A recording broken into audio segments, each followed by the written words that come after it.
Oi, macaroni. Oi, yes. You wanna see something sick? Take a look at this shit.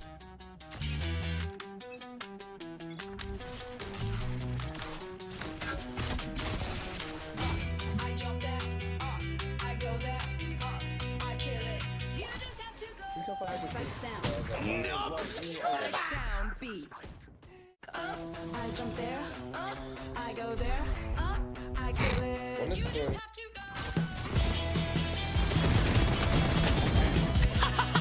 139. They go. Oh, fuck it. Thank you. Last player standing. Spike down A.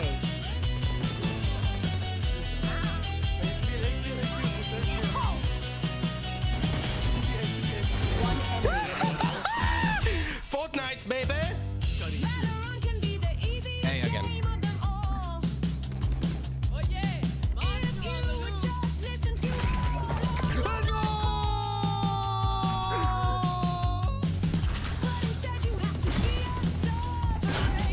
Holy fuck, bro! One enemy remaining. Last player standing. Up, I go there. Up, I kill it. Thank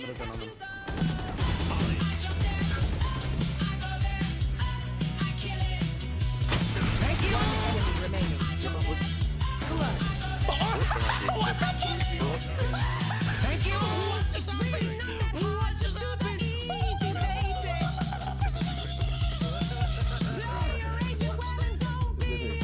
Rozpoczął jabańci.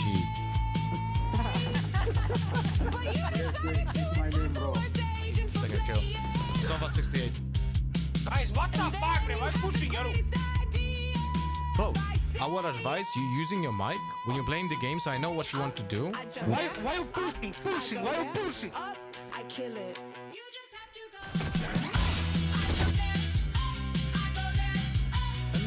On the lower skill level, guys. Thank you. Spike planted. Thank you.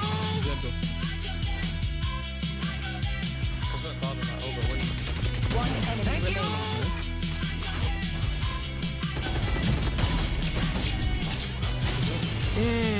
Oi, macaroni. Oi, yes. You wanna see something sick? Take a look at this shit.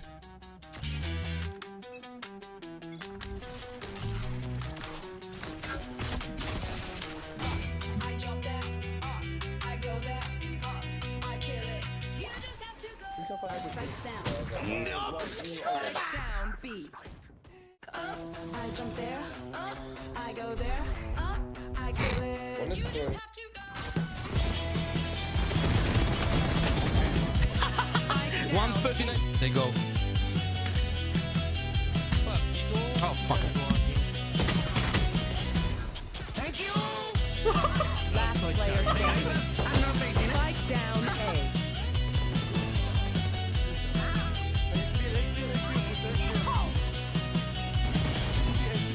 One enemy remaining.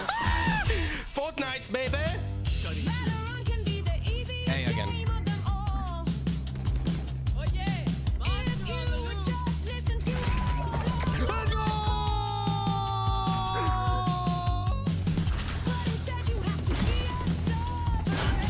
Holy fuck, bro! One enemy remaining.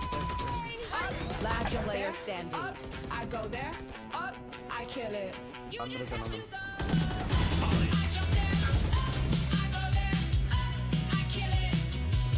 Thank you. One enemy remaining.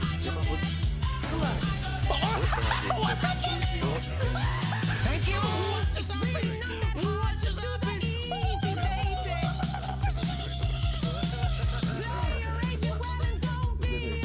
Rozpoczął jabańci.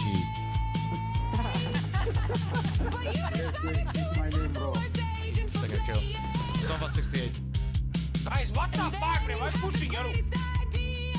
Bro, I would advise you using your mic when you're playing the game so I know what you want to do. Why you pushing? Why you pushing? Up, I kill it. You just have to go.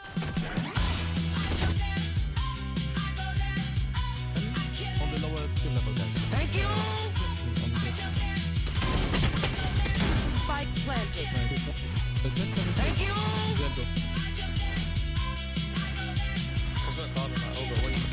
One enemy remaining.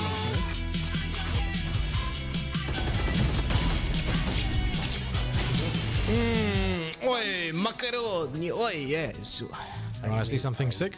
Take a look at this shit.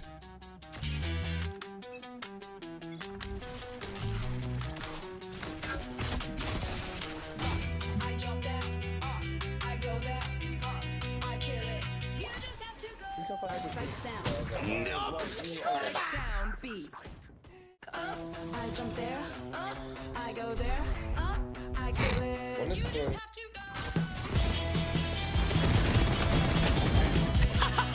139. They go. Oh, fuck it.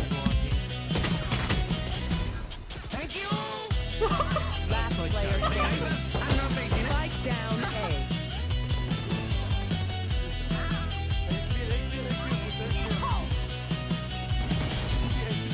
One enemy remaining.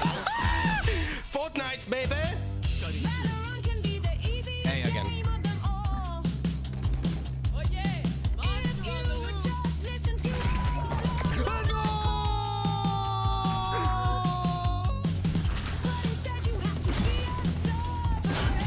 Holy fuck, bro!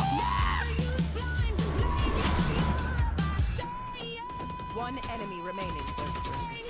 Last player standing. I go there, I kill it. Thank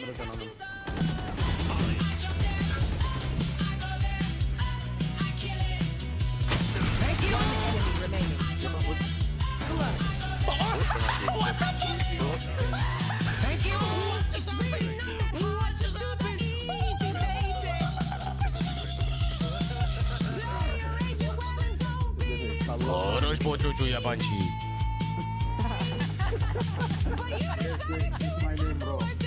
Second kill. Sova 68. Guys, what the fuck, bro? Why pushing, yo? Bro, I would advise you using your mic when you're playing the game so I know what you want to do. Why you pushing? Why you pushing? I kill it. You just have to go. On the lower skill level, guys. Thank you. Spike planted. Thank you.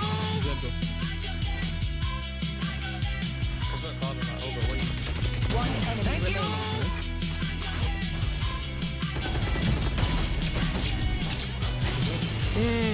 Oi, macaroni. Oi, yes. You wanna see something sick?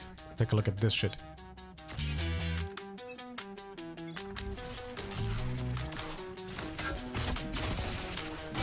I jump there, I go there, I kill it. You just have to go. Strikes down. Down B. I jump there, I go there, I kill it. You just have to go. 139. They go. Oh, fuck it. Thank you. Last player standing. Spike down A.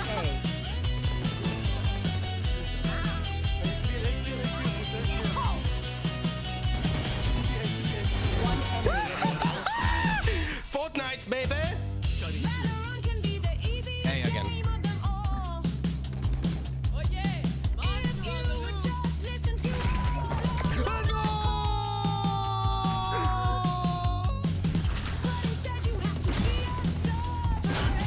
Holy fuck, bro! Good morning everyone, hope you have a fantastic day so far. Welcome to the channel. It's Saturday, so an unusual day for me to actually stream. Good morning everyone. Oi oi oi oi oi. Hello Russell me boys, hello Sonata, hello Mean Titans, hello Tala Koek, hello Def Lotus, hello Skyflare God, hello Stream Hub World, hello Lady Rebecca, hello Phantom. Purple and green platform streams are running on my PC. I got to head to work with only 4 hours of sleep because before I went to bed, One of my cats decided to take a huge piss on my and it took me 3 hours to clean everything with a great start, and the next day I empathize because I had cats and I had to clean up. One of my first cat ever that I had with my then girlfriend, now wife, pooped, like, how do I explain that? Pooped in the litter, but the poop kind of stuck to his hand, so he smeared the poop everywhere. On everything, man. Like, yeah. I can definitely understand. Good luck today. Sonata, thank you so much for the continuous support of the 38 months. Thank you, DRX, for the win. Yeah, we need to win the match today, man. We need to win the match today. Guys, I'm not sure if you guys realize, but today is a big day for DRX. We really, really, really badly need to win it. Doom, doom, doom, doom. If we win, like, we go straight up to champions and we have a chance still in this tournament, in the playoffs. But if DRX loses, then there's a chance we might not go to champions. And that would be terrible. That would be really terrible.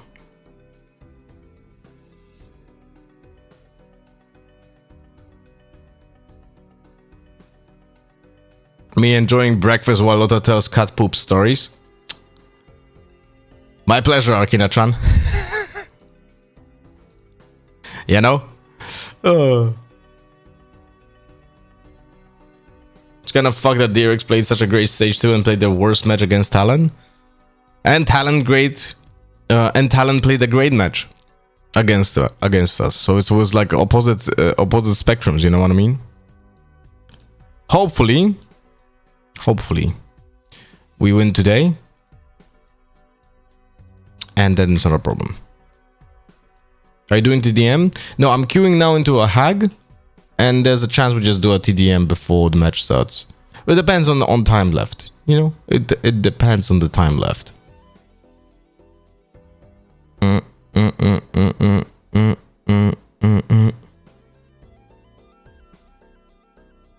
Bro, it's 2 a.m. here. What time is it there? Type in exclamation mark time.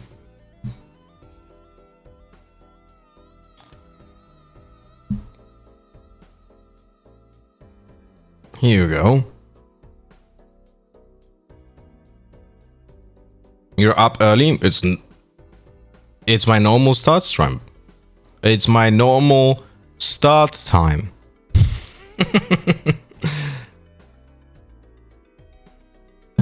And it's gonna be probably a little bit later, starting next month, because my daughter is gonna start going to school, and I'll have to pick up get my older daughter to kindergarten every day, right? So,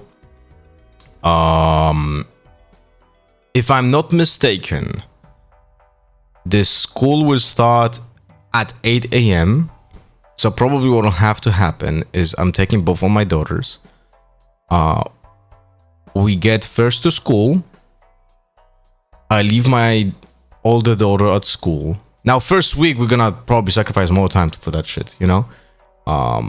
And then I go across the street to kindergarten for the first time ever for my younger daughter, right? She's gonna be first time in the kindergarten. So there's also a chance that she might not like it. And if she doesn't like it, we'll see.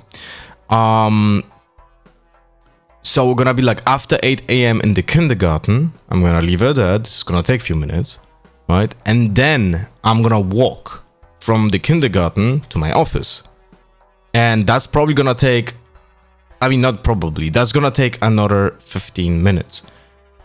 So there's a high chance that starting next month, the stream will start around like 8:35, essentially, you know?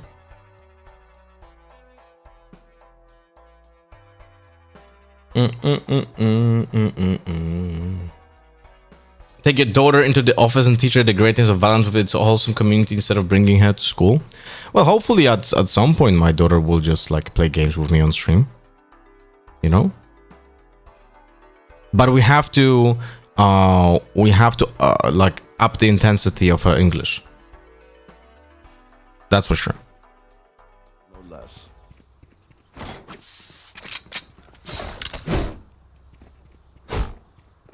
Chat needs to behave when she's on stream though. Well, to be fair, I think our chat is good. I think that when you compare it to other streamers, our chat is like really well behaved and actually kind of mature. And I think that's because we cultivated this kind of behavior here on our stream, which is great, in my opinion.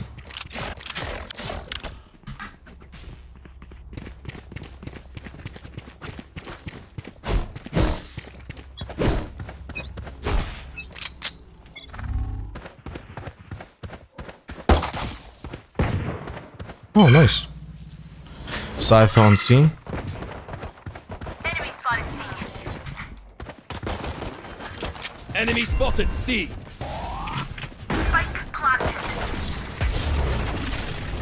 One enemy What remaining. the fuck? There was a trap here. Okay. Flawless. Good job, team.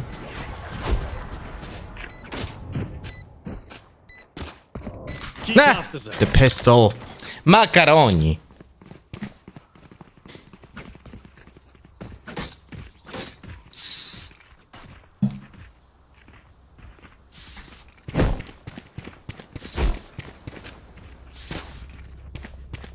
What is that? First time chatter after following for almost 5 years? Holy shit. Welcome, welcome, brother. How we doing? Oh, sister.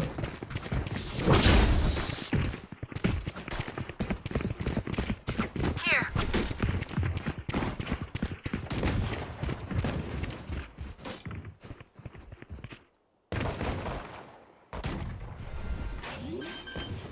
One is in the window and double doors.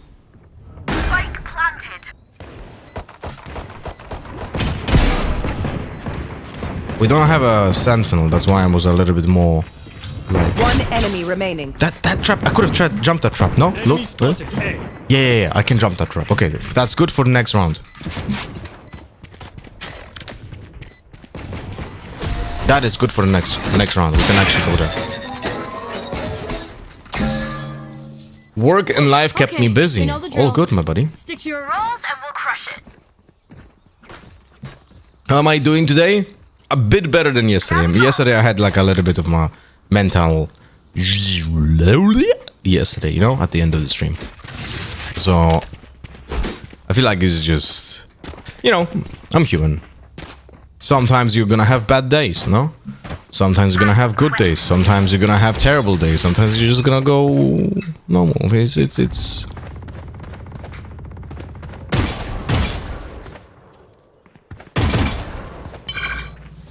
Oh, cool. I looked. Okay, so this is a mistake. This is a mistake, Siphon C, that I do too often. I do something out in the open, like for example, take a orb or hold an angle, and I'm gonna look at the goddamn minimap. That is my mistake that I need to fix. No one else's.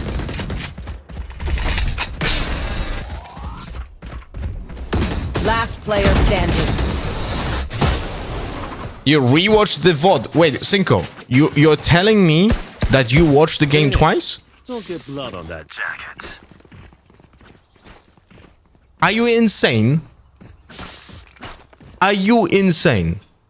Could have a drop. That would, like, if someone told me about that match, I would not even want to watch it once. Like, I legit like drifted away from watching that match. It was horrible, man. 18 first bloods and not able to convert 8 rounds on attack. It's like, what is wrong with you? Enemy spotted A.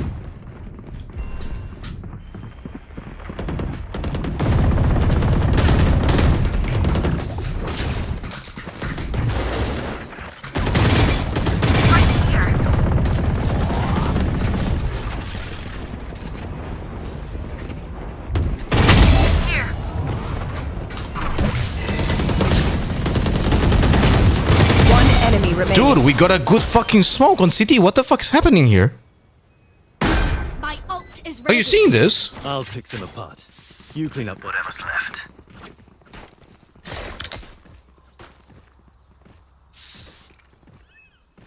I wanted to see RRQ because I paid no attention to them. Okay. 3 weeks ago, he was rewatching some games from America on his stream. Cinco, yeah, fucking madman. I will take the orb and ult on C. Please cover me. Keep up. No one is speaking to me, but I don't know.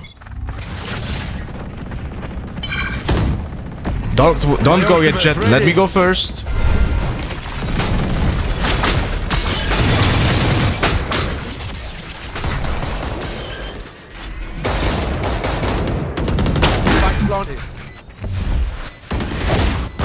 Is it worth? I'm not actually sure.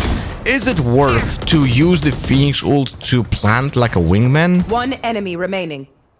I don't think that's worth. But the fucking breach gave me the fucking spike and I was like, yeah, whatever, man.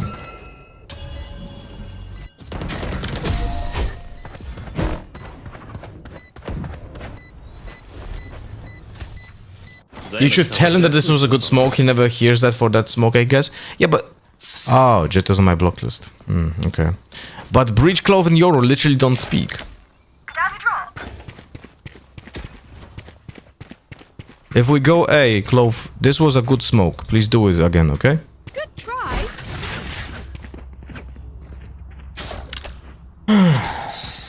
What of that winning stuff, aye?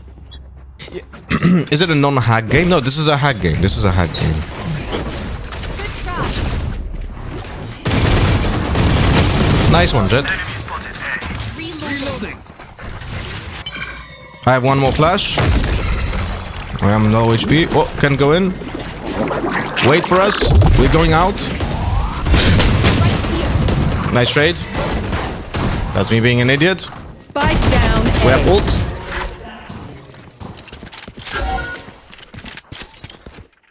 Why are people not speaking?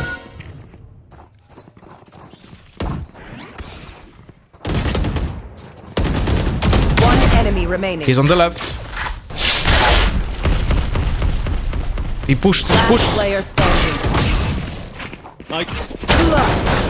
Sorry for bad call, I guess. You man ready for a light show? I was 100% certain he was on the left because he ulted the body on Suez.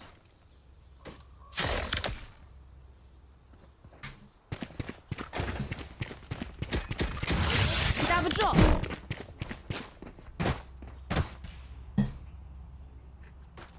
Good try. Hitting when they're not looking.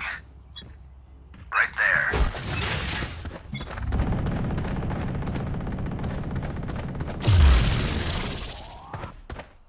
Our spike carrier is killed. I got the spike. Spike down mid. Many enemies.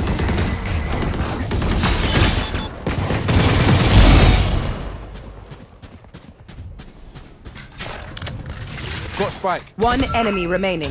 You had your Enemy fun. spotted C. My turn. Enemy spotted C. That is not a good smoke. One enemy remaining. That's long. I plant in the corner. I hear long maybe. Shit. Spike planted.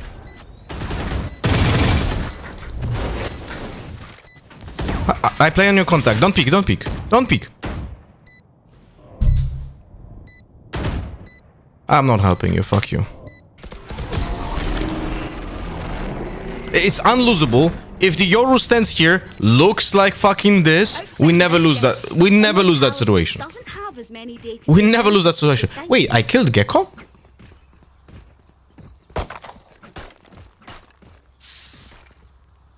When did I kill Gecko? I need a drop. When I shot the fucking Cypher?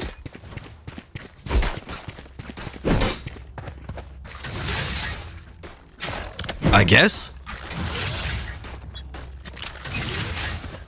Yoru spoke, by the way. The VC is on.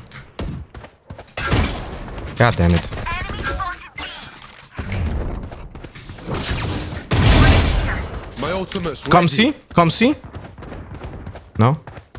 Come see. Spike carriers down. For fuck's sake. Spike down B. One enemy remaining. Last player standing.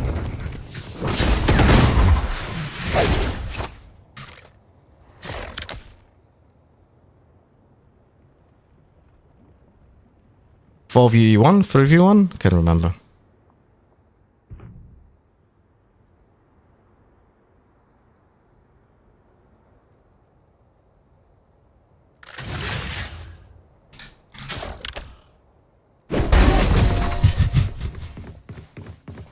I had to. I'm sorry, guys. If I lost that round, Time to take these arms for a You got spin. this. Grab a drop. Good try. I thought Phoenix in the last row. No. He's in the third row here, over here. But by the way, that was very disrespectful. But by the way, that was also a huge mistake. You should never go for the knife. Like, it's not worth it. You losing that round is only because you pull out the knife. You know what I mean? Come see, please. Come see. Come see. Here.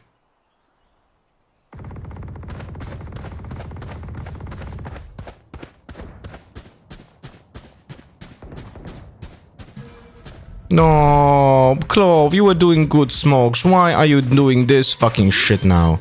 Can you put the smoke next time here, please? Spike planted.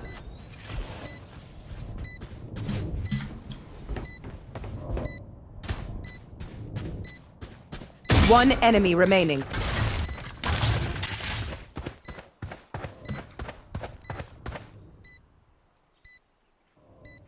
Yeah, good one. Good reposition breach.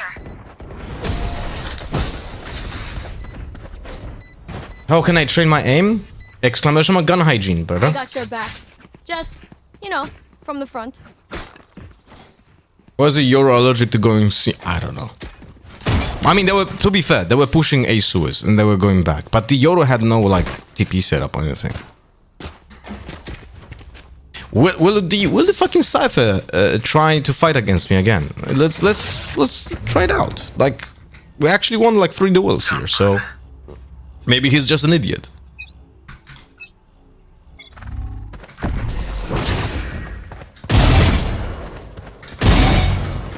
Yeah.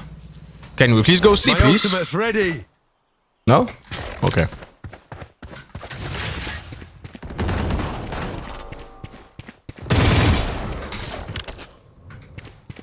Plant, please here, please plant here.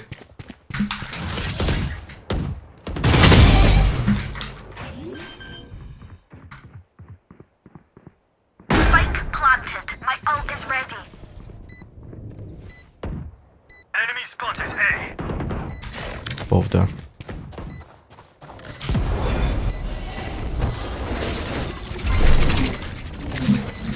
Last player standing. One enemy remaining.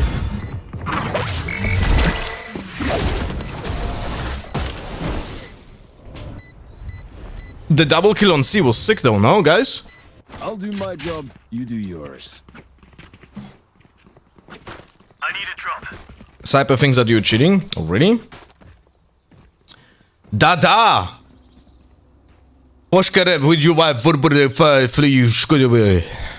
I don't remember Cyrillica anymore. Last time I was using Cyrillica Try. was like Take 'em. 20 years ago.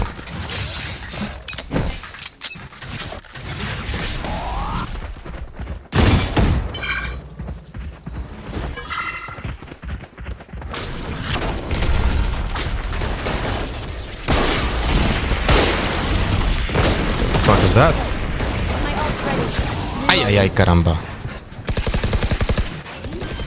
What is going on with the smoke over here? Is it close? Yeah, that's what I thought. Spike down. C. One enemy remaining. Reloading. I was like, hey, this smoke tastes funny, you know? Last Like, round in this, the half. this smoke tastes funny. I'm almost certain there's gonna be something happening here.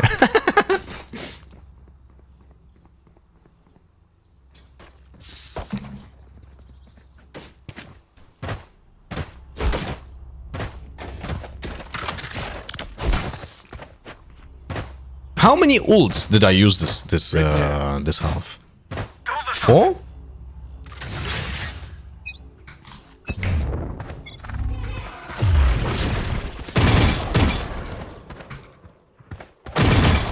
Oh, fuck you, bitch. Jet on C.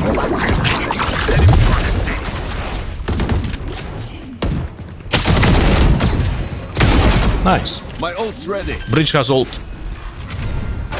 Window 1. Unlucky. Spike Bridge had down ult. B. Last player Oh my standing. god. We're not winning those allegations.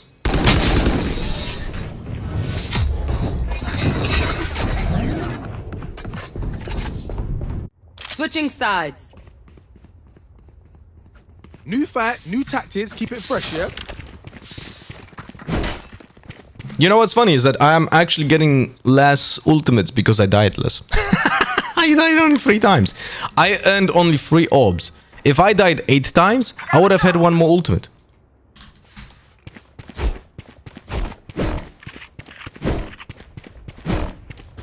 You know what I mean? I had lineups for this shit over here. You guys remember? Oh, fuck me. I can't remember anymore. But I had lineups for this Molly to land and cover entire cubby.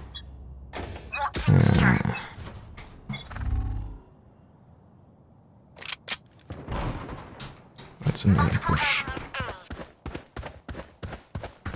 Enemy spotted A.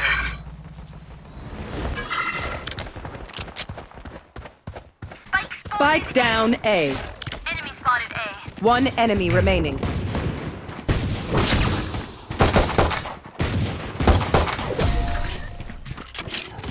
Reloading. Boom.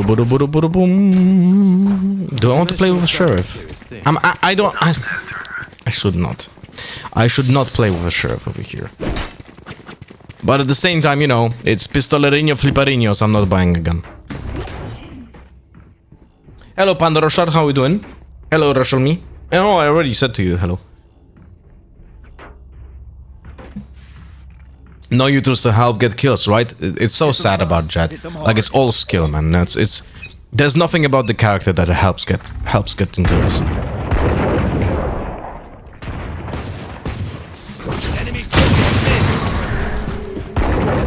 Oh, see, that's what I'm talking about. The sheriff there? Horrible idea. Pushing double doors. Double 1 doors. enemy remaining. Right here.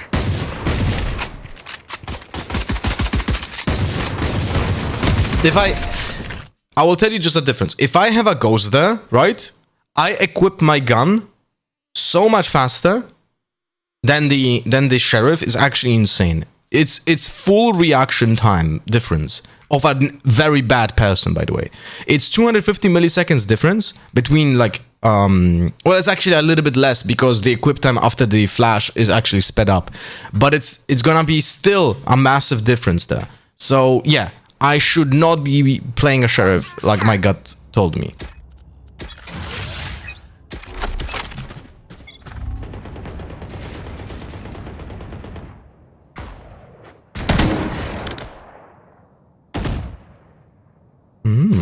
A Vandalaroni. On my mark. Enemy spotted A. Enemy spotted. Attackers. Dude, they are playing default.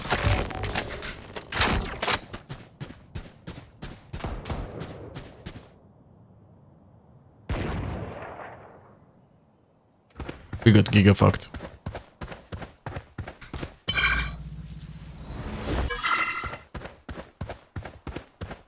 Last player standing. Spike planted.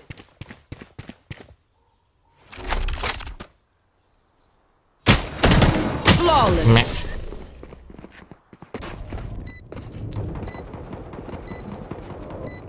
Trust me, they'll know what hit them.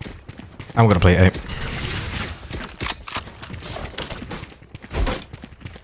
Can someone else play C? I'm gonna play A.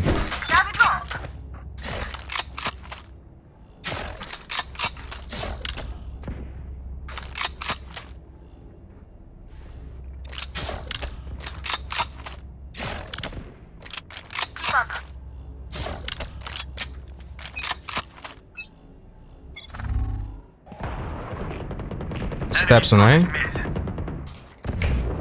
Spike down mid.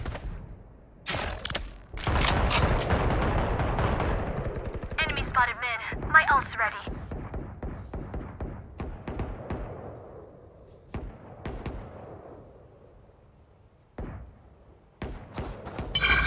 Not looking good for us, guys.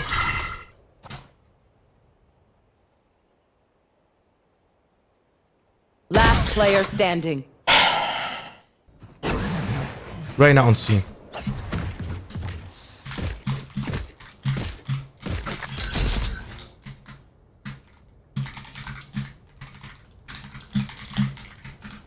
Look at this.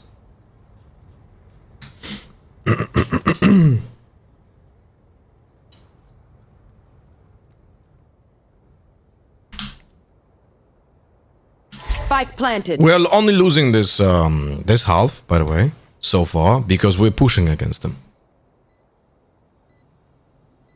For no reason.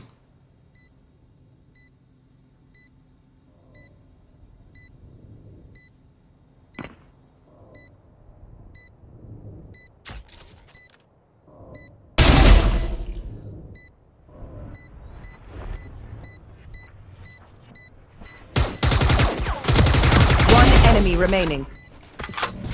Okay, buddy. Shut up and let me work. Bro. Nice try.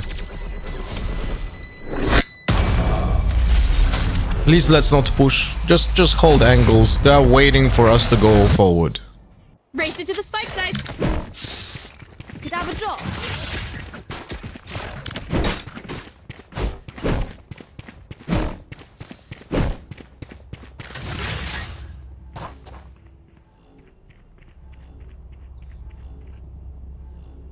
The only reason Reyna is there because the rest of the team condition had that it's a good idea. The only reason the opposing Reyna is there because I played an entire A side alone. That's why she's here, you know? 3 players pushing A.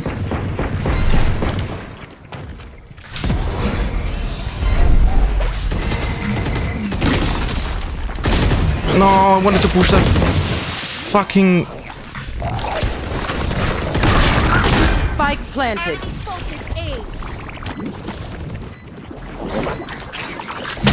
No, kur. 100 Gek, 120 Cypher. 120 Cypher. One enemy remaining. Last short.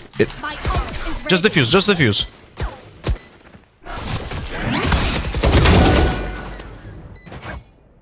Oh, massive damage with the mollies, no? Massive damage with the mollies. 220 damage, bro. Match point. Let's clean up. We're done here.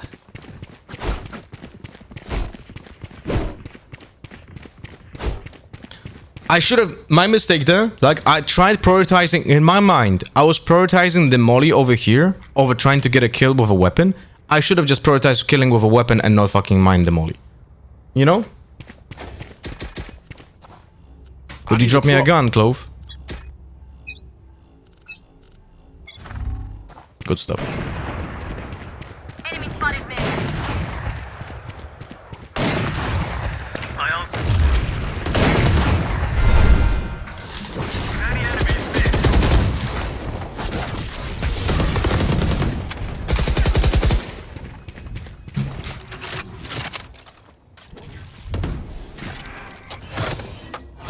Last player standing. One enemy remaining. Are you like stupid or something? Last player standing. She should be running A now.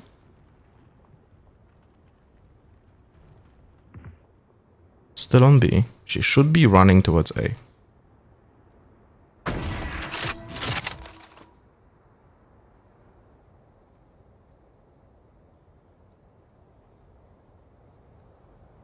but she's not.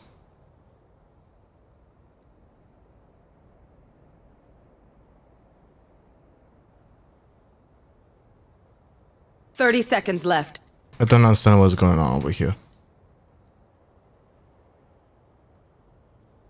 I legit do not understand what just happened. Why is she...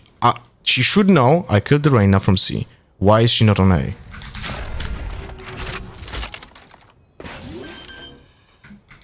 Ten seconds left. Spike planted. You had your fun. My turn. My gut feeling was good anyway.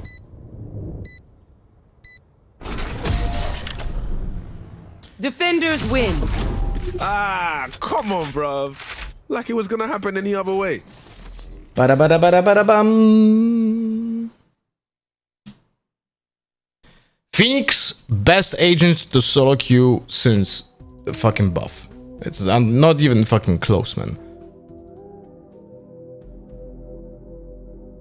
Not even fucking close.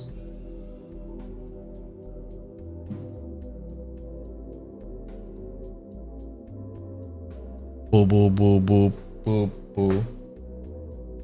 I thought Clove was clearing every angle on C and fake tapping for 20 seconds, not gonna lie. Would have heard it.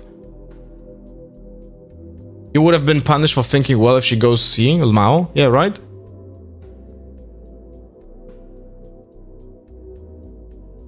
Vele! Woohoo!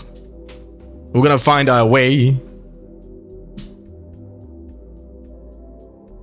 Get that out of your mouth, Sun Despair. Spit it out. Spit it on the floor. I don't want to read stuff like this.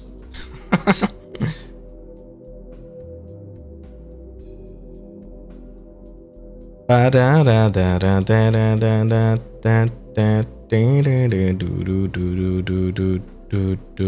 me a second.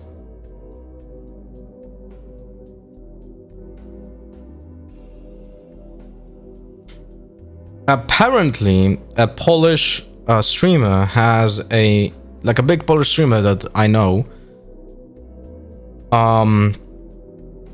has a stream today with the CEO of Kick. It's gonna be interesting to follow. Maybe they'll say something about how long they plan on using that partner incentivized program that, you know, convinced me.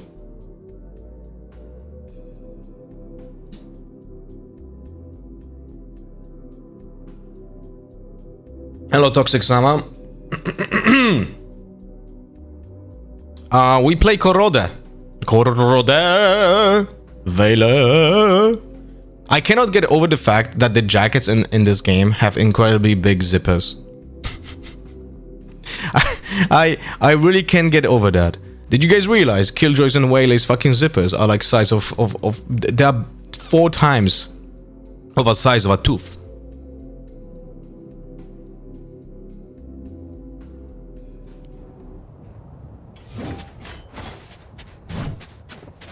What a composition, guys.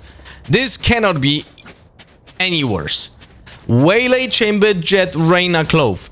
Even if we tried, there's absolutely no worse composition.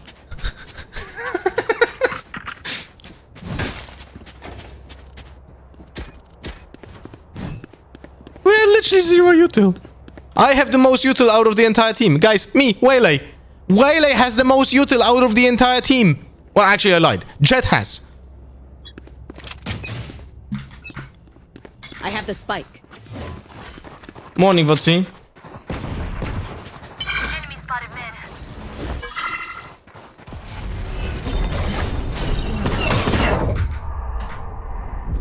Oh, kurwa. Yeah, that's the bad idea. Alright, so lesson learned. Plant in this corner. I have the spike. Last Spike player carrier's standing. down.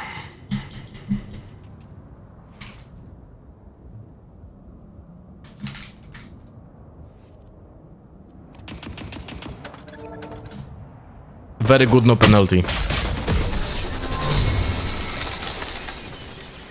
It's not a bad idea if you had no smokes. Yeah, but even if you have smokes, you're never doing a smoke over here. You're always doing a smoke tower and link. Like, you're not smoking that connection, you know? Like, you never smoke that. Don't worry, guys. We only lost like 5 minutes of our time. No, more like 3. But still, like we only lost 3 minutes of our time because the round lasted like 10 fucking seconds. You know what I mean? Like, it's so fucking annoying, man.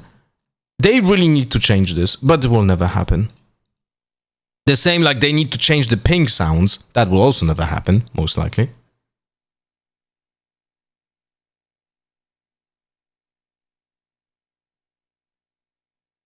Yeah, Clover has returned from being AFK. Who would have thought? Oh. But seriously, guys, though.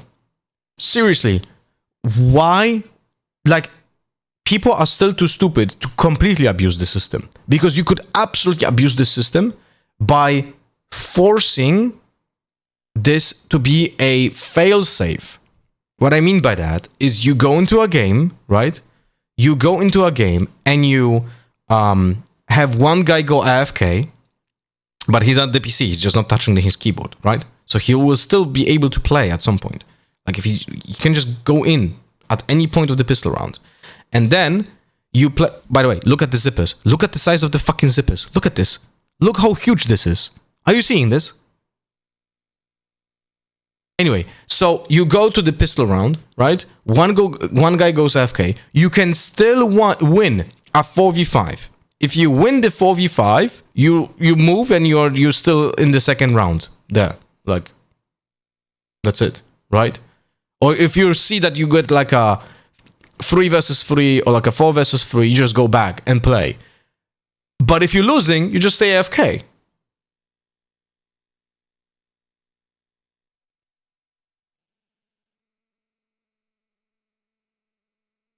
Why are people not abusing this? I don't know. Too stupid, I guess. Oh my god, what the fuck is this? Diamond 1. New account, I guess. Down. Can you buy and go AFK and it counts? Yes, you can. You can buy a gun and go AFK.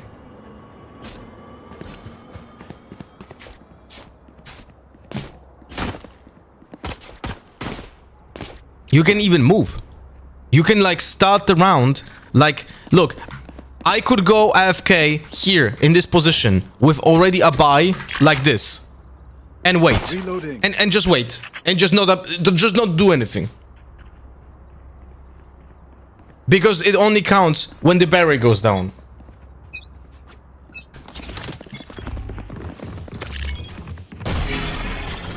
Someone's reloading.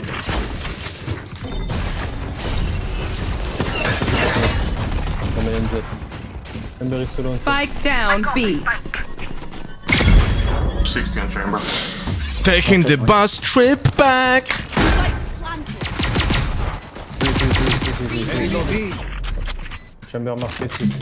What an awful pistol, holy shit. Reloading.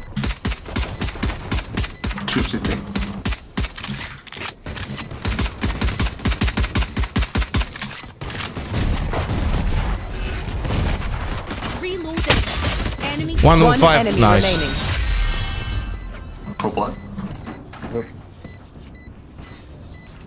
So, we have to kill my double? So be it. Can't you still remake during round 2? So if you lose, you can't, you just force, and if you lose that... No. You have to do it before the round 2 starts. Before the round 2 starts, you have to remake, because remake vote is during the barrier time. Could you drop me your ghost? Glove. Thank you.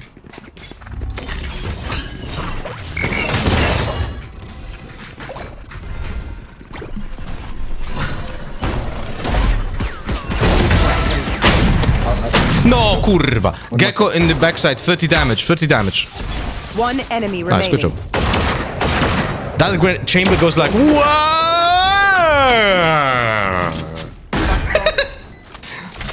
I remember when you used to deny remake when you saw duos do this, and there was the one time on Fracture where the person came back there and was like, who denied remake proving that people fake it? Yeah, of course, I guess like They walked into the wrong end it takes like 2 seconds to fucking identify it.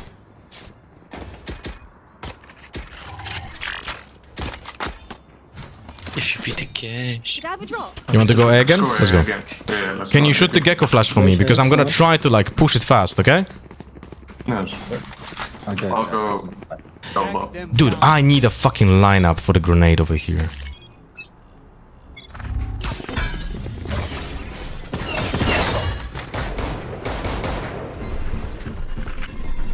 Side clean. Side is clear. Gecko link. I plan to. Jet and Gecko link. What are you doing, Sova?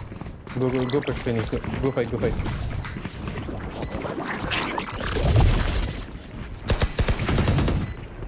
Last player standing.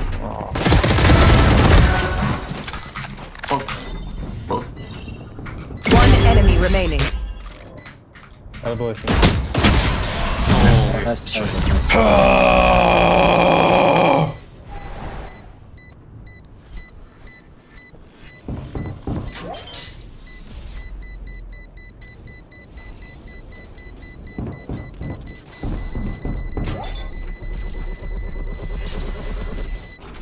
What an annoying piece of shit.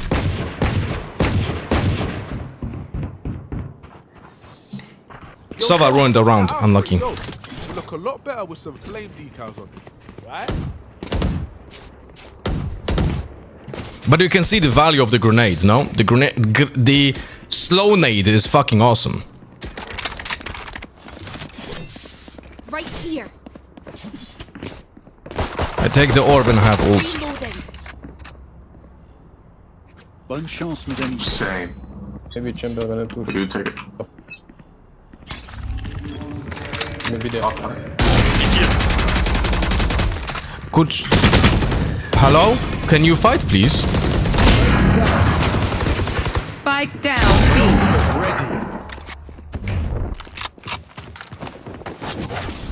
Just ult, you idiot. You can fully heal with the ult. Got spike. You cannot try get. We have a Sova, by the way.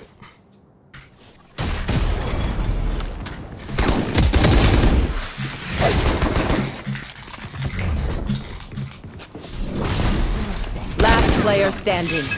Spike down B.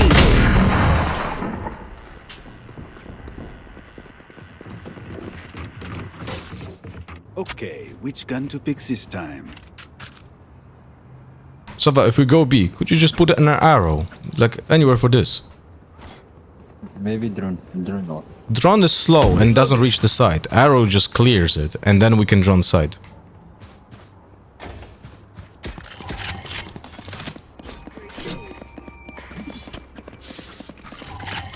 Keep your eye on target. Oh, of course he goes for the drone. For fuck's sake, man. I got the spike. It's... The drone is just so fucking slow. Can you arrow? I'm gonna ult.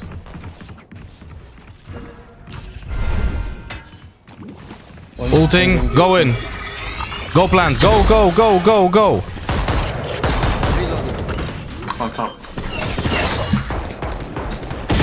Spike planted. My ult is ready. Unbelievable, man. Last player standing.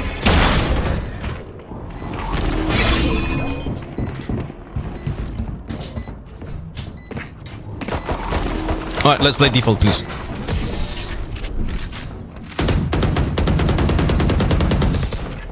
Loki made that rechargeable and Waylay is cool to use? No! Bro, if Waylay gets had grenade as a signature and that gets refreshable for like 2 kills. No, bro, no, please don't.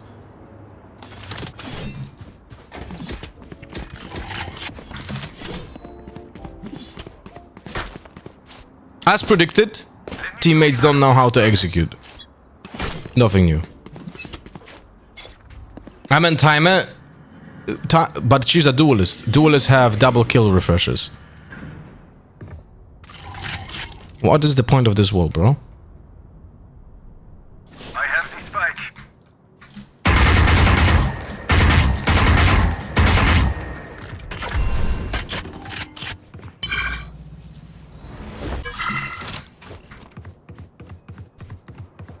Can you destroy the doors, please, to market?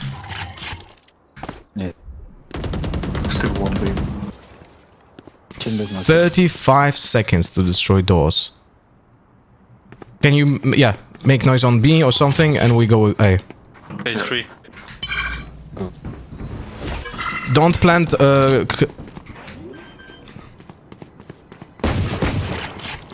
Watch out, Gecko. Chamber mid. Coming flank. What? Chamber flank. My ult is ready. Here. Right side.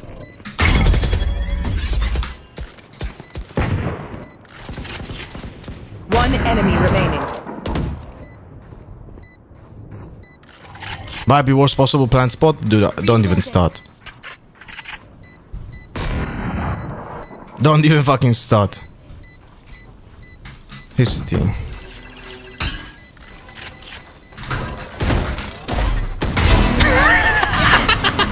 It's so fucking funny, man. Enemies close. Eyes up. Let's plant here. I'm not saying this in the game. I'm just gonna ping it. Maybe someone will understand. I don't try no beef, no? I try not to beef, bro.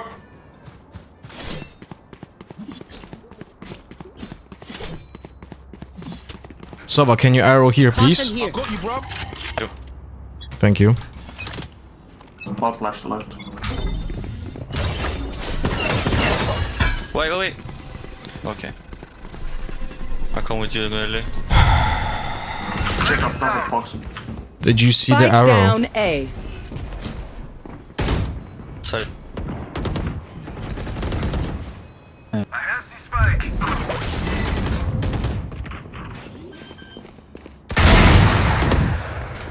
Spike planted. One enemy remaining.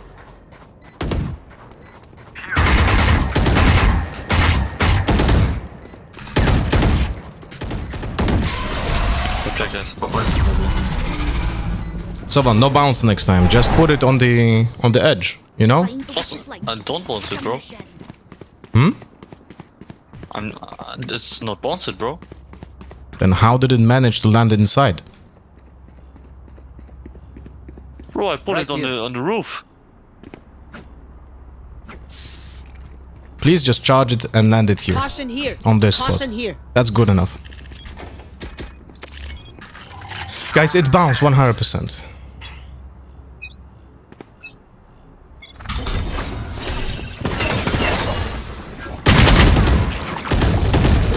Good trade.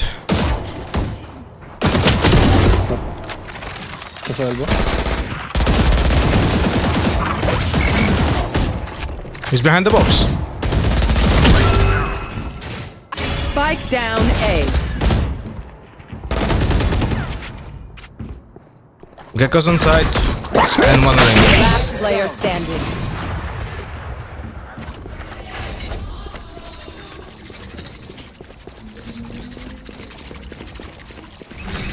Can you arrow here? Sounded kind of passive aggressive that time. Yeah, my bad. My bad. Forgot. I'm a piece of shit.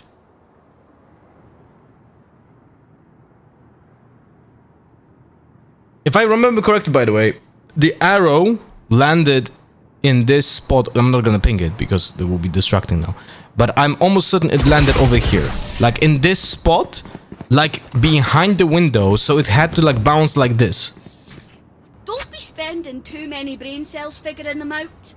Clipped and checked, it didn't bounce, it was exactly where he said it was on the roof. And then the other guy goes, oh, the arrow 100% bounced, I checked on kick. So which one is it, guys? I'm certain it bounced.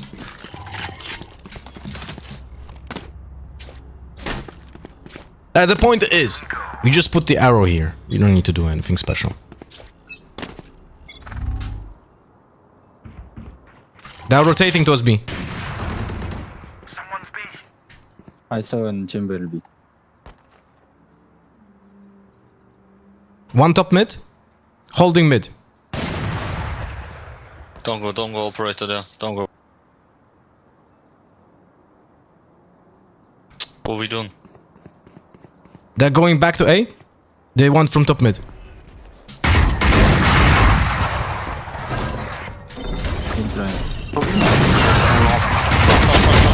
Two players market, 74 damage chamber. If only I had any fucking assistance from the team.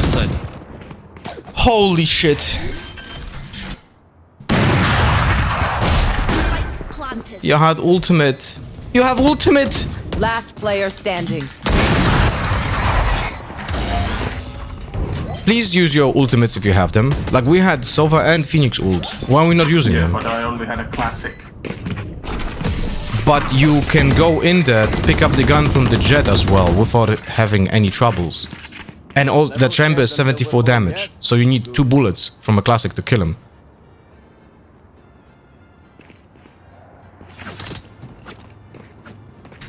Good point.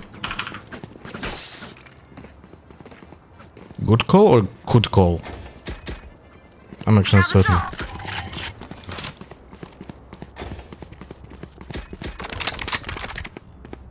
Drop for Clove, please. Sova chamber.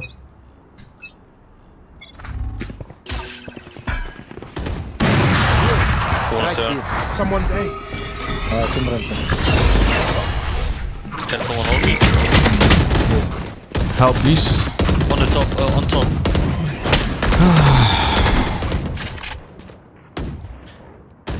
Phoenix died with the ult. I use my ult. We have 2 other ults and we didn't fucking use them. Guys, please. Please. Please, for the love of God. How is it possible that those people don't use the fucking ultimates?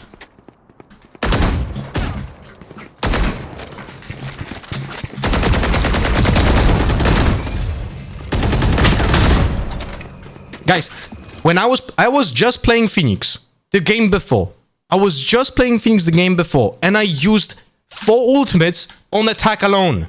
This Phoenix used ult once and now he has ult 2 rounds and didn't use it.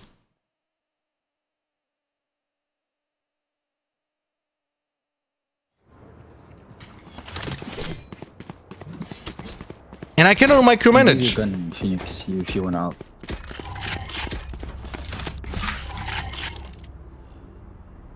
Give a kiss. I'm here to stay.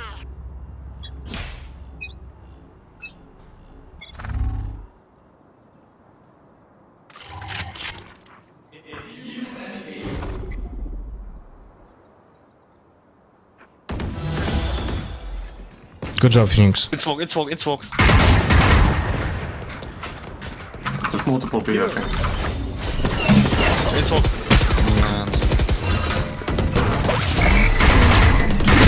Guys, I need help. Please push. Holy fuck, chamber! 80 damage Gecko, 40 damage Omen. 40 on chamber. You have ult again! 1 enemy remaining. Last was backside. I'm gonna lose my shit, man. Last round before the switch.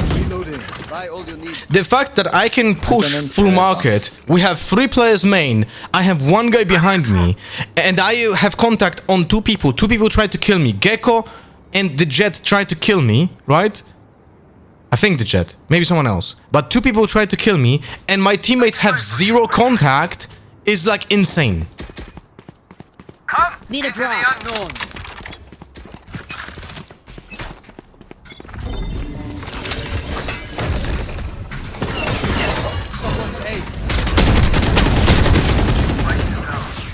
One HP chamber. Spike down A.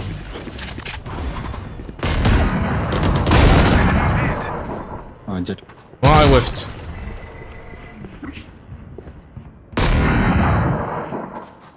The Omen was top mid.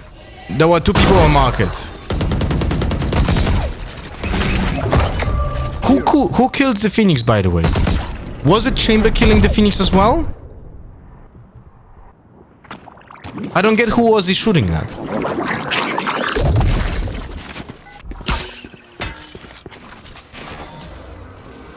Here. Wait, maybe here. Last player standing. This Sova died while droning. This Sova died while droning, bro, because the chamber doesn't give a fuck. Switching sides. Did you see this? It seems these strangers. It's okay. 5 on attack is fine. Yeah. No, it's not. First. Reloading.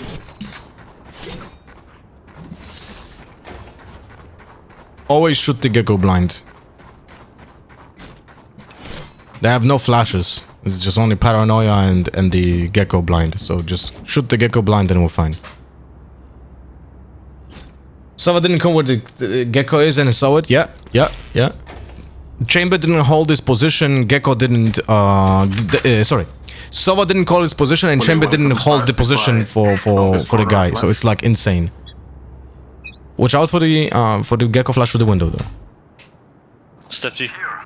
B. Why are you not taking the orb? Oh my god. Also. Enemy spotted B. Nice, Sova. Nice. One enemy remaining. On set, 30. Spike planted. Nice, good job, team. Well played. Give it to Phoenix, please, if you can. Oh. That's fine. Reloading. Y'all better keep up.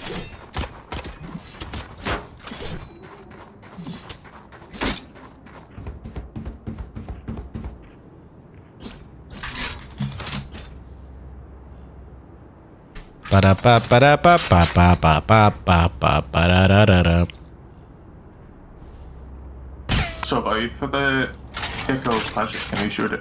Yeah. Muckers, off we go.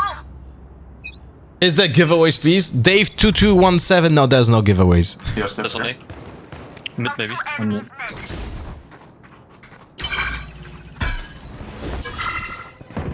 I didn't get. Let me get. Two more tiles. Phoenix. 2 tiles. Phoenix. Why are you pushing against an eco? Yeah.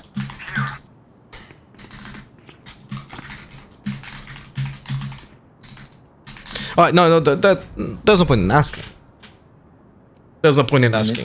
They got a Spectre, so unlucky. They can go to A. Maybe. Right here. A. Planting. It's Last player standing. fucking unbelievable, man. So, Spike just so you guys understand, Phoenix didn't attack a single time. Didn't like push on fucking site a single time. But against an eco he pushes. Can we please refrain from pushing against an eco? Act on my intel. Don't give them time to reposition. Like we're just throwing rounds at this point.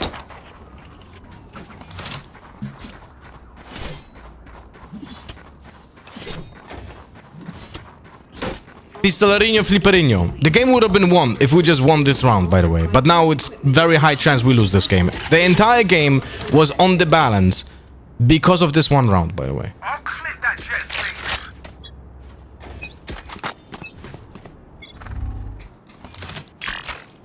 Set on B. I play back side. This Phoenix doesn't even fucking take orbs. Look at this. He's 2 out of 6. 50 on jet. Enemy spotted B.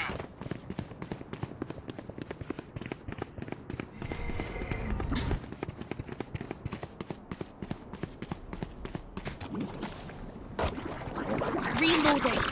Can you smoke main? 50 on Last player Oh, standing. for fuck's sake, man. Spike planted.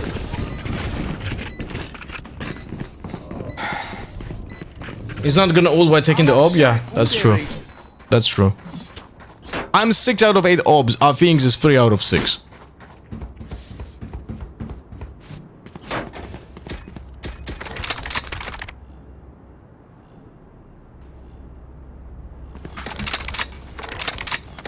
By the way, the dash, I tried killing the player in main. Sorry, in B side by isolating the angle. But I had no help from main. I just had to risk it.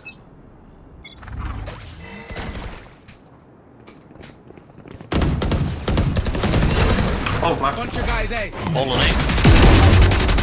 My ultimate is ready. Spike down A. Take the orb, Phoenix. Take the orb. Behind me. We have the spike, please. One enemy remaining. I have you, bro. Spawn. He TP'd in spawn. Please don't push it. Please don't push it. It's 4v1. You have the spike. Drone, please. Reloading. Drone! Take- Kurwo! Maybe from behind. Yeah, now you know that he's flanking. What? Where was he, man? Our Sova doesn't even fucking trap the smoke properly. I'm gonna lose my shit. I can back for someone. I'm gonna swap to B this round. I don't think they're gonna go A.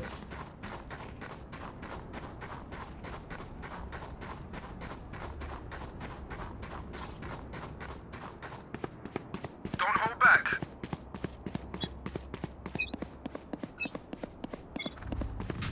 Yeah, it's B push. That's B.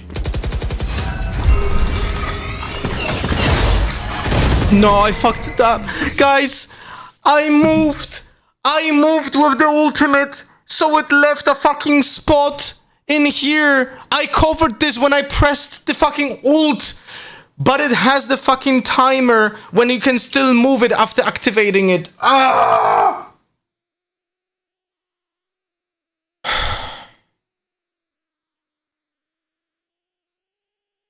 I legit covered that spot.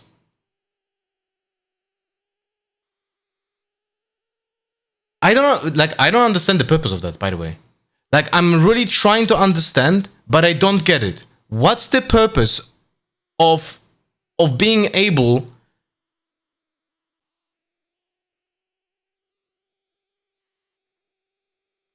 What's the purpose of being able to move the ult while activating it? What's the purpose of that? I don't get it. If I'm a breach and I press the button and Imagine could still move and change the direction of the ult.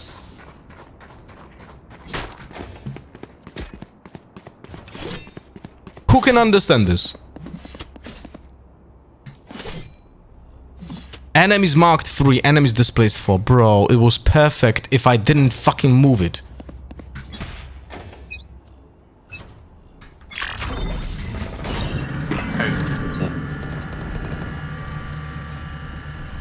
Come on.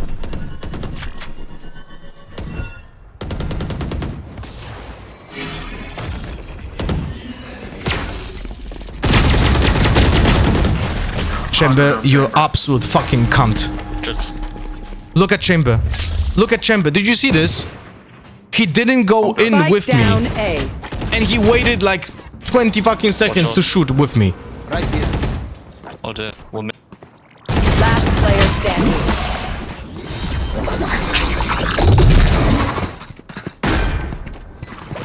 Please do not mistake my smile. I take this all very seriously.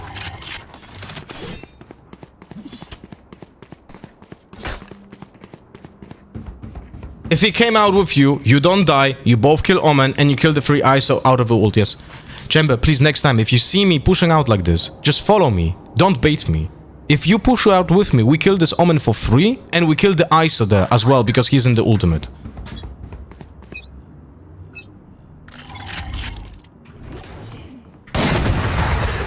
Enemy B.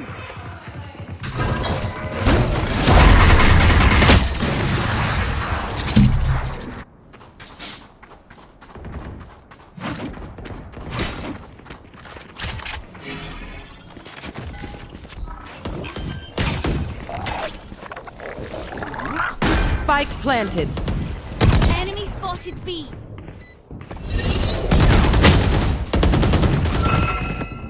Last player standing.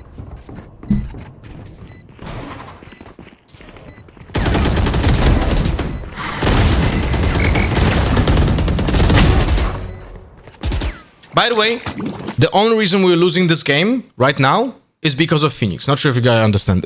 Guys, you don't understand this. This Phoenix definitely doesn't understand it. Losing this round here because of the Match Phoenix point. is the reason why we lost this match. We lost this match, by the way, because we pushed against an eco round 2. That's the reason for losing it. Nothing else.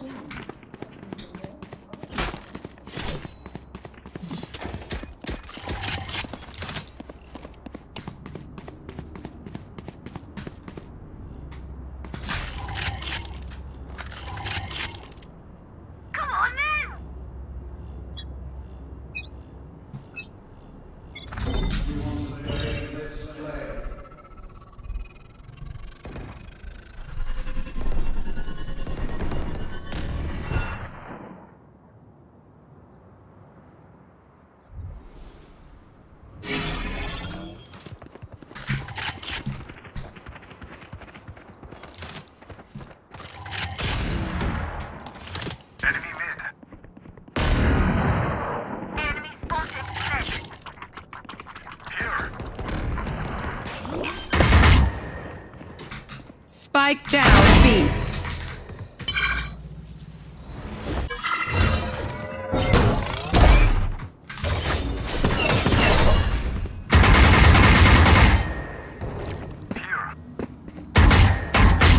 One enemy remaining. Gun.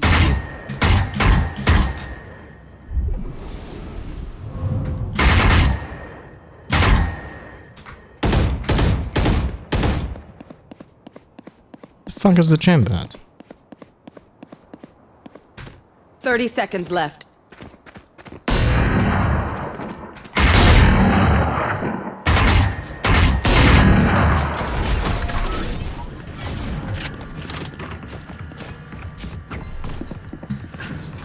A bow and arrow is old-fashioned, but sometimes old ways Are best.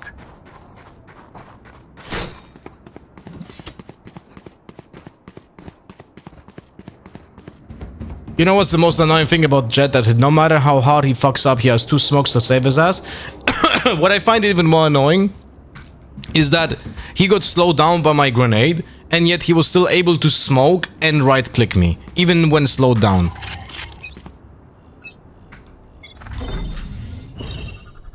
Right here.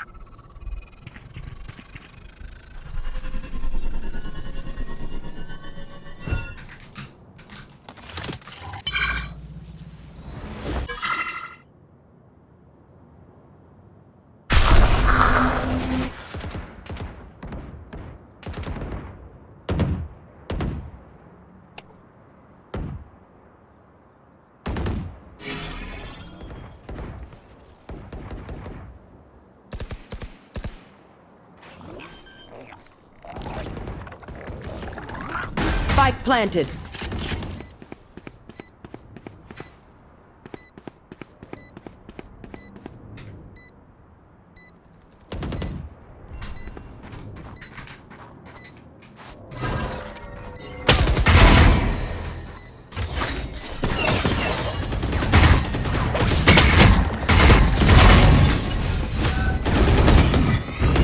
One enemy remaining. Last player standing. Attackers win. Yeah. I heard the updraft. I thought it was to see CT, not on site. Unlucky. Unlucky, guys. Unlucky. And the only reason, by the way, the only reason we lose this round is because the Phoenix fucking pushes. Look at this. I go with the Phoenix because Phoenix pushes against an eco. Sova gets the kill on bottom mid. I die to the Omen because I'm trying to help the Phoenix. And even though the Phoenix knows there are 2 fucking tiles and it's 4v3, he pushes into tiles and dies doing 0. Gives them the Spectre and we die. 1 by 1. And this is the entire game ruined by 1 round. Because our Phoenix just has to fucking push. And by the way, I should have not go with him. Even though it's a good decision to go with him. Because if your teammate, you have to try to help your teammate. But you shouldn't. It makes no sense.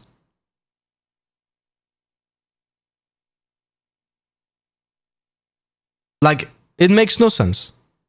Just leave him. He goes alone against an eco, he fucks it up, unlucky. Like, I got the kill and died because I went to help the Phoenix. But then he still fucks it up. So it would have been better if I just played for myself and tried to get 2 kills instead of helping the fucking idiot and get 1 and die. Right? That's what I should have done. I should, like, and there are 2 things that I reinforced in myself after those 2 games that we did right now. By the way, we have to roll the die. 6. We stay on way late. I'm not able to squeeze another game. Wait, no, DRX is second, right? Yeah, we can squeeze 1 more game. Fuck it. We might be like few minutes late for the first match. That's okay.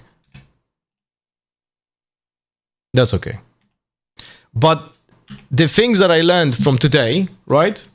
The things that I learned from today that I already knew, but I can't find a way of reinforcing myself in those ways. But I have to. I have to really find this in myself. Is that I should be not looking at the minimap where I'm holding an angle or where I'm taking the orb. Never. Even though it's kind of logical to look at the minimap when you're doing something else that doesn't require attention, like picking up an orb. It's a mistake. And second, if I play on defense against a player who is on eco, if I play on defense and our team and our opponents are on eco, after winning a pistol round or any other, right? Then I do not fucking push even if my teammate goes forward. If he dies, he dies. Unlucky. But I'm not gonna fucking put my life on the line just because he's an idiot. You know?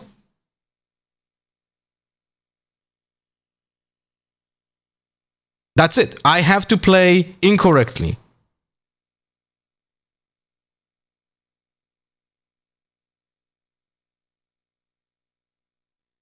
I have to play incorrectly because it makes no fucking sense to play correctly.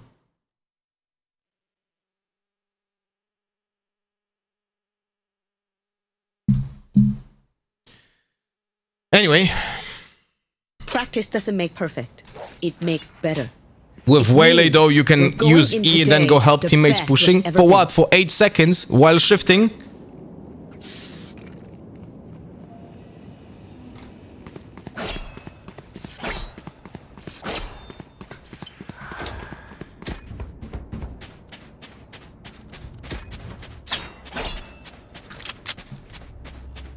By the way, I think on pistol round, it's better for me to go for a classic grenade because reasoning is like this. I'm gonna use the grenade and I'm gonna swing the guy who's grenaded.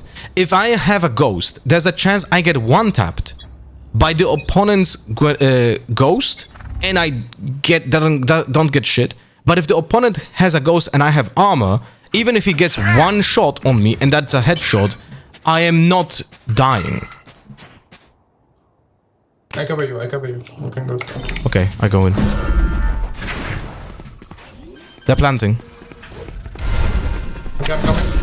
Spike planted. 1 lamps.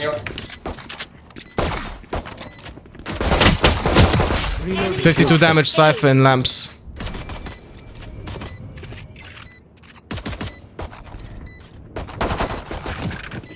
How does Clove still have a camera tag if I destroyed the camera like legit 10 seconds ago?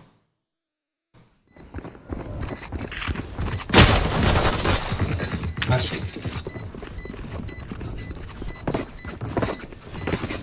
Enough.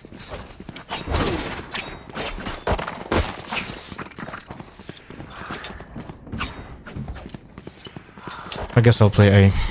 Can we play 3 on A, 2 on B? I think Love maybe is playing in spawn and wait. No, don't play in the spawn. Don't play in the spawn. Just play on one side. Even if you... Like, Cypher has enough cages to help himself. And from lamps you can still smoke hookah.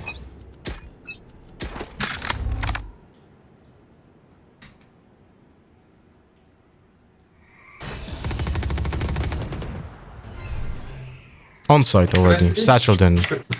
I'm not Don't gonna TP, don't TP, don't TP. Yeah, I know. Don't TP, Cypher. Spike planted. Maybe give us time. Wait it, please. No. Fade on short. Oh, bro, I have to fucking micromanage. Don't TP, don't TP, don't TP. So I'm late in fucking flank because I'm worried about the fucking TP from our Cypher. Last player standing. Long.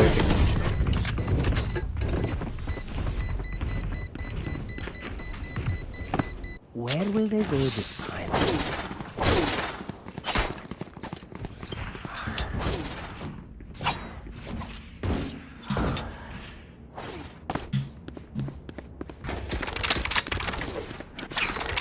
I'm buying a Phantom because there's a high chance that they again plant through the smoke here. Did we see the plant, guys? Was it default or was it corner? Do we remember it?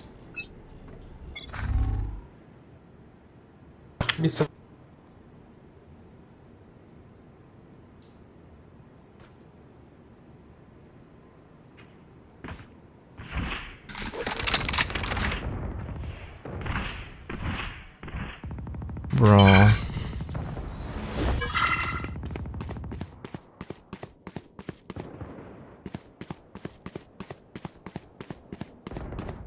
Bro, help, bro, help. Come, bro, come. Last player standing.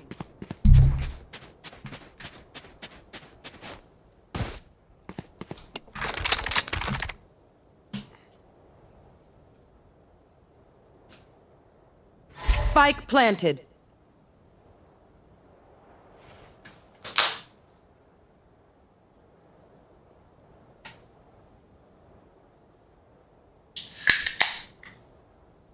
Unlucky, guys. What can you do?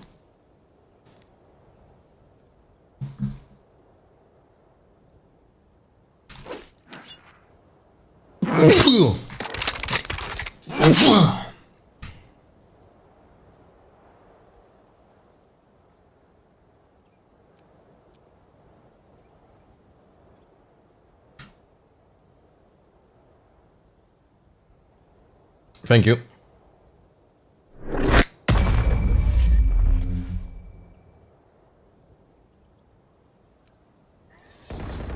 Will they try the same old trick?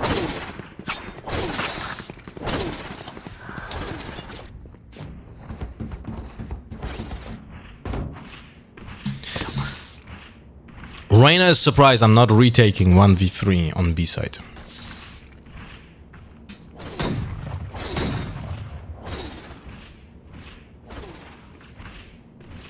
They get cocky, we get better.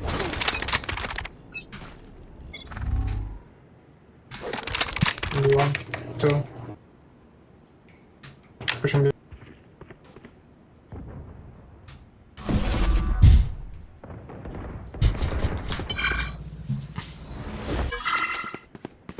Our Neon just pushed. One elbow. Just look at this. Just look at this. What is the team, bro? Spike planted. Enemy spotted B.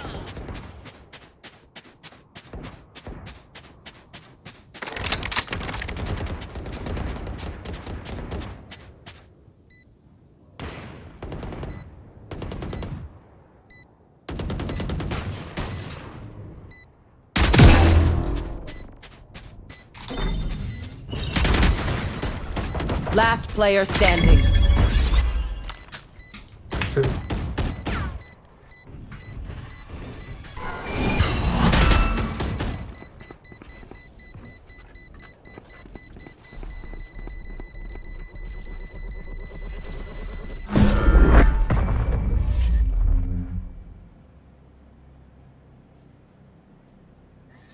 My gut feeling now tells me I should go to B and play B. I should play B. But if I do that, they're gonna come A.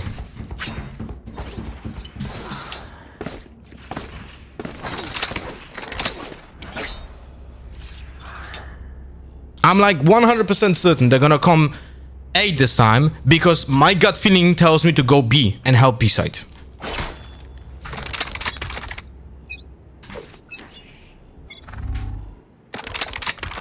Biceps.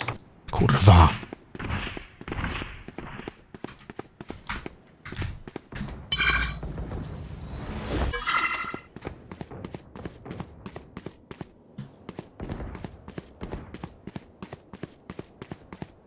Can I smoke it, Clove? Clove, can I smoke it? I don't have. No. One close long. Going A. Going A. They are rotating through market already on A side. I told you one close long, bro.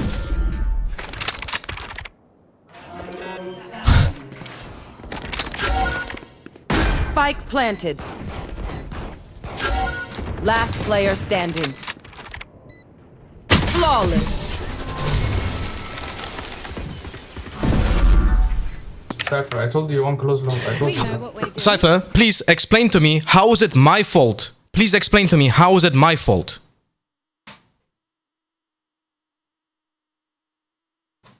Yeah, okay. It's doesn't matter, bro. It's GG. It's a farm game. It's a farm game for them. Doesn't matter. Just a FFF, please. Yeah, it's farm game. Use this time. Like this.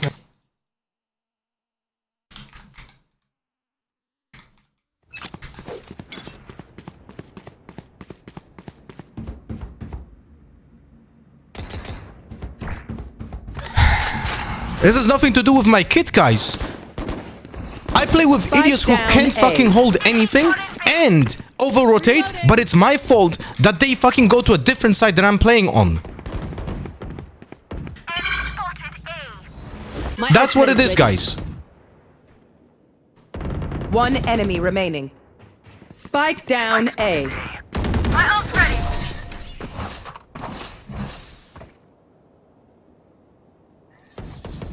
I belong here.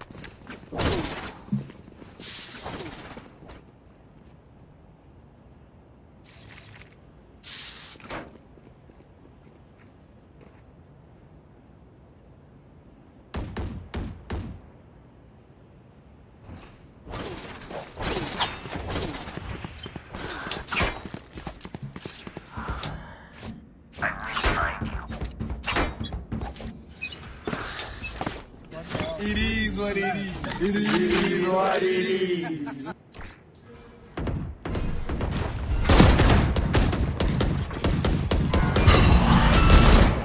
Reloading.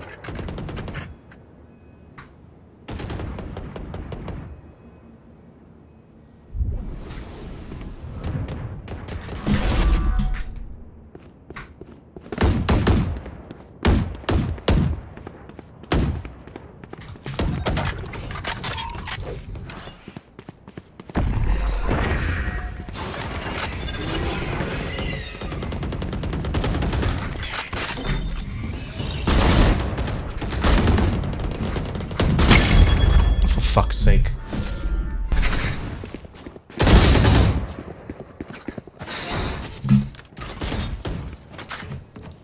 I'm gonna be playing B. Fuck this.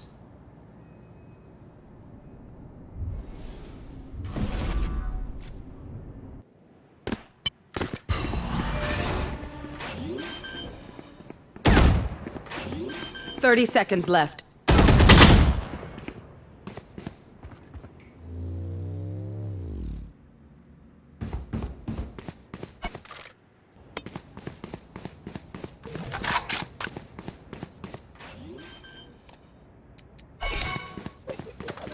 Spike planted.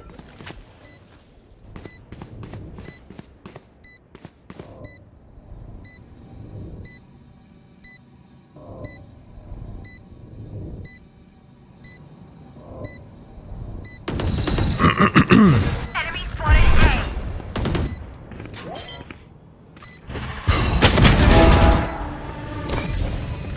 Last player standing. I can't look. Please don't blow up. One enemy remaining.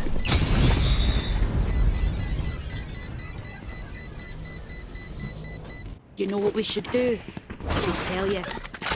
We should win.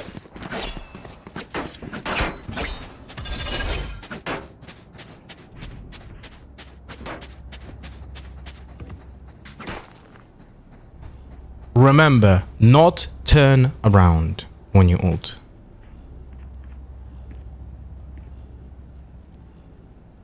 Yalla, Sheena.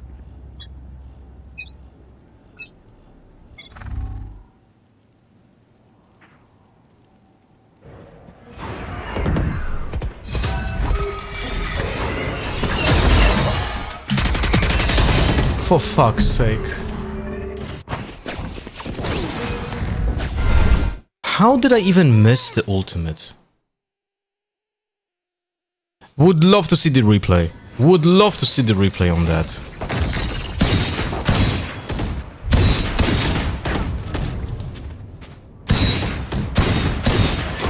My aim exact. Dude, I'm tilted. When I'm tilted, I either play like the best Valorant of my life or I play the worst Valorant of my life. Right now, it's worst Valorant of my life because I'm fucking tilted. Because the Spike Cypher planted. decides to be an asshole to me for no fucking reason. Last player standing.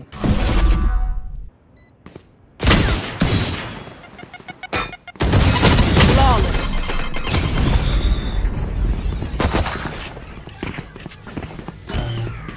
Oh, this reminds me of this one time where I... Actually, never mind.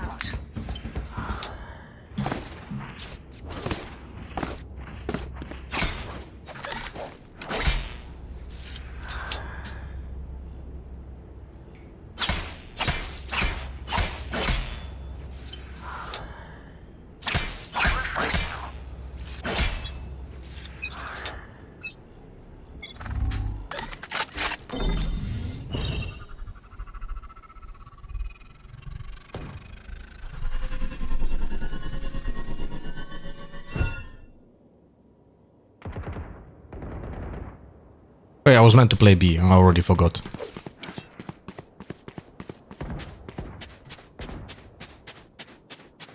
Must be my fault again, guys, right?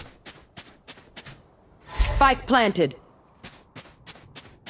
Last player standing. Right? Must be my fault again.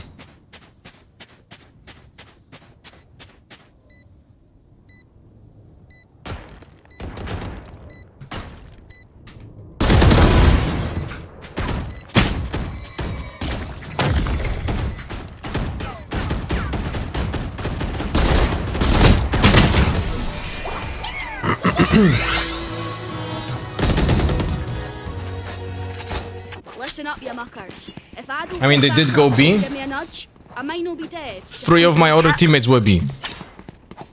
So, what's... Were you saying it is my fault or what?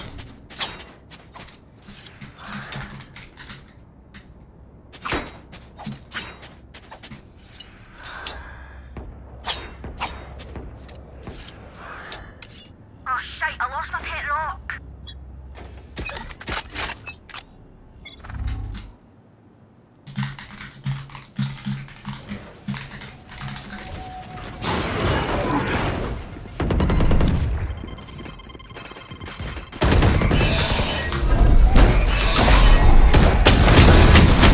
Yeah.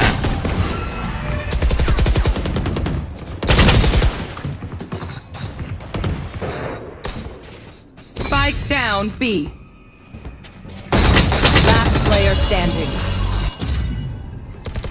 Last player standing.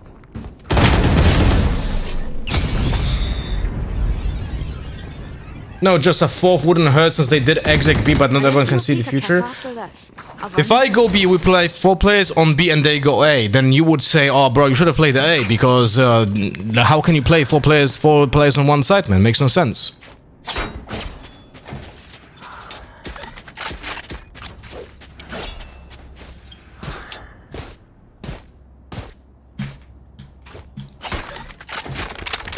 Show yourself you can.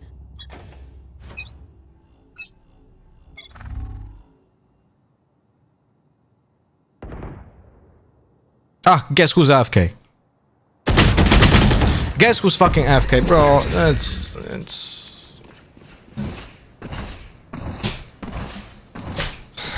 The toxic cunt goes AFK.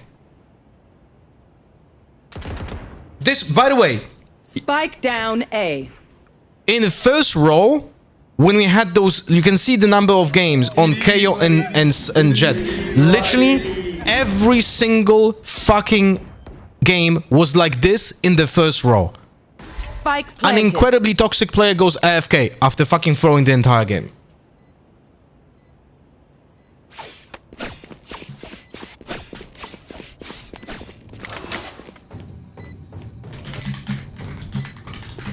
Last player standing.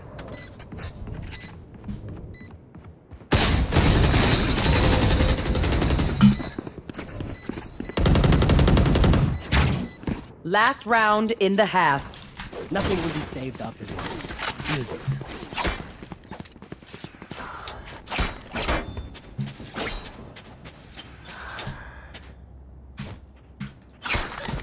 Always the same fucking shit, man.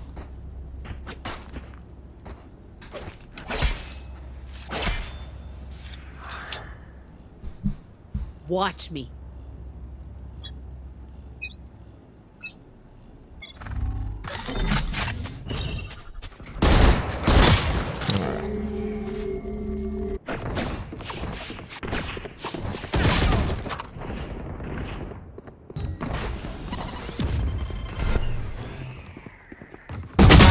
My ult's ready.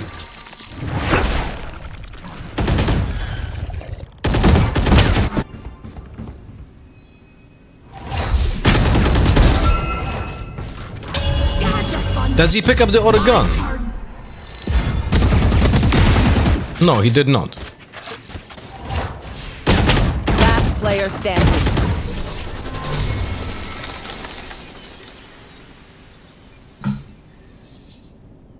These people are really special. Sometimes I wonder if an age limit would be the best for competitive so I don't get people like this.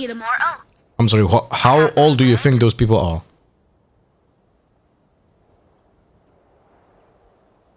Would you make the mark to be minimum 30 years of age or something? Because those people are not younger than 20.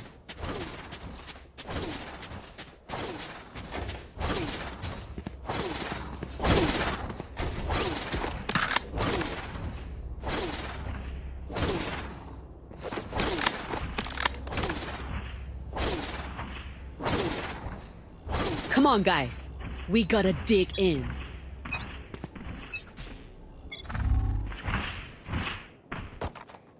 Enemy A. Enemy spotted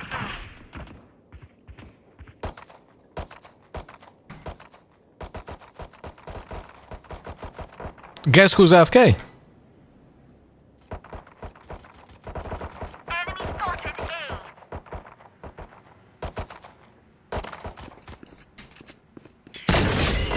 Nice. Last player standing. Spike down A.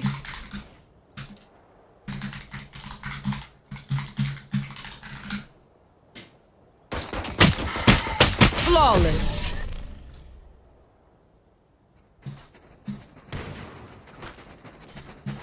Match point.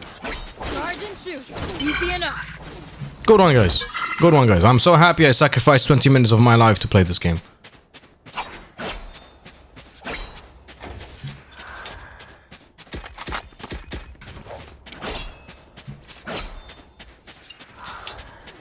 I would assume most adults would be a bit more mature than kids on summer vacation. Bro, those even if they're 18 years of age, bro. Doesn't matter. This kind of behavior is not even excusable for a fucking teenager, bro.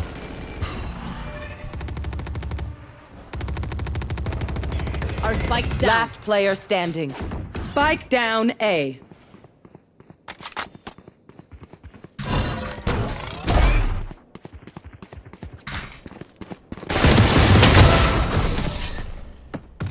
Defenders win. I'm not counting this game because we had a fucking AFK for multiple rounds.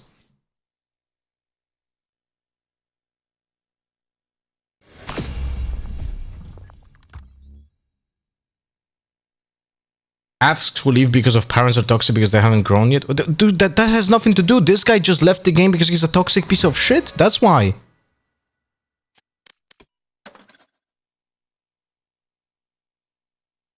That's the only reason why he fucking left.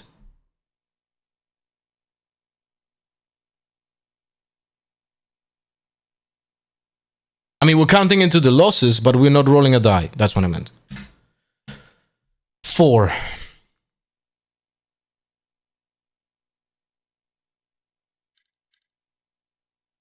I don't know, man. It's unbelievable, bro. It's just unbelievable, man. Bros, what do you expect from Immortals and Ascendants in Europe?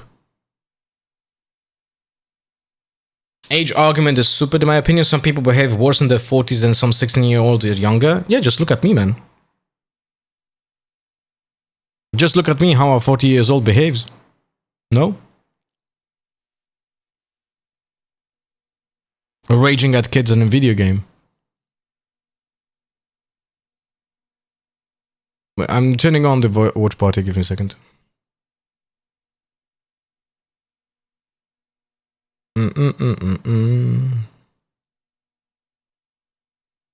One moment.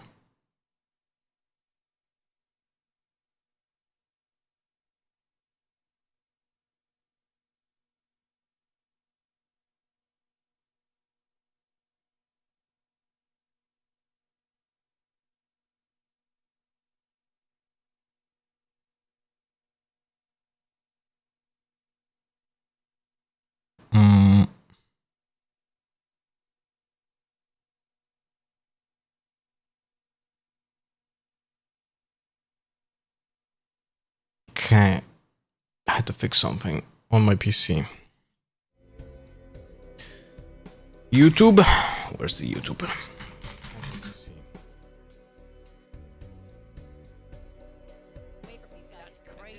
Music off. Pretty much, for the record, by the way, we did not consult each other. No. We didn't talk to each other at all. We choose these entirely independently. We Yeah. have very strict rules. You're not allowed to discuss your team before we actually kick off the game. Right. No, we are very strict with each other. Pilsky was like, I want to help you today, but no. The integrity, like, you know, really just boxed him in there, and he did not help me. Lotus Somehow, first? We still all managed to be Okay, let's do here. prediction. Predictions for this match, though, are you are going with Nongshim, so is Komodo Lotus. over there, Got a and bit of an Australian conspiracy T1 going on. You two who picked Nongshim NS. in the previous game as well, right? So Gonna give you why do 5 think Nongshim minutes. are going to win today? I think Nongshim are back. 5 I'm minutes? seeing that Ascension Yeah, 5 spark. minutes. And honestly, T1 has been very And hit or miss for me this stage. I think here- T1 are a very good team. I think Hello, this Natalia, series by is the going way. to be very close, but I think that Nongshim had the earlier game yesterday. They've had a bit more time to rest and recover, and I think that they're feeling very good about their play right now, honestly. I think that they're playing their old quintessential style, and I think that's going to work very well for them. Don't get me wrong. 5 minutes I as can well. definitely Here see you go. T1 winning here today, and I actually think if this goes to 3 maps, I think T1 will win. I don't really have much faith in Nongshim's Haven, to be honest. I think Nongshim needs to snag a 2-0 on Lotus and Ascent back-to-back here. yeah, no, you make a good point, especially since Nongshim, they have shown that they can hold up against a lot of pressure. We keep bringing up that Essential Finals that they were in because they had a whole crowd cheering against them. Yep. And they can actually manage to stand up against that on a very high-stakes match as well. I mean, yeah, it did take Boom choking a round or two, but we won't get into that. We'll leave that for the next Ascension, guys. All good. Stay tuned. I've gone with T1 just because I think they've shown a more consistent level throughout the year. I think they've shown some very, very, very solid Valorant when they need to. And now their backs against the wall. All of these players are so experienced compared to Nongshim, where this is their first year in the league. I just think they're going to get it done today. Yeah, there's a lot of that rookie narrative that comes in on the side of Nongshim. Yep. I think they have definitely stood up By to the way, that, guys, but we're gonna... if you didn't follow the conversation on Twitter or on Discord, I made a tweet in which I said, if I manage a team, if I have CNET on my team, if my team plays a Jet map, and my team doesn't give Jet to CNET, can mean only one thing. We have Aspas on the team as well. And that tweet got liked by CNET. Let that sink in.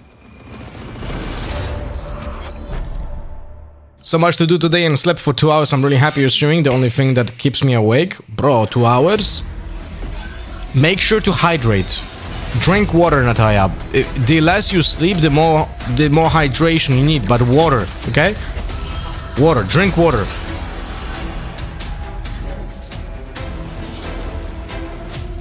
Let's fly.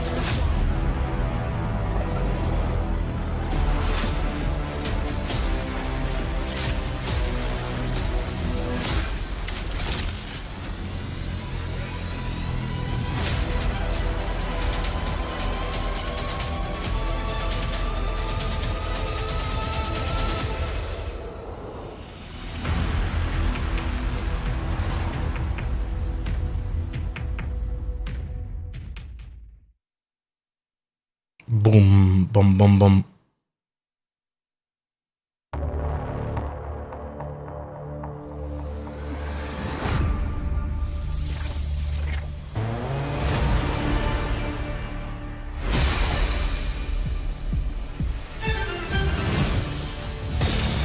T1. The elimination matches continue here on the Pacific stage with T1 and Nongshim.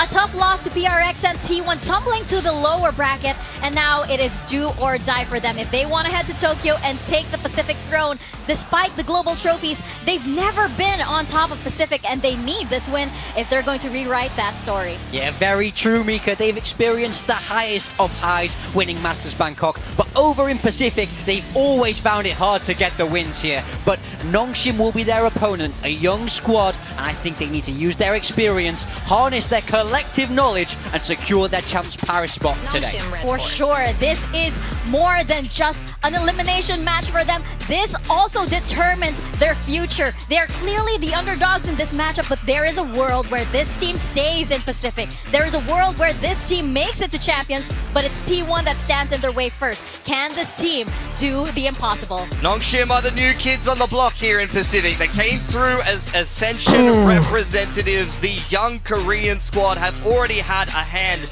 in upsetting Genji and being a little bit of the bringers of their demise. At this point, I'm using this pro match as an appetizer while waiting for the next big patch. Not gonna lie, that should at least change Waylay Harbor to an extent.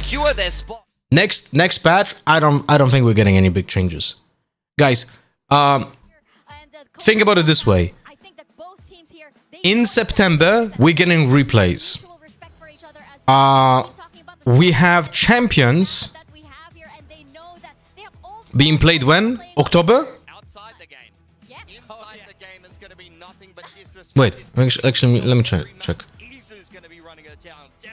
VCT Champions 2025.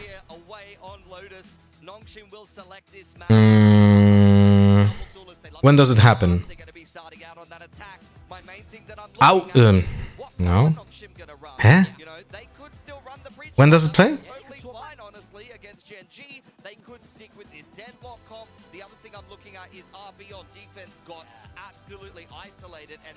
From September? What, already? What the fuck? That's so fucking soon. What the fuck? I thought it starts in October. That's insane. That's insane, bro. It starts in fucking less than a month. You know what's even crazier? The playoffs of Pacific end on 31st, and 2 fucking weeks later you play... Look! The VCT Pacific playoffs are ending on Sunday 31st, and then 11 days later, there's first day of champions.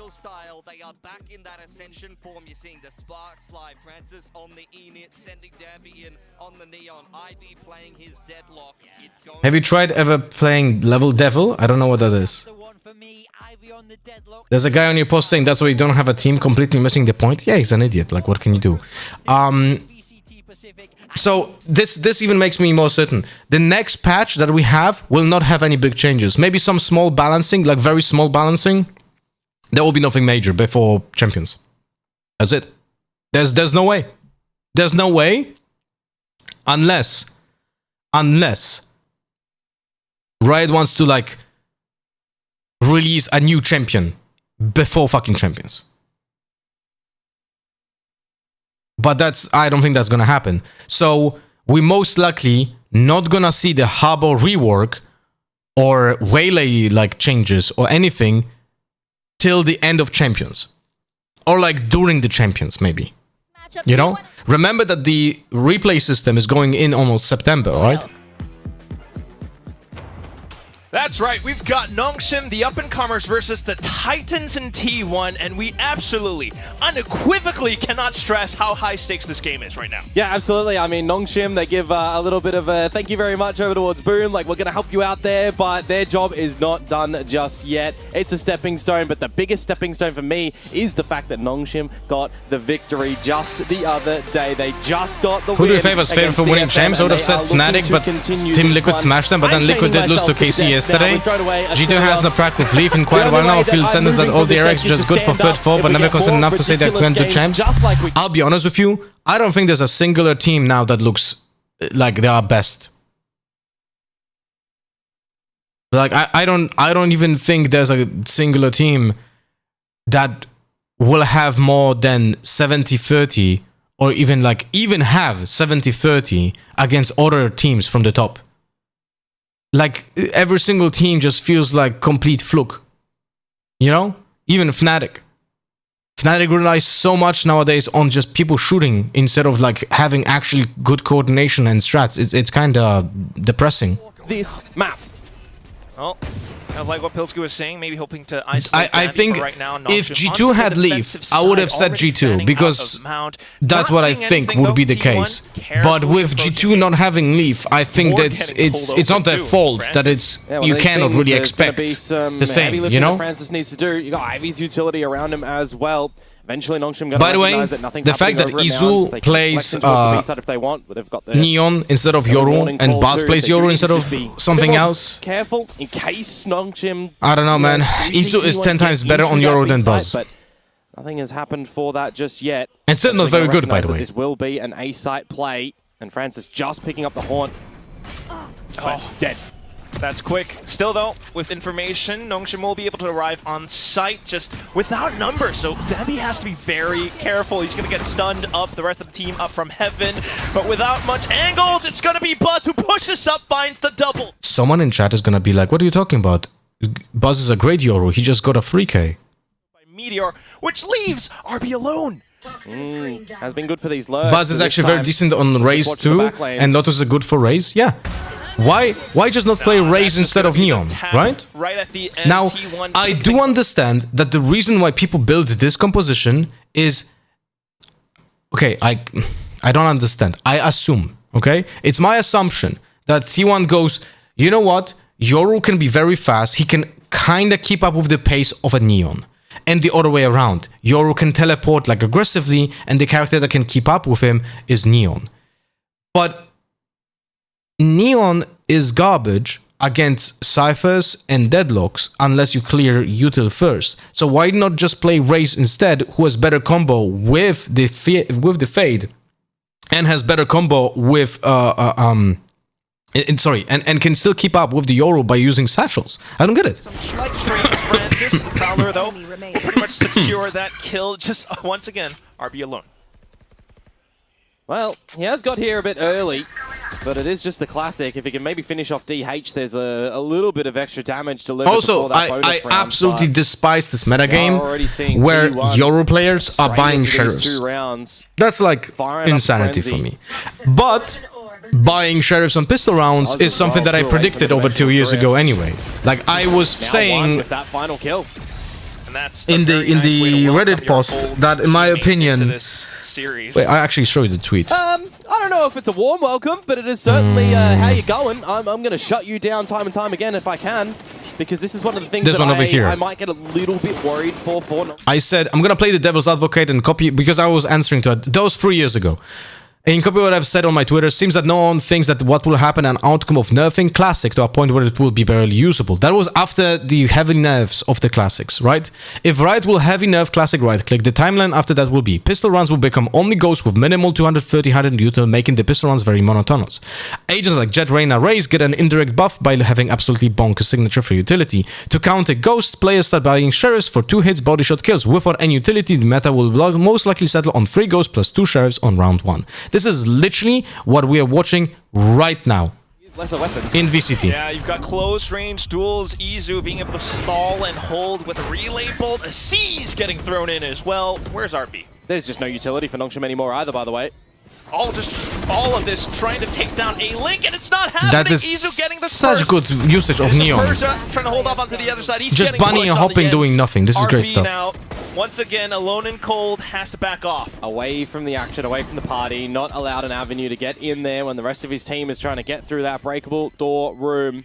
And by the way, Dumby is the Neon main. The Neon main. That's the guy that everyone was saying is the best Neon on the planet, and I agreed. Which he does, but eventually traded out from DH, who, mind you, had a great timing on the paranoia into that room as well, which threw a spanner in the works to Nongshim trying to bully their way in one-dimensionally. They had a lot of utility out of play. I just want to say one more thing as well. When that paranoia hits, right? Look, let's rewatch this. Let's rewatch. The C's is a problem. You cannot push through that C's, right? And now, when that paranoia hits, you know what the players should be doing? Going forward. Why is the Omen... Look at the Omen right here. What is Omen doing? Why is he standing there doing nothing? Why is he not helping? Why those people are not wide swinging? Look at the way that they're swinging after Neon. Look at this. Look at this. They're not running in. And the Omen doesn't help. Like, they are on the no coordination. Weaponry. And although RB can beat them to the party at the C site, will T1 be scared enough? But Nonchalant strat and almost always just eating the guy and hoping he's good for one. Yeah, that's not gonna work because there's not much coordination here. Just going in for the execute. Paranoia as well being sent in. They get the site. They get the spike down. Persia does have a Vandal here too. I think that is very similar to a lot of more tricky. T1. Let me just mute it a little bit. So what I want to say is that because people like to look at results and judge by results, not judge by eye test, right? The reason why there's a lot of inflated like opinions about players is that against lower level competition, you can do incredibly stupid shit like a full swing with a Reyna or a Jet or a fucking Neon, get one isolated kill and not die because you're not getting punished. And if you do consistently that against lower level competition, people will start saying, oh my god, he's so fucking good. Without even support, he gets the kills. But then suddenly, you start playing against a team who has better understanding how to not get fucked by someone just doing a stupid play. And suddenly that player has incredibly bad habits of like trying to just brute forcing his entry into a gunfight that he thinks he's gonna win, but actually the reality is he's like at a 40-60 because the opponents are now better, and now he's just pushing like an idiot. And then suddenly the entire game crumbles because it's a 4v6. But no one makes an eye test. Everyone is just looking at stats. Able to find a shot now from Door. Oh, this battle right now. Do you just want to relinquish control of this for T1, or do you want to continue to fight? It's going to get messy either way if they like, continue why to is press on. Izu dead now, alone? Pop Flash is good though. Buzz kicks things off with an initiating kill.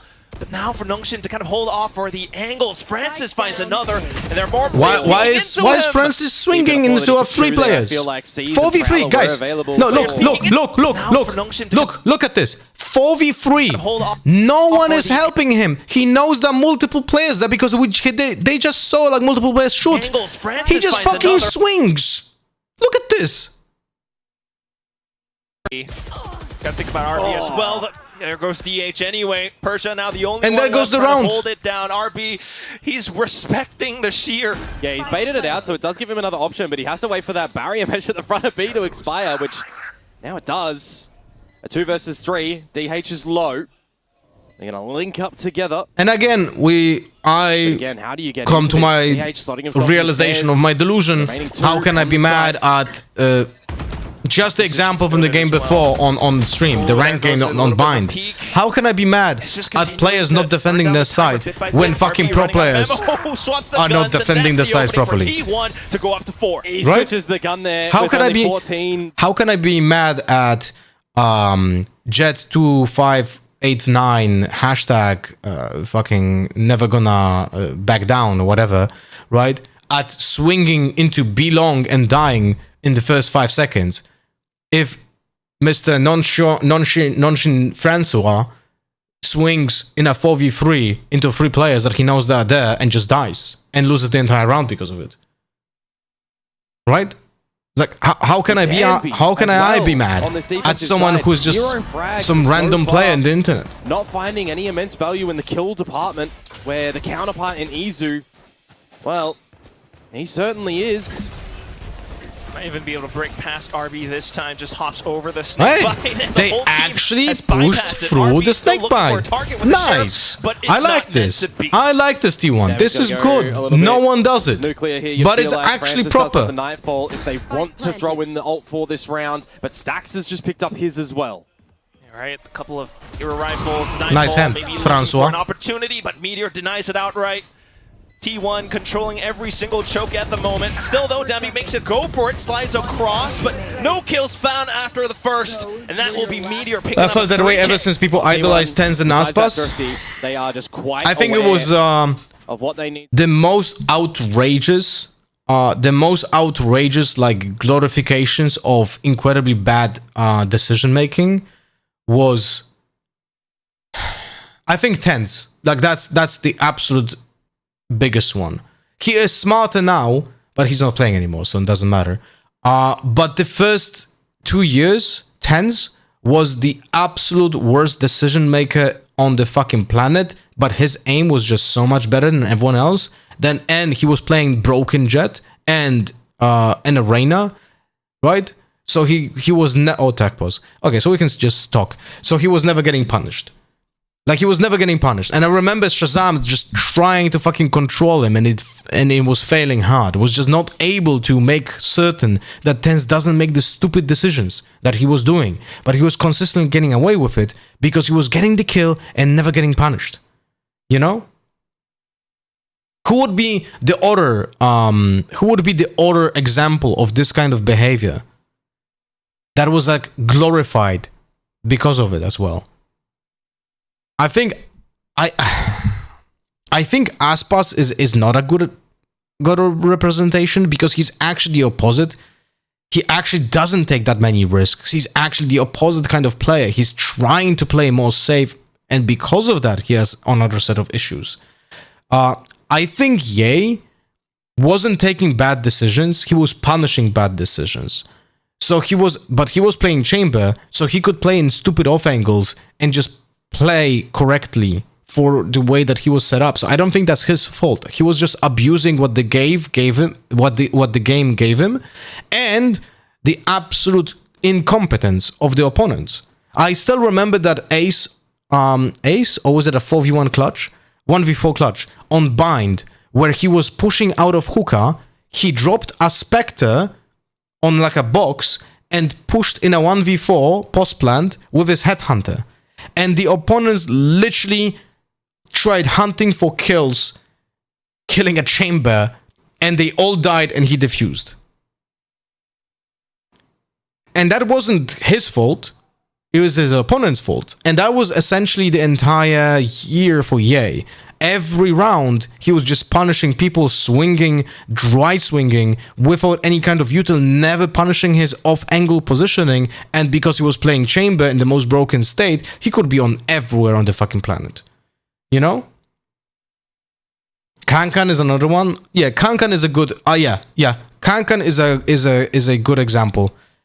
Kind of similar to TenZ. I agree.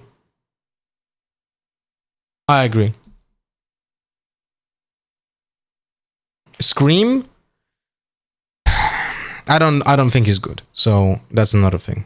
I mean, he's great at shooting, but I don't think he ever reached the level of, how do I say that, of like abuse that we have seen from other players, right? He was not playing that, he was not leaning that much into like incredibly stupid plays. I think something's actually incredibly smart about the game. So I think something is also one of those teammates that is very selfless in a way that he creates space for the opponents, for the teammates, even when he doesn't have utility. Like the wide swings, he understands that he goes first, he needs to create the space, so even when he doesn't have any util, he's not gonna fucking do 2 steps forward and crouch and shoot. So I don't think something is a good example. I think something's actually a very good example of a player who has the game intelligence to not look like an idiot. But I say that And so many rounds are being just fucking thrown by every single player in Paper X, including something, you know?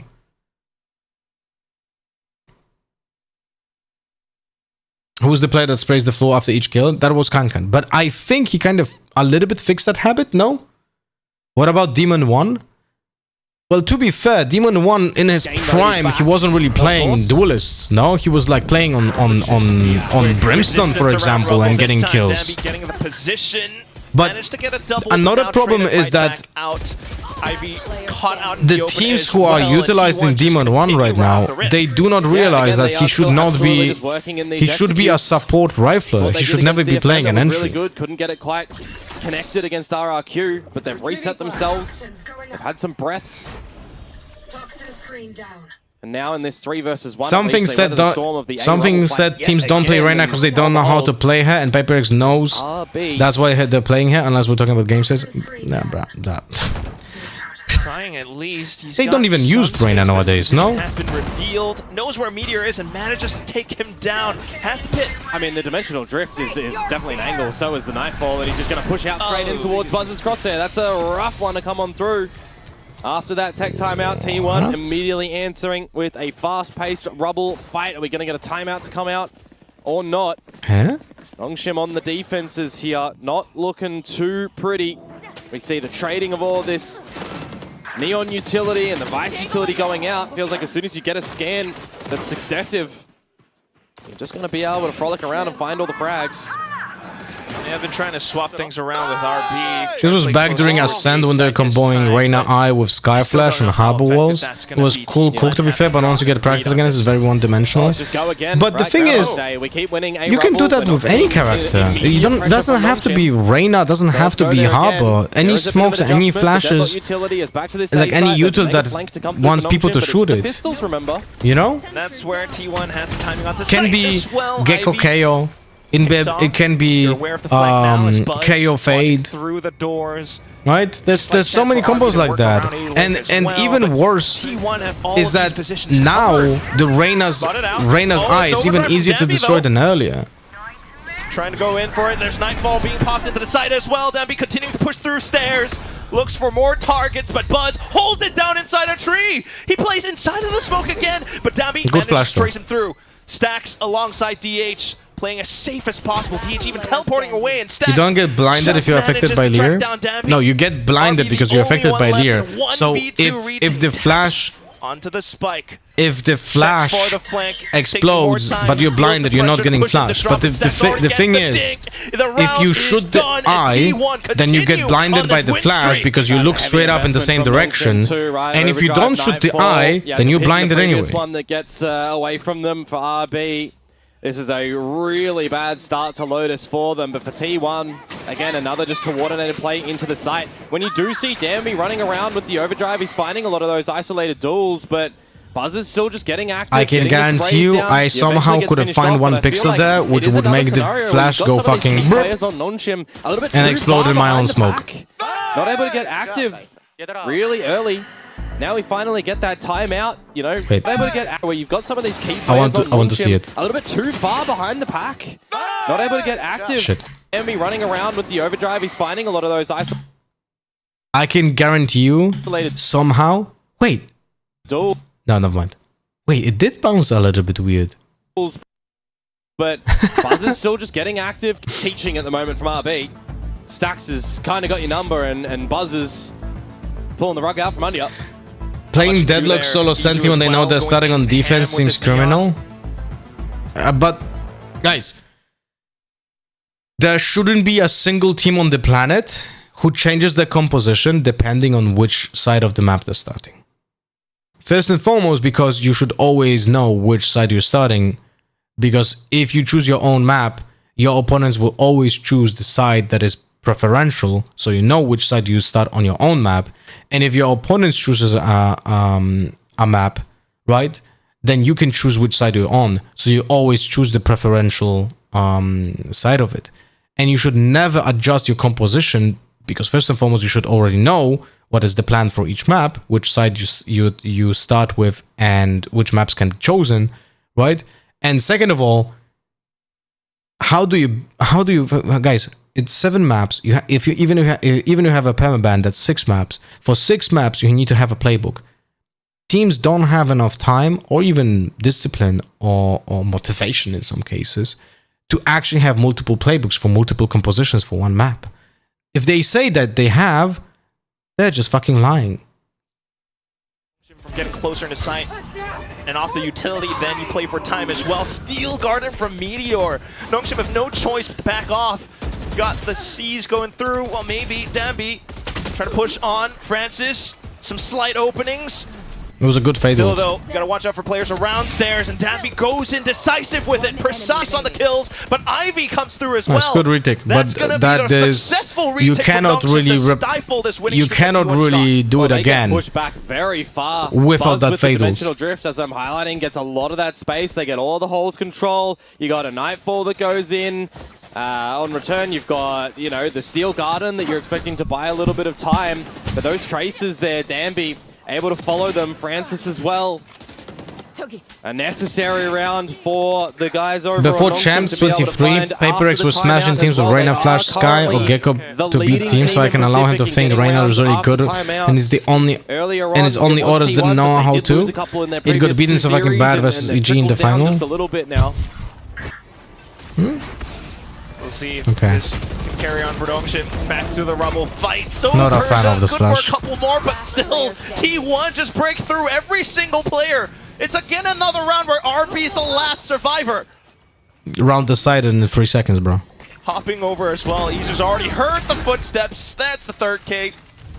I mean, for those wondering, you feel like you've seen that before. We've seen that 5 times already in this map. It's just going T1's way yet again. They're getting in your face. They're rolling in the mud. They're happy to just have a battle against you. And again, it's another scenario where trading fast lane locations. By the way, but the Horn reveals that come on out, they are quite a little bit decisive. You see how late the one actually comes out. Did they use the grenade It's a roughie here of the deadlock on A main? In this A battle. I think they did, no?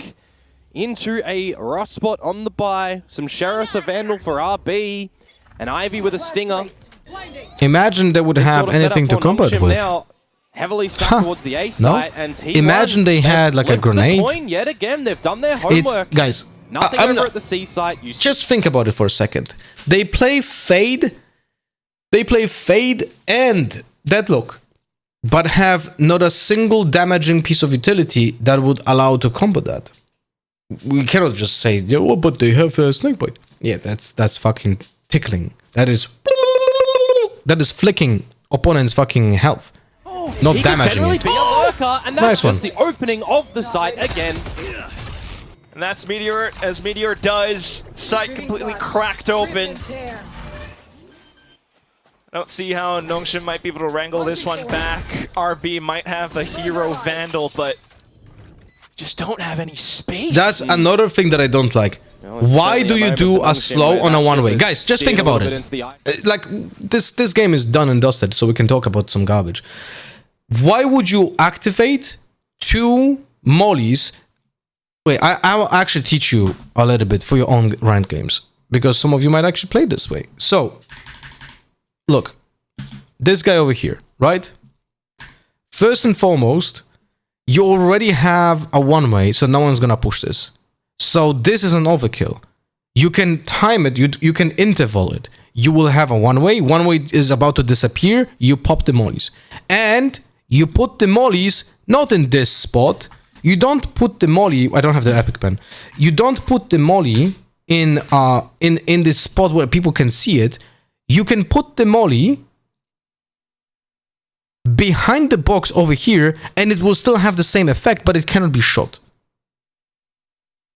So you don't have to fall on the stairs. You can just focus on holding this, but you just wait. You put the molly here, and you wait for the smoke to disappear. When the smoke disappears, you activate the molly.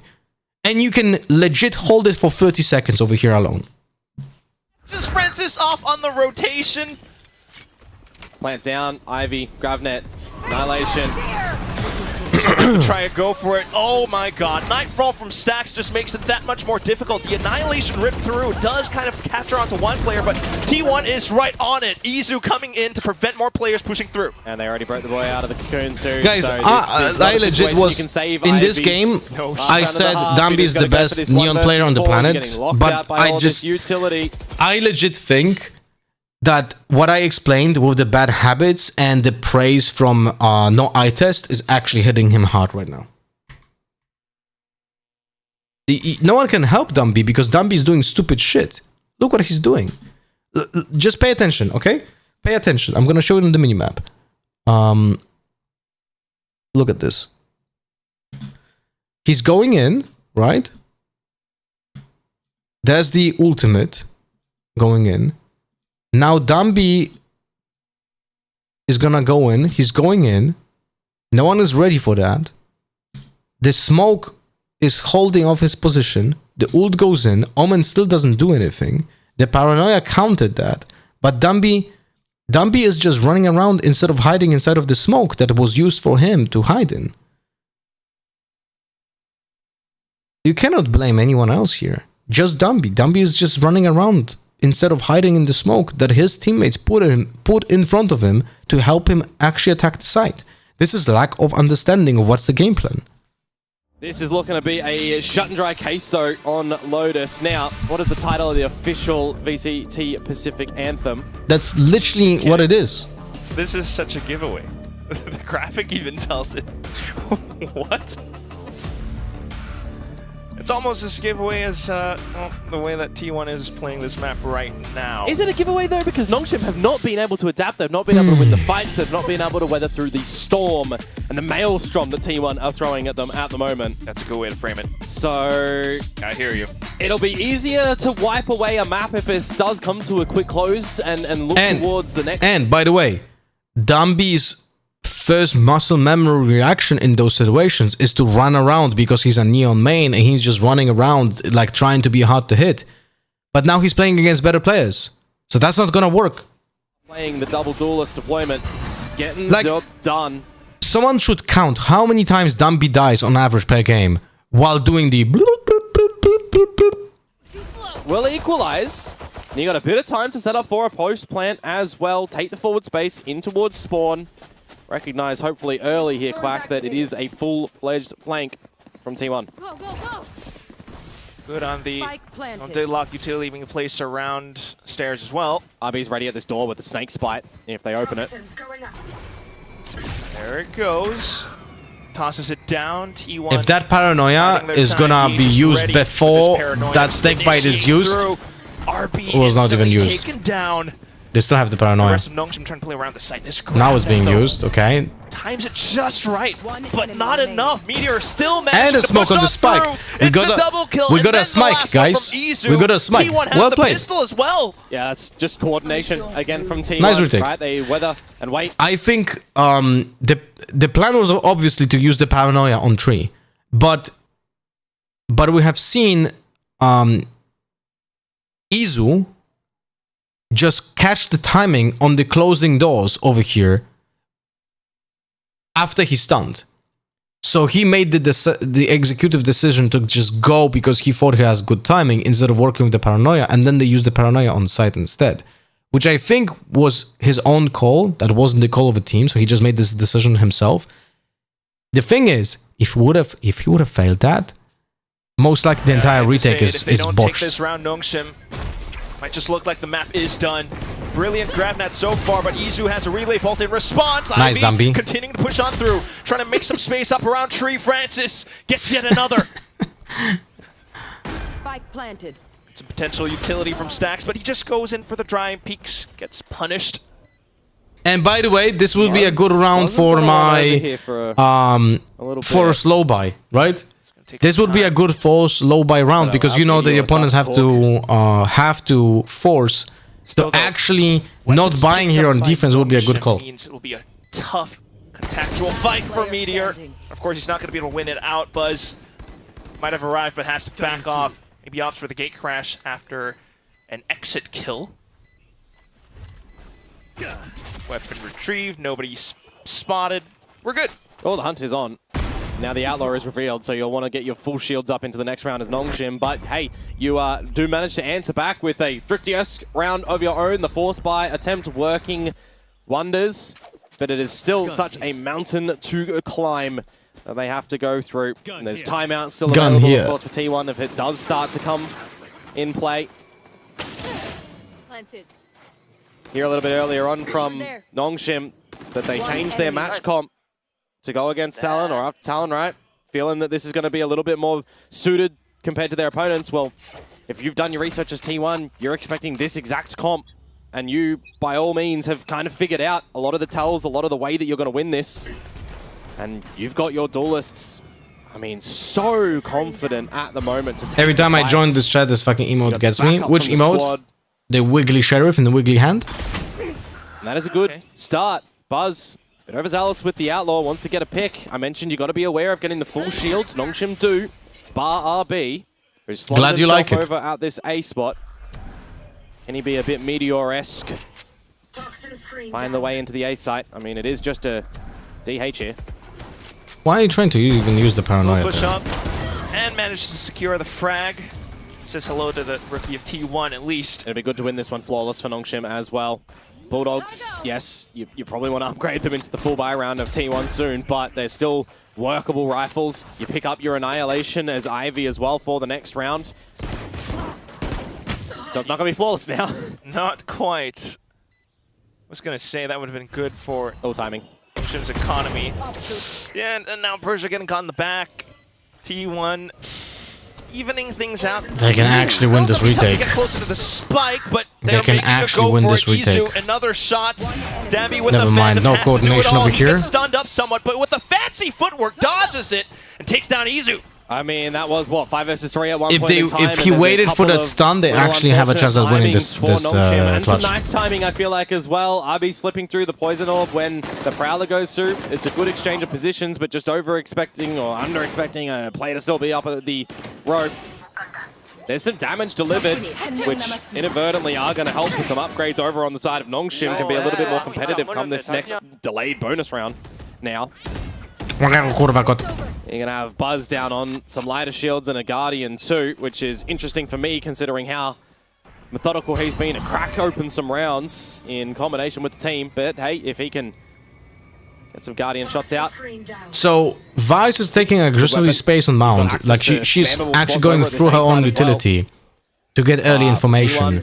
So defense should know it's not C, at least for now. So they're more ready for this execution here on A. This is why you can see 3 players like waiting on contact. Around C. No paranoia, really? Okay, that was Flash first paranoia. Very nice, very nice. I was expecting it to be a little more agile in the decision making, like to be done instantly. Oh, it's perfect. Oh, Francis. Well, not too bad on the kill. Still, though, with enough information. Misplaced vines, guys. Rotate in time stacks on the I'm covering the minimap. My bad. That is actually very my bad. My bad. Sorry, guys. Rip, though. That's my bad. Well, not quite. Annihilation. Excuse me. Sorry for that. Yeah, still just trying to play for space. They're kind of all trapped into the site currently. Izu around the corner. Wants to take down the trap, but that's where Dambi strikes. Now Buzz coming in for a go, but all shut down at the hands of Dambi. Stacks. No comms about the trap. Hops on over. No, gets spotted out by the back. His elbow getting tagged up. And now with the stun going through, Dambi. I want to show you something in which I think is the reason why they lost this entire round. So this is the combo play of isolating this player, which is very nice. But now, pay attention to this execute. Go time over at this seaside as Nongshim, but that's where this Look. He put it like this. But now the people can just go through the wall. And the other phones is on B. You cannot say misplaced. No, you cannot say misplaced. He's just had a different idea. But I don't like the idea. On this attacking side, a bit of reprieve now with the pistols like, for T1. And the if he wants to swing, in my opinion, okay, as well as the phone's, fall back a little bit further. The phone's position is okay, with that utility. But if your phone's position is like that, then you should not be swinging from backside into main, because the opponents cannot have bad position. You know what I mean? This round with the pistols, especially like, with that if you want to push that, then you need to have the phones close to the wall, so you punish the people going for the wall. For Nongshim. Oh, fuck. No, wait. No, it's okay. Well, good on the Camera's at good. least. And T1 haven't budged here. This could be a dangerous position to waltz into. 50 seconds to go, and RB has again just switched to play off the rest of his team, getting a little bit more forward towards the C site, confirmed information off the Arc Rose. And now the team is just going to knock on the door of C, and Meteor is welcoming Danby. Was that in the mid-jump? And not letting him in the house. Goodbye. Why the Steel ult? Garden. Well, they might be in the house, but currently don't really have the guns to pull it off. Izu dives straight in head first. RP managed to silence them. Francis another kill from the back of the site too. And at that point, the weapons are back online. Meteor, what a shot, but a little bit early on the Steel Garden. And right now, all they need is that one last kill. Nongshim up to 6. Is it wise for Meteor to put up his wall so high up in C main? We're just going to give you a big little smoochie into the battle. That is a round for Nongshim that could have gone the wrong way. Nice shot. When Danby loses his life There are two things that you need to do when it comes to Vice setups. I'll show you in a moment. Not even a little bit, a lot. By At least in my opinion. Nicely done from Nongshim. 4 in a row. Is this the time out time for T1? It Let me show it to you. absolutely is. Again, watching yesterday, There are two protocols, in my opinion, that you need to follow when playing Vice on Lotus. Because the thing is, if you can put the Vice wall, you can put the Vice wall closed like this, so no one can go through without triggering. You can also get away with like putting the wall a little bit deeper, so that, but someone can shift through here. You have to be just a little bit more aware. But you can get away with putting the wall like this, so no one can shift through at all. But then the protocol for the smoke cannot be this. It can't. It has to be deep smoke like this, which in my opinion is always better anyway, but specifically against Flash players. But it's also incredibly important against like teams that want to pop the wall. So you need to put this piece of utility deeper, so it creates more space between the wall and the smoke, so people cannot just blindly jump through out of the smoke or inside of the smoke and abuse that. So yeah. Got the operator to be on the back when this poison orb falls, and RB, I'd be a little bit He didn't put it worried there, he put it way fuck up past mount, close to attack spawn. That's okay. Like sometimes you can do that to have like an early information. I think that's okay. DH not spotting anything outside of C either, so this is confirmed hit. Oh, Buzz whipping the shot though! That's really nice enough to surge up, and now the trade starts to come on. He was playing inside of the Viper orb with an operator, guys. Space. They know that they don't want to overplay in that fight. And Meteor has actually beat them into this site too. Might be able to get a good couple. Goes for the quick pre-fired shot. Down goes Ivy, but Meteor now getting taken out. Stacks though, getting that kill. That's potential Nightfall. 2v2. Two players tag. They know what's going on. They don't know if someone is defusing. If you're on the defuse right now, they got to go for the. This is great stuff. This is great stuff. This is great stuff. Sticking it all the way through. Good job. That's how T1 gets up to map point. RP finally goes in for the peak, but at that point. By the way, guys, what was happening with the observer? Because I was close to getting a seizure. What is going on over here? Can someone explain this to me? What is happening with the observer? Now Look at taking this. Out Stacks though, getting that kill. That's potential Nightfall. 2v2. And Nongshim. What is happening with the observers right now? Look. They can't hear if you're on the defuse. 1, 2, 3, 4, 5, Stacks is just sticking 6. it. He's sticking it all the way through. That's how T1 gets up to map point. RP finally. 6 map points now for T1 on this lowest. Why didn't RB jump peek not to see the defuse? He should be swinging. No jump peek, guys. Jump peek most likely kills you. You should be swinging out and just fighting there. Not fighting there as the attackers is a recipe for disaster. You open the doors and then you double swing, and that's it. Builds up in a situation like this. Nongshim. Yes, they are 6 rounds down, but for this round, there's Nongshim not trying to fight there. It's just a recipe for disaster. Pistols. Stacks with a Phantom and a lot of bodies. And you better believe that RB needs to get out of this one. Lucky enough to weather that. 45 HP remaining. And the rotation from T-Ron already onto C-side as well. Paranoia alongside Meteor's utility. And so far, so good! Persia Holy guys, even more. Ivy slightly relayed back, and that's Meteor taking yet another kill. How this can might you... be a thrifty win at the end, RB! Can you do it? No! Stacks! With a Guys, double kill at how the end! can you justify? How can you justify playing Neon like this? Take Lotus! I thought that round should have gone over towards Nongshim, but you're getting a lot of those pistol shots How connected. can you justify and Dambi, this? He's just trying to jump around in the site, but not able to slide and pull out the gun. Drift in play. Look at this shit. And so from T-Ron already onto C. Why are you not... You have the slide. Look, he has the slide. Why are you jumping? Paranoia alongside me. Where is your fucking slide, bro? That is going to be a wake-up call for the younger squad. And this is something... You guys remember when I was playing a lot of Neon, right? On stream. And I am mechanically much worse. But good highlights of the Neon play, right? I am not a good player. Specifically like on Neon, right? But what I realized very quickly is that I should not be bunny hopping. I should be zigzagging. If my Neon has the dash active, I should be zigzagging and very sparsely jumping because I want to be ready to slide at any contact.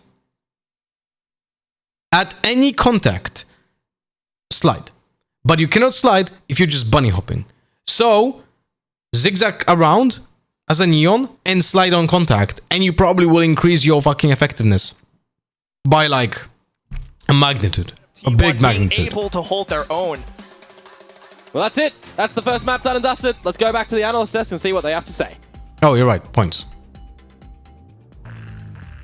T1 taking Lotus, but there was a little bit of that Nongshim resurgence there. I thought that we were in for what was another the second one map? of those great old Pacific comebacks, but it turns out just T1 just managed to nip it in the bud. Yeah, Nongshim not managing really to get anything done, starting down in that first half, 10 to 2, oh just my not God. really figuring anything out on their defense. T1 on the other hand, strong start. We see here 10 minutes spike vote over content here. in every single one of their attacker rounds. And now on the green platform. Way too slow to start, unfortunately. Only were able to pick up on the defensive side. Thank you for double dipping, guys, by the way. Exclamation mark penalty. Also, why does this keep happening? Every time a team wins a bonus, they just get like ecoed straight away. I swear that happens every single game I've been seeing lately. And then only one other round. Like T1 absolutely cooked him on the attacking side, and a lot of that came down to Izu and Buzz just running it down, getting in their face. Nongshim is used to being the team that defines a round. Will there be any Waylay bullshit from Nongshim? I hope not. If there are multiple things that you can do nowadays on Ascent. Ascent is not one map composition anymore. I would say that you can be viable at playing Yoru.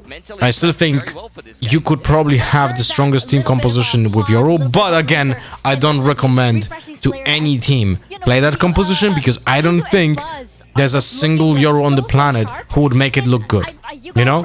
And there's not a single like even a team that could support that because it just requires so much effort to put into practice. But Jet still viable. Yoru very viable but semi-viable as a pick because of the lack of prep and effort. Neon absolutely not playable.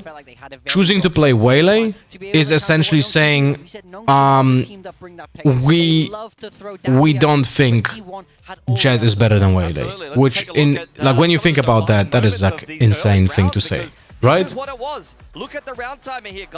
And Raze, I think, is playable and is even nowadays with this meta game of having fade and like fade players use more stuff on Ascent. I think Raze is even a better choice nowadays because of this swap in meta game on the initiators. So I wouldn't mind if compositions play actually Raze. think this is a big strength of the double But duelist otherwise, comp. We no know how other good duelists Easy's are on it. actually They're able to a be decent so choice on fast, this so map. aggressive into that A main space, and just Nongshim not able to put a stop to that. I mean, I totally agree with that, and it's actually something that you'll see. And Waylay is there, just... but also from RRQ on The Waylay choice is essentially saying, we don't want to run Chamber, so we're gonna play Waylay instead. Essentially a temporary wall that acts as a pop smoke. You know, you used to see Cloudburst with the KO flash as a pop smoke. Nowadays, you're seeing fast lanes and temporary walls go up, a Viper will go up, and then the Yoru will just bounce a flash off the floor and pop out of it and make a play somewhere. It's incredibly difficult to deal with. Yeah, it's incredibly frustrating. You see so many people just like unable to do anything because they're either blind, they're flash. I'm not... Was the point that this is something new? It is a tic-tac-toe, and in many cases, you know, put the T1 X in the bottom right, unlucky. Yeah, well, T1 did that and just managed to line Because it that's up game, perfectly. that's agent design from Phoenix, by the way, Buzz just from really capitalizing Beta, on that initial who can push. do it himself, I right? think they're Wall for and sure flash in through a contention wall. of the strongest double duelist pairing that we have here in Pacific. Both of them taking over rounds, having big individual performances here. And if you're gonna run double duelists, these are the kind of numbers you want to see. Both of them just light years ahead of what Nongshim were able to do. I mean, it is the quintessential what you imagine in your dream scenario, a double duelist to be. Two incredibly sharp, confident players that are happy to play these up-tempo rounds and are going to multi-frag, are going to be able to cause chaos and hit the flicks that you What was need. nice though, I have to say that T1 had some nice trap plays on contact. Like that flash into Paranoia was very good. Scariest iteration. They run you over on the attacking And that's nice side, that people in T1 actually practice that stuff, you know? Go 2 for 2, guess what? You got Meteor in the clutch. Yeah. Exactly. I love that they disrespected Nongshim like this. Nongshim do so much of this to other teams where they bring that round timer to be so short. They run at you, they play at their own tempo. But it's clearly shown here, if you deny them, you force them to play at your speed, they're just not able to stop you. They can't slow you down, and they don't want these rounds to be slow. That's not where Nongshim are at their best. Izu is going to be our map MVP there, sorry, but really dominant on this Neon. I think it's worrying for Nongshim. I think because this is a big sign from T1. This is T1 saying, we're happy to play your game and beat you at it. And I don't know if Nongshim's going to have the extra gears they're going to need to be able to turn this series around. We've already seen some insane comebacks here in Pacific just yesterday, but this might be a bridge too far for Nongshim, especially a team of their experience level and the motivation for T1 going into Ascent here. Just win this map and you're in Champs Paris. Yeah, Did you guys know that Germany has German shopping cart return championships? Have been flawless on this with this composition. It's called with the Neon. So for me, it's a big question mark. Why are T1 Einkaufswagen It has parken. to be some kind of read. I think the Nongshim comp is off meta enough that they're going to feel like they have And they answers. just It kind of looks like curling, but with so I think it is available. but with like the cards from Miles. 100%. The blueprint to beat Nongshim on Ascent was set by T1. Why is Phoenix getting picked so early nowadays in tournaments? Because you don't have a slot for him. You could argue that to some degree you could choose him, but he cannot be the solo duelist because unless... Okay, so on some maps you couldn't run him because you don't have to get a duelist. For example, you can play no duelist compositions on Icebox, which essentially means you can run the duelists that typically are not meant to be chosen, right? Then on Breeze, I would say you also don't need a space creating duelist because the map is so open and so big and the choke points can be avoided to some degree, right? So you have also an option to play there with the Phoenix, and also you can farm so many ohms on Breeze, right? On Abyss, I don't think you can get away with no duelist that is a space maker, so you can't really play that there. But in general, he's just... If you want to learn a little bit more about what I think about him as an agent with his roles, you can type in ! compendium. I think Phoenix is incredibly good, he just doesn't fit. Alright, let's talk about these compositions. Now, T1 is playing Yoru, but Buzz is playing Chamber. Now... Thanks, Wyatt. Thanks, Fnatic. I don't like the Chamber pick. I really don't. I really don't like the Chamber pick. Wait, the predictions should be up, no? Wait, did I not do predictions? Yeah, here we go. The predictions are up on both platforms, on green and purple. You can still predict. So the problem with this composition, even though you have two sentinels, you don't really shift the gears that much into your defense side, right? If this would be like a Cypher Vice, they would be so fucking strong on defense. But we have a Chamber. It definitely is a case of we'll beat you at your But at least he's buying the correct thing. Buzz goes for 6 bullets and a trap. This series, this stage, and for Ascent, you've played it once against Boom with the same comp. Did they change the? Why doesn't he not have 6 bullets? Even if we can get there. Is the trap 300 credits? I thought it's 200 credits. On map number 1. It's what they did against Boom as well, catching them time and time again, especially on the attacking side. See if they're going to do the exact same here to come out of the gates absolutely running. Once again, it is RB on this Viper as well. Bro, Izu has Ghost. Feeling a lot of teams adopting the perma kind of double controller Omen Viper. And no util anymore. Some teams it really worked for, and others unlucky. Very inconsistent. Here. Silence around the map for the beginning at the moment, and Buzz a corner to hopefully not overlook a short trap on the back of that utility. It all Nice goes play out. by Nonshim, but unfortunately they play against a Yoru Chamber composition. Alarm bot was the trigger. Now you're looking to see a couple of shots as Ivy slots himself in. Stuck. I absolutely despise the composition from Nonshim, by the way. Nullified. I think Ascent might be the worst map for Neon ever. Yeah, clear bottom mid as soon as the smoke fades. Go together, strengthen numbers, a couple low, but spotted out from Francis. If he shoots a dart at their feet, no, they will wait, falter. Buzz. Yeah, Buzz had to shoot 1 bullet accidentally, right? Because the trap is 200, right? Throw it over, but doesn't quite land. Meteor, meanwhile, still continuing to break through bottom mid, but Nongshim have managed to hold. Don't overplay this one. You just got your recon dart online as Francis, and Izu is at a single point of health. Hold out from B main. Danby will be safe. Managed to spot him. 1 body shot. Oh, no way, you're kidding me. Well, still 1 HP, and RB will be able Guys, to angle, turn back close around. angle, So close angle mistake again. Still 1 HP. Why are you swinging up close? Look at this. Oh, no way. He's not even shooting. Managed to What is going on here? 1 body shot. Oh, no way, you're kidding me. Well, still 1 HP, and RB... Get acclimatized to this map. Throw away the last one as we were kind of talking about. It's a rough one when you do end on a thrifty, especially as well, but sometimes... No, he had 0 credits. That's why best of 3 Buzz had 0 credits, look. Body shot of help. Look, he has 0 credits, see? 0 credits over here.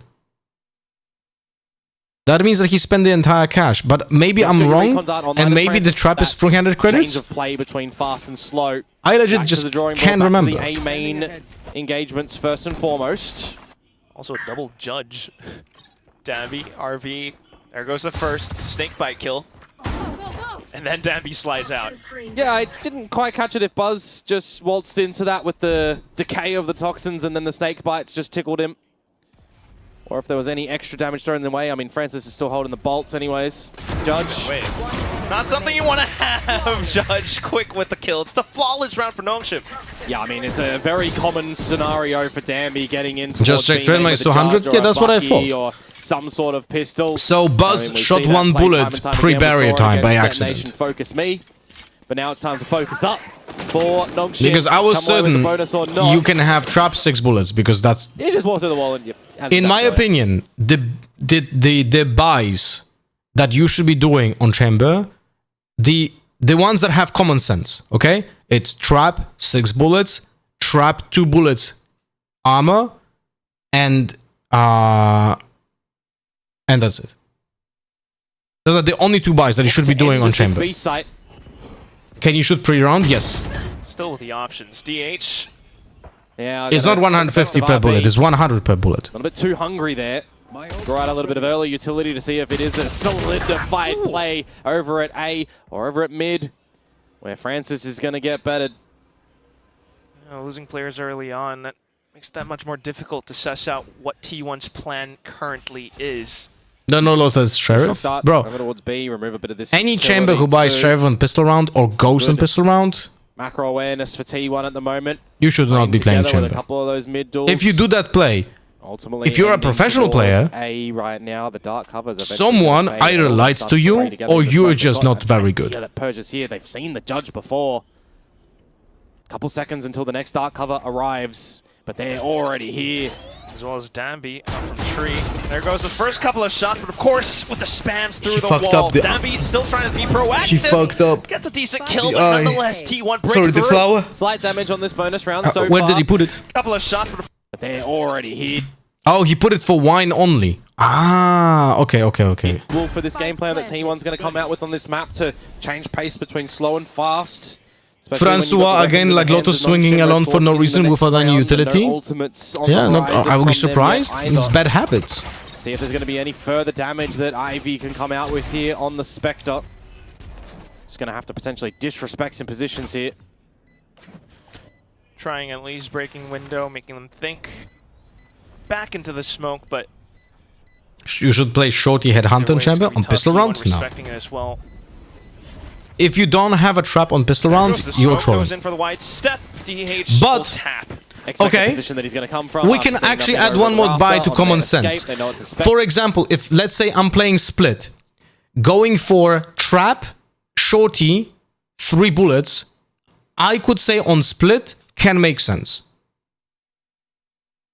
Okay?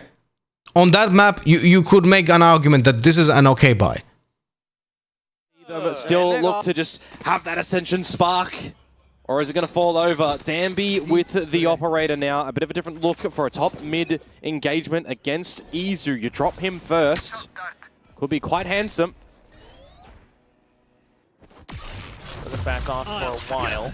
Dimensional drift on the back of the gate crash for position with safety in mind. Semi-okay, because he's actually saving time with this. And the scan. How does that one get him? He got But does he have his TP somewhere set up?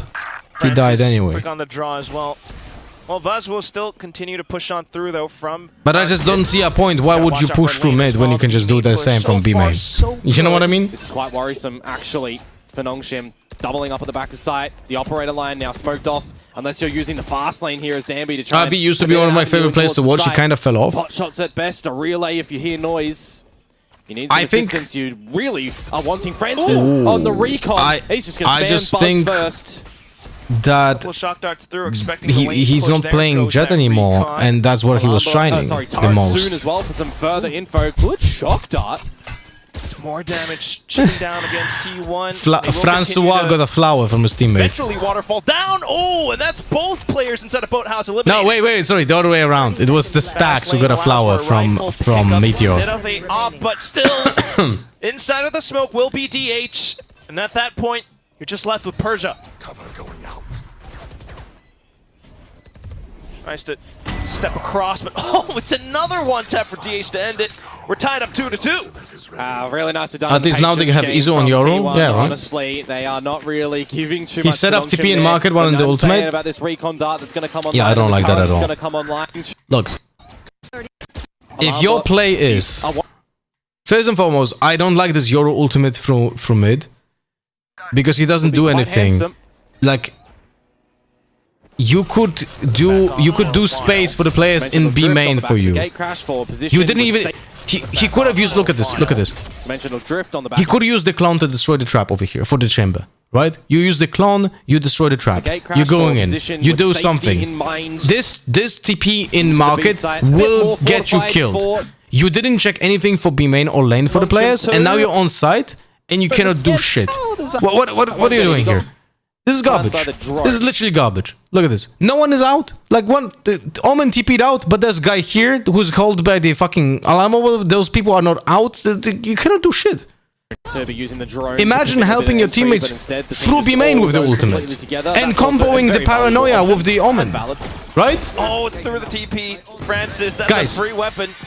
Guys, imagine going through main and comboing Yoru ult with Omen ult. Mind blown. T1 shut down. Are we going to get a thrifty to come through from Nongshim here or not? It's a heavy investment on the Hunter here from Francis. 5v3, you're feeling better about it. Meteor, though, has to come up with the goods in this position. If T1 are to find their legs, it's not quite happening because Francis gets the wall bang. Buzz pushes on through. Again, eco by Steps though, and then Thrifty, right? Why is this Thrifty lost? Let's pay attention. They have 5 pistols. How do they kill them with rifles now? Let's check. Very valuable option. And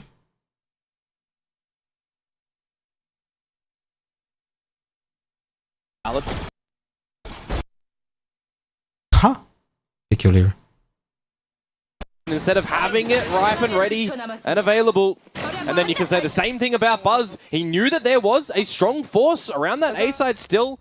But the Guys, Outlaw, and 2 those shots, are a reload, pro pull out your players. sidearm, but you want to be... And Izu is right on the unfortunately weapon. one of the best Yoros on the where it might planet. get interesting for This is how first low the half. bar is. Tour de Force is out for T1. A little bit of a French buff, perhaps, on their journey to Paris. Still, though, the question is where you're going to There's no one pushing, no flash. He just TPs out in the open, gives away a gun, and loses an entire eco, I kind of want him to drop down anti-eco, because they just did that. Meanwhile, Meteor over at A main has got The thing he did with Yor would have been just playing better with Jet Dash Smoke. Yes. Yes. So he's got a lot of space that he can 100%. team. What can he see? What can he translate over towards stacks to? This is what I'm talking about. Like, when I know there's a eco, right? I will not TP like that. I will play a little bit safer or push when everyone is going in. Not me, myself, going in first. I flash through the smoke, we go out of the smoke, and when we go out of the smoke, I TP in that moment. You know? Flashes, though, so we're going to have to pretty much swaltz in sight. Watch out for the potential spams. Meteor's going to make it over here as well. He does have the steel guard and can remove the guns for a cleaner way in towards the site. It's exactly what he does. Gun tossed over onto Dambi, though, still a possible entry. He slides on across, but Izu manages to turn around. DH getting the shot into Boathouse, just RB left. Straight through from Market. And look for some potential targets, but everyone is marking every single possible spot. Izu with a 4K. Yes, RB was in DRX, He's got some great FMJS. praise on that one for sure, doesn't he? Want to see that first duel that he was able to get. Couple of important ones for both sides. Could have gone either which way, but it's a first kill on the side of Nongshim Red Force. They're not able to hold and contain. Steel Guard and investment, quite nice in my mind. Permitting some good confidence again from T1 to get on in. You got Izu firing, you got Buzz firing. It's just going to be a That your tech is good if you got Astra retrieving stars or some. T1. No same on Waylay Dash, but Jetpick is still better. They could be just, guys. Different look. You don't have to get super complicated. That's the thing that people don't realize. You don't need super complicated stuff to be decent against an eco. What you need against an eco is discipline and understanding how to play against an eco. Keep together, don't overpeak alone, don't deliver guns, and if you push, if you actually take a risk of pushing through a choke point, then do it together and not one by one. That's legit everything you have to do. Right? That's legit the only thing you have to do. To the approach of B. It's nothing complicated. Pick up that orb technically if you want on the back of stacks. Get closer to that Hunter's Fury. It is still early days on Ascent. As Francis comes in to investigate. It's a nice arrow. Yeah, it's a good scan, but it's a wrong target allocation onto the clone. That's right. And it is still the lesser buy for Nongshim as well, remember. So you can throw what you want at this round, but not playing on the KO comp. You can't get any flashes over through That reminds me, spawn. PRX does it, which was so cool to see with the Astra Star retake, which helps matching Satchel for us in terms of path. That was so cool to see. Yeah.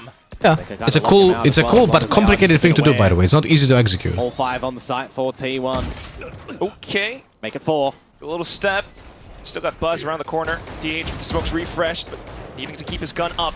Relay ball perfect Good, though, but good counterplay. it's a paranoia answer Nice back. counterplay. Nice counterspell. Not really going through at the moment, Komodo. Buzz being able to hold down the line still. They need to be careful here. They might all go up with the spike. Maybe instead of saying counterspell, we should say reversal. T1 beginning to feel the pressure. They will push on out. Ivy low, and that will be Stacks to punch through. What do you guys think? Counterspell, I think it's easier to understand, but at the same time, it completes doesn't mean what it means, right? But reversal doesn't mean what it means, but it's a little bit better than counterspell. Counter util is too long and doesn't roll off the tongue. You know?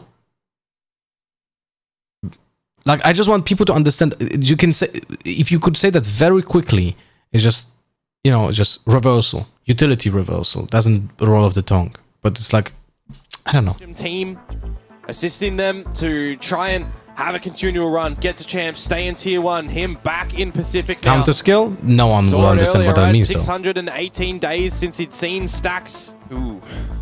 His old leader in the server. A Buzz there too. I wonder... This time... I wonder when we will get a character that will pop a shield that bounces an effect of an util. Like an actual reversal. Like, for example, Paranoia being used on me, I pop the shield, Paranoia used on you. You know? Hey, imp. Flash flashes me, Flash flashes you instead. That would be so cool, no? But it probably would be broken as fuck. Buzz to be, Danby 2. Although thinking better of it in the extra seconds, thinking that there's actually going to be another aggression. I go into a snake bite, for a mid split, you get damage instead of me. Thinking from T1, I like the idea. Can't use against you ultimates, no? Nothing here is going to allow Nongshim to get a little bit more forward into probably B-main, would have to not apply to ultimates, you're right. Shake up the approach, but you'd think you'd be happy enough as Nongshim to leave the operator on the line over at B and have a slight lean. More towards market, more towards short. Be alright to leave Persia over at Wine. Of course, you can have the Shrouded Step to get on out, but still... It would have to be something like an ISO shield. You pop it, you announce the position, it's a sound cue, it has like a, I don't know, 5 seconds, 6 seconds duration. Investment, which kind of flushes players into this and you would have to make it channel, so you can't do a reply, you know, like instantly. Drift as well, Danby. Silas concept of stealing ultimate from opponent. Looking vertically. That's not good though, no? Does he have the flick on down the shoulder? They miss from both sides. Reset territory, 30 seconds to go, but look, I don't think that would be good for Valorant. With the alarm bot being removed. I don't think that's good for Valorant because then you have a character with no ultimate. Though, at all. 20 seconds. You got to get in here as T1. And that's a brilliant. Imagine Chamber ult shots and kills himself. Slip on through. Oh, there goes. Finally spotted. Danby. I was thinking only about effects, not actual damage, but it would be funny as fuck. Stop and hold. That would be so fucking Still funny. Looking for another target, but at this point, you can't get the spike down anymore. Yeah, why are we yelling? 4 to 4. Buzz is going to take a. There was nothing interesting happening. Why are we yelling? The next round, T1. They took that round really the round was already lost. Why are we yelling? Some people would question the Viper's Pit that RB invests over towards Tree, but I actually think that by the timing, that was really good. And it stops Meteor from being able to come out with this lurk. He still, you know, navigates a lurk around the map in a different little variety around through spawn, but it's just super slow for T1 to get into the site that is a little bit better stacked. Having Danby there, around Francis, around Ivy, with an overdrive popped as well. Well, it's a bit of a treat for Nongshim to still keep in a good contest on this defensive side. And it's back to this B-sided lean for T1. Again, kind of want to see them pivot a little bit more. Why is Chamber not using his fucking trap a little bit more decisive on A? We'll never know. Wait, do they actually... Oh, bro, he does the same ultimate. What can he spot out? The ultimate's gone. That's it. Trying to go a little bit faster. Again, he didn't destroy the chamber trap. The alarm bottom mid, I mean. Buzz died. No one helps actually. That is the 5 versus 3. I'm disgusted. I am legit disgusted. This Yoru, you have potentially a Yoru Omen combo. You can just go through B main and combo Omen fucking Paranoia with Yoru, the simplest thing on the planet. And Izu goes through mid and does nothing. Look at this. Just look at this. This is the playbook. Omen has Paranoia. Look. Still has Paranoia. They did nothing with this fucking ultimate. It's disgusting, really. From the team as well. Again, need to make sure that they're not... The reason why you choose... I need to really explain it. Because what I'm saying can be perceived as toxic. But I need to explain it to you guys. The only reason to choose Yoru over here, over any other space creator duelist, is because you have the synergy of opening sights with the Omen when you combo the Paranoia with the Yoru. But if you don't do it a single time, what is the fucking point? Oh, Persia! How dare you! How dare you! We could have had a Hulk in the server. Well done for RB though. There's the 6th. Looking like an Autumn problem, not an Izu problem. We don't know. We cannot say. We cannot say who's at fault here, because if I'm a Yoru player and Izu is a Yoru player, then you should have your own fucking opinion.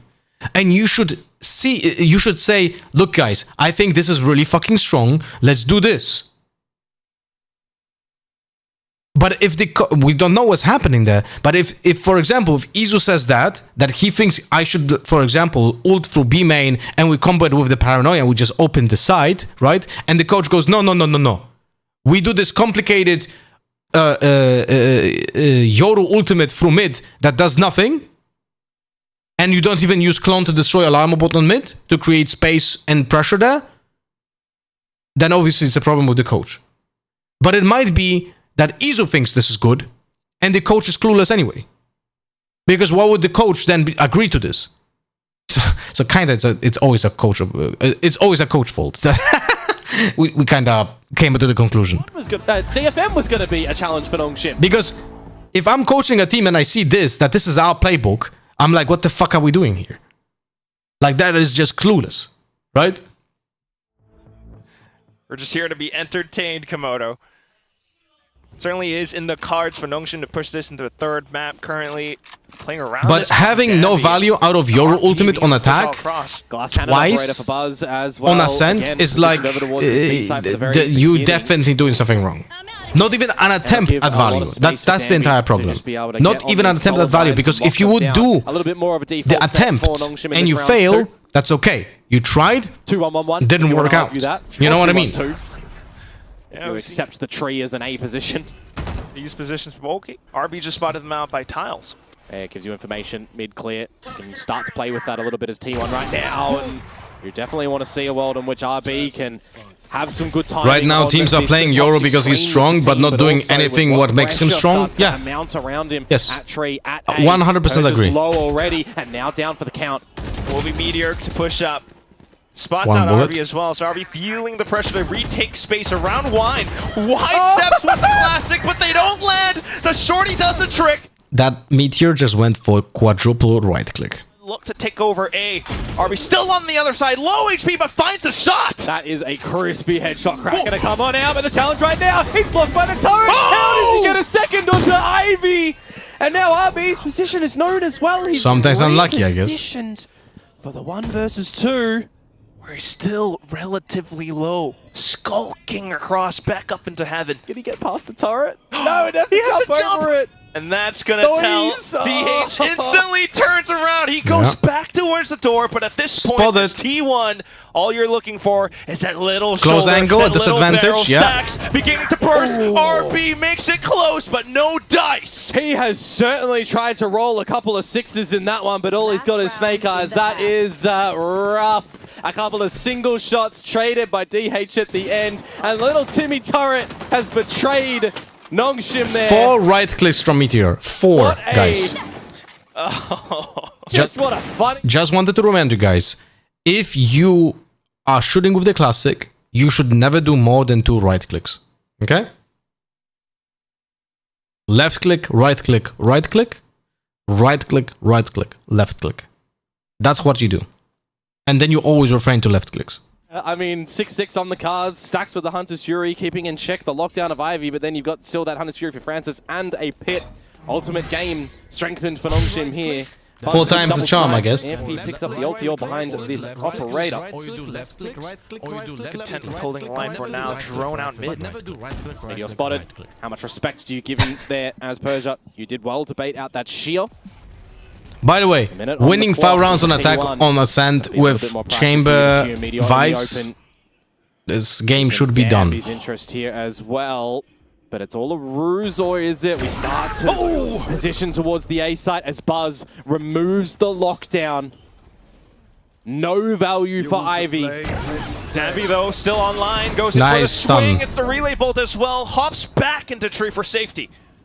Might actually have to be a position for Stacks to use the Hunter's Fury to get entry in towards this B site. Recon and ult sends the team in. There's a pit with 30 seconds to go. If you're RB, you rip it. It's good to see the team now. Not now. You need to wait.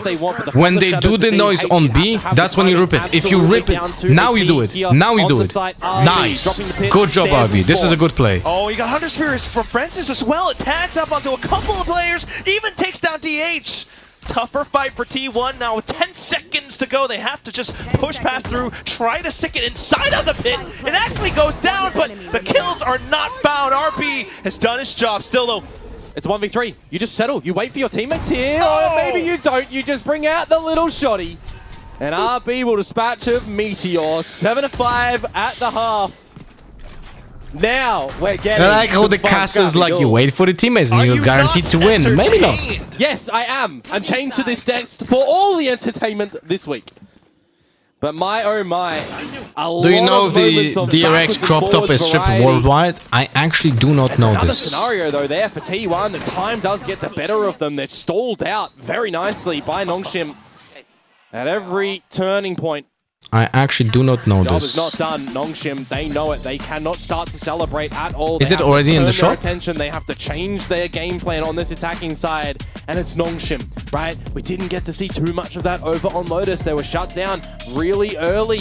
T1 opting to start on the attack, and here Nongshim opting to start on the defense, right? So now that they've got this depth that they need to run on this attacking side to close this map, what does that look like? How involved is RB getting on the lurks that he plays on the Viper on this map? How much access can you get Dambi in towards the site?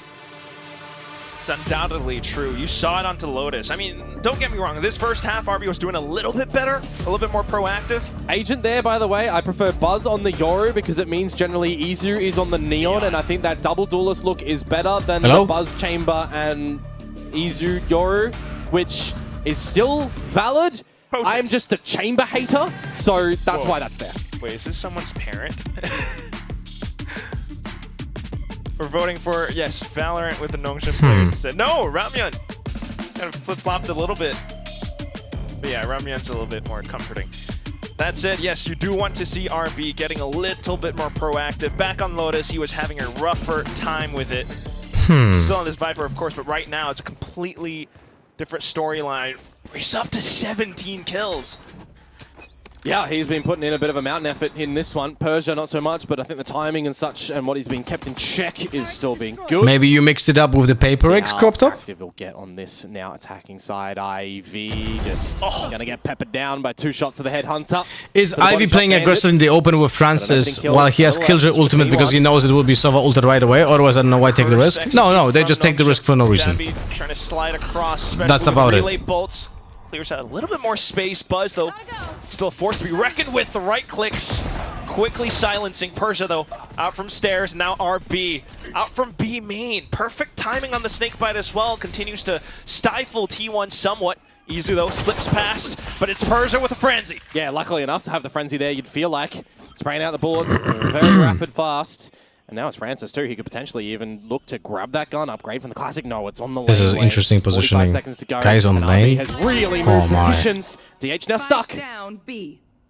Persia not spotted. Where could he be? Oh, right underneath their nose! The ace though, what the shot! But it's still my god! Yeah, it's done. Down with a headshot at the end. A Red Bull clutch for T1. That's actually really rough for RB. He backpedals a little bit there, giving a headshot angle but to again, DH, who is already low. Had RB ran a... This was Nongshim's round to lose. It's a 3v1 into a 2v1, and they still get isolated. Like, this is legit a round to lose, not a round to win. Right? Look at this. He's not just really wait for your been able teammates. to find the kills in this map. You feel the frenzy, right? It kind of delivered the bullets for him. Just point and click and hold the button, but the ghost, you got to tap that one. And it just doesn't work out. Now with the guns up, T1 just looking to hold. Great recon coming out from Stacks. Allows for a pepper shot. And awareness pull over towards DH as well, that they are so close. Dambi dying. And now he's just ready for it. 2 kills, maybe the 3rd. Meteor will steal it away. DH right back in. Shearwall tripped as well. I just left with Ivy. Marking the spike. Tries to go for a couple of shots, but Stacks with the Spectre at close range brings a flawless to fruition. And this is going to be at least I'm very interested to listen to T1 comms on this map. Or you think do you think they blame Sylvan? But are we going to have a set play come out from T1 in this sort of scenarios, right? Pistols on attack, set playable. You got defensive plays for T1 come bonus rounds. On a map that we've not really seen too much from them, right? Just that one installment against Boom. You know, they'd be at least having it in their back pocket with their game plan. In knowing that they might even pick it in this series, which they do. So what does this look like? By positions, it's a little bit more just straightforward around the map. Ooh. Bait and switch play with the Marshall and get out. Slotty would have not killed anyone apart from RB. He would have a gate crash available. He's got 2 of them to get out if he needs. Oh wait, that's a Marshall, not an outlaw. My They've bad. got options to stand. Nongshim relatively aware though. No escape found. Up the guts of mid. Trademark positioned over towards market instead. You get that deep smoke, and it's just one contender over at that B site in Stacks. I still don't know if they play on the trap of the chamber trap buff or not. Trademark dealt with. Stacks I'm actually not certain. Position. Oh, but it's a great relay bolt as well. Now has to play inside of the smoke. Cover going out. This is goal of Nongshim. Stacks still gets 1, but then he dies. Crossing their T's, and let's just any kills here are good. Really take some space. Meteor way too far. Here's the exchange of Persia's weapon from the Guardian to the Phantom. RB on the lurk, but can Meteor do one better? Take down RB. Maybe that's a potential weapon. 30 seconds left. Been heard. RB now slicing the pie. Meteor trying to keep distance as much as possible. Not finding the shots though, and that's where you play off contact. Nongshim, pick it up. Pretty clean bonus round to come through, honestly. And on the anti-bonus from Nongshim, right? They get a little upgrade. You've still got a Guardian in play, but you're going to still... That was a round which you can lose or should lose on defense. This is where I feel like, but again, it's Ascent, so maybe there was a chance of winning it. May very well meet. Let's see now what's that protocol with the double Sentinel setup.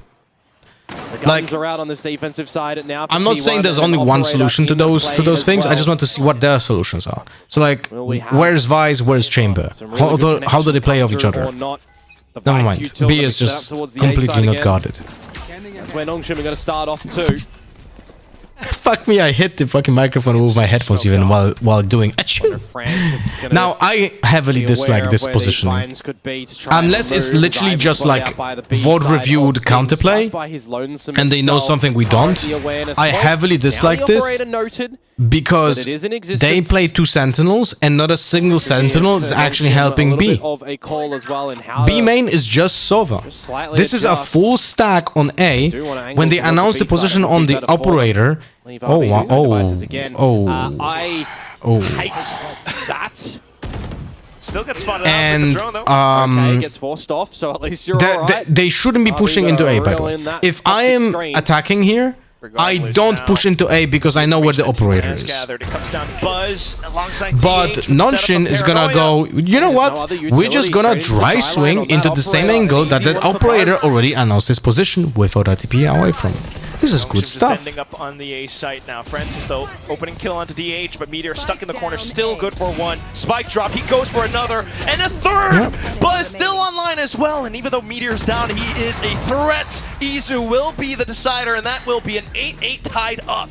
Buzz has done well, so has Dambi dies really dry picking an operator that they know was there. But Meteor head on a swivel, hitting all those shots. I cannot explain it in more simple terms why this round is almost instantly lost. A little bit surprised that Nongshim, you know, against the chamber comp, aren't clearing a little bit these corners either together or using some more utility. And Vice single-handedly keeps them from pushing A main. Omen doesn't TP. 8-8, tied up once again. Enough cash in the pockets for Nongshim to invest once more. Getting closer to a couple of these ultimates. It's the same setups. I mean, Meteor I mean, it's different utility setup, but it's still all of the utilities on A. I don't understand this. It's easier to retake the A side than the B side. Why are we putting so much effort into defending the A side? Yet again, a little bit pacier now from Nongshim in the market. I really don't fucking get it. Doing some shopping. Lurk kill from RB as well onto DH makes things a little bit tougher, but Meteor... That is great timing. Has a good Oh chance, my god, Meteor, that was really good. That was really fucking good by Meteor. He nailed that timing instantly. He knew what is his window. That was really good. Very good game sense. In your face. Meteor low HP, sure enough. But how do you shoot yourself out of this? Meteor's so darn slippery. It's the right click at the end that does it. That is a little bit kind of uncoordinated for me from Nongshim. They do have the right idea to get in towards market there. Jervin Clayton, thanks so much for the follow on the green platform, my friend. Ivy's going to already be through B main, right? No, he's still taking his time to clear on towards B main. Not able to assist Persia, Dambi, and Francis getting in towards the site. And just a pop and go moment from Meteor and Stacks. T1 will take the lead here. That one is awkward for Nongshim. Now down to the eco. Could see double digits achieved here for T1. Oh, counter. Did you see the smoke? Did you see the smoke? He's hiding. Wait, is he fully blind? Fully hidden there? No, his hand is sticking out. Slow and steady for Nongshim, the hero stinger. For damage. Fuck me. Want to get up close and personal. Zone this time not deep enough for Stacks. Recon online. Standard proceedings between Bro, tag versus Vice Flash is not gonna work if the Vice is actually... the Vice can... The Vice doesn't even have to accidentally put the flower into the smoke to actually get him. Even if the Vice... Oh, fuck me. Nah, it's okay. That Vice Flash always gets him. But the thing is, the attackers don't have a Vice. So it doesn't matter. So they only hide from an arrow. That's where he gets to prove himself. First kill found, tries to reposition, still turns around! Now the smoke comes in, and he dodges the shock dart too. Nice, good reposition. I like that. Spot where he gets to play with Buzz. I didn't know DH was Houdini in this one. Oh, nice. It's just a perfect nice bus. Nice bus. That is masterful from DH. Yeah, DH single-handedly won that round. I just logged on what's going on with that smoke on chamber. That smoke on chamber was meant to hide him from potential utility that would recon his position. The problem is they butchered it because it was too small. It was not enough space to hide him. And it only helps against a recon arrow, not against drone. And it doesn't even help against Vice Flash because if it's butchered and he cannot hide, like even if the flash just touches a hand of someone, there's gonna be an announcement that someone is there. You know? It doesn't matter if the gun is too big. His hand was out there. He would be, with a Vandal of a Phantom, he would still be sticking out. You know? But DH is showing himself from a good side. With actual discipline, which is not something I say often. Surely around that they should have made a lot cleaner, but when you consider how DH is able Why didn't RB wait for Francis though? Reactions to go for the TP in the boathouse. Nongshim is playing with zero coordination. For Nongshim. Certainly do have so the we don't have an answer. They just play like this. There's so much you gotta they play not well. It's the time in the series as well. Right now, right? This time out, you get into the tail end of a map where T1 so close towards champs, and for Nongshim, you need to get to that third map, otherwise this journey ends and you gotta fight for your spot at Ascension. This is a pivotal turning point. Unless you have another timeout a little bit later on, thrown into the mix.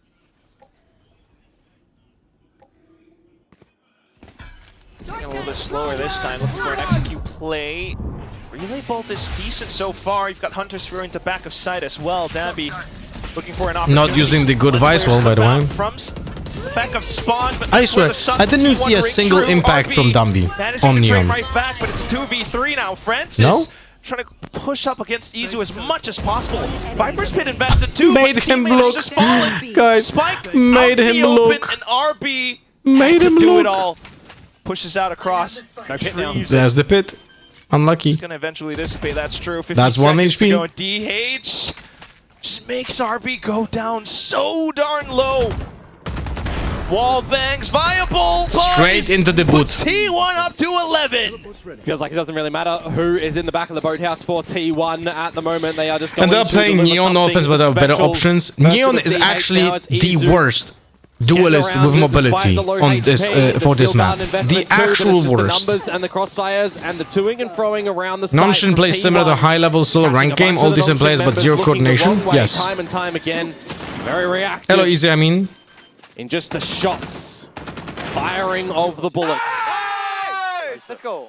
Timeout Like, from Nongshim Red even Force in to solo no queue, avail. it's very hard to play 11 Neon for on T1. Ascent. The map just doesn't give you any Get this and you give favors. yourself You know what I mean? 4 series points. Nice attacking smoke Fading up a for little bit of A. utility again. That also Meteor. Do like the fact that these lineups are there for him. kinda has to be used with the wall at the same time, which is actually a horrible idea. Have to just be very Fuck me, man, those Vipers, bro. Scoping that out. I legit... Puts himself in pizza. They use the drone towards tree this time. Pressure to push onto Izu. No intent on using any of that flash or any of that clone, by the way. Just wanted to understand you that. There was no intent there. It was only to slow down the opponents and do nothing with A it. little bit more. And the smoke and meteor to reposition too. It's very strong from Buzz also, right? Over at Wine in this sort of position, you still have your TP available, the rendezvous. And I think if you do that, if you use that util, if you use that util there as a Yoru, you use it to get a kill and TP out. If you don't want to, if you don't want to use the util for that, then you just shoot through bullets to make sure to make noise and TP out anyway. Not too bad. Spike retrieved, and now Ivy finds Slowing as intent, but slowing as an intent is not good when your opponents have to clear 16 fucking angles going forward. It doesn't achieve anything. They're already slowed down. He does get hit by the paranoia. And even if that happens, then you have no util for other pieces of map which are more important. Getting the spike down. Operator for Buzz, you know that he's been holding on towards this. Also, if you really want to slow down, using one piece of utility there was enough. Salivate a little. The shorty denied. T1 trolling now? Yeah, big time. The sides of it, 9 to 11. Well, Nongshim, they are holding on. A little bit of spice on those noodles, but we're not getting. Hello, Haidar. Thank you so much for the follow on the green platform, my buddy. Depending on how you want to cook them. They just need to make sure that they don't make a meal of a couple of these next rounds. That is for sure. You cannot give opportunities over to T1 now, where you've done a heavy effort in that round to get the round, to hold T1 from finding 12. You'll break their economy on the back of this round as well. Best chance for Nongshim to hold on this map of This time at least we have chamber on B main, so that's nice. I like this. We have the Vice and the chamber separated, controlling the extremities of the map. I like this. It's very basic, but it's just effective. It's going to detract from the fact that this B main control of T1 has both players that could just get out after taking shots. They could have stayed there if they wanted to, but now that they put Buzz with the tour de force on the line, he can stay there as a glorified turret the whole round. Stacks, premature Hunter's Fury, looking for some damage, looking for a frag, and Francis falls. I've got DH still watching out for Tree as well with the potential paranoia. Gets sent across, DH looking to stall. Nongshim manages to slip past, but still Meteor on the site. Strong anchoring alongside Stacks. He takes down another one. Dambi out from heaven. Its positions revealed 2v4. He hops Tony on down. Hawking over here One in. and still gets a kill. Crazy Not stuff. too bad. First feed into hell. And now it's we know. not gonna be And now enough. it's a Meteor 3v1, still doing some damage. unlosable if you play together. 3v1. Okay. 30 seconds left. Let's see how Not T1 much fucks this utility up. left either. It's hard, that's for sure. Just the smoke. Maybe an angle around Jenny. Buys! He swings with a tour de force, and now T1 are one round away from champions. I don't feel any pressure for T1 in that sort of scenario for a 3 versus 1. Objectively, when they look in this map and statistically against Persia, having a bit of a rough one on the kill department, they should be finding that night and day. Hunter Fury started off. What is that Meteor, comment, he bro? is just literally Statistically speaking, in your Persia side is on this garbage, vice. so you should win. Literally. Around the A site again, locking it down, hitting the shots. 3 series points for T1. Oh, fuck me. Odin brought out by Saps now. Don't like that, but this is faster from T1 up Oh, through fuck mid, me. spam in towards tiles. Not going to be meeting any damage at the moment. You need a good opening That's so play. fucking You need funny though, no? a faster, pacier one. He for uses Nongshim. an The euphemism, lockdown now can be used but to it's be just because like a... Hunter's Fury was It's used actually last round pretty and Buzz, fucking toxic. The full spray, Ivy.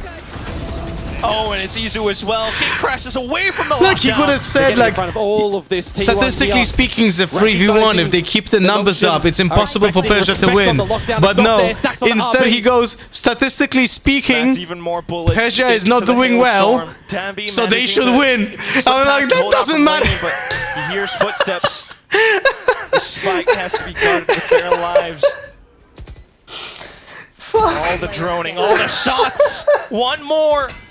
It's down to Persia. He's been revealed. It's so Izu funny. silences it, and that will be the end. so 13 funny. to That's- 9 at the end of a set. There was no reason to like fucking sit on Persia that much. Oh, fuck me, man. A very clear directive, destruction over on Lotus, and you'll even follow it onto Ascent 2. A little bit more from Nongshim Red Force for Hello, sure. Trigger. How you doing, buddy? But at the end of the day, this titanic force of T1 has had their eyes on this ever since. So yeah, they won so their T1 first trophy over in T1 goes Bangkok, to a champs slip with up this to win. Toronto, but champions the biggest global stage of 2025. Yeah, I mean, the biggest winners of this match are the viewers that they don't need to watch the third map of this. I'll be honest with you. You know? And some new ones as well in DH. But for the moment, What did I miss so now, far? It is commiserations. It is a good Not game. much, well really. played from Nongshim Red Force. You have gotten some mega fans throughout this year as the ascended team into Pacific. So if They I'm can not still hold their if I'm not mistaken, now Nongshim is allowed to play in Ascension to actually try to get back to tier 1. No? To VCT. Dambi needs to get some practice on new agents? I don't think so. I think they can keep playing Neon, but Dambi needs to fucking fix his bad habits. Because the reason what worked in tier 2 doesn't work in tier 1. I spoke about this today. Dambi is a type of player that gets away with dumb shit when he's playing Neon, because the competition that he was playing against doesn't test his skill properly. But he plays against better teams, and his idiotic type of bunny hopping is getting punished majority of the times. You know? 네, 버즈 선수 만나보겠습니다. 승리 축하드립니다. First and foremost, you guys are going to Paris. How does that sound? 프랑스행. The Dambi is not the reason they lost, but Dambi is definitely the reason why they performed this way. 챔피언스 You know? 파리에 진출하게 되어서 너무 기쁘고요. 그 과정이 순탄치만 않았지만 일단 결국 저희가 챔피언스를 진출했다는 거에 너무 행복하고, 그렇지만 아직 내일도 그렇고 남은 경기가 많기 때문에 잘 준비해야 될 것 같다고 생각이 듭니다. Well, I'm super excited to head over to Champions Paris, and I'm just really grateful that we got the chance to qualify. It wasn't a smooth ride, but we managed to do it. I don't think it has anything to do with the we look. still have to play tomorrow. Youngie 315. His most comfortable agent is Neon, and yet he looks like he's not comfortable on him. You know what I mean? Playing with RB on the other side, did it bring back any memories? Were there any funny stories in the server, outside the server as well? RB 선수를 적으로 만났잖아요. Guys, 옛날 생각도 많이 났을 것 같기도 하고, 뭔가 서버에서 I think 채팅으로나 귓속말로 I'm gonna go buy some chips. 와서 재밌는 Yeah. 일들이 있었나 궁금하기도 You guys enjoy the short break? I'm gonna go take a pee break and buy myself some chips, okay? 또 상민 형이 굉장히 Because I'm gonna be stress eating. I'll be right back. 위험할 수도 있겠다라는 생각을 했고, 또 농심 선수들이 굉장히 다 친한 동생들이고 형 선수들이어서 저희가 챔피언스 파리 진출했지만, 그리고 또 이 선수들이 어떤 길을 걸어왔는지 알기 때문에 한편으로는 또 너무 엄청 행복하진 않았던 것 같아요. 그래서 상민 형도 그렇고 남은 농심 선수들한테 앞으로도 좋은 일 있으면 좋겠다고 한마디 해주고 싶습니다. Well, not really, but you know, he was a huge challenge for us in today's game, and RB is just RB. He's always really good, always a strong player. So I knew heading into today's match that it wasn't going to be easy, and just knowing the narrative and the storyline behind RB and also the other Nongshim players and what they have gone through to get here and what they will have to do to stay in Pacific, I cannot be entirely happy for our team making it to Champions Paris at their cost. So I'm just hoping that you know, they can pull through and they perform really well and good things happen to them. Best of luck for RB and the Nongshim players. Now, I want to ask you about the Ascent pick, right? Picking into Nongshim's one of the strongest maps, and we thought maybe T1 prepared something new, but no comp changes. So what is the story behind you know, picking into Ascent? 어센트 픽에 대해서 좀 여쭤보고 싶은데 농심이 어센트 승률이 굉장히 좋잖아요. 내용도 탄탄한 내용을 보여줬는데 T1이 이거를 왜 조합도 안 바꾸고 선택했을까? 이런 생각이 들었습니다. 특별한 이유가 있었을까요? 저희 내부에서는 일단은 저희끼리 과정을 살펴봤을 때 굉장히 믿음도 있었고 그리고 상대 조합을 봤을 때 저희가 충분히 이길 수 있다라는 생각도 있었고 또 며칠 전 경기가 끝나고 또 코치 감독님들이 굉장히 많이 준비를 잘 해주셔가지고 그런 거 덕분에 저희가 이길 수 있었던 것 같습니다. Well, we were really confident in our ascent as well, and comp-wise, I thought our comp works really well into Nongshim's comp, and our coaching staff, they prepped us very well for our ascent game, so I think that's why we picked into ascent. Now, let's talk about DH a little bit because he's been popping off, so, you know, what are your thoughts on how he's meshed into the team and how he's been performing these days? DH 선수가 정말 너무 잘해주고 있거든요. 약간 팀원으로서 이렇게 빨리 팀에 녹아들어서 1인분 해주고 든든한 버팀목이 돼주는 게 참 보면서 다행이기도 하고 자랑스러울 것 같기도 한데 좀 어떤 생각이 드시나요? 일단은 우여곡절도 많았지만 그래도 잘 녹아들어줘서 고맙다고 말해주고 싶고 그리고 또 형들을 또 이끌어주는 그런 모습 그런 거에서 너무 칭찬해주고 싶고 그리고 저희 막내가 굉장히 잘 해주고 있기 때문에 저희가 또 이렇게 챔피언스 8이라는 큰 업적을 이룰 수 있지 않았나 싶습니다.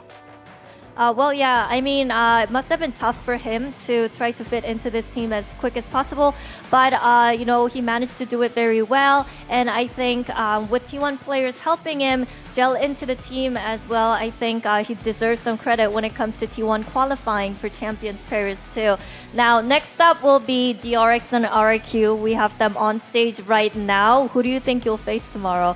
이제 DRX와 RRQ가 경기를 준비하고 있고 엑스페로 선수가 지금 이글거리는 눈으로 쳐다보고 있는데 누가 내일 T1의 상대가 될 것 같나요? 개인적인 감정 없이 좀 개인적인 건가요? 그래도 저의 친정팀이니까 여기 이쪽 사람들이 이기지 않을까. RRQ도 굉장히 강한 팀이지만 근데 엑스페로가 60킬 하면은 RRQ가 이길 것 같아요. 알겠어요. 지금 다 들어야 되는데 이거 번역되는 거.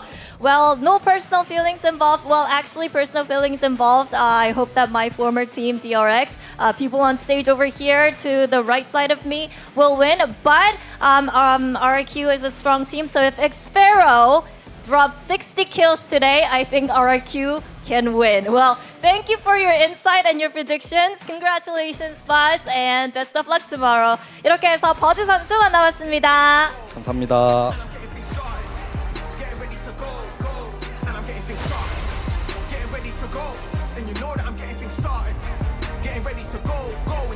Welcome to Champions Paris T1. It is going to feel so good to see this team back on the global stage. We're seeing Buzz here give a little handshake to some of his old teammates and his former team. And we saw a lot of that dynamic as well because we saw RB really step up in that final map. Unfortunately, it wasn't enough, but you saw T1, especially with Stacks and Buzz, give him respect. You got a feel for RB. He was the strongest player in the server. He dropped 37 across 2 maps and lost. He came in with a point to prove today, but he couldn't get Nongshim across the line. But you have to give full credit to this T1 team locking their spot in Champions Paris. They missed out on Toronto, and they're going to look to run it back just like they did at the start of the year in Bangkok. They're looking so strong. It's such a scary team right now. DH has been very consistent, bar maybe his Brimstone on Bind, which, look, if that's all you've got to iron out for a rookie player, I think you're feeling pretty good about the pickup right now. Both Buzz and Izu were popping today, and Meteor in the mid-round, ever a scary player to be encountering. As you make your way through the map, you're trying to retake a post plant, you're trying to potentially hold down a post plant. He's going to be a problem for you. And that's the thing about these players. Each one of them, they have that fire in them whenever push comes to shove. Whenever you have high-stakes matches like this, on a stage like this, they actually turn into that super team that we've been building up since the start of the year. Yeah, 100%. That's what you saw in Bangkok against all odds. Incredibly, criminally underrated T1 went into that tournament and came away with the trophy. And lately, I feel like I've been underrating them. And every time I think, this Vito is looking a little bit interesting. Oh, their attacking side is looking a bit one-dimensional. I have a question about something. They improve and they prove me wrong every single time. And I honestly think T1 is looking incredibly strong, and their form is right where it needs to be dangerous as we head into the end of the year. So rightfully so, we will see both Masters winners from Pacific in Champions to try to win a second international title this year. Yeah, I mean, if you're a Pacific fan, how can you not be happy with the fact that we're sending T1? They have the potential to play some truly fantastic Valorant, and I think we saw that today. Meteor topping the charts there for T1, but a very, very even distribution. They still talk about this match. The board. That's the thing that's so scary about this T1 team, is that nowhere is safe. When you're trying to attack into them, there's no weak side here because everybody is so lethal. Yeah, and over on the other side of Nongshim, commiserations to them. I don't think experience-wise they were necessarily ready for a match of this caliber. No, I got They've still got learning to do here in the playoffs. I got T1 very Doritos much sweet chili team that came up clutch. So for Nongshim, it's back to I got 2 packs, which I get one for you. Chat, okay? One pack is for you, chat. Okay? Yeah, definitely. Meteor as our match MVP. How could you not? He was just so consistent, and he's one of those players that you can just rely on, and when it comes down to the wire, there's just something that clicks. There's some switch that turns on when it says Meteor, no stacks today. Otherwise we're out. I mean, suddenly he's on. Those he's stacks, there's no two ways around it. Lays are so expensive, makes no sense. He's as experienced as it gets for us over here in Pacific, and you can see it play out in exactly these Alright, time to make a photo. So T1 will be moving ahead in the bracket, and they'll be playing the winner of our second game here today in DRX versus RRQ. They are also helping a lot of the teams that have already been eliminated. Genji included need to make sure that Nongshim is not going to advance into the final. The same can be said to some degree for Talon, although a lot of those outcomes are still on the line. And the DRX RRQ game will definitely be an important defining factor as to who ends up going as one of the 4 teams through to Champions Paris from Pacific. Most important one nail biter already. Match. Are you ready for another? DRX. This one's going to be even better, I think. Oh yes, it definitely is, because we are not done yet. I mean, Buzz kind of did a little bit of a spoiler. Apparently, Xpero's going to drop like 60 kills. Yeah. Us winning in the break, honestly, go back and watch that last map from RRQ last night, because he was dropping bombs right there. Buzz, you're not supposed to be leaking the script. You're kind of you're not doing us any favors at this point, but we are definitely going to do you a favor when we get back. We have DRX and RRQ up next. The winner of that match and also we stay goes to Champions. In playoffs.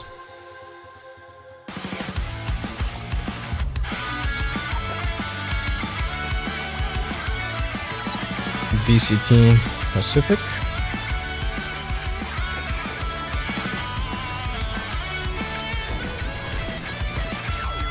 Do I have VCT Watch Party in the title? I do, okay.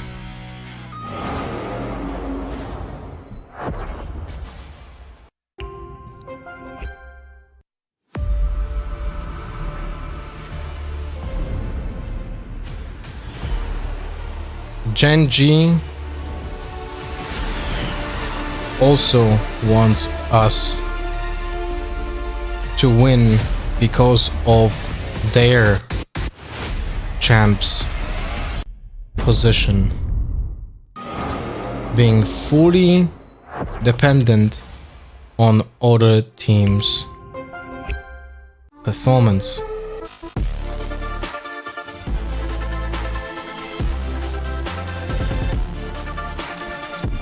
watch party here.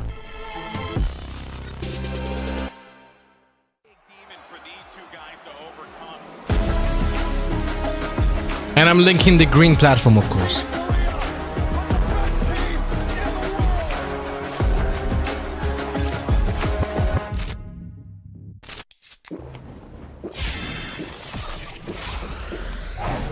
Red Bull gives you wings. Red Bull gives you wings. Did you take pickled chips? I bought sweet chili.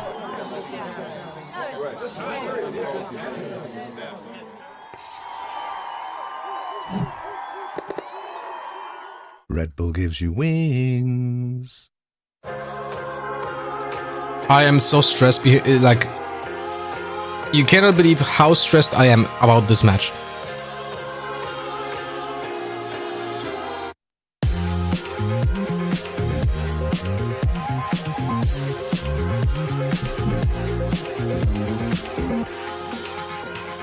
Is Talon, by the way, already qualified for champs? No, they are not. Right? I'm actually not certain. There's so many.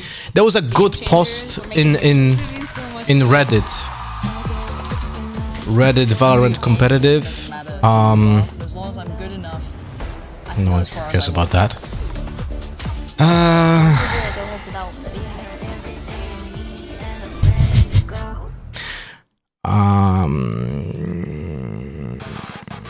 There was something here. Welcome back to VCT Pacific. We're on to our second series of the day. It's a big one. It's DRX and RRQ. No, DRX, that wasn't they are it. so close to Tokyo, so close to getting back on that international stage, but they've taken quite a hit with their previous match. Yeah, I mean, very, very much so. Found themselves in the lower bracket and now having to face a There was a good RRQ, but like breakdown of all teams, but I can't find it now. Today for this DRX team, we've seen how good they can be. Winning kickoff at the start of the year was their high, but they're looking at end the year. I don't know what it was, but they are not qualified yet. Here in Pacific have unfortunately taken an L to Talon in Let's a go! very spicy DRX, matchup let's go, to kick DRX! off their playoff campaign. That will have been disappointing for a multitude raid? of reasons. Holy shit, but now Chobra! here against RRQ, Are you in they chat can right kind now, of be Chobra? a little bit happier in the fact that they have at least beaten RRQ pretty clearly in the group so stage. You can see they're in stressed game right number now. 4, so they should be feeling.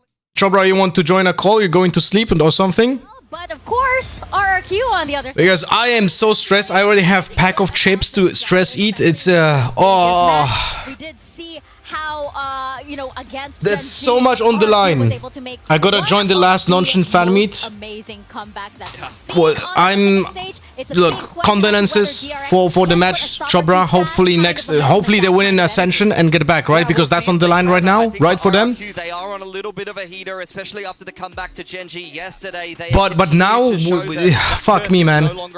This match means so much. It's not only playoffs playoffs life, but it's also champions life.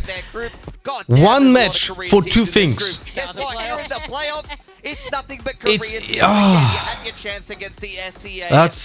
Let's fucking go. I cannot imagine how stressed the players are. Top in this bracket. Down here in the lower bracket, they're the only. I just hope that Hyunmin only plays Jet. If we play Haven, I really want to see Hyunmin swap to Jet. I despise that Neon pick. You know? And guess what? If I they need beat Hyunmin DRX, it's T1 on the again. Jet That's on so Haven. crazy. Since the start of Stage 2, they've only played 2 matches, not against Korean teams. And that's just an insane stat. Hyunmin has this, I hope so. I hope he's fucking insane. It's 3.5. It's 3.5. You can't argue that they're not experienced against this Korean style. DRX can still qualify if they lose this game, only if Talon lose their next match. I will tell you one thing though, not a single team on the planet wants to depend on their own qualification on other teams. Like being Gen G right now sucks dick.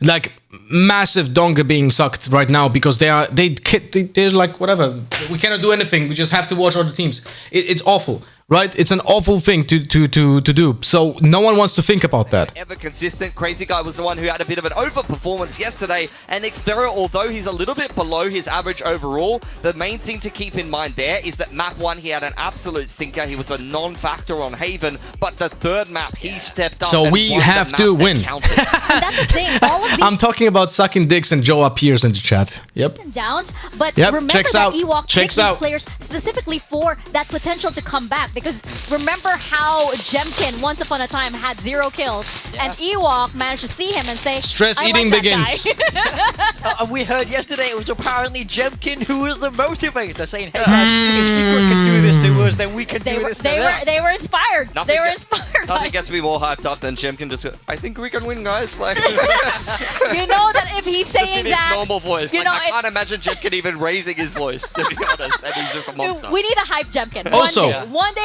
Joe, you should change your name on Twitch, no? How on earth do you still have League of Legends, that Joe? I'm noticing, and we were talking about this earlier. Is the DRX bringer and favored? the off usage between these two I teams. would We have say the most utilized off 55-45 for DRX overall. So a small advantage by default, I think, but not by a huge margin. remember him using it all, really, is Icebox. Yeah, I mean, I think this is why we have to shout out Jemkin. That when you look at those operator stats, him that you... wait, no, wait. We're trying to be serious here. Can we be serious for a moment? Get the floaties out of here. No, let's throw some beach balls over here. That's so funny. That killed me. But yeah, the operator is all Jemkin. He loves that weapon. But we've seen these two teams clash before. In stage 1, DRX did manage to get the better of RRQ. It was a clean 2-0, but RRQ didn't really show up in the same way in that game, we do have to say. Look, for me, this Did you game, find as you the see Reddit from some of topic? the highlights, at least initially, is you've got the big Either two for win against DRX. RRQ or lose, but Gunman top 2 and exists of Flashback Paper X are plus T1 dangerous or as hell. RRQ. You've got an excellent opener, a fragging machine, and Talent chance to Flashback go to back in champs, the make team here top 2. is a star-started Okay. aimer himself and an excellent closer for DRX versus the aggressive duo of Monyet versus Jemkin. Taking a look at the previous game that we've seen between these two, DRX did dispatch of RRQ relatively cleanly, particularly on Ascent. So let's keep in mind that as we see the veto roll out and see if you do have any kind of changes. I need to either send one of hugs these teams. to You'd our expect DRX the guys. onus to really be on RRQ. I need to send hugs to DRX staff because they're stressed as much as me. It's oh fuck me, man. It's gonna be so stressful watching this match. Dime, day to day, and that's going to suit them very, very well for this fast-paced playoff games. But yeah, I don't want to see the same veto come out for them. Let's take it in a different direction for RRQ. The main LOL thing I wanna never point stood out for League of there as Legends. well It always is has been the lots of lube. stylistic Ah, differences okay. between these two teams. You saw, I mean, you can flick back in the VOD a second. You saw that Bind comp. You saw that Ascent comp from RRQ. They like to play a little bit weird. They like to play a little bit wacky. They got all these flashy little bits and pieces. For DRX, it's not. I don't like those stats. This is such small sample size. This is just not helpful in any way. This is not playstyle. This is just stats of which maps are being won or lost. You know? IGLs are very interesting for both of these teams as well. You have Australia needing to outplay and outcall his former team on the other side. Yeah. Exactly.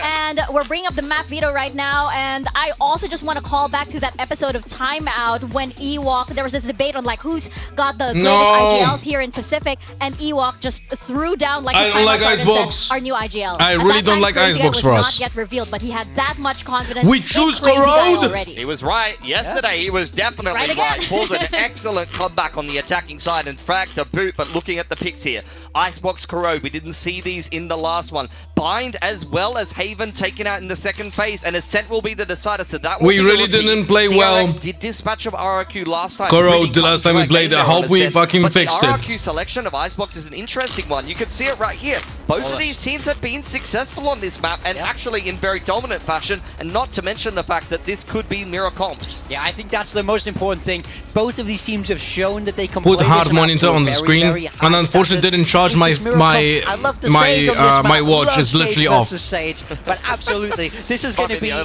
Oh. Maybe. Give Who me knows? another Neon. I think you're the only one who's said that on this desk. Man, It's I like, just love when they I love put it! the wall up and defuse the spike. It just really gets... Why is RQ picking even Xbox? I don't get something.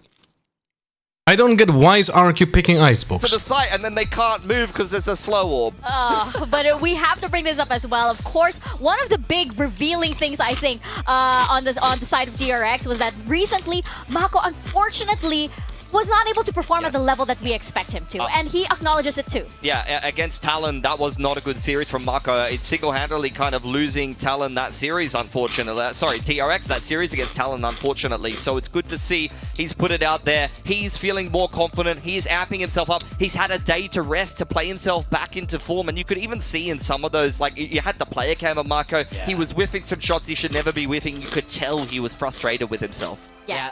I mean, that happens, right? That happens to players. I mean, you can't always have a good day. He had an off day, but Mako has been so consistent. He's been such an anchor of this DRX roster, so I think it's okay to expect him to kind of turn that around again today. Yeah, and I guess it's okay for him to do that, previously, but Green now, app prediction as well. It matters so much. We're gonna need to see all of our players bring out their A game because, again, this series is for champions. Is it gonna be DRX or RRQ? We'll find out.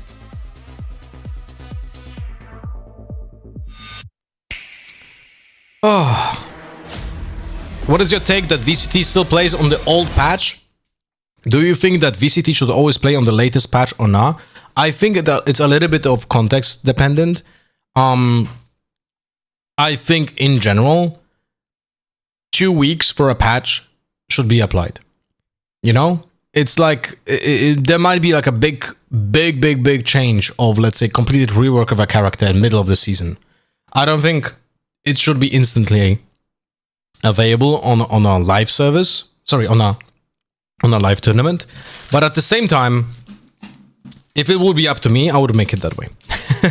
I think because I have the perspective of esports being an entertainment business, right? It's not real sport. Like, it's not who. It's a show first and foremost. Second thing is a sport. But first and foremost, it's a show. And I think if the game changes, the show should change as well instantly. You know?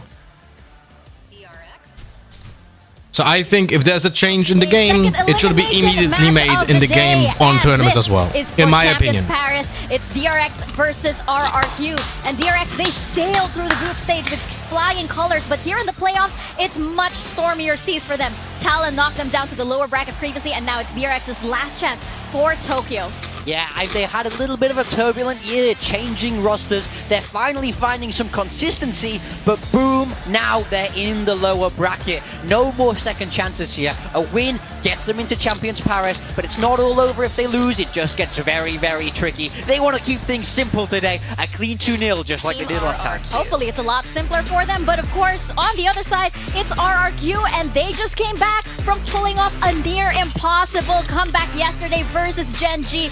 A 2-10 deficit. They shocked the world and themselves even with what they accomplished, but it's not over yet. They may have just stepped out of the frying pan and into the fire. The current reigning champions of Pacific have severely had to adjust their expectations here. Now fighting for survival in the lower bracket. They've taken down Gen G. Now going to have a chance to have a crack at DRX and make up for the fact that they had an underwhelming international performance over at Toronto. They want another crack at the internationals here in Champions. Yeah, I mean, for RRQ, the stakes are very simple. Win and you are in champs, lose and you have no shot. This game is everything for RRQ. No more slow starts, no more bad performances. They need to be at 100% efficiency today. Coach fist bumps up, and that means our game is about to begin. We're seeing the map beta once again, and we are starting on Icebox, a map that both of these teams fist have bump looked achieved really, with Nate really shot. good on. They've had that, positive win rate all throughout the group stages, all throughout the stage 2. So I wonder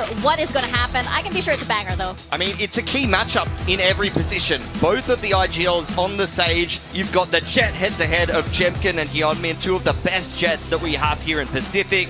X-Pharaoh versus Flashback on the Lurks, and Mako versus Monyet, which is the most wonky of the matchups. Monyet, Viper is totally not this guy's style, and Mako, he needs to turn around his performance, but he's been monstrous on the Viper. Keep an eye on this guy and his lurks, particularly for DRX, starting here on this attacking side. He loves to get up tube. He loves to be walking through his orb in mid and causing all kinds of problems. I am so stressing out, guys. Dangerous around that mid area, but that's something I think RRQ have to be ready for. Xfero with that Killjoy util, I think it's a lot of that's going to fall to him to shut down that lurk. And if they don't manage to stop that, I could see DRX really running away with this. Now, though, you're seeing our predictions up. It's looking Mika, predominantly I'm blue, gonna send you an but there are angry little spots DM. of gold here and there. Hey, Quack, high five too. Wow, the viewers massively disagree. The viewers disagree with us quite heavily, and I can see why. RRQ. Are there agent bans in the game? No, there are no agent bans. Hello, Godson, how are you doing?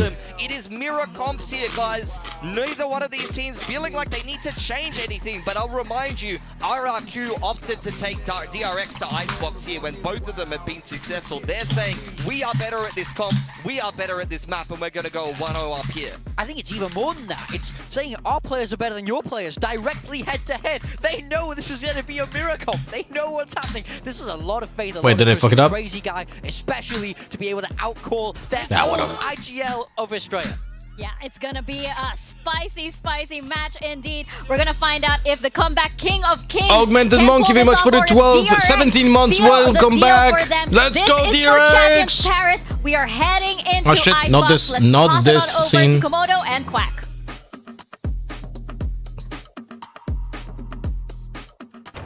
Yes, and we've got Komodo with a little bit of fancy bling around his neck as well, but they are that's successfully right. You know, this Is that Chambers Pacific Headhunter there? Stage 1 It is. winners versus Pacific Kickoffs winners, and now they have to put it all on the table for champs. I don't know what to say for this series, everyone out there. Like, I've got so many words, but it's hard to find the right ones coming in towards this series, I think, because we're at a turning point in this one. RRQ, after yesterday's blistering performance, shutting down Gen G, it really makes you wonder, what are they going to come out with in today? How are DRX looking? Being able to sit back a little bit, but then having a shaky performance earlier as well, right? The veto, in my mind, a little bit wonky as well. RRQ, you know, wanting to get out this Icebox, for example, it got banned in the series yesterday against them. But I also looked to a couple of the other map points, and they've been shaky, right? That bind comp that they're coming out with, where they're getting pushed to OT against the first installment against DRX, where they had to figure that one out as well. Remember, with this Waylay coming on through, and the Yoru and stuff, and the Neon, when you look towards Ascent that we get potentially later on. I mean, there's just so much different stuff that RRQ are trying to cook with in their heads at the moment. Complete but mirror. This map, they have to reel it back a little bit. They've had destructive performances on this map already through this stage, right? Similarly to DRX. Both of these teams have had extremely clean wins against the same two teams, and an extra performance against Global Fate can work on Icebox as well, but Sova is just kind of a fitting start more flexible on Icebox between DRX and RRQ. And the Sova Shogdas are very important against Nanosons. DRX straight into the A side, which is kind of open right now. Yep, get that wall up, get the plant if you possibly can. Though 5 versus 5 retakes again, we know RRQ absolutely happy to give you a bit of a battle in the scruff when it is a 5v5, so here we go. Taking down the walls. Hyunmin with the frenzy small armor, by the way. He is the tank. He is the tank of this pistol round. Tight around the corners instead, especially with Hyunmin on this frenzy. It hasn't really been sounded off just yet, but Jemkin up close and personal with a Sheriff of all things.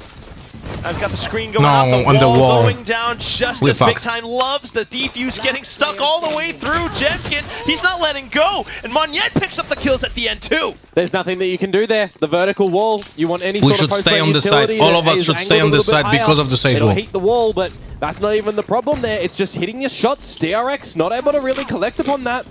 Sharpies from Jemkin, Sharpies from Monyet. Those are the two players that are having the performances and the consistent factor when RRQ are doing some destructive things. It's impossible in the to break server. this wall on a pistol round. It's Great very hard shots to break this coming out wall, from them. this vertical wall, even at a full buy. Kind of We should be standing on They're site. extremely happy to play in 5 versus 5 retakes. Need to see DRX going on for some earlier hunts on this attacking side. Even with Plant, though, opting to go for the full save. Not a lot of kills. Get the rifles in the next round. Very slow and steady. Yeah, we're just grouping up in towards B main. Got a bit of a fallback from Monyet. If you can somehow sneak away a plant here as DRX, you'll take that as a small prize for the round. Hyunmin around yellow. get very interested to see how him and Jemkin are going to navigate that space. Big rifle rounds on attacking sides. Two players that are extremely powerful around that spot. But here we go. The plant looking to be established. Some further positions denied. Yeah, RQ's not letting it up. Got nano swarms and the slow. Xfero even landing a couple of hot shots through. Okay. Freeing around the corner of the wall. Free gun for 2. Take that. And now it's just flashback. That's such a small classic, no? Him, so he's hoping that they'll kind of drop in front of his face, but it's not really happening just yet. Needs to peek out, maybe get onto the spike. Doesn't spot anyone. It is Lurker, right? So you do question a little bit where it'd be coming from. But Jemkin, straight shooting already. We didn't get the plant.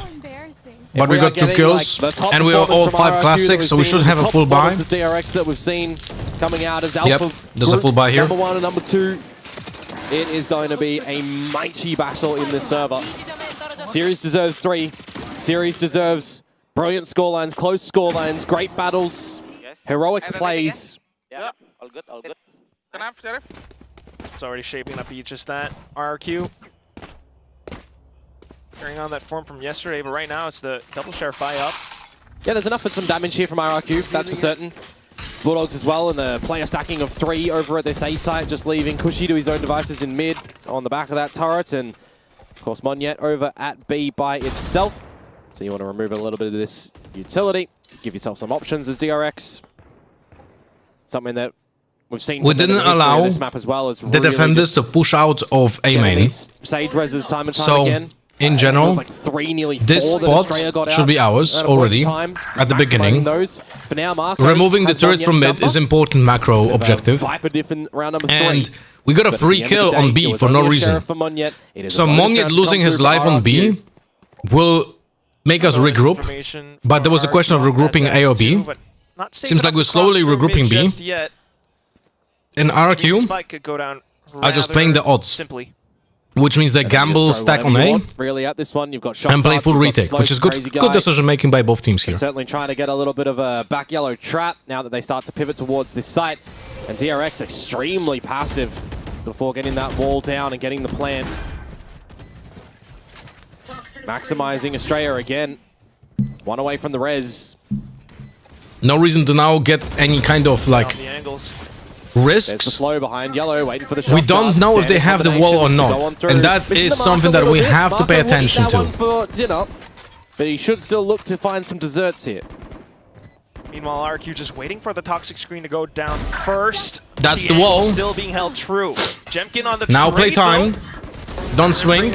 Swing on contact. They crossed. Okay, nice. just holding down the unnecessary death, unfortunately. Yellow. The spike beginning to go off though. Gotta run. Gotta save these guns as DRX. That's good, that's good. I mean, losses were pretty heavy. Losses were pretty heavy, but the win is more important. DRX, I'm talking about these scenarios, guys. DRX coming into this series. Would you agree that it's a good, or is it good to insert a player into mid as attackers to apply some pressure and try to catch rotates or late flank the enemy? I had a heated discussion yesterday with a player of mine about that topic. I'm happy to touch that topic because I have a very strong opinion about it. But in general, please, in general, this is like not applying only to you, Trigger. But don't start a conversation with "Do you agree?" because you sound like a politician, and that's never good, right?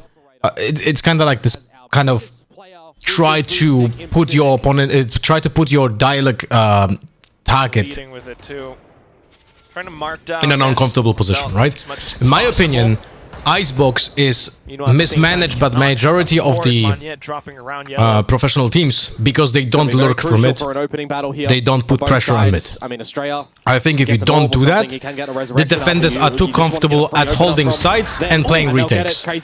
It's incredibly important to control mid and put pressure there.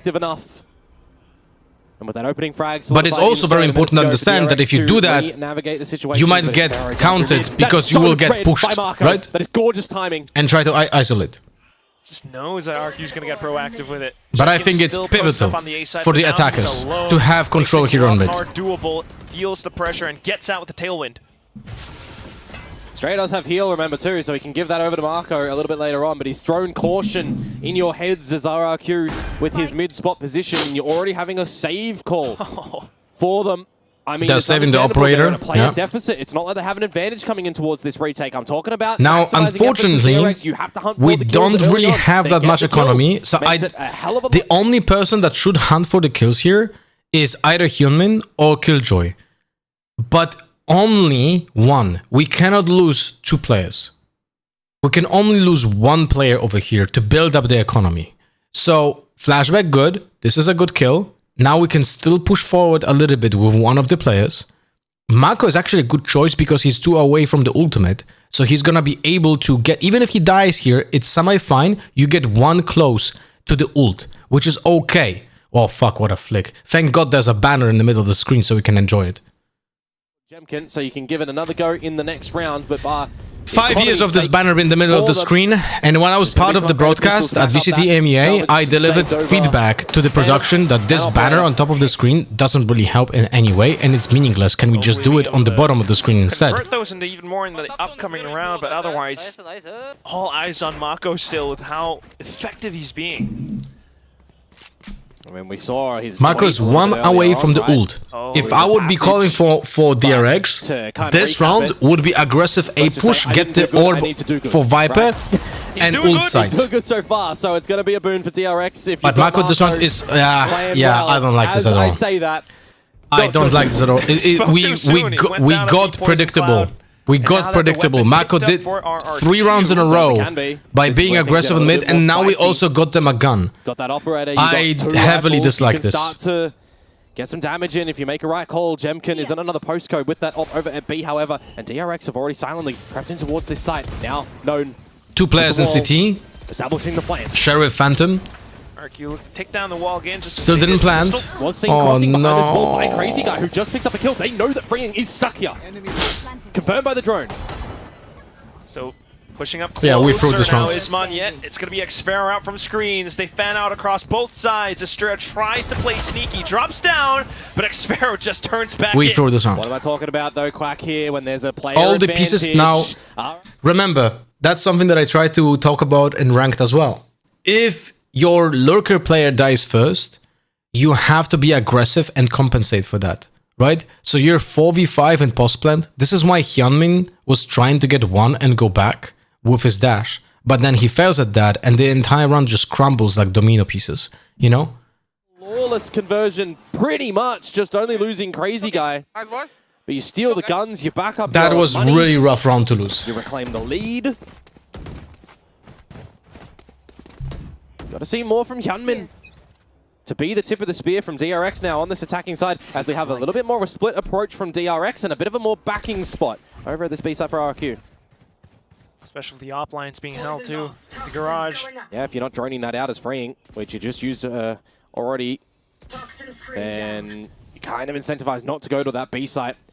You're also looking at the Hunter's Fury and the pit angle here potentially for them, but you know, there's a lockdown for Xfero. How do you want to approach this as DRX? Because when you think about successive scenarios for RRQ, again, happy to give you the A site, happy to play the retake. We see it again. I'm a broken record in saying that, but folks, it's true. They're going to look to do it again. A top plant, baiting out the ults. Oh, Hunter's Fury for exchange on both sides, and shock darts going on in. We got a kill for no reason. Got the recon. We didn't destroy the defender's Killjoy lockdown. What? Looking for the brawl.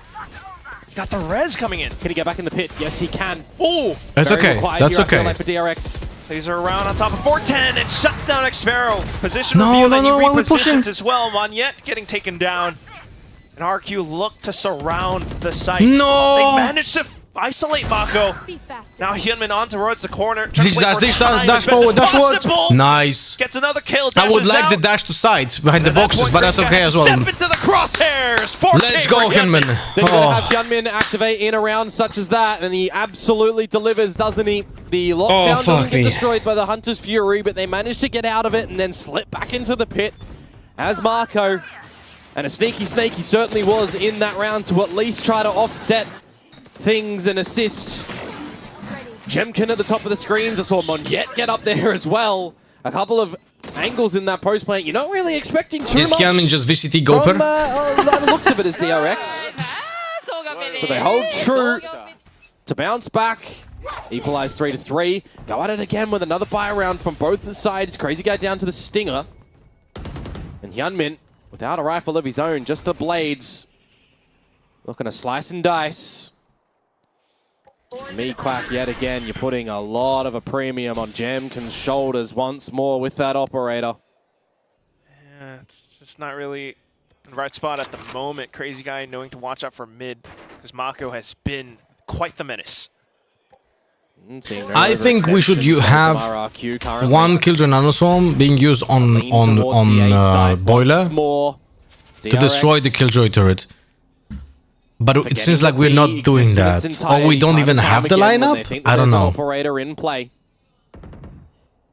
We destroyed the turret now with Mako. So they, because we destroyed the turret on mid, now they re-clear with the drone. The longer that you wait, Killjoy was being spotted, so they should know it's A. They should know it's A. Shock darts are still there. Got alarm bot by mid now. Now Sova is being spotted. Now they definitely know. Got the recon, got a shocky. 26 damage, 26 rounds. They slow us down. From Crazy Guy there. 20 seconds. You got to go in as DRX. You're taking too long. Oh, Nanoswarm's getting shut down too. The toxic we have to go. 10 falls, seconds. And you think that that's the go signal for DRX, looking for the corner for the plant, but it's Nanoswarms as well. 10 seconds. Destroyer sticks it, but at what cost? Fuck me. 2 players down. And Sage had res. It should be someone else planting, and Sage just rezzing. Fuck. Screen comes back, and you're looking to work off the utility, but RRQ has other ideas. Elevator shots, though. Random kills. I don't know what happened. Who are taken down. Crazy Guy, he's way too low. Can't really flush himself out of position. 3v2. Now it's just Xfero and Jemkin to shoot themselves out of this position. But Mako has other ideas too. No one sticks. Continuing to keep Jemkin in contention. Jemkin pushes and gets the kill. Tailwinds into the spike to get it just in time for the defuse. Bro, because of the dash, he has the time. Oh boy, that one gets close, but that one is on a nice edge. Legit because of the dash. And the round is won for RRQ. Thought it got a little bit dicey when those kills start to be coming in from DRX. I mean, it's a 3 versus 5. When you're looking to start to get that plant down as well. Narrow margins here, it does go in. Kills collected from DRX, but I mean, both players going for the reload at the end of this. What's the difference between a joke and 2 dicks? You can't take a joke. Angles, taking the right names and numbers. Mako can't get it done. The tailwind literally only gathered by Jemkin getting 2 more kills there to refresh it and pop it to get back on the defuse. No tailwind, no round. These are narrow margins here in this series. Could you imagine if we have to stop planting with Estrella. Really, we have to stop planting with Estrella. It's not quite open though because Crazy Guy is Why holding the off not angle. trades? We cannot help. Rush, it's DRX recognizing, gotta go fast, gotta get a little bit more hedgehog action. And well, Sonic is just falling over his feet at the moment, it feels like. We have to stop planting with Estrella. He needs to use his ultimate. And now it's a 4 versus 2. You're gonna be sniffed out by that drone. And Frang and Marco have to bring out some vintage plays here to clutch this one. Still looking to stick the spike anyway, but now Frang's down to half HP. It's a good shock dart from Pushy, that's for sure. And then the spray shot from Monyet as Mako tries to cross, just freeing left at 50 HP. The full force of RRQ all around the site. You spray frantically, but you will be met with Cushy's knuckles at the end of the round. Damn it. Oh, that's another one for RRQ. I mean, it's a lower buy, so we had lower expectations on this round. Within 1, within 2, but keeping it close. Necessary round for RRQ, so they don't get reset on their economy, but that was the lesser buy from DRX anyways. Trying to get Hyunmin ahead of the curve, trying to open up the site, make some advancements for the squad. One of the higher weapons getting shut down in trades, and the Stinger's not able to do too much in the end. Timeout to be coming on through as well from a DRX, you would assume here, just before getting in towards their proper rifle rounds.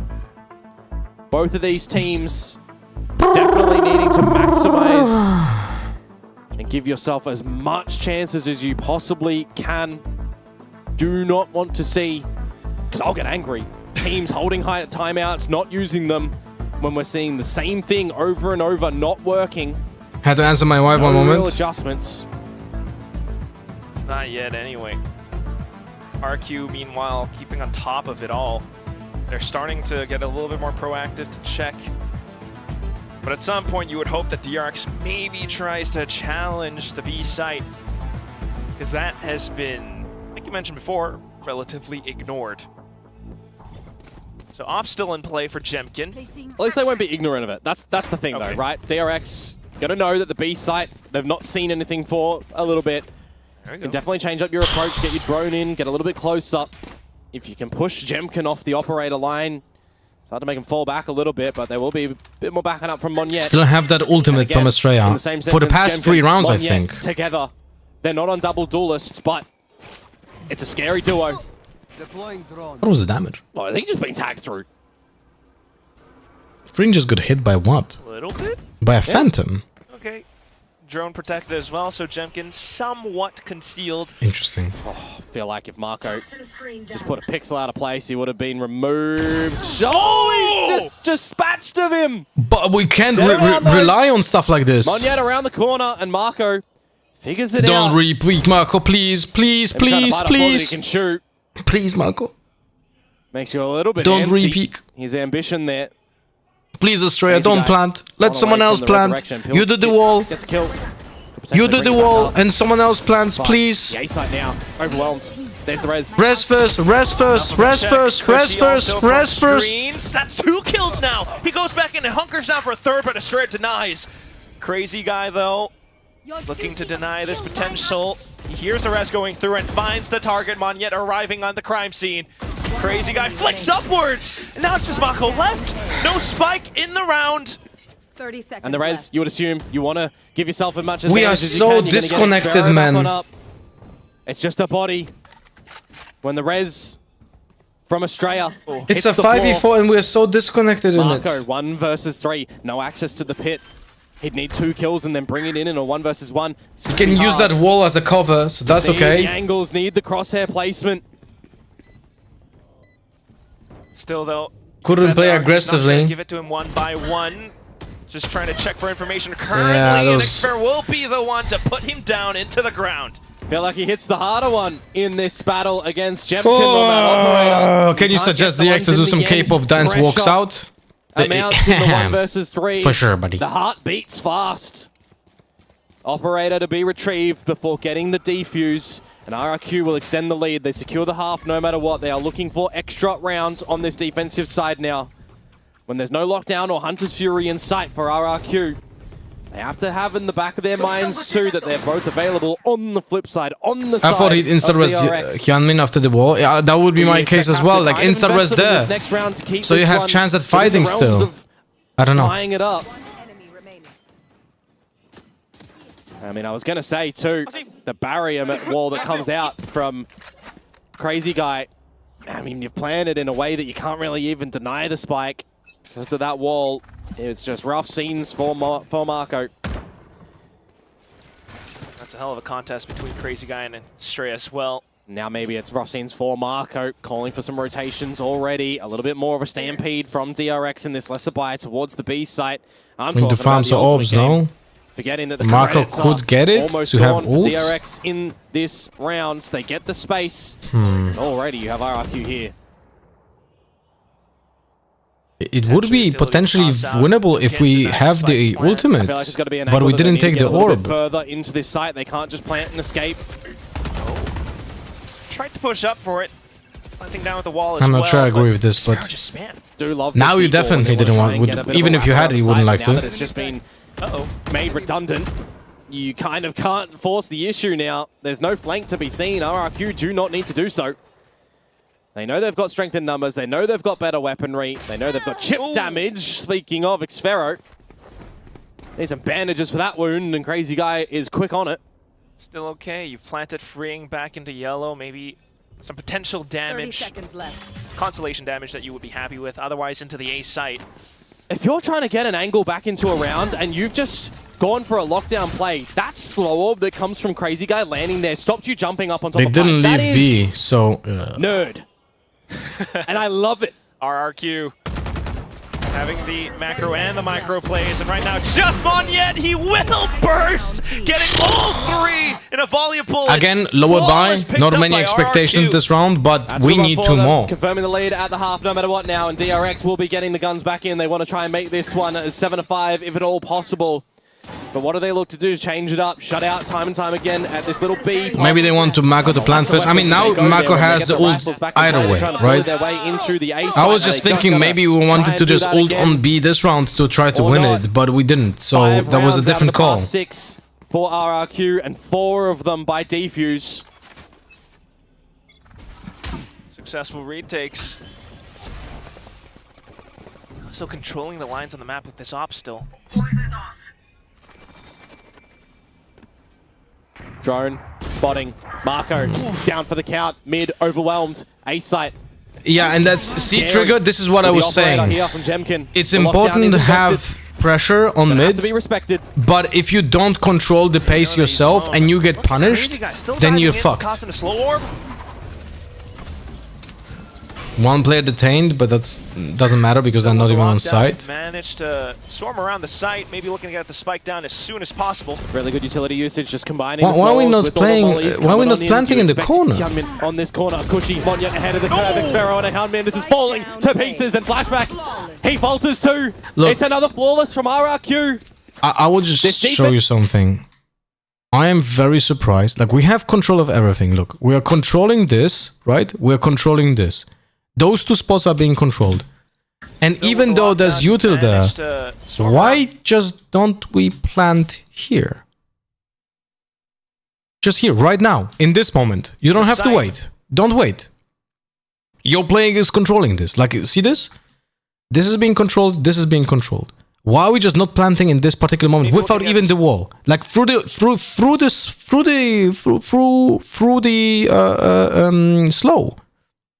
Slow doesn't deal damage. And now as the last round comes in play, Jemkin has the outlaw. Thinking there's an operator on the floor somewhere, but Cushy currently holding it. They're going to swap it up. Get the rifles back in hand. And Cushy, Jemkin, full. Okay. DRX have go into the A side finally. Now it's just Xfero on the corner. Nice flashback. It's a little bit too heavy to go in for the wide swing. That will be Monyet, as the sole survivor. Knows that there's at least one target around the left, but can't quite. How do you control the pace of the lurk in mid? What are some ways to do that? Assuming you're not being predictable. You have, in my opinion, the way I always do it the way I did it as a Viper, right? Is I condition first the opponents that I am there. Once you have that condition, then you can play in different positions and try to punish overpeaks. So, for example, I condition the opponents that I'm swinging out mid, I'm trying to go into kitchen, I'm destroying the turret from Killjoy. Once I do it like 3 times, and at least one of the rounds is successful, then I fall back. I play from deep spawn, I play from deep B main, I do noise at the beginning of the round to signal that I'm still there, but I'm repositioning after that. And because of that, you're able to like try to punish the overpeaks because you can isolate angles when someone swings from kitchen and the orb on mid, right? Like, you have to be unpredictable in those positions because otherwise you're being double swing or like use utility on and you're dead. They do feature with the double. And that's why also in a coordinated team, I think it's incredibly important to use a nanoswarm on boiler to destroy the turret even without going mid, right?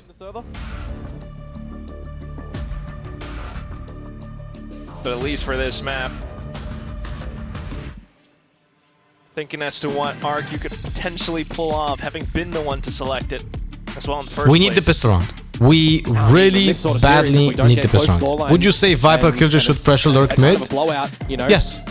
If RRQ continue I think you can even do both in some rounds. But you need that nanoswarm on boiler and you need that orb on mid. Let's say farewell to Gen G's chances of getting into Champs 2 with a victory here from RRQ, but DRX...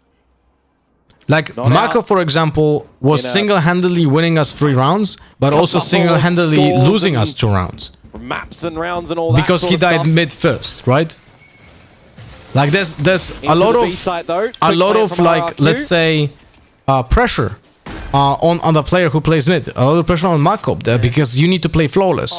Do not fuck it up because you either almost win the round single-handedly or lose the round single-handedly. Yellow and green. Jemkin. Nice. Getting tagged up. Cushy will trade. Do we have the wall? We do. Nanoswarm to delay somewhat. You've got the poison cloud going in again as well. How did we wall? Take a look at the I don't see the wall. I don't see the wall. Is on a long journey up around, but still Estrella sticking it all the way through. There's 2 walls sandwiched in. They're just into a meat grinder. That is not going to work out, unfortunately, for Australian Flashback. You can't block all of the bullets there with bodies. You're just going to die. And that's the pistol round over to RRQ. Yet again, they find both of them in this series. And they elevate their pistol performances against the DRX, who are second bottom in pistols this stage. It has not been a strength of theirs.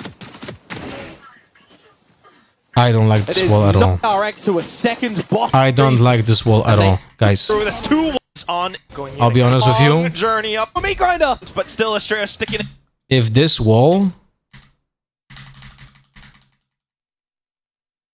If this wall doesn't leave space here, we probably win. If it just connects to yellow, we probably win instantly. And expect the unexpected. Expect DRX to potentially be a little bit tricky. But eventually the jig will be up and RRQ will make their decision, seeing no overplay at A, no waltz down mid. Lothar And if you go towards B, if you go out to deep B main to catch them out, but they don't push spawn from mid, isn't there a chance you could be disconnected from the main attacking group to attacking A? Numbers.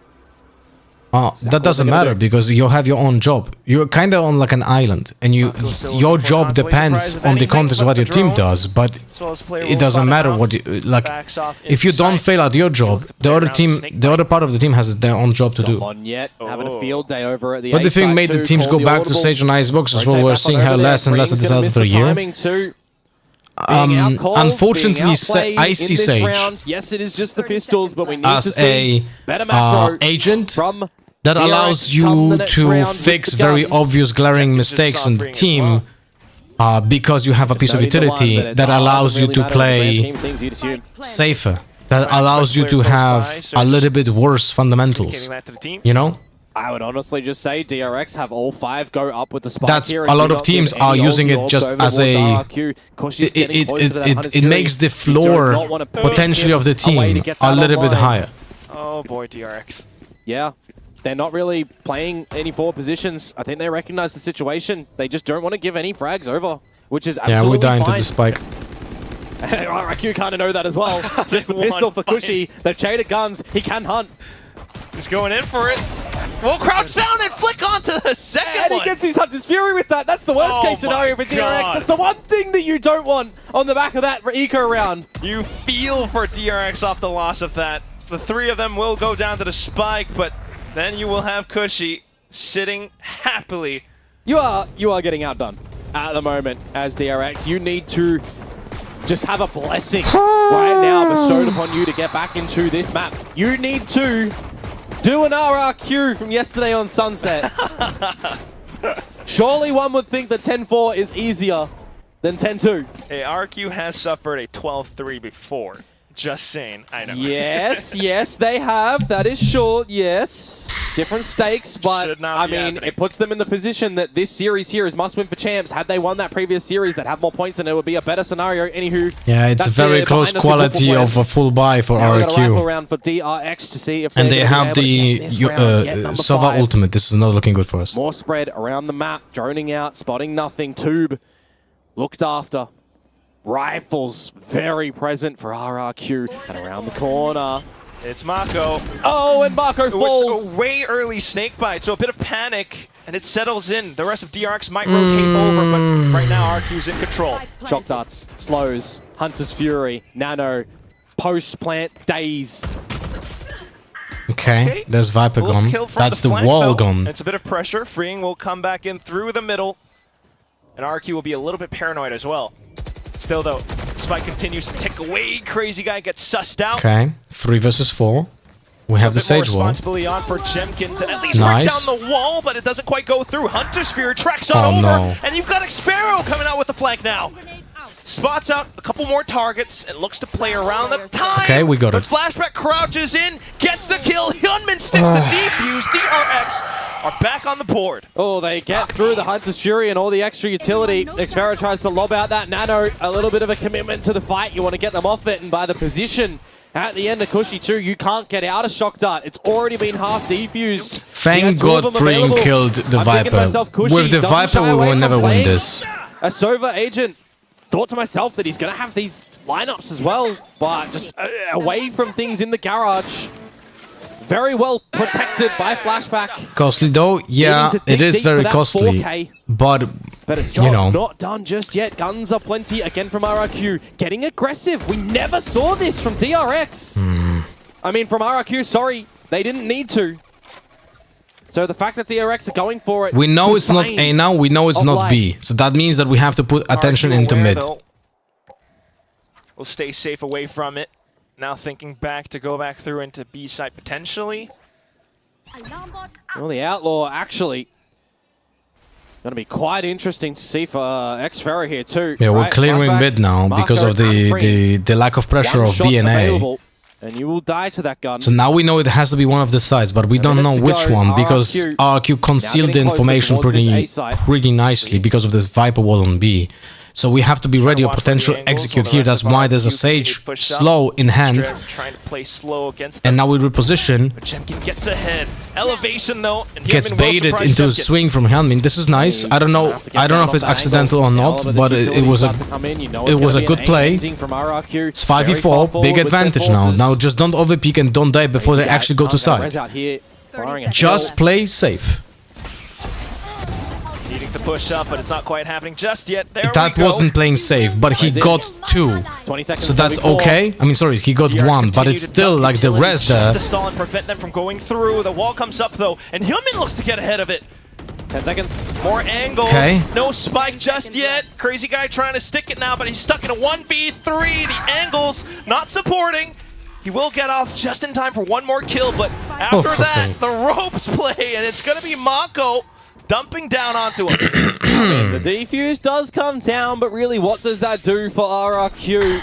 Retakes looking good for DRX. Everybody getting a piece of the pie. Everyone hitting some shots as well. What would you do as a DRX coach at the moment? Just say GG go next, focus on this series, or try to find a solution? No, what? No, you never say GG go next. Do in the round. You try to find as many solutions as possible. Economy as well of RRQ. Now, never give up. Never give up. By the wayside. It'd be timeout territory if RRQ lose their next gun round, and the best chance for DRX to start to come back into this map on this defensive side. Party mix buy here to come in from RRQ now. Outlaw again present. We get the orb because of the arrow. For freeing. Cannot give options over to these long lines. We have Sova away with from... You would assume we'll play from the belt. Silent drops on the turret. And again, just creeping up to this A site. Estrella, jiggle peeking from a deeper spot and freeing droning. No one got spotted, but that is false safety, but that we shouldn't fall for. We're actually trying to bait. This is nice. We didn't see anyone, but we're enforcing A anyway because we're baiting them into going into us. This is good. Early on. Slow orbs and everything. And RQ waited out. Ooh, crazy guy. It's Xpera and he gets a shot through. No. Cushy now chiming in. And all of DRX begin to fan out. They're open targets for RRQ to puncture them. Just Hyunmin. Not the gun that you want, by the way. 2 operator 1 versus 3. Oh, he's going to have to keep trying anyway. Stuck in a Droned. terrible position. Oh, spotted out. Me, man. Pulls out the knives to try to get away. You just got to save here. You just have to save. Oh, we butchered this round. Blunder for DRX in its entirety. We look. I kinda noticed Estrella's position last round. Look at this right now. Setting up for a quicker pop into this site. Couple of warning shots though, just to bait the utility out quite early. Why are we repositioned to the same position, Estrella? Like you're getting Giga punished over here. You cannot play here. This is the same position that you got punished just round before. Already getting in towards the site. I mean, There's just too much space given over to RRQ there. Like one of the things that I notice about our team is that we have a very unflexible defensive positioning. We have seen this with Flashback in the past when he was playing as a Cypher in just one spot on site and was getting punished over and over and over again. And I feel like apart from Hyunmin and Mako, every other player has the same issue. They just like stand in that one position that is their position and never divert from it. You know? It's like something that we definitely need to focus on. They're just thrifty, and DRX need a discussion, dropping their second timeout now. Estrella got his one though. Expecting that to go. Guys, the I got mine approach is only good on attack, not on defense. And it's also only good on ranked and not in professional play. Getting one on defenders is not good enough. Getting one and gifting a gun to the eco is even worse. Like, you're losing maps because of that shit, you know? DRX, the team with a caveat if they lose. But they need the planets to align for that one for sure. For RRQ. Every score is still winnable, but I know some coaches, mainly game changers though, that would say, okay, fuck it, not our map, just focus on the next. I got called too competitive whenever I said that we can still win the game if we do XYZ better. Bro, don't listen to idiots, man. Quickly. Anyone who gives up as a coach should never be coaching anything. That is a very big TLDR. That is like laughable. Firing off an op shot now just to scare off that is laughable. Squad. If there's a coach in existence, on the A side as well, getting a little bit more forward, but specifically also the higher tier like VCT. See, they have this lineup for Nanoswarm. A bit of utility there. Yeah. That's what we should be using as well. Removed. Oh. A shot from Hyunmin missed as well. You would have loved for them to be aware. Now just getting shut down as soon as they peek across. If you're a VCT coach and you would ever just give up during a map and just say, fuck it, let's just play this out and we go next, that is... Have much to bail him out, just has to run away. You should never be coaching a team if that's your mental. Throw some wonkiness in this We round. missed it! Oh no! Missed it! The first beam! And the second and the third, no damage! Oh, for fuck's sake. RRQ nothing works, with the man. Spike planted. Got some utility as well. Snake Bite, Shock Dart, a Nano Swarm. Estrella still does have this wall and a single slow with a Shocky, with a Recon. And with a wild shot onto Xfero. You will not kill And then the rest coming back through, but Mako just swings wildly across. Now RRQ trying to hold up around yellow. Jemkin, couple of shots, but has to hunker down for a bit more. Another support kill, and it's gonna be Cushy who brings the round up. It's RRQ to map point.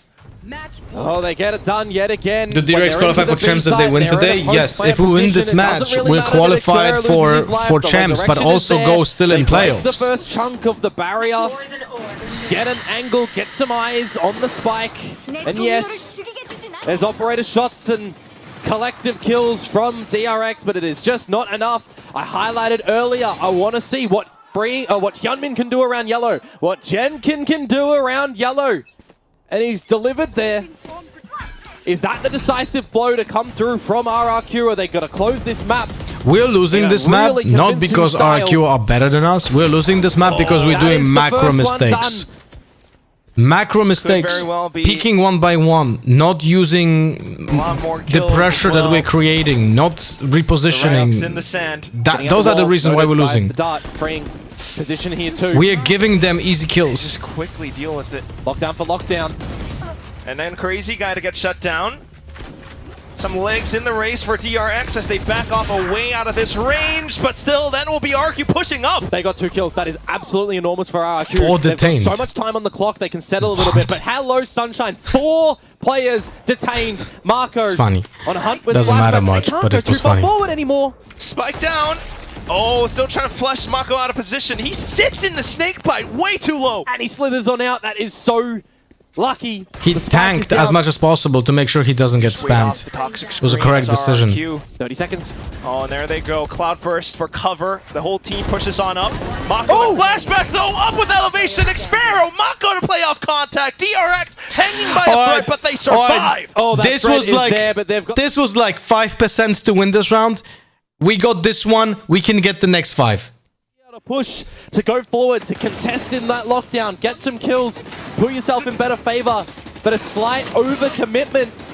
3 seconds and they're still deep In in CS, Mongols were losing 11-0 to Aurora and they made a comeback and won 16-13. Crazy shit. Just yesterday, the team that we just play against, RRQ, won a map when losing 1-10. They were losing 1-10 on the preferential side because they were playing defense on the defender side of the map and were able to make a comeback and won in regulation time 13-11 against a team who was on the defender side for the second half against Gen G. And it was the reason for that was because Gen G just started throwing. A mirror match. You know? Estrada still looking for the timing on this wall, but with RRQ, there's a whole firing squad marking down positions. It's going to be a little bit tougher to deploy your utility. They just continue to push into him. He gets one. Mako trades. Now it's a 1v1. Crazy guy has self-heal as well. Oh, fuck. Mako It does not. Okay, Mako has does he ult. invest the pit here, Quack? That's the question. You need to give yourself a lifeline here, but crazy guy. You have to. You go to site and you have to. Corner. Surely Mako anticipates it. Just expecting him to push. The crazy guy to make the first move. Yeah, Mako was... Mako gets close enough. My eyes. Oh, fuck me. Falling on back. Mako. Time. We're losing time. Ticking. But he has full fuel. Full fuel. Full fuel. Possibly can. Crazy guy spots him. Oh, he's so low. 5 HP and Mako has to make a move. That's when Crazy Guy strikes and RRQ close out the first map in style. It's 13-7. Very, very convincing performance from RRQ, especially in that first half, right? Lion's share of rounds coming on through. I mean, they could have ended it. Still winnable, still winnable. We just need to win 2 best of ones. Let's go. But I thought we were looking, you know, down the barrel of like a 9-3 when that one round comes through from DRX at the very end of the half before the switch up. And RRQ collecting both pistols in this series and a gorgeous amount of rifle rounds as well. Leads in for a very convincing icebox. Some very convincing. And by the way, from crazy 100% split screen should be this way. This is the way of doing split screen. Not like this. Because your left and right eye are gonna be like, what the fuck am I looking at? You cannot just have 2 different things happening at once. One for the left eye, one for the right eye. That is not how human brain works. That's why split screens are done like this. This is a proper split screen. 2-person split screen, 4-person split screen. So you don't have to watch 2 different perspectives at the same time. You know? Frozy map of Icebox, but we're going to change things up. We're going to add a little bit of spice. Corrode is around. What changed on RRQ? How they're so good now? The newer map into the pool. Nothing changed. Nothing changed. Both Gen G and now us, we are not playing correctly. We are just we are griefing our chances of winning because we are not playing fundamentally well. One more map for RRQ. Let's send it to the desk to see what they think.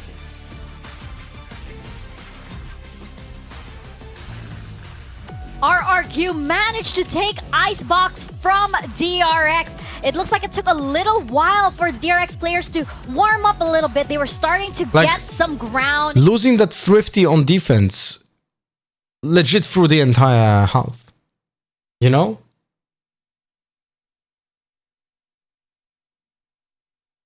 It's crazy how much of that 150 changed the pacing of the entire map. You're so good at those retakes, so I was surprised to see that. That coupled with that double pistol, I think was too much for DRX. You can see the post plans, very difficult for either one of these teams to be very successful converting, but RRQ had the better of the 2 on the attacking side. DRX, you really want to see them be able to try to convert some more of those post plans. It is very hard, of course, to deal with the Sage retaking and the wall going up. Stopping some of those retakes on this map is very difficult, and it was a key success factor for RRQ. The amount of rounds on defense that these guys just charged back into the site and won all of the duels. It was incredible, and you see it right there on your screen. I mean, Cushy has been a big question mark for this RRQ squad, but this was the map that was needed. mentioning yesterday, in that lower bracket game, Cushy on the first map went completely missing. Today, it's a different story from him. He just drops 300 ACS on the Sova, and he's back to that kickoff form that made him a potential Rookie of the Year candidate. Yeah, absolutely. Cushy, definitely the hero for RRQ on this map. And I think on the side of DRX, you kind of felt their So I had to ask my wife. I think she's gonna come to me at the end of the stream. They knew they were coming off of a really, really bad loss to Talon. Suddenly here in this map, they took a while to get going, and you could really see how like one shot, just the first few seconds of that round, they were too scared to actually fight back. They weren't taking duels that they otherwise would. I mean, RRQ are the team coming in with all of the momentum after their win yesterday, and now they're only one map away from going to Champions Paris. And not only does this knock DRX out of the playoffs, it gives Gen G that one final kick when they're already down, and that you rule them out of Champs qualification. Yeah, it's all connected at this point. Each team is affecting another team, but we really do have to give it to RRQ because we have... Also, man, that eco and that one, the second pistol round with Estrella's wall not connecting to yellow, right? Over here, you can see a number of these Those are the two things that matter the most. Because think about what the Sova does for you. You're throwing out a drone, people are scaling out in front of you, or you're darting on into the site, and then you're kind of the guy in the middle of the pack, both on defense and attack, completing these retakes. And when you're as sharp as this, when you're a real shooter in these post plants, sitting back yellow, you're coming out rafters, and you're multi-fragging, winning every duel. That's where he's going to be putting up numbers, and it was good for every single one of those situations. Yeah, I mean, now is the perfect time to see Cushy back playing in insane form. Remember at the start of the year just how good he was, but stage 2 has not been good for him. This has been his worst stage of his rookie year. We've been talking about it on this desk. When is he going to come back? When are we going to see prime Cushy again? And this game... You've probably been asked this question a million times, but if you were given an opportunity to coach, would you take it? You have the right attitude and the right communication skills to do it. Most likely not, because you're getting paid less. Look, okay, let's say, let's look at it realistically. Do I think I can be a good coach? Yes, I do. But do I want to uproot my entire life to be a coach for a VCT team? Because I would only consider it for a VCT team, right? So that would be like, let's say, I would be paid the minimum, which is 5k euros. 5k euros to spend weeks in Berlin, away from family, rent an apartment there, not stream, right? And have a very stressful job that pays less than the players, but I work more than the players, and I don't get any of the glory, because no one gives a fuck. That is on your nervous system to be switched on at every second of the round. He is micromanaging every single thing, and he's putting up the numbers as well. You really have to give it to him, the beast from the east. He is definitely the game changer, I feel, for RRQ here. Now we are going into the second map. It is going to be Corrode. I wonder if this means DRX can manage to make that comeback. Yeah, so DRX have chosen Corrode into this series. We saw RRQ play this yesterday, comp swapping to be that double duelist. DRX know this, but it's RRQ gonna change let's go. it? Are they gonna go back? I mean, this is a Let's team see how we change our composition, if anything. Summarize this, I mean, TRX, they comp swapped. You saw that initial comp go horribly against Gen G in the opener, but that was early days on Corrode. This second comp went a lot better for them. They got a dub for RRQ. Both Corrode and Ascent is similar stories for me. They can't decide on a comp. They're not quite Which org do you think pays the highest? The American orgs pay the highest. On a winner yesterday, a very dominant Sorry, win on Corrode. the North American orgs pay the highest. Defense first, and DRX is going to be aware of that. They've already watched the film. They've already watched the tape. That's why people became consultants. You get paid huge but no risks. So really Yeah, just a I agree. question of, with this single duelist comp that they're running, they've got a lot of util. It's a bit of a slower comp from DRX, who are going to have to start on this attacking side.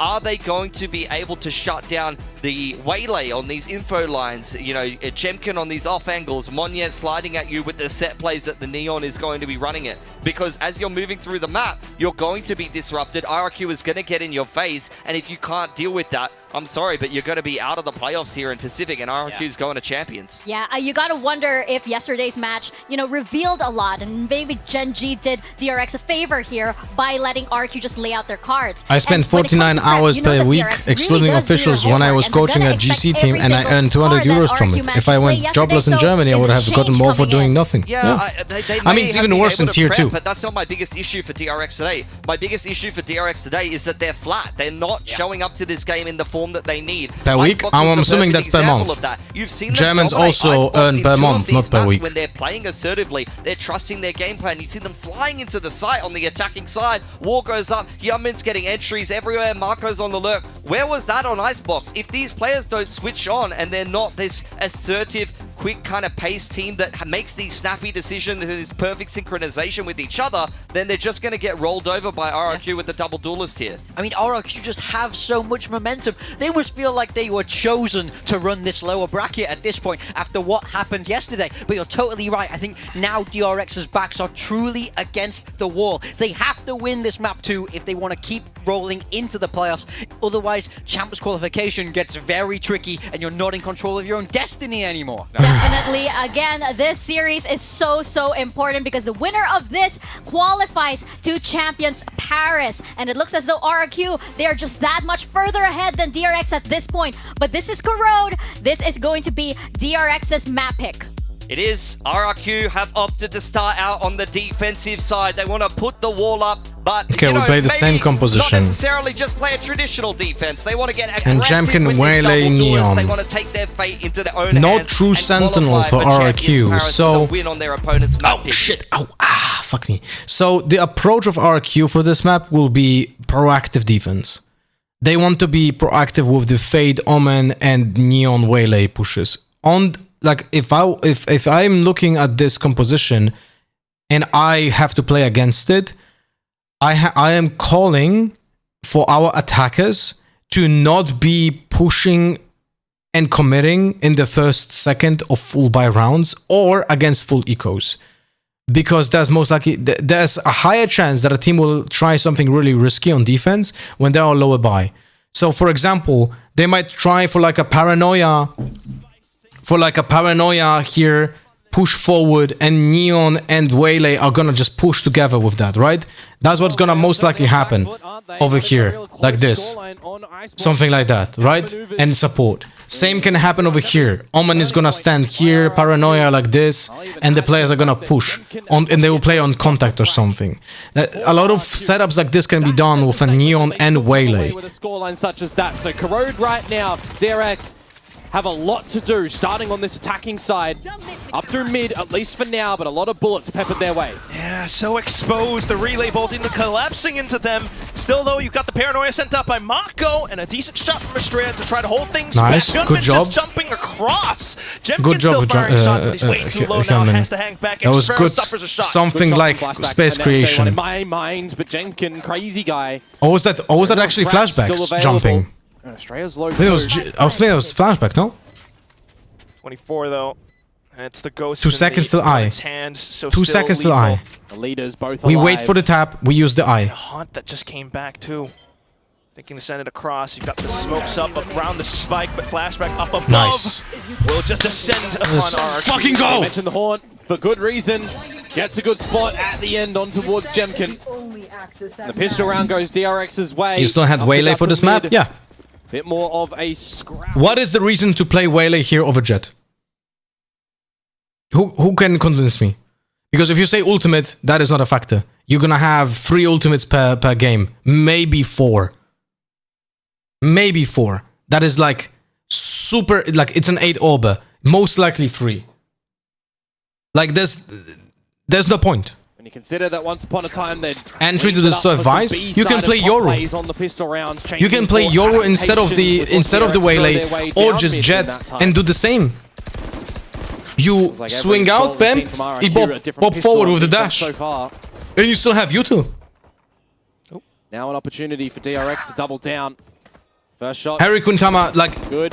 You just explained to me to use 2/3 of Waylay's utility to counter a Vice Wall. 2/3 of Waylay's utility. You just told me to spend 300 credits and a signature to counter a 200 credit wall. Now Countdown to a minute left. Yep. Spotting out 2 around A. Hear that, Marshall? Don't want to play into that. You're looking for a lurk in this sort of spot together as a team. You're looking for the pistol player. Essentially, that's flashback over at the B side of the map. Eventually, the call to be made to go to this A site. There's literally no reason to play this character here. That's where Monyet does The best piece of this utility of Waylay is the grenade, and the grenade is most useful on attack. Sorry, on defense. Utility confirms it. This is a situation that actually could be thriftyable for RRQ. Uh-oh. Oh, that paranoia helped us. Legit, it fucking helped us. Comes in though, and then Jemkin looking for shots. He's got the triple. What are those taps? Mako needing to pick it all up now. He has to watch out for players around these corners, trying to slice the pie. The snake bite flushes him out of position, and flashback with just a ghost. He gets thriftied. RRQ pull off the unimaginable again. What did I say? What I just said, grenade better on fucking defense. The thing and it happened in the server. No time left on the clock yet again. It's a problem for DRX. It's what happened on Icebox. You know that there's retake strength for RRQ. You know in yesterday's performances how much of a problem a hinder can be from Jemkin time and time again. I was saying it. I'm so impressed with how he plays the Waylay around this squad, how he uses this utility. And by the way, you cannot shoot back. This has nothing to do with the grenade essentially. We are losing against the clock because we are feeling pressure that we have to go there. We have a 5v4 and we are going into the blender because we have no other option. Yeah, at least we didn't push elbow, but fuck me, man. At a bit of a laughing stock round.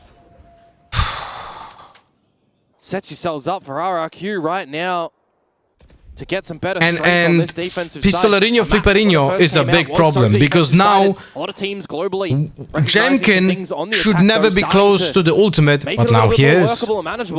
We are far away from our ultimates, but we should be closer to our ultimates. And we have no guns. So yeah, have some good strength for a lot of teams, especially on the teams that look to run these Sage comps as well. None of these, of course, doing that just yet. Maybe in its entirety, peeling away from that, but 50 seconds to go. Laughing stock round comment is wild.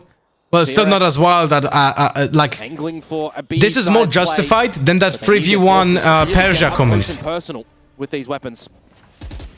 Currently being marked by Cushy.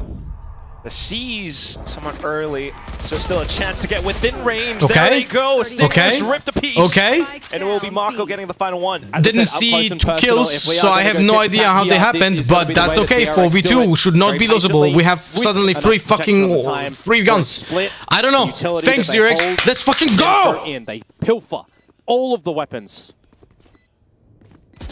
Please don't die, Hyunmin. Please don't die, Hyunmin. Bro, they need to change the boxes though. No? Guys, I think they need to change there need to be stairs. There cannot be boxes there. The jumping up feels so bad there. Right? Looking for some damage at least. Good for us this round. But I think those also, who fucking designed that? Shooting the floor instead of the hint guys, up, but it's fine. Who designed this? Who designed this? Shooting the floor Look at instead this. of the hint up, but it's fine. Who's parallel? We're just going to drift the. Who's designing this? What an architect said. Yeah, you know what we need? Very high stairs, with no way of going up them. Occurrences, second round and third round here. There should be just more stairs there to make sure that you can just walk up there. No? From where we are, it's Ewok and Termi. Not as explosive, vocal-wise. Operator after Jemkin, converted pass online as well. Back to the norm, if you consider it. DRX getting the pistol, and then this is still. And by the way, even though we flipped it, and now we actually are in an okay spot, the problem is it's a miracle that we won the follow-up, right? It's a miracle it's 2-1 and not 1-2. But the problem is Jemkin got the operator and the ultimate for no reason, right? You've lost your Viper, you've lost your mid-wall cut across the map now. Kind of pushes your forces to this B site. We need to play more mid-control. It is so potent. And even then, if it becomes a retake, I mean, Jemkin with the pass. RRQ shall look to tie it up here. And this is the site where there are 2 Phantoms as well. Relay Bolt sent in. Hyunmin tries to stay out of it. But the barrel quickly spotted by Monyet, and he just hunkers down for the 3rd. I mean, guys, remember. To go in towards the remember, it's an Ascent 3-0. But in this case, this map actually has a useful mid. We have to attack mid. This is legit split. Split and Ascent together. You have to play it like an Ascent, but also have to remember that the actual mid is kind of like split. So you have to put 1-3-1 into action. Because it's the named Jemkin. With this shop. He just touches that weapon, and it's gold. Well, challenged a little bit by utility. Prowler on. I'm not certain if they know that he TP'd. That dog could have actually given full sense of safety. But we have to remember there was an operator on A. And we know now it's the operator is not in A main. So Mako, he's an intelligent player, he should never swing that because he should know that there will be an operator. More of a forward think to how they want to look to close this one. Australia now pretty much out of utility, waiting for the Haunt to come back online. There is a seize, but he's going to call something for the team here. Do we smoke top mid and we push? That's going to be very easily readable. I'm not certain what's the call here. It is. It is very easily readable, but that's the play. Confirming information though is Monnier. That could be worth its weight in gold bar the operator, which is not going to be here. One player holds it though. That's okay. It buys our time. It buys our time. It's 35 seconds. It's okay. This is actually not terrible. It's going to be rough. It's going to be tough. But it's not terrible. We know one is heaven. We plant semi-safe. Do we have util? We have almost no util. Have a snake bite that should be used now. One for the Nightfall, 2. Because there's gonna be an ultimate from Waylay. Waylay is not going main. RRQ trying to set it up, especially with paranoia. Jemkin might be in for a wall. Nice. Yeah, that's a saturate still though. Buys a bit more time for the rest of the team to get into sight, and there they will. Flashback hiding around the back, especially with the toxic screen in his face. But Kushi not landing the flick. Now DRX feeling a lot more comfortable. Spring swings out. Xfero though taking the shot. 1v1 Flashback. Has a potential angle for the wall bank. Slips on across. No time anyway. Fang was up. That was such a difficult round. And I can pinpoint exactly what went wrong. And this time it wasn't our bad. This time it wasn't our bad. It's legit Jemkin not playing with the rest of the team when he has the ultimate since round 3. For 3 rounds now, he didn't use his ultimate, and this was the perfect opportunity to completely demolish our post plant. If he just goes with the rest of the team, and he ults us during the retake. Instead of catching Jemkin. Timeout from RRQ, earliest one so far today. Do you have a player that when you are watching him, you usually facepalm? Yumpy. Yumpy because the plays that he does are typically so chaotic bad that it just you can only just and then Angel probably, but Angel is Angel has fantastic pathing, and Angel has, in my opinion, overall good decision making, and he is probably the best pather that I've ever seen in VCT. Like, he is so fast. Like, I don't want to toot my own horn, but I think I have great pathing, and Angel has probably even better pathing than me. And because of that, he's so much faster than anyone else in this team, but he doesn't take into account that the other players in this team don't have the same kind of pathing that he has. And also, we do indeed get a little bit more. Even with great decision making and good pathing, he sometimes does something so extremely dumb that you can only facepalm. Right after the timeout too. You know? Well, they're kind of just like he never has any lineups. He just swings out with utility in hand, and this is happening for 5 years now. You need to get a little bit more hungry for things in the server here. Pathing is knowing how to be effective with movement to min-max. Jemkin lining up his prey. He stayed. Down by the mid-cross. Oh, nice! Yeah, the toxic screen. Tried to get ahead of it. Really well organized by DRX to do that one together as a team, and that crazy guy, he's nice. Through. This is looking much better for isolated DRX into this A site. Isolated pushes Arrived by the back of Crane, from defenders. Nightfall very good punishment. See the Nightfall, see the positions already found. If you recognize Like for example, look, Brazen. Any more of these If you want to be the fastest by pushing, for example, B, your pathing should be like this. Right? They will get the operate up, so they can give the next round. You can do this properly without putting yourself at like a huge disadvantage, and that's the closest pathing, and that's the fastest pathing that you can do. You can also do this. You got 2 weapons still. And you're gonna be a little bit safer probably, but your pathing is gonna be bad and late. If you align a team on what you want to achieve, then you can be much faster than any other team.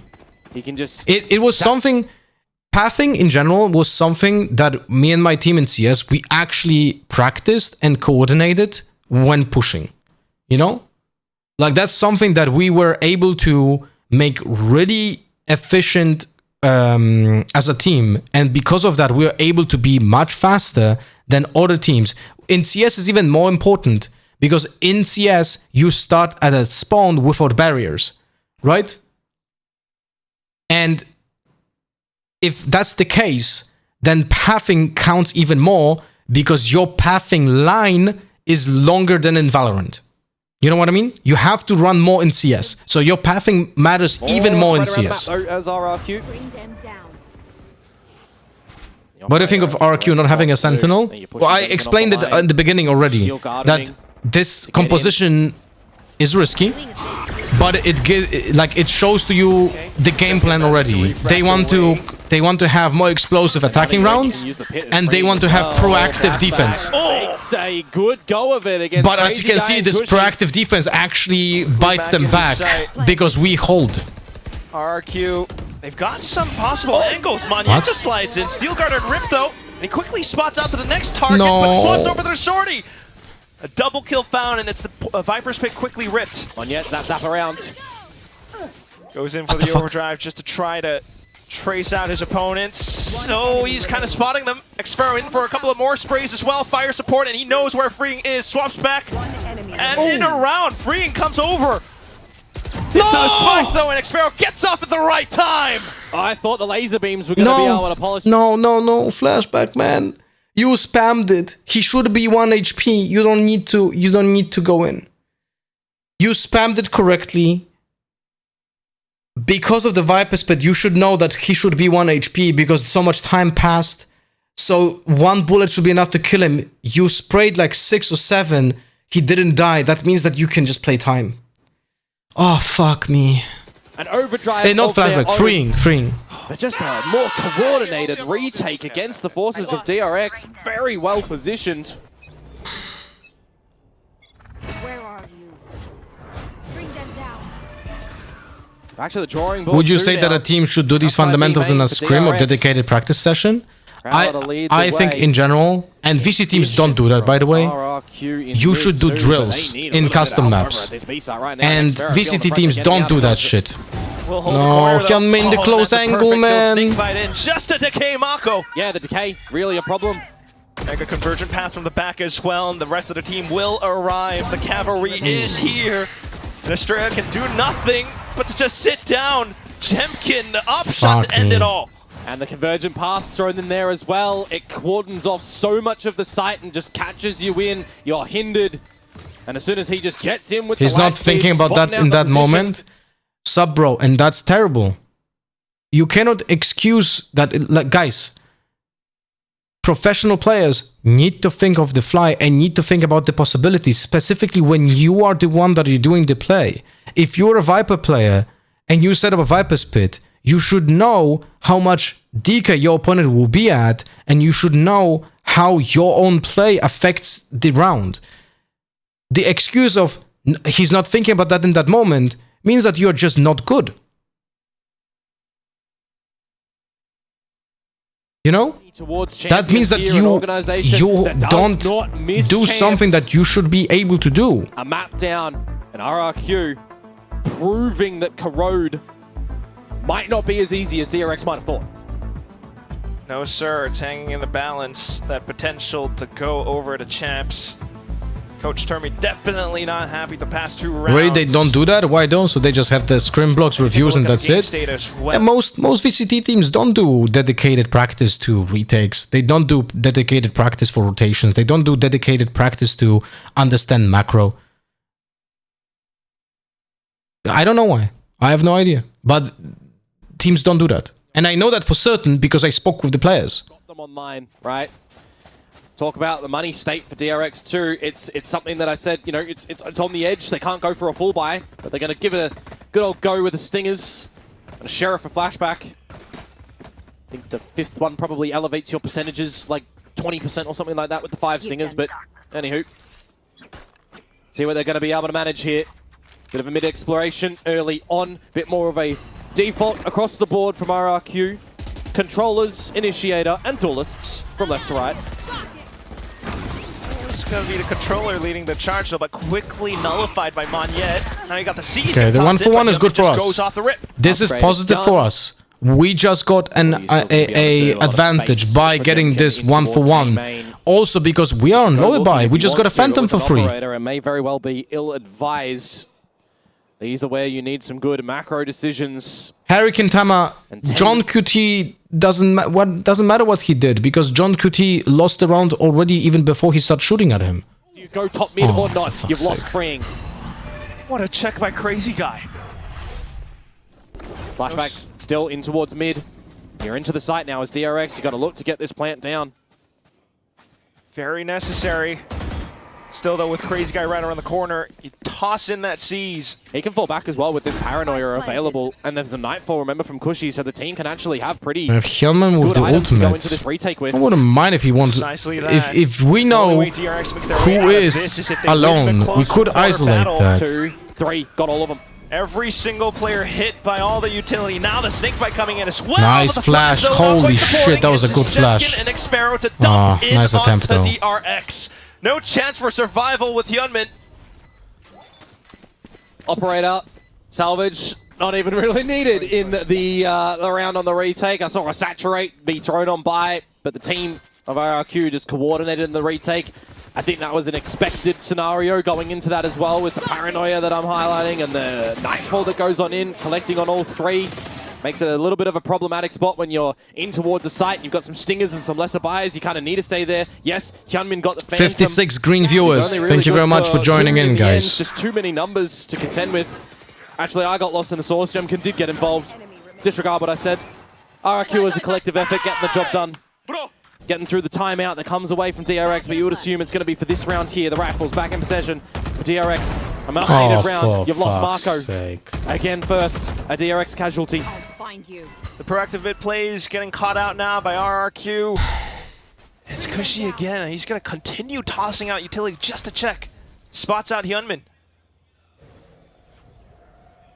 What do you look to do? I really dislike our Viper setup, though. B side, he's never really had a contest. Now it changes. In specific, also in combination with our Omen smoke.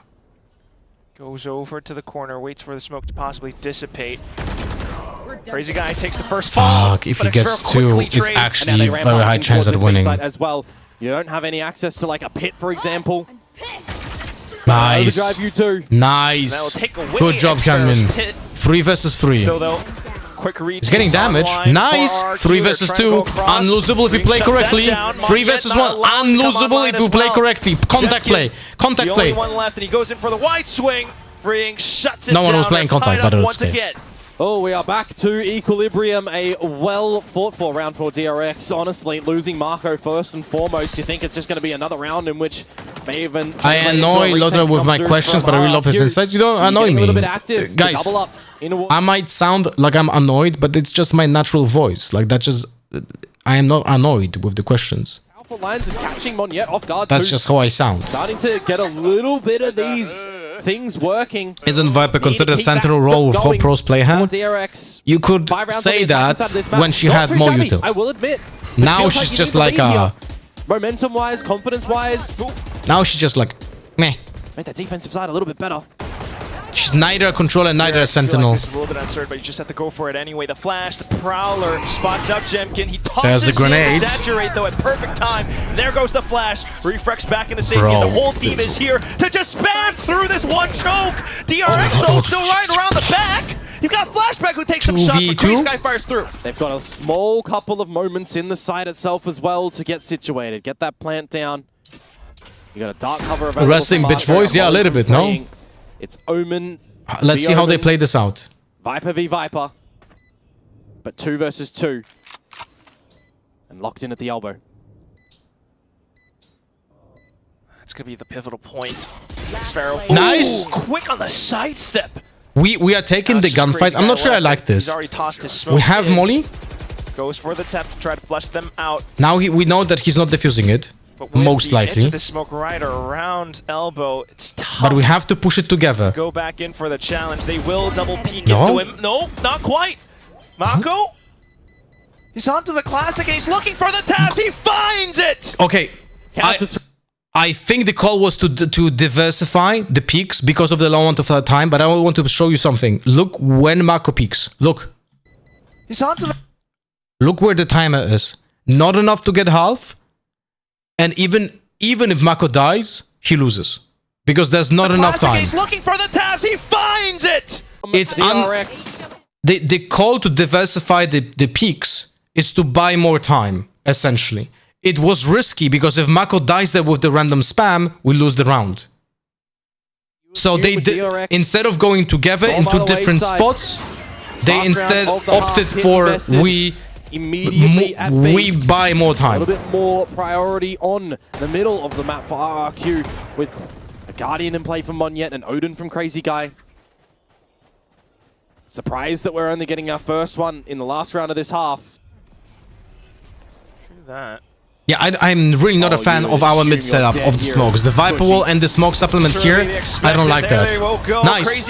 And again, guys, it's so easy to... Oh, fuck me. It's so easy to read those mid pushes by the defenders. But my god, we're doing a dumpy here, man. Himself in a plant. He's kind of locked in, though. Xpera may have his number. Pinging his position to spot him out. Got him. Confirms. 50 seconds, though. There's time, but Jemkin is closing in. Oh no, it's gonna be crossfire. Taking his time though. Doesn't matter. Crouches down, displaces the crosshair placement, and RRQ tie things up at the end of the first half. Yeah, I wonder really who. Do you think team should have used the Odin in this map because of the paper walls? Yeah, if you play on A, definitely. Too good for RRQ still, despite coming away with some victories and such. And they go onto the attacking side, which is kind of how they close things against Gen G. Freeing is being caught too many times. That is going to be the play. 6-6 tied on up. And on the flip side, against Team Secret, for example, all right, let's go. when this map came out last in DRX, fucking go. Now let me break it down for what happens in this swap. There are two possibilities. It is obvious that the composition from RRQ is explosive. So there are two options. They lean into the explosiveness and they want to explode from choke points with the ultra giga mobility and the very chaotic nature of the composition. Now, because it's obvious, they might actually not do that. And because of that, they might actually refrain more to doing like 5-man mid, or like 0-4-1 or 1-4-0, like formations on attack. But the funny thing is that we don't know exactly what they're gonna do. So we have to play for both, and that's impossible. Because you either guard the choke points with more effort, or you play proactive, but you shouldn't play proactive against this kind of composition. So let's see how we're gonna approach it. We're swapping Vice to A, which is unorthodox. So we're not fighting for A main control. So we're giving that away. I don't like that because... Quick mid. Ooh. It's also getting quickly peppered across. Fire support from the back lines, and is Kushi taking down Hyun Min. Yeah, this is why I don't like it. Takes down Mako. Because then A-Link is just a disaster. Two players play over towards A main with the Xpera plate. Oh, just hopping across. No chance. No shot for flashback. Freeing somewhat from the back, but his Sparrow has been spotted by Crazy Guy. More classic shots into the round. Just Estrella playing around the smokes. But it's a 1v4. Let's play around elbow as well, and not fully aware just yet. With the spike down, this round is gone. He would triple his kills if he's able to find this pistol round here. You're just going to be strengthened numbers as RRQ. Don't drop this. He has like 16 bullets. Probably not. Oh, 13. Smoke's down, hot back in. Well, you know he's still around that corner.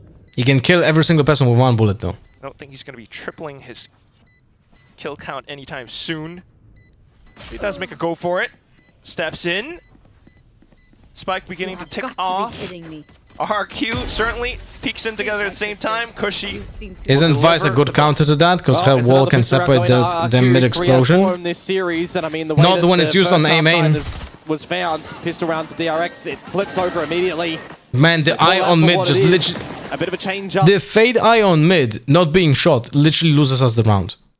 Change up of agents as theirs in this map as well. Just leaving the Viper outside of A main instead of the Viper and the Omen that we've seen from them before. For the eventual mid-split from the other three, this time backed up with 4, a little bit pacier with the double duelists. They get that pistol round though, and they should be able to find this second one here too to make it 8. Before we see what DRX's defenses look like today on this map. And what very well could be the last half, if they drop it, of 2025 for them. Maybe. That's a big maybe. We have to keep track of that. But that also hinges on how clean RRQ can make this. They just group up together and play. One kill was amazing, but while we're still fighting mid with a classic. The guns that have fallen on the floor, the gun that has fallen on the floor. Be all good again. But I do like, at least for DRX, that they are, you know, pushing the extremities of the map on the pistol round. Unfortunately for them, RRQ are just flipping the table into 8. This is where Monyet is most comfortable as well, attacking Neon. Spike planted. So quickly controlling things. No weapons retrievable for DRX. And if you're RRQ, just stay in the site altogether. You've got Relay Bolt, you've got Saturate, you've got Paranoia. These are very off-putting utilities. Stun and slows can be so annoying. And when you consider Pacific as well, and you consider Jemkin and Monyet piloting them, I mean, yeah. That's why Monyet is announcing his presence up around elbow as well. He wants If we lose here, it will definitely boost Waylay pick rate.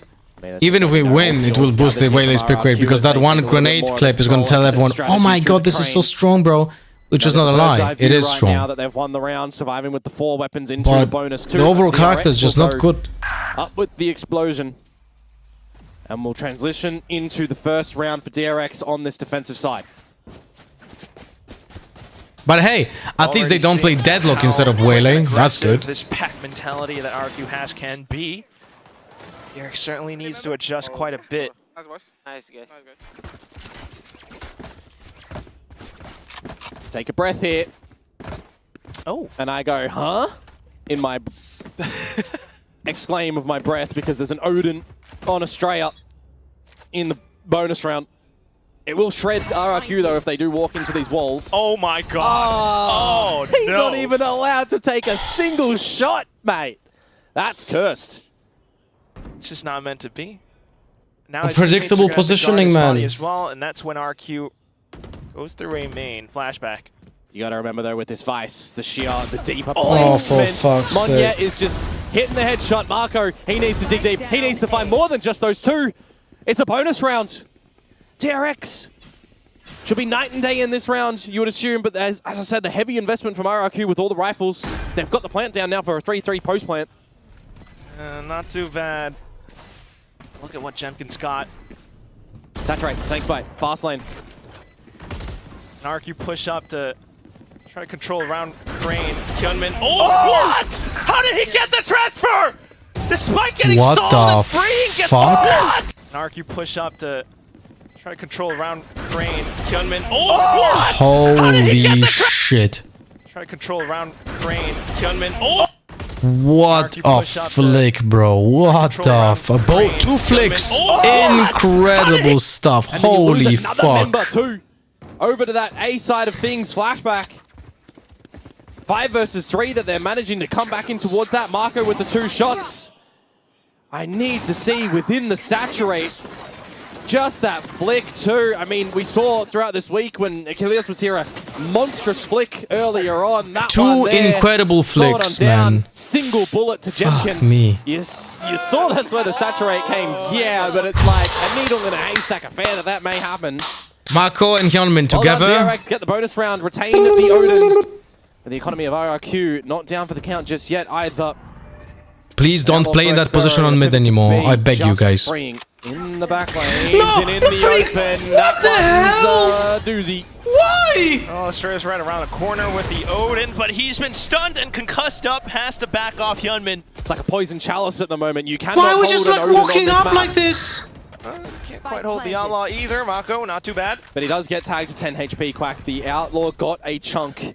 And you just have to call it here. What the DRX, fuck? You cannot contest. Why would you do this? Hyunmin around the corner. Open. DRX Pharaoh in a pivot to B, just freeing in the back. What? Why? This is literally, guys, he activated the Viper wall and he thinks the wall is instantly up. This is lack of practice on Viper. You don't hear the marching bells just yet, though. RRQ, it's only 9. Job's not done. DRX got to recognize that. You go for the save. You give yourselves another chance. You give yourselves another opportunity on this defensive side. There can be a drop of weapons from Flashback on over, but somebody is going to take a bit of an L. Freeing. Estrella is having a really, really rough one on this map of Corrode too. I feel like in this series, he's getting out cold currently by Crazy Guy. He's getting out fragged by everybody in the server. Yeah. I mean, even over on Icebox, he was the lowest kill person on 8, right? And that's in a series where Jemkin and Monyet are on 13 kills apiece in a map. Not really even up there, but F by committee for RRQ. Hard kill to swallow. Fashion yourself a buy for DRX here. It's not the worst thing with the Bulldog being the worst weapon for freeing. Freeing, you need to have more discipline. We already had that problem in the previous map as well. Be gathered on over there. Monyet went away with the overdrive. Nightfall. We can't give them just 3 kills before, like the round starts, essentially, right? Look, they're doing an aggressive smoke on B to try to pop the wall. That's why we're guarding it like this. Previously, you'd expect it to still maybe even be in play when you think that there might be a couple of light shields going into this round with the save call from DRX. We checked B, it's not B, we reposition. We know 1 mid. Please, Estrella, don't stand in the corner, you got already with time spammed. They're gonna reposition to B because we checked B and we know it's not B. No, why? Freeing and Estrella just cannot find any bullets there. That will be the quick entry from RQ into the B site as well. Jemkin already marking the off angle. Oh, flashback off put, not quite. It wasn't deep enough. 2 kills now found. And 3 versus 3, Crazy Guy, low amount of HP. Monyet ultimate is gonna pass very soon. Crazy Guy's low. Get some good crossfires as Crazy Guy does reclaim. We have Marco Paranoia. Oh, he's going to be ambitious if he wants to go all the way around. But it didn't hit anyone. Sets the smoke up for his team to play underneath Heaven as well. Monyet getting a good spray across. Hyunmin, the only one left. He's bought enough time. Crazy Guy eventually for the flank. Hyunmin expects it though. Yeah, could have gone up to the tower, but now Monyet repositions. Oh, spotted. 7 rounds in the mag, and he unfortunately will not be able to connect the shot. Hyunmin has a chance now. Half, we need half, we need half, we need half. Crazy Guy making the quick sprint across. Hyunmin gets off at the half, beginning to wallbang across. Got and it! He will We got find it! 3K for Hyunmin, and DRX managed to scrounge up around together. Well, the crowd goes wild in that one. I'm actually wondering, did Crazy Guy make some noise and reveal his actual position? Because he went for a really long wraparound. You know, in those sort of situations... Oh my god, RQ flew so hard. It's actually insane. To get a new angle of reposition when you've opened up the whole site. Guys, I agree. Hyunmin won the round. But the only reason why he gets the chance to win the round is because RRQ literally threw it. by overpeaking even before we get to site. Surely must have. I don't think he used a paranoia or anything like that to reveal his position. Let's go. Anyways, that was a much-needed round from DRX to keep things interesting in this map. 8-9, they still trail by 1. Another buy. A couple of Bulldogs still in the play. We have to Reset more to play situation. for A-Link. Kind of both parties Like, here. fuck this mid. Estrella, please freeing. Estrella freeing. Don't stand those spots. We already got sprayed down from those spots. Just play more for A-Link and B-Link. Yunmin. If they go to our spawn, well, that's just unlucky. Relay. Oh, and it's all the utility that's traded across. They just go in for the spam around the edges of the progression. Smoke.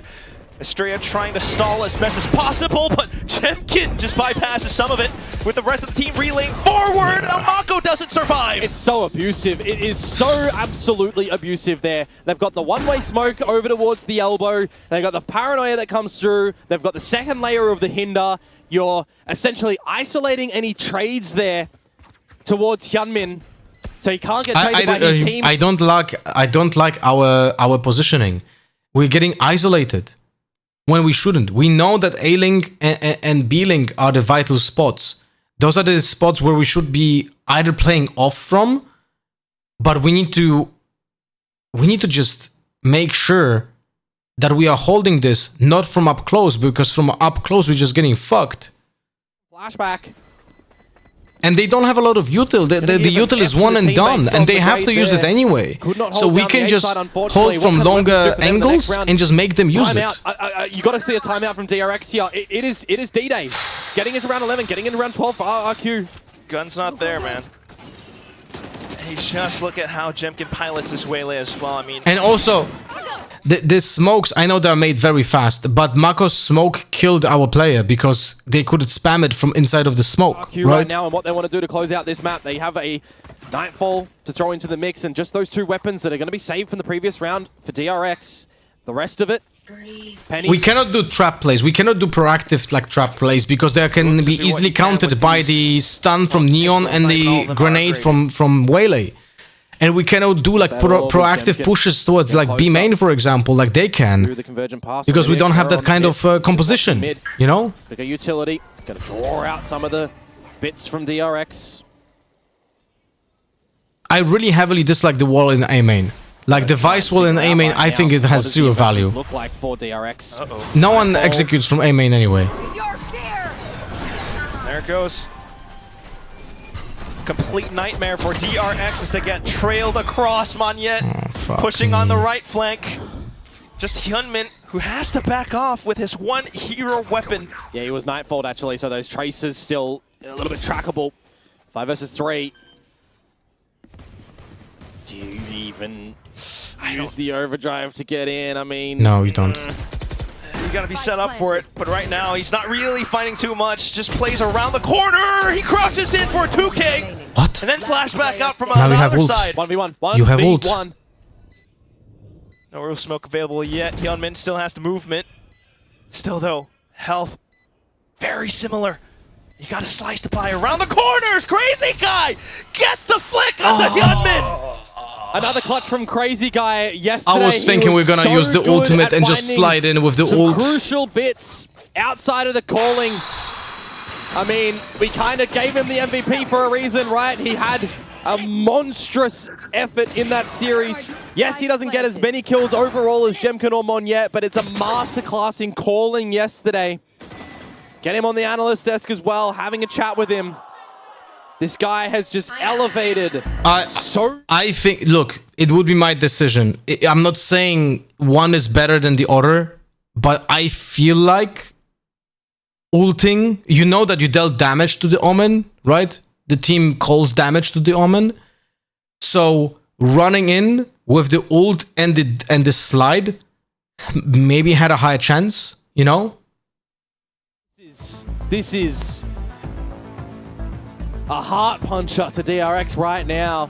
Yeah, I can see it written all across your face, Komodo. Oh yeah. Literally called timeout for RRQ, at the 11th hour. RRQ are just thirsting, salivating, mate, looking for the last 2 wins. They're drooling right now. They want this. They are earning this themselves. And that's what they've got to do. The 5 in the server. 4 ults for DRX. A couple of Bulldogs again, never having comfortable buys with the full set of rifles. Convergent pass available for Jemkin. You can use it. Same similarity as a Nightfall in towards this B site.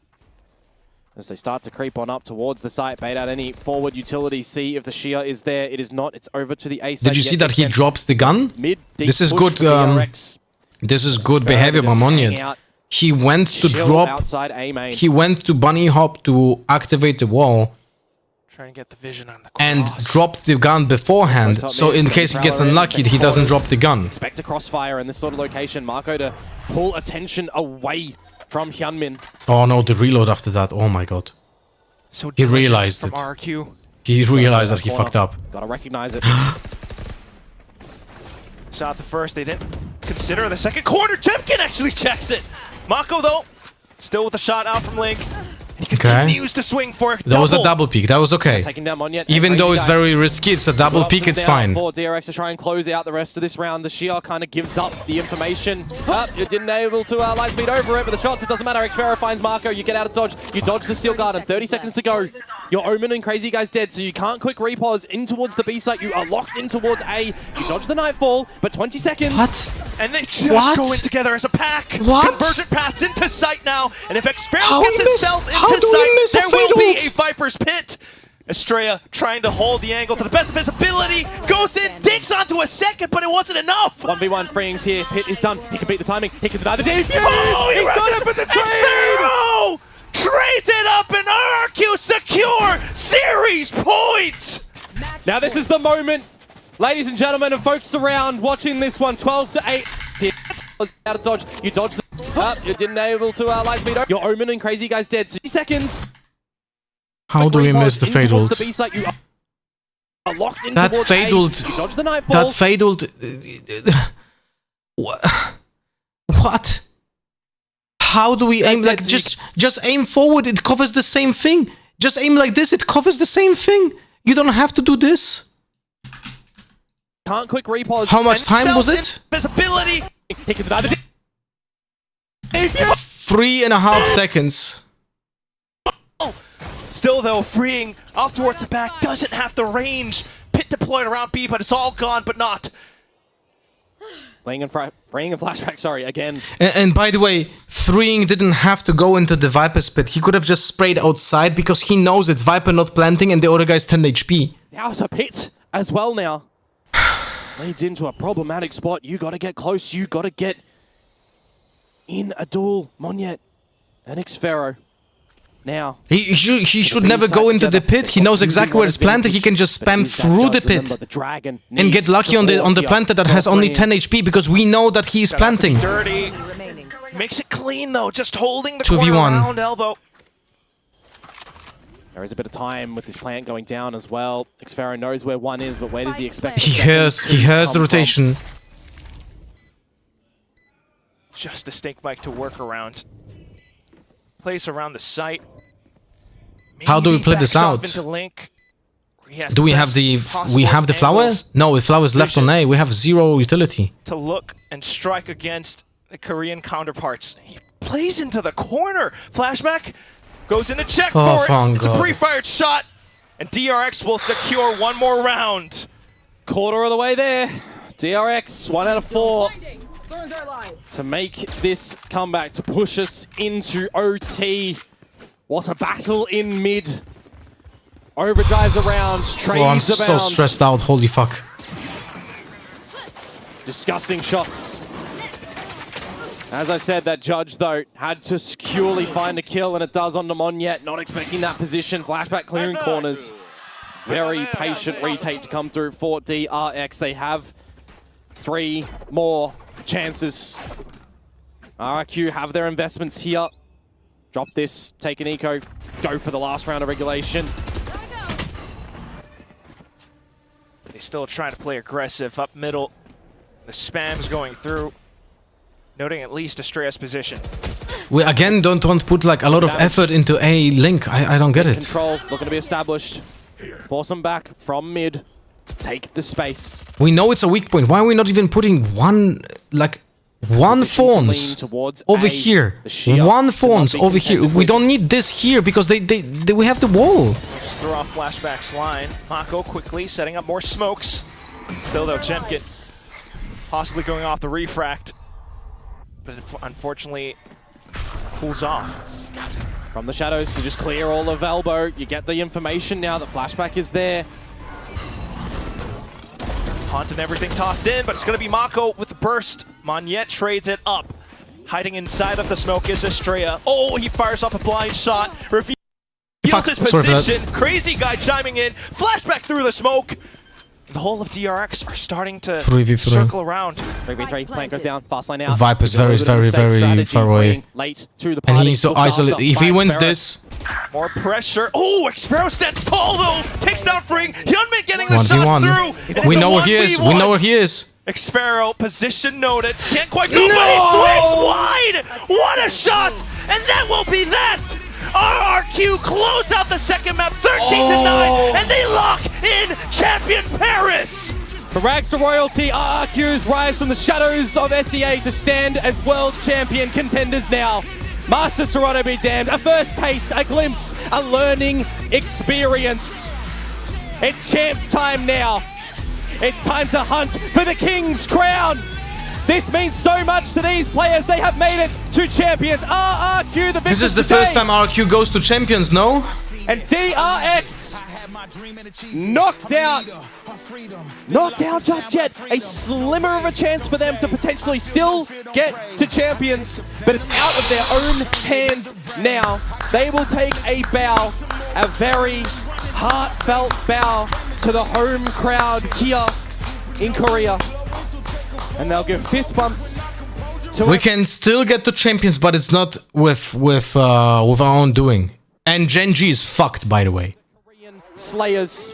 It's an ambitious call from Crazy Guy, but his calling has been so instrumental to the success guys, of this. Look, you guys know I'm always honest. I'm always honest. We made too many mistakes. RRQ played more than enough to punish those mistakes. RRQ played good enough to punish those mistakes, and because of that, we lost 0-2. GG to RRQ. They were a better team today, and they deserve this win, you know? And GG to them. I'm, of course, upset because I love DRX, but,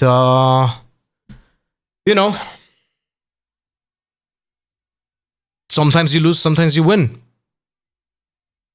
Sometimes you FF in ranked at 0-5. So, yeah. Fuck me, man.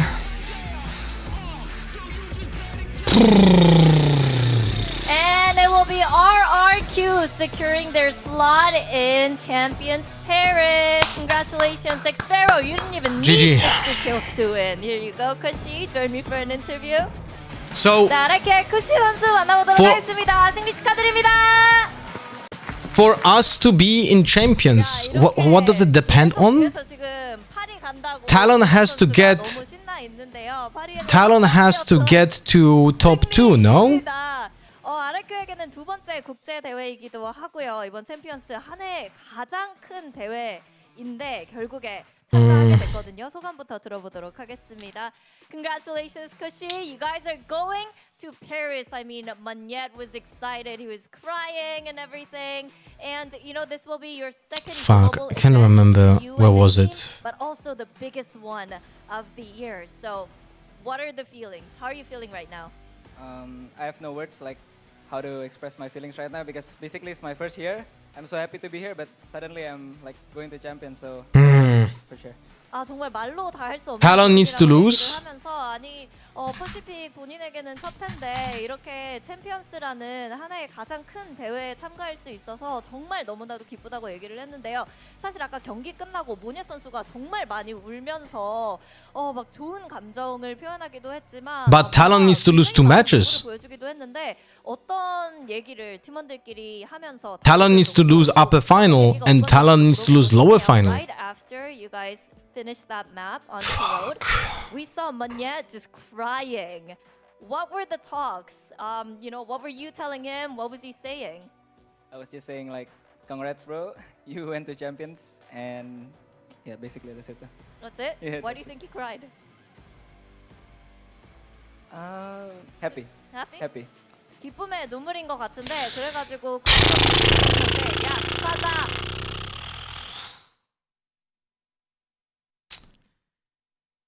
Okay, let's relax now playing ranked.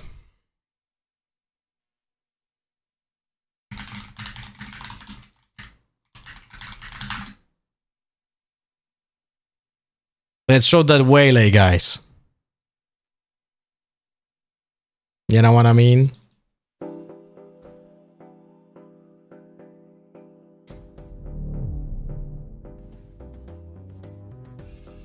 Oh, there we have to be hate watching talent now.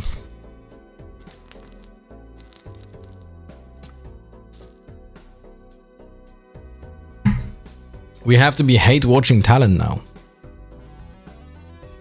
It's crazy.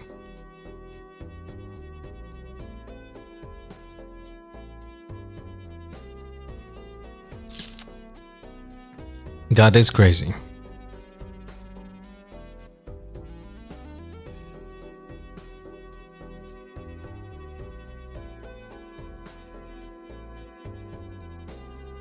Oh.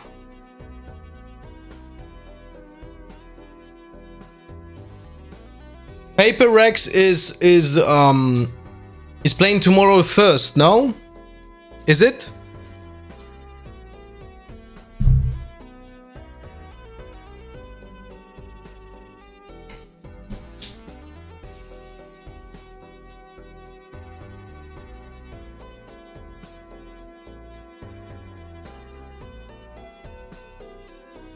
Oh.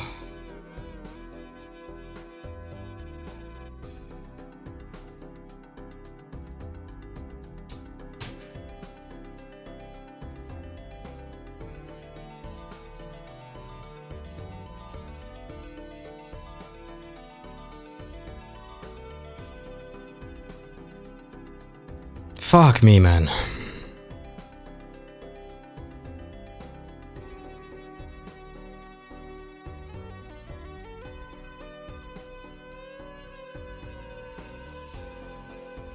That's gonna be rough.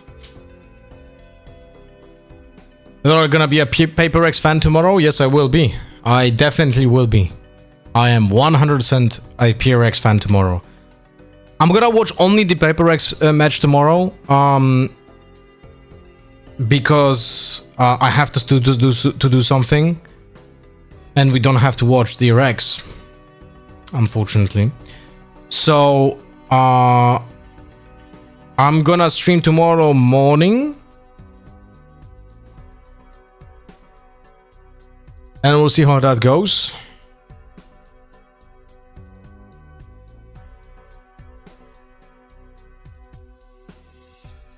Sign a Paper X contract for 2 hours.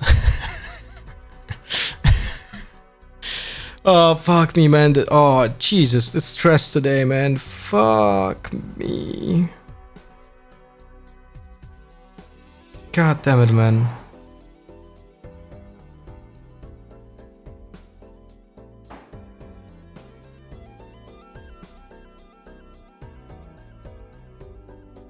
Oh, alright. Attack first on ascent. Well, this is good.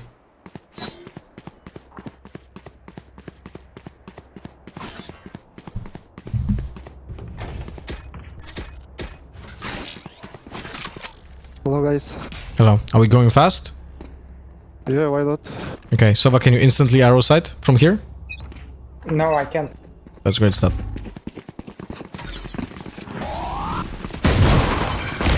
Enemy spotted A. Epic pen! Two more.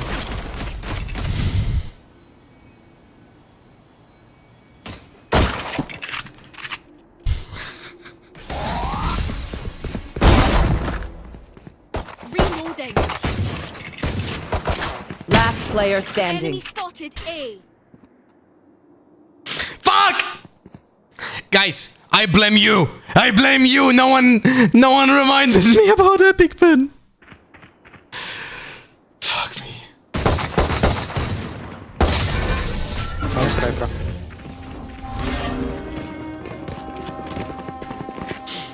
No one's gonna give you I what just you want. hope I died Work for it. while fucking flying. So I couldn't do anything anyway. It is what it is. It is what it is. It is what it is.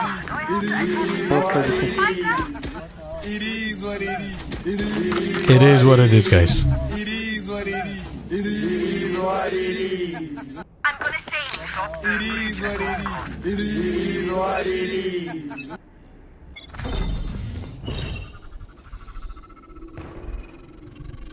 Cypher's on B. Come here.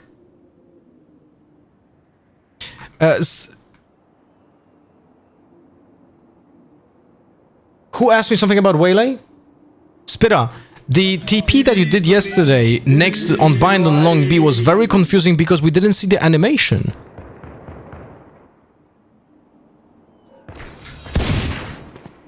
There's a trap somewhere on the right. I don't know where. Short bridge. Close. Can you smoke market, please? Left close. Rotate, bro.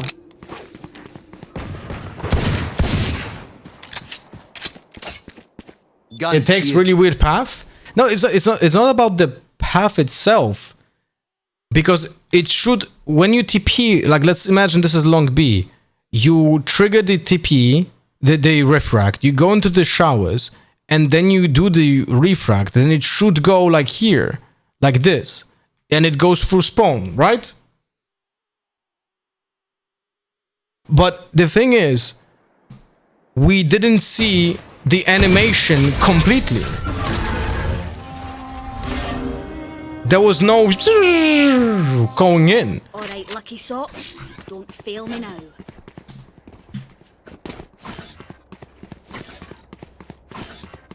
So let's fast A again.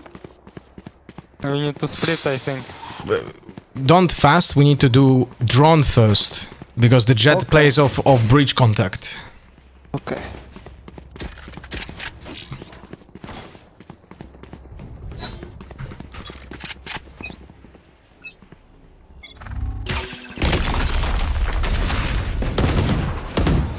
Enemy spotted A. Bro, arrowed already. With you. There's 3 players on A, don't go. We don't have the arrow even. Okay. Sava, please for the future, don't arrow before you drone. Like drone and then arrow side for us, okay? No smokes. Slow it down. We will re-hit A. We need 1 smoke for only for 3 when we're gonna re-hit it, okay? Come to us to A main, please. Okay, if you don't listen, then I'm just gonna stop calling. I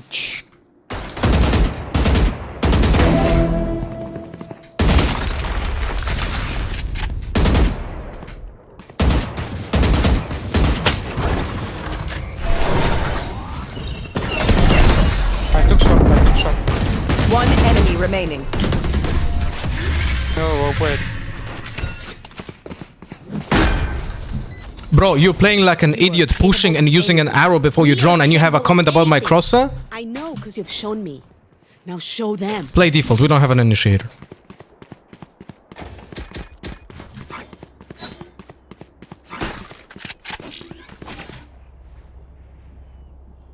Change your cursor, guys. Bro, you have a AI voice. Are you dictator?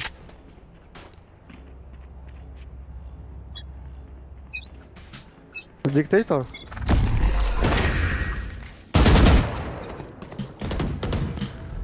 Nice shot. And this is how you can't fucking execute anything, because you have an idiot initiator that also will be toxic towards you when you just try to fucking IGL. And now I'm fucking tilted. And it is what it is.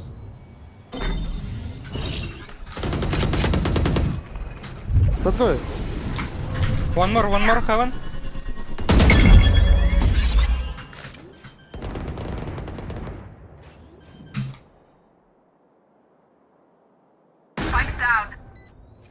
One enemy remaining.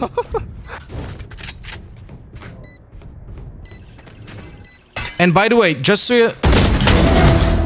In the round when I was calling, guys, in the round where the Sova used the arrow before the drone, and I called to re-hit A, and I tried to mobilize everyone to hit A, right? Our Sova walked up catwalk and did and shift peeked into Kabi here and died to a jet holding an angle.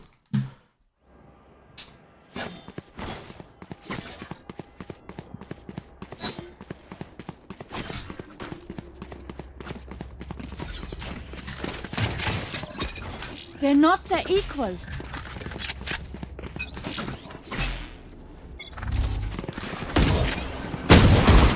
Reloading. My ultimate is Go side, I ulted. Thank you, bro. One more. More.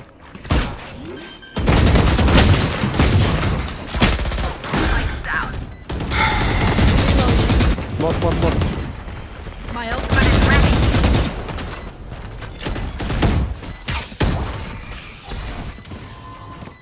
Sova was searching for an argument to counter you and found your crosser. Yeah, right? One enemy remaining.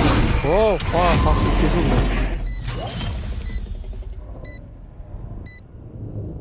Was the Cypher not hit? Yeah, I don't think he was. I don't know. Enemies marked 1, allies marked 1, enemies displaced 2. Allies marked? I don't even know who was marked. You need help figuring out how? I'll be honest with you. Doesn't matter.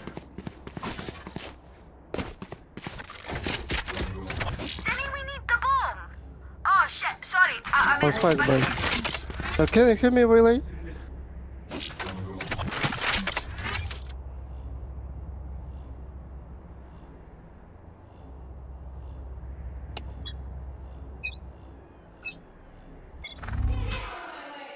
I got the spike.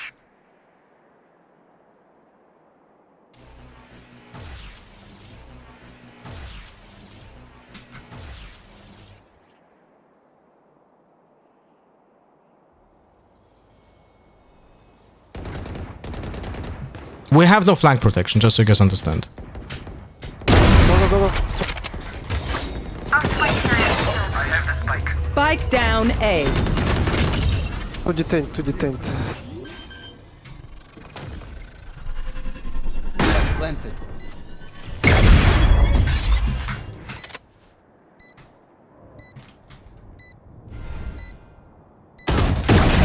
One enemy remaining. Oh, nice. She's 3. I'm repositioning to A main.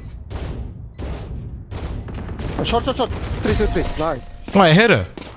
Good job. Can you hear me? Remember, your weapon is 135. You can't just shoot. You have to think.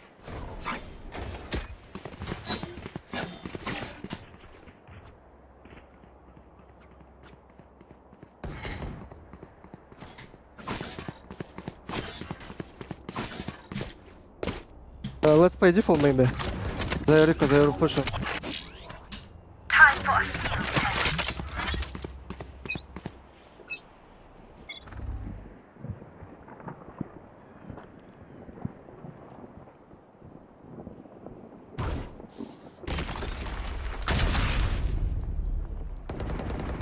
The fuck was that stun? Was that for mid or for B main? Cypher playing. Go mid. I really don't know. Smoke shot. mid, please. Can you smoke mid? I break. Toy.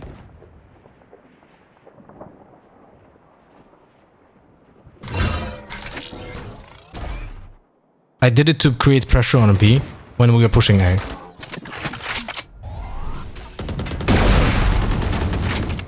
One more shot, Cypher.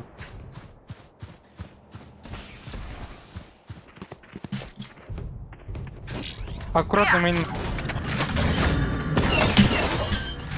I crouched with the second dash. Planted. Great smoke, buddy. Come. One more for them. One enemy remaining. Don't peek. Reloading. Nice, 25.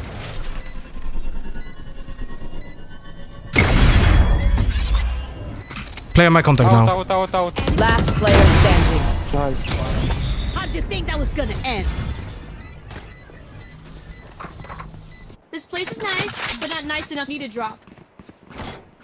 When we're pushing A, could you put this smoke here to not leak on rafters? It helps them to get to the site, okay? Thank you, Clove.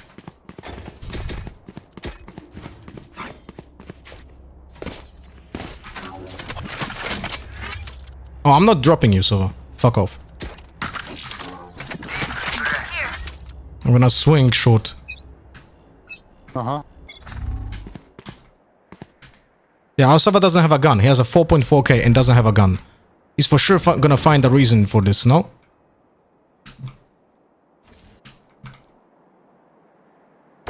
Box, can go.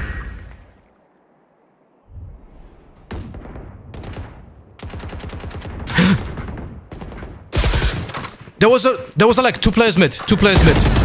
Bro, that is such an unfortunate timing, man.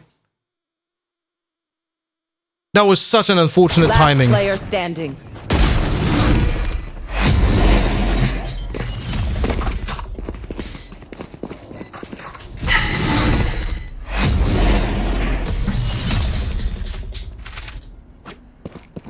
I don't know. Do you smoke like that? Eyes up.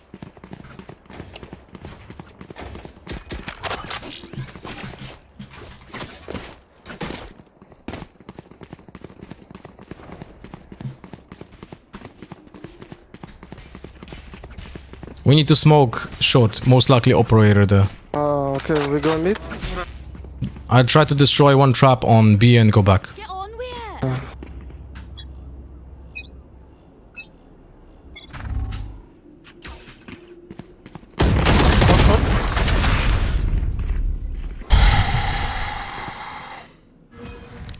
Guys, Killjoy is standing close to the fucking corner and didn't even try helping me because there's a stun coming, so he cannot swing and kill the jet. The Killjoy just needed to swing, but a stun will make a go. Bro, I was stunned. No, you weren't stunned. You just didn't swing. Because if you swung at my contact, you would be killing that jet and trading me, and then you would have gotten stunned, and then you could have hit. But no, players will just not help you because that's not in their blood. So you cannot play like this. I cannot play like this because I'm just gonna get killed by the breach jet duo.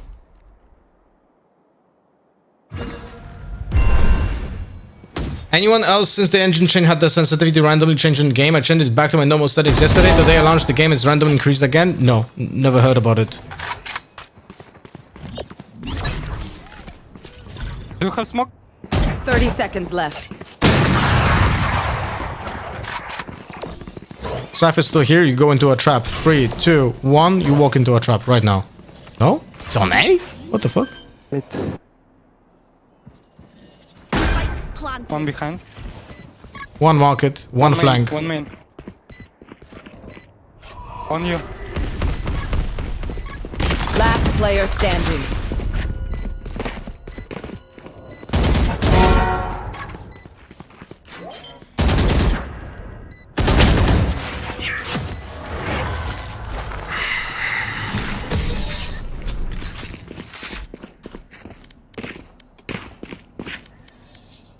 We are strong because we are together. Well, seems like look.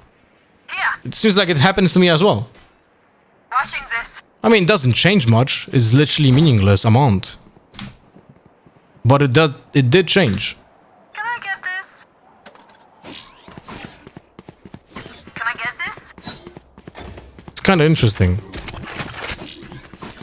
Come into the unknown. You're gonna get stunned. Don't push like this.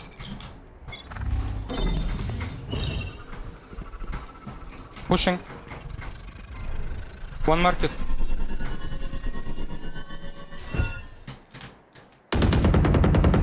Enemy spotted me. Let's smoke. Nice, we can go away.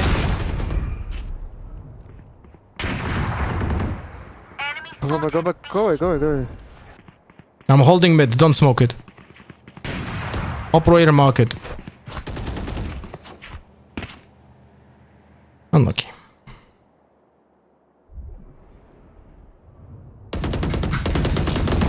Alright, let's go fast. Bro, wait, why are you still me? Go fast. Holding heaven. Kurwa mać! No! Kurwa! You had your fun. My turn. Last player standing. Watch you.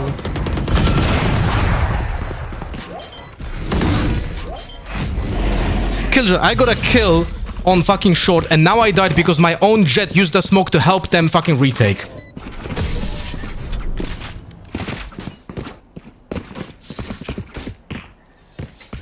I can hold an area pretty well myself. How can you, guys, legit, I swear, I play more against my own team than against the fucking enemies. I'm holding with an operator.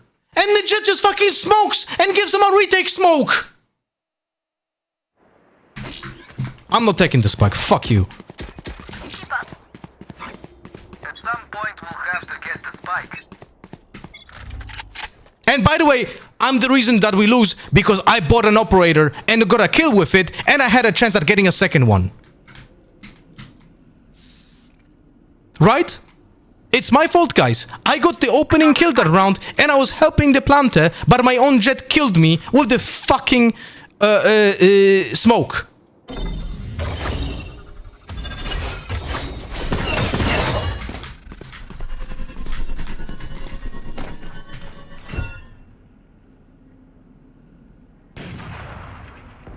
Enemy spotted A.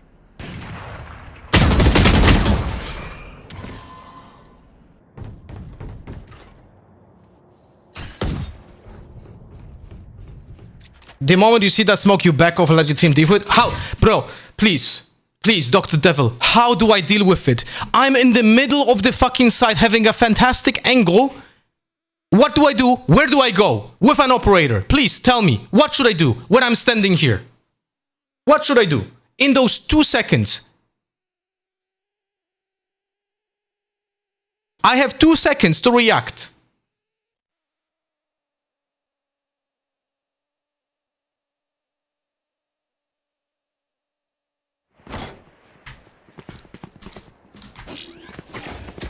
What should I do? Here.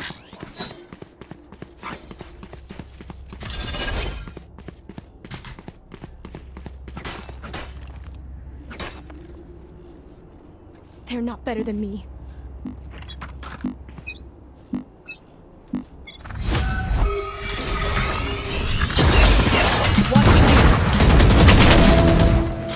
Guys, I again flicked my ultimate to the left instead of it being to the right. I used it, and it still flicked to the left. This is the worst mechanic in the game. I have the spike down B. Last player standing. There's legit no other badly programmed mechanic as this one in this entire game.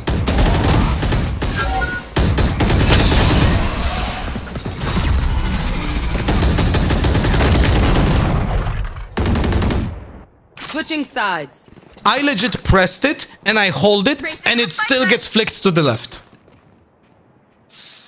I don't, like, I should be not doing anything for a fucking full 2 seconds after pressing X. Sorry, after confirming it with mouse 1. Here. Here.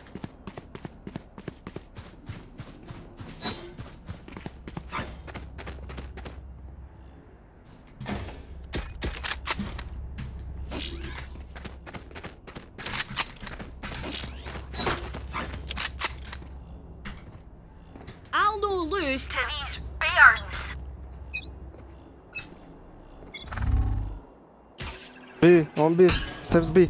It's B, guys. Smoke, please, smoke fast. Enemy spotted B.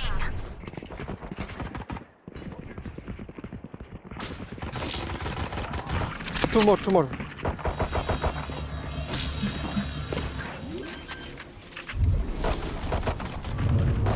Spike planted. Reloading.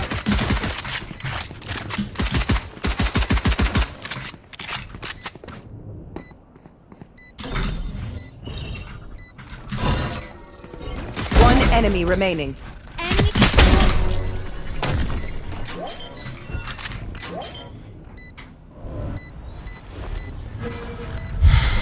It's not even about the push backwards. I'm gonna show you in the practice range after the game. What I mean exactly. I mean, I'll be honest with you. Maybe there's an argument for it. Maybe I'm dumb, right? If I am dumb about it, then please educate me. This is a moment to like theorycraft. What do you guys think is the reason that after confirming your ultimate, you can still move it? What is the reason for that? Because I really struggle to understand.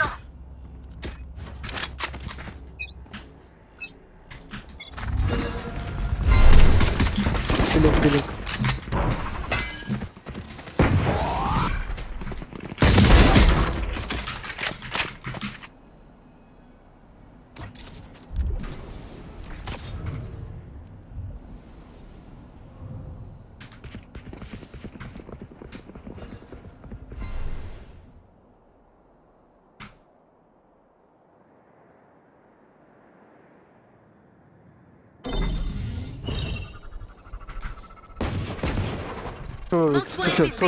Go! Ой, блядь, melee! Here!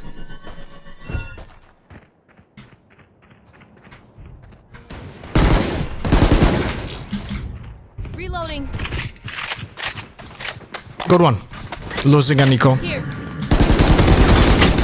Kurwa mać! Spike planted. Guys! I go from C. Please clip player this. standing. Please clip this. See what my two teammates are doing next to me. Please see what my two teammates are doing there. Woo! We got this.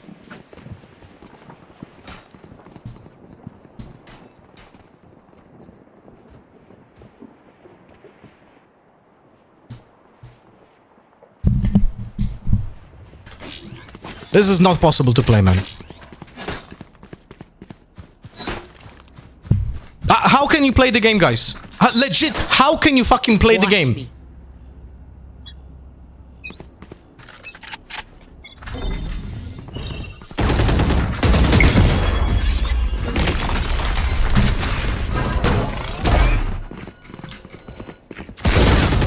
How can you play the fucking game with people who actively will sabotage you?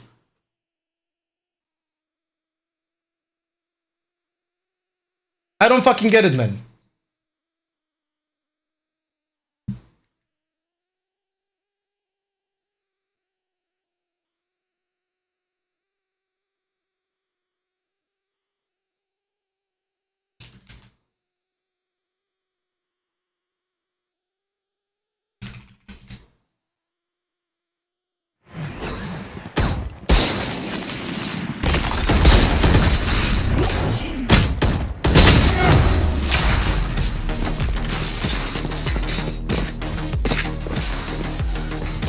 Find the weakest link and kick him in the shin.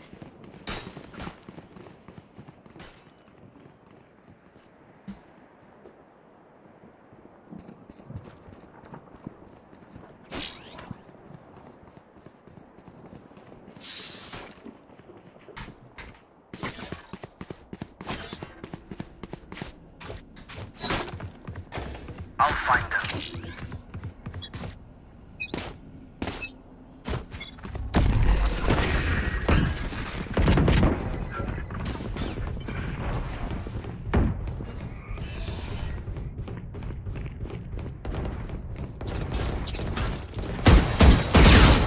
Spike down A.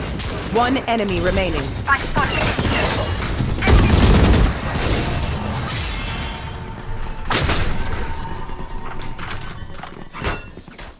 Hey! Stay focused! Those shits are trying to kill us! Guys, the worst part about this, in that clip, the thing that Clove and the Jet did, you have to do this on purpose.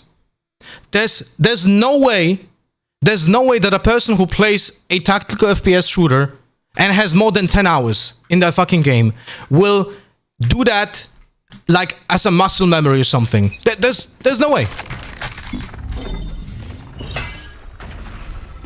This has to be on purpose. That's how you play on purpose like this.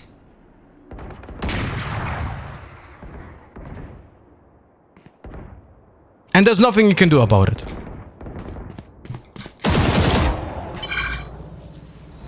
My ultimate is ready. Last player standing.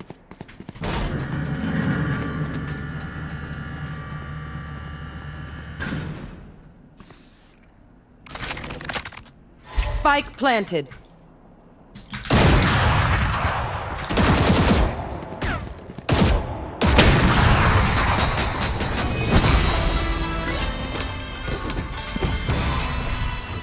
We show up now. We live later.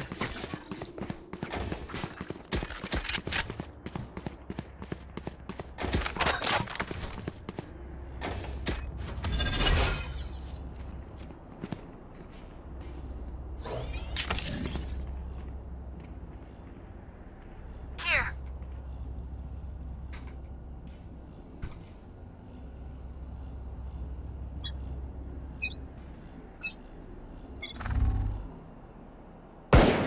No steps. Unlucky.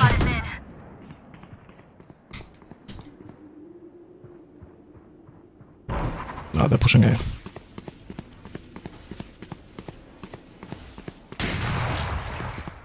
spotted mid.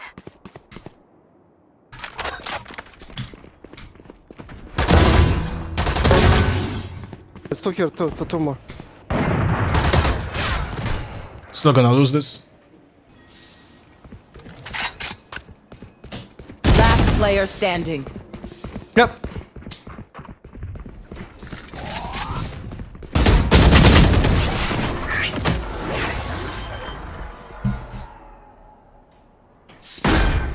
My ult Match is ready. point. You know the drill. Gear up and get back out there. I don't want any sass about it.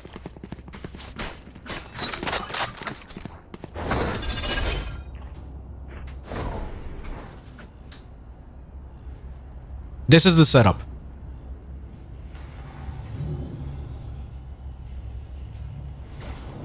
Like I can be even more efficient like this.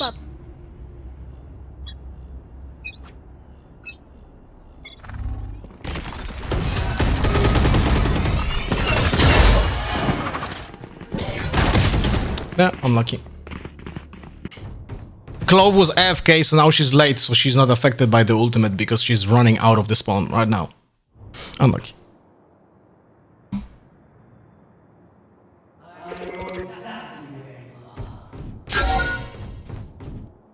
Jet smoke is 2.5 seconds long, right, guys? Is it 2.5 seconds long?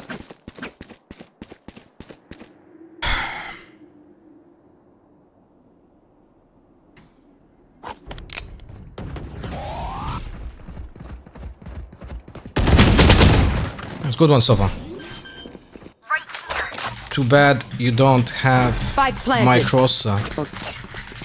Maybe you would have hit him. Убей, блядь, лох, сука, куда ты смотришь? Minus 100 лох.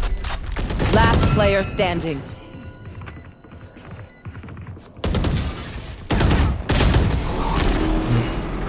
Attackers win. Impossible to play. Impossible to play. 3. We're going back to Phoenix. I need to show you my position on that round where I died because of our own jet smoke.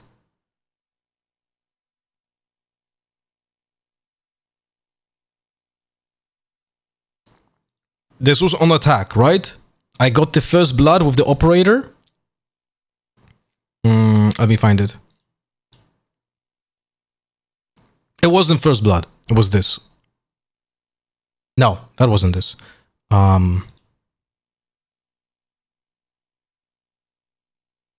No, wait, which one was it? Here we go. This one, look. First blood in 15 seconds, right? Then we die here. We get the kill over here. We push into A. Look at my position where I'm dying, right? There's no way I can reposition from that after that smoke. And the worst part about this is I know I'm playing against a Reyna who already used 2 blinds and against a Clove who's out of smokes. And even if she smokes, she doesn't smoke for retake on Heaven. She smokes A main. So my position was phenomenal to hold that.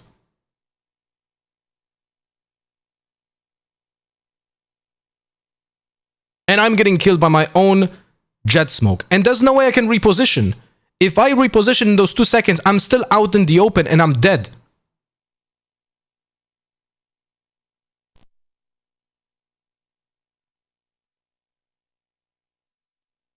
That's about it. Oh, wait, right. Wait. I wanted to go to you to practice range and show it to you. Wait, score 0-5 on this.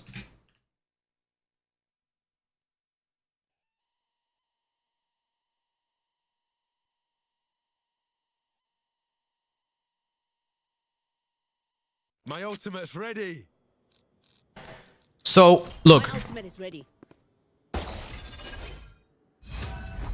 It does the ult, and this is fine, right? But look what happens. I'm confirming the ultimate, right? And now when I'm gonna confirm the ultimate, see this? It's already confirmed. I start moving after I press mouse 1. And it fucks over the entire thing. See this? My ultimate is ready. My ultimate is ready. My ultimate is ready. My ultimate is ready. My ultimate is ready. My ultimate is ready. My ultimate is ready. How is this a mechanic in the game? I will just show you an extreme example, right? I press activate and I will flick to my back. Well, actually, okay, I have to do it a little faster.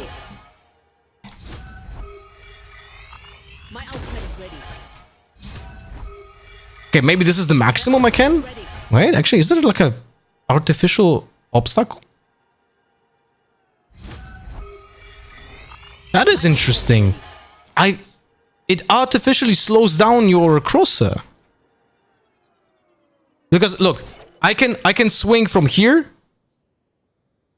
like this with full movement, right? Full movement from in front of me goes like this. I can almost do a 360, right? Almost 360. But when I press this, my crosser is artificially stopped. Look. My ultimate is ready. I confirmed it in front of me here, but then it slowed it down there.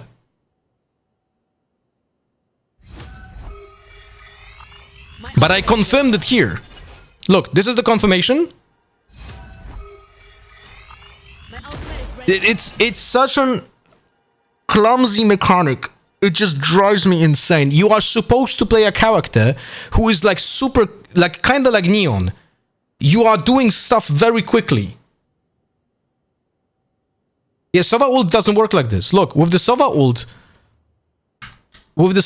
you just confirm it and it just activates. Look. My ult is ready. Like you charge it in a direction you can just fully aim.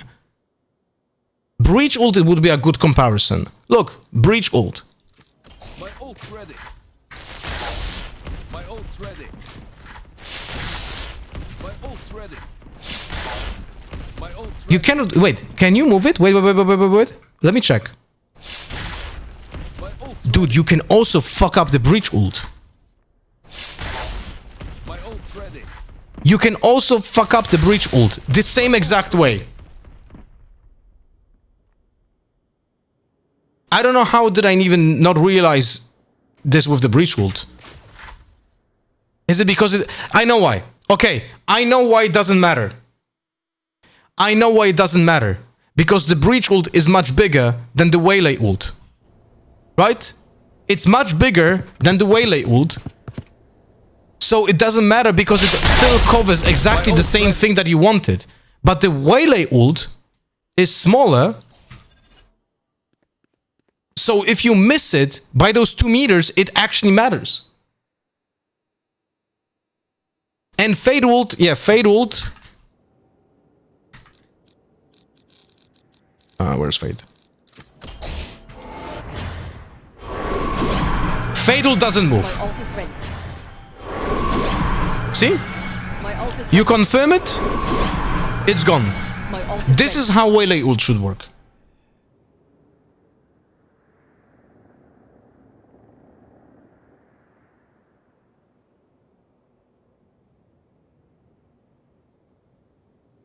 I'm like 99% certain that the Jet smoked Haven to save himself so he can go to A main. It was just dumped by him. I mean, we know it was dumped. It was literally round losing.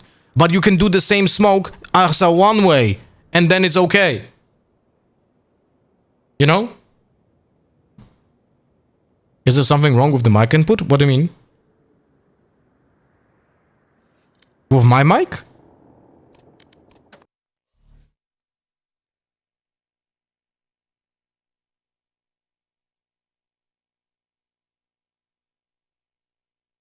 Before using refract, it also doesn't matter which way you face. With refract ability, it will put you in the direction you would be looking in when walking backwards into the starting point. Bit annoying. Wait, I'm trying to understand.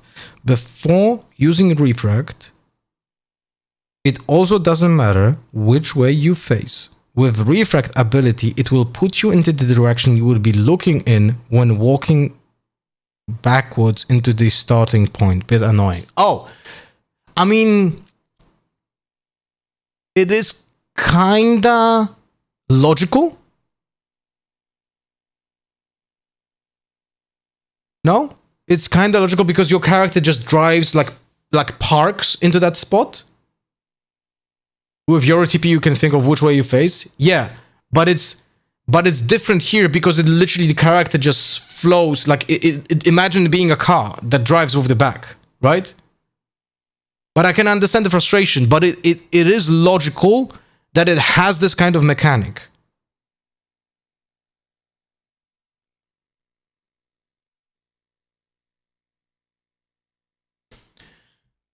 Alright, we'll say bind with Phoenix.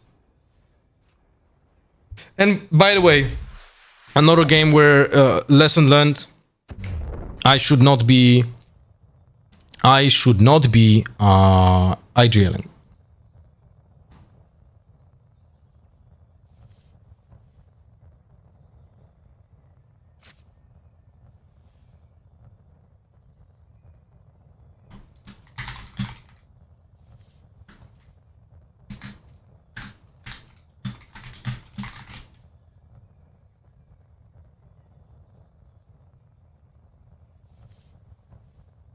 If you want, I can play Initiator. Can you play Cypher?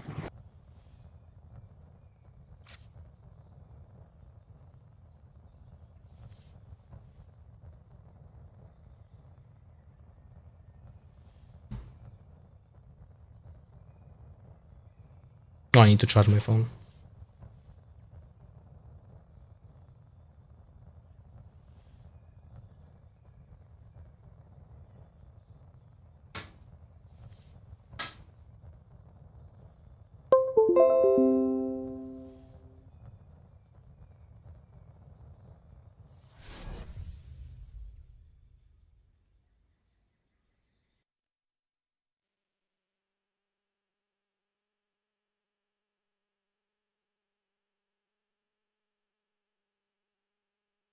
Fade, of all people, you've never asked to see my face. There are more valuable secrets than the look of someone. Will you share those?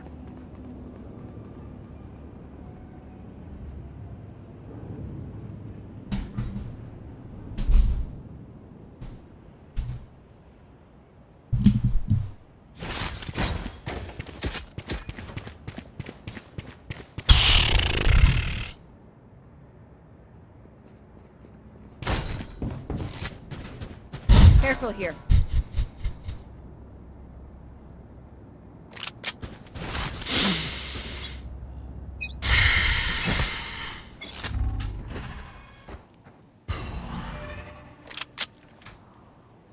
On A maybe?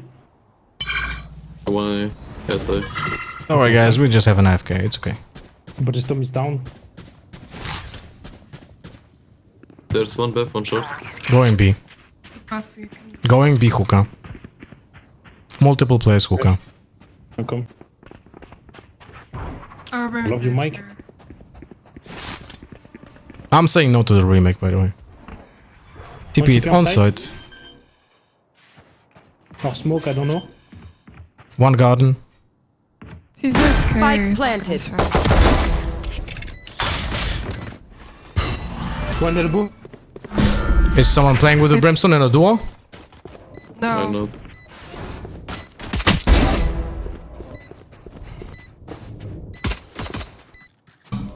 He's coming back. Last player standing. Bro. Is your duo Fate? Yeah. Why did you not tell him? Why did you not tell him just to not reconnect and just remake the game?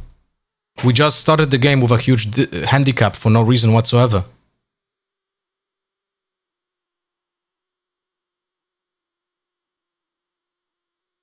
Hello, Fade?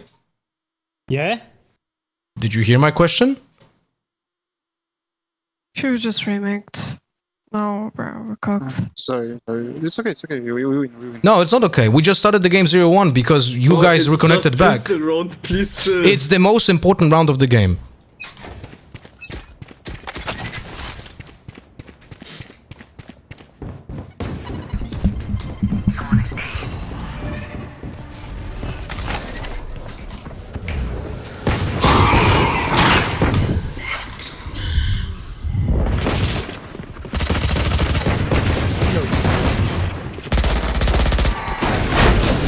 Last player standing. Great stuff. Thanks for the smoke, Grim.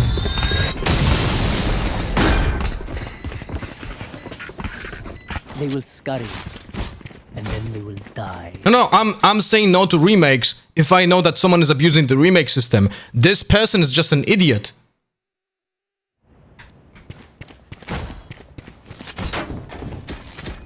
That's the difference here, guys. Careful here.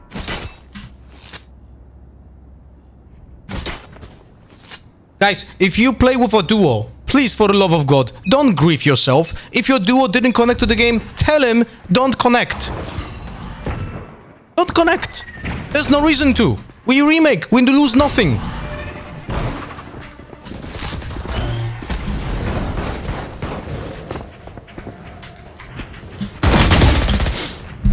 No help. I have zero help from site. I have Brimstone holding nothing. I have Jet falling back to CT. Enemy spotted B.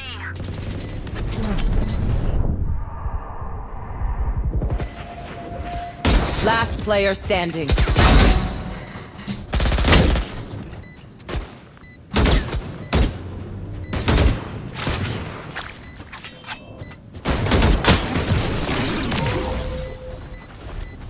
Jabba Bizzle, you don't have to come back. You got a permaban.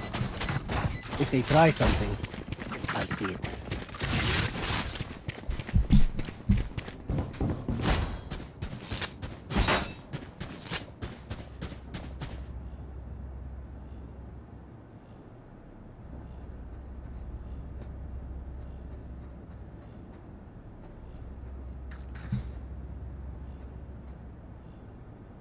We must shore up our defenses.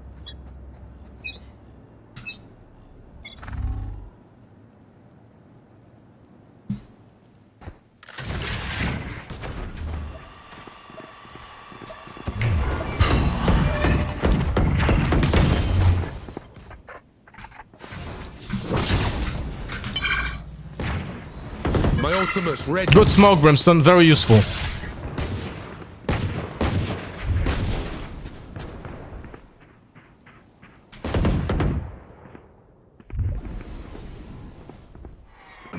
Someone is A. Nah, what the hell is that smoke? Enemy B.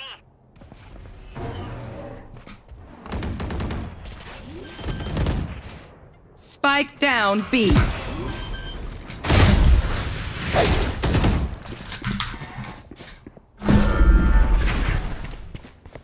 It's okay, guys. It's 0-3, but it's okay that we lost the pistol round. It's fine.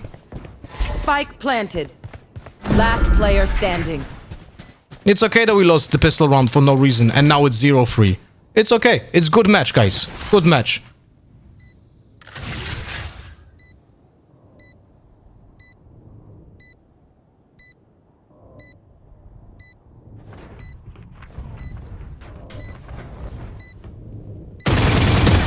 One enemy remaining.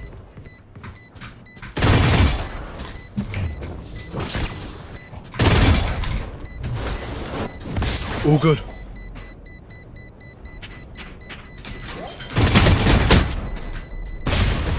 It's all good, guys. It's all good, guys. Make their fear your weapon. Or use a gun. Whatever. I figured what happened with the refrag on B-long yesterday. I masked the ability sound by using the teleport and no one checked close left to see my refrag spot. My two back in code. No, but Spitter, that's not the thing is. You TP'd from here to teleport and then you use refrag. But the refrag goes from here, right? Right?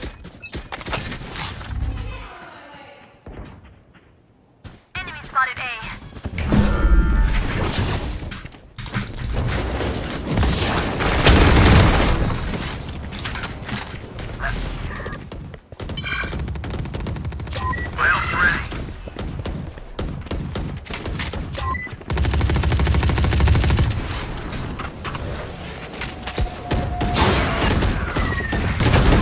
One enemy remaining.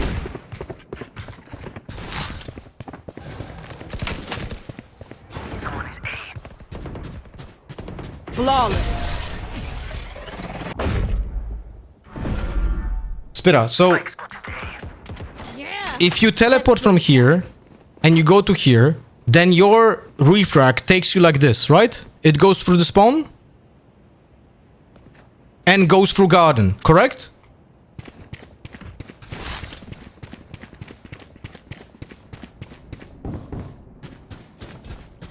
What do you mean lower? Does it take you through long B or does it take you through garden back? You reveal their secrets.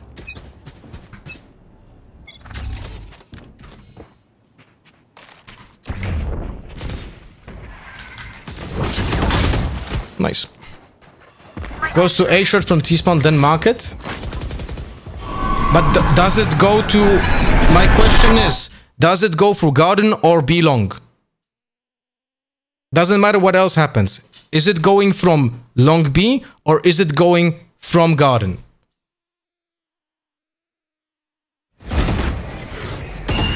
Through B long? Okay. That's the reason we didn't see it then. Guys shifting, guys. Enemy remaining.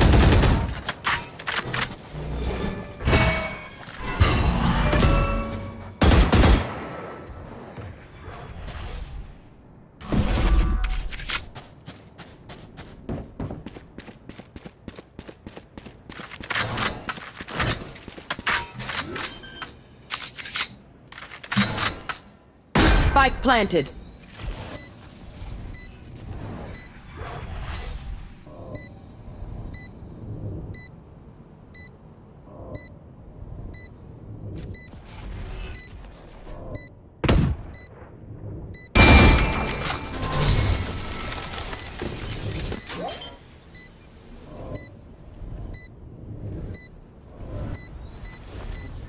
Clutch.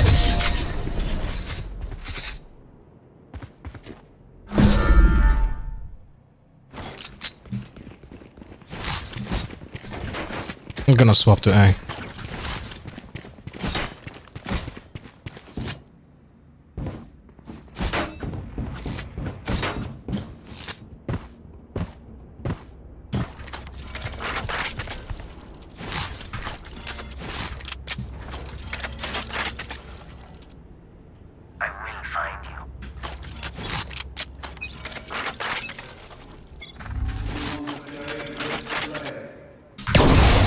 Fuck me. Nice shot though by him.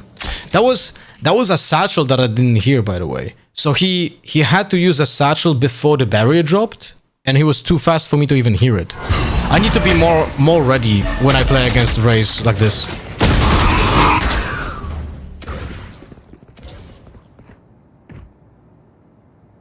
That is my fault. Like, I should be ready for that shit. Like, when there's a Raze, I should be ready for that.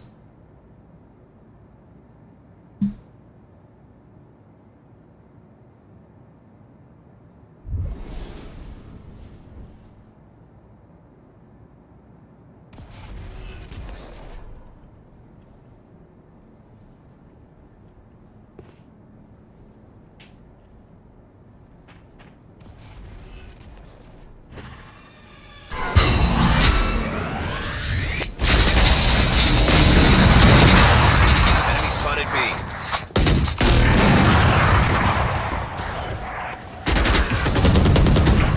30 seconds left.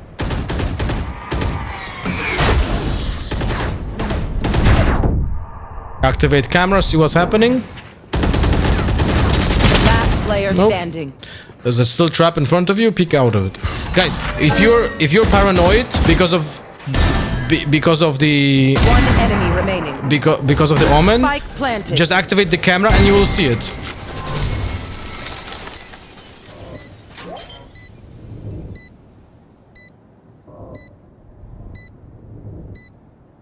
Clutch.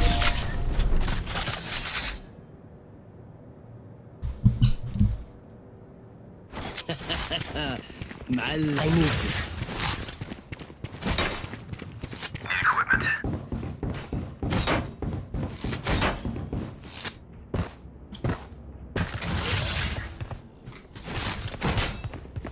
No playing lamps.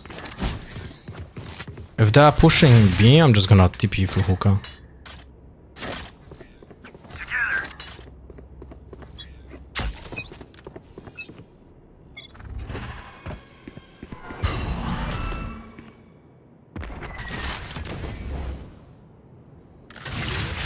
Now I played reactive because it might be A.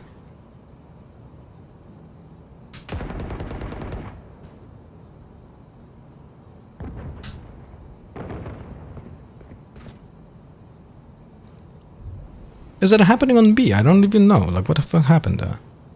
But I have...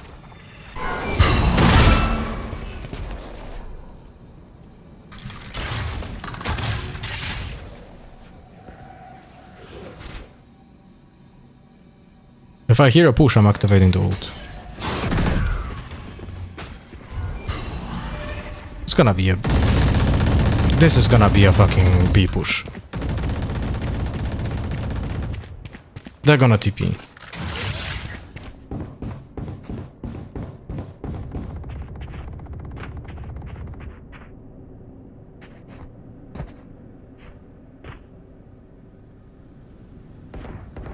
Thirty seconds left.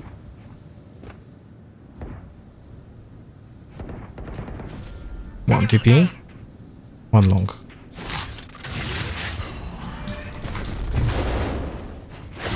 Spike down B. 10 seconds left. One enemy remaining. Enemy spotted B.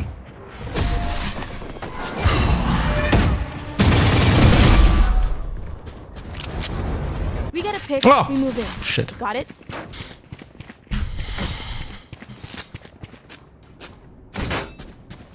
But hey, I got a good read. Happy about that.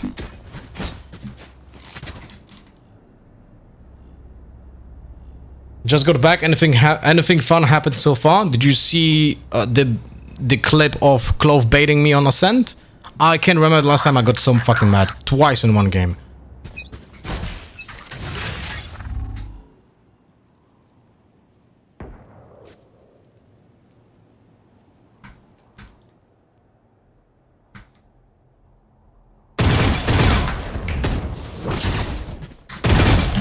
Ah, 2 hits for 40. Saw that one? Yeah, okay then. Did you see the start of this game? We got a Brimstone AFK who's a duo of Fade. When I asked if someone is playing duo with him, no one admitted. Then the guy said, oh, he's going back. So he's a duo of him. So I said, why is he coming back? Why is he just not staying AFK so we can remake? So the guy didn't answer. And another guy who's not playing in a duo with them said, what do we talk about? It's just pistol round. Just fucking play the game, man.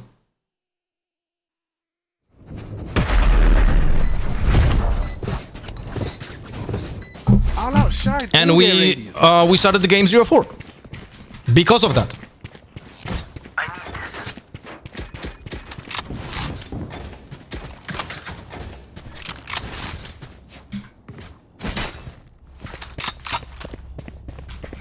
Man, I can't remember any of my lineups that I created over here. Don't hold back.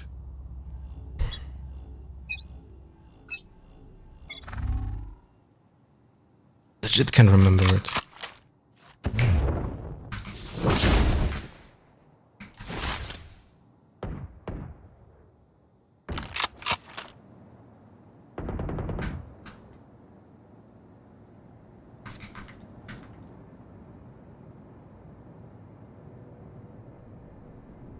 Fuck it. I'm rotating. I'm not holding B.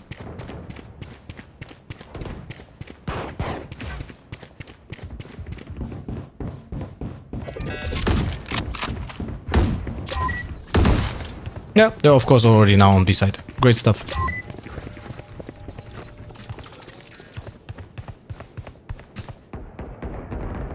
Spike planted.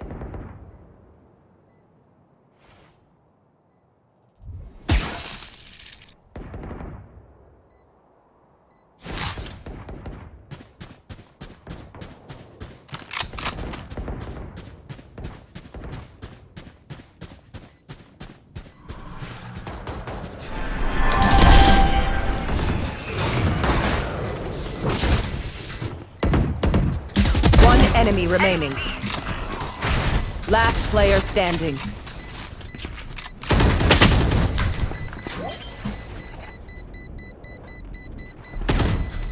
Clutch. I'm lucky.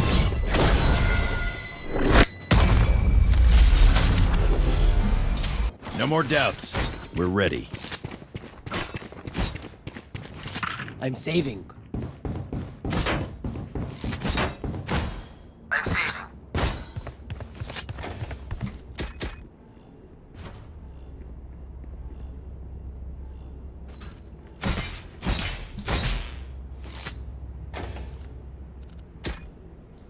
Time to work.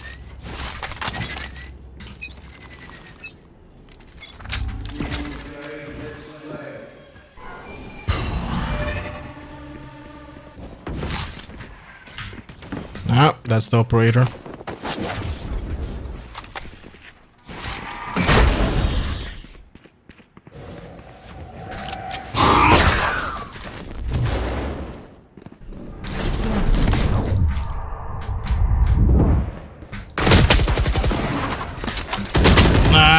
Too fat. Too fat.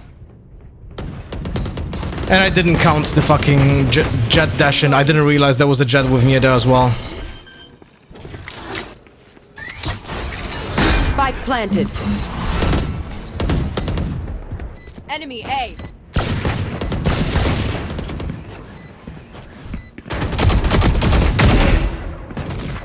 Reloading. Last player standing.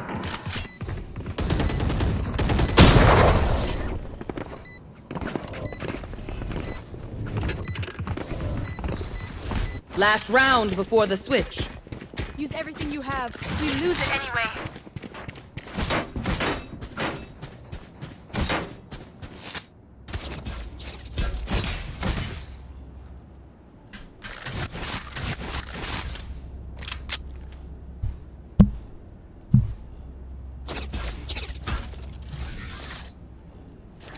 Let me show you how the boss does it.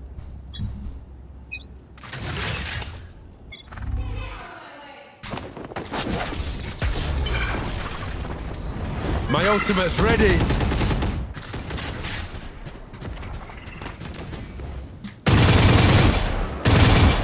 Good stuff. Good smoke, Brimstone. Good shit.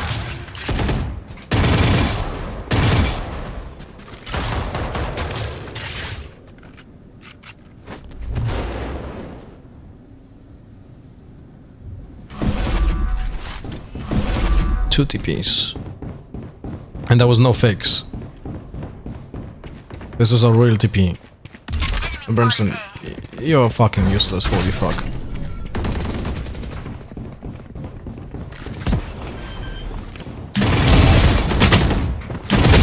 Spike planted.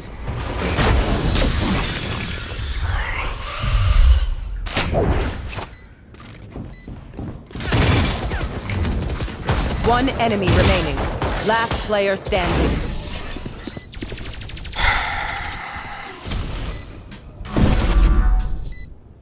Switching sides. 3 versus 1, we lost. Was your molly? Yes, that was our molly.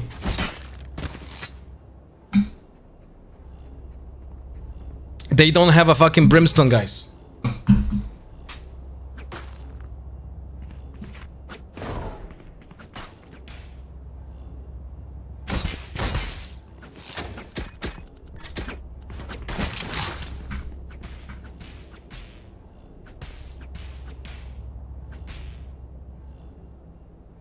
Bring it up.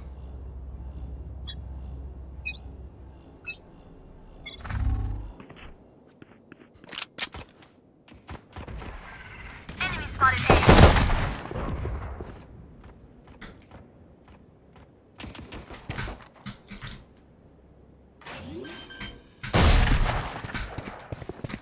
Spike planted.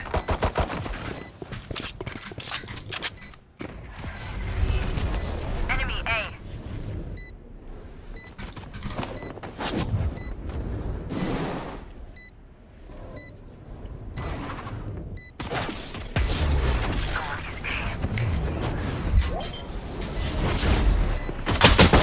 Last player standing. We have our own one way. We have our own one way that fucks up my flash. I didn't realize.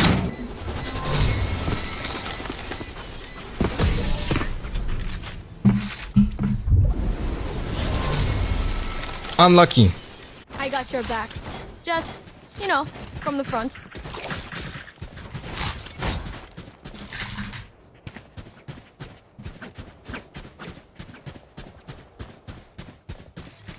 How the fuck did your jet not hear the chamber bullets being shot? I don't know. I don't care. Really don't care. I really don't care.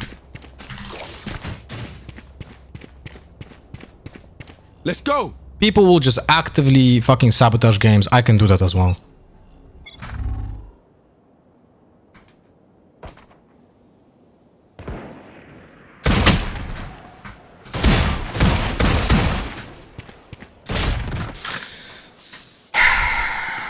One meter outside of range, I guess. Reloading. Legit, maybe like 1 meter outside of range, no? Because I even went forward to be in range of lethal headshot, and I missed it. So I had to make a mistake by not going forward enough.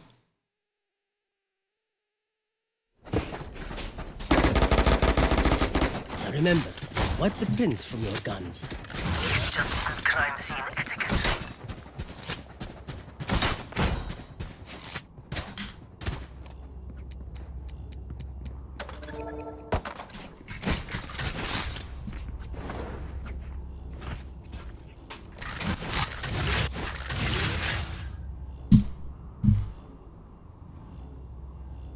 Dude, am I getting more FPS lately? What is going on here?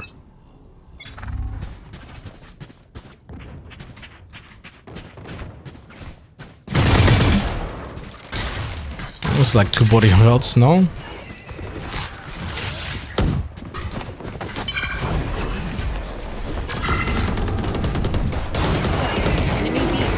Spike down B. Last Nice. player standing. Yeah, that's 2 body shots.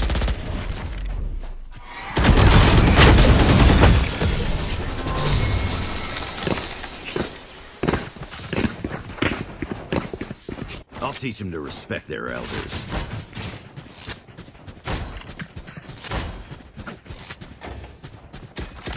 I need this.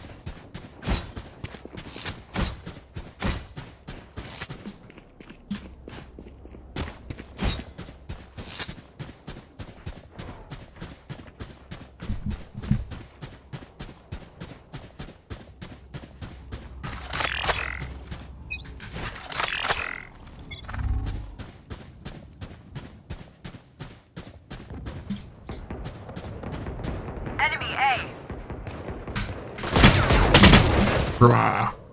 More patience, but I'm not patient because I'm tilted.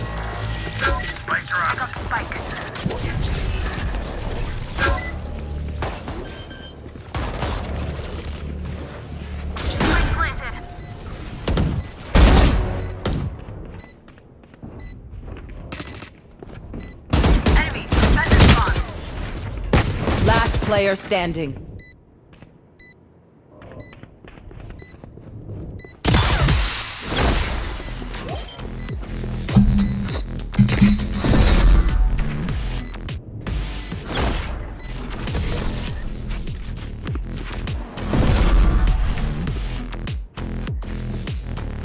Match point.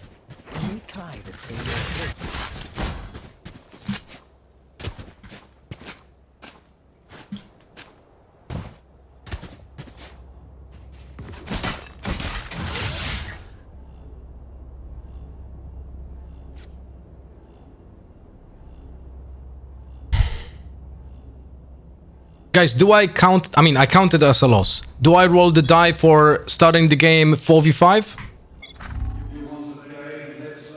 Do I roll the die here? My ultimate ready. Enemy spotted B.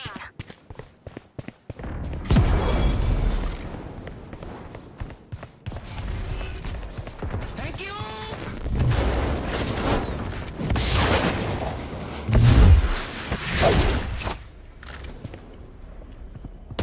Our spike cap.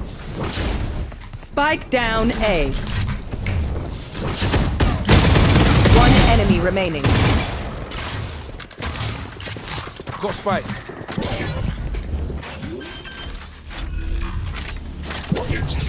Spike planted.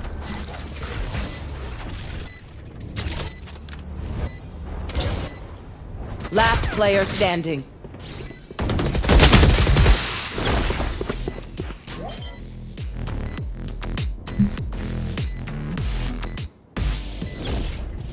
Clutch. I mean, Defenders I'm win. not rolling. Guys, I'm not rolling. I'm not rolling. Our Cypher goes into the fucking plant spot and stands and just fucking does nothing to sabotage the round. It has nothing to do with being bad. It has everything to do with just sabotaging the game. And that's it.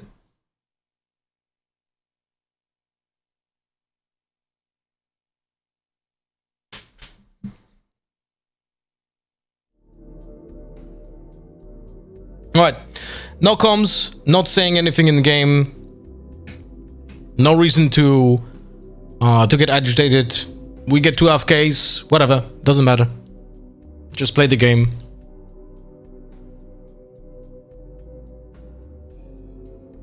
Oh shit, I didn't move the border. Right.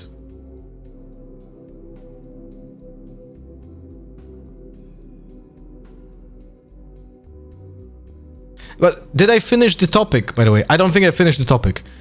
Look, guys, if you play in a stack, or if you play even in a duo or a trio, right? If you just play with friends, and one of you doesn't connect to the game, and the others of you know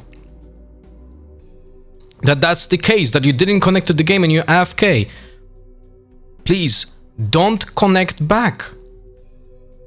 Just don't connect back. Just make a remake. Why would you want to grief your friends by losing a game? Because you have much lower chances at winning the game if you start the game with losing pistol round just instantly. That's it. I don't get it, man.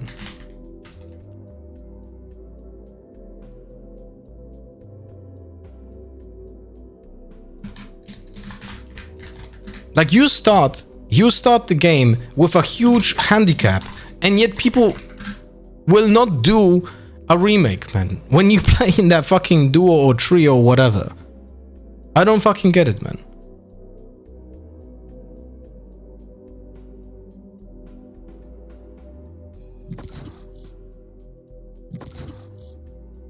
Don't fucking get it, man.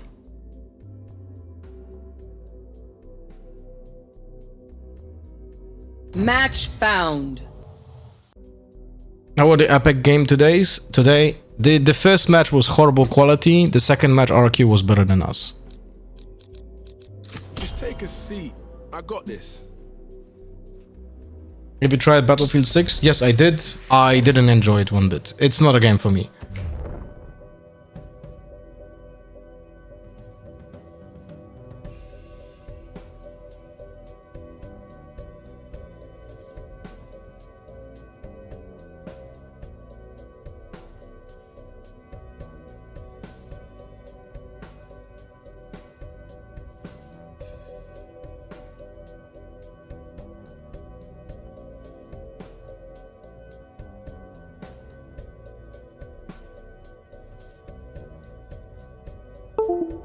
Whoops. Is it charging? Okay, it charges. Gen G are out of champs? Yeah.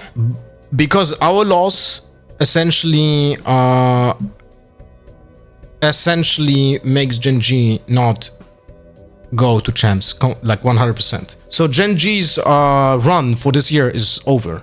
And now it's out of our hands. And the only way for us to go to champs, for DRX to go to champs, Talon needs to lose 2 games. If Talon wins 1 game even, we don't go to champs.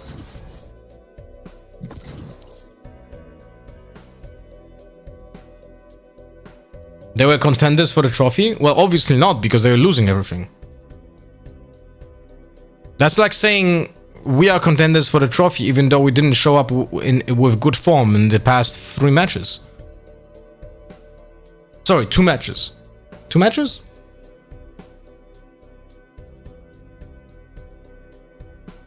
Two matches. Yeah.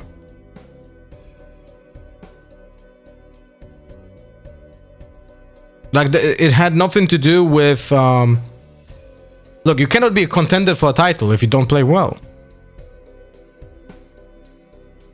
And I will tell that about any team. If, let's say, if Fnatic goes to Champions or plays in playoffs and they horribly 2 times and they are out, well, obviously they were not contenders for Champions. But they were not contenders for the title in the region because they didn't play well. Right? And, sorry, let me rephrase because I skipped like a moment that I want to say.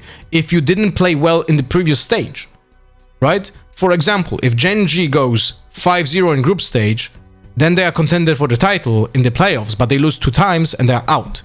But Gen G went from 4th place. Right? So they already didn't play well in the previous stage, so they cannot be contenders, or like we told, oh, they are contenders for the title. They're like eyed at one of the teams that is meant to win it because they were playing not well already before.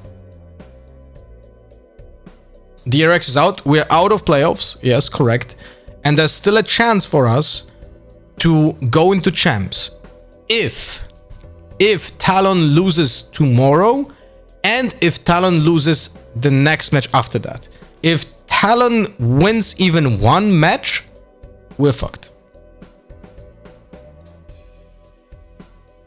Oh my god, I just realized it. The beef between Frost and Termi just went to the next level. Matsi, fuck, I didn't see your resub, bro. Will Smith, are you still in chat? Matsi, are you still in chat?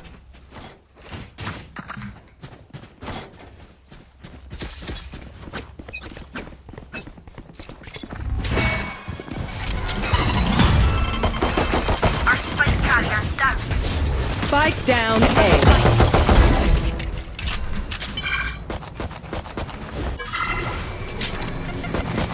Reloading. Someone's A. Careful. Spike carrier's down. Spike down A. Oh, for fuck's sake. Reloading. Behind. Cypher backside. 1 enemy remaining. Cypher backside, only. Maybe 3. Talon didn't eliminate DRX though? No, that has nothing to do with it. If Talon wins even 1 match, they will fuck over DRX. So the beef between Talon and DRX now just heated up to fucking 200 degrees Celsius. I need to tweet about that. That's crazy, actually. I didn't think about it.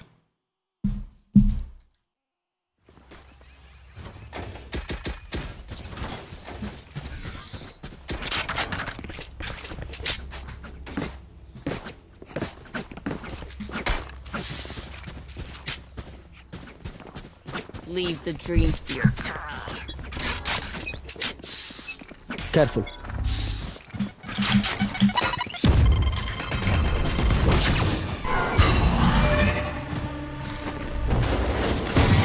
Reloading. Reloading.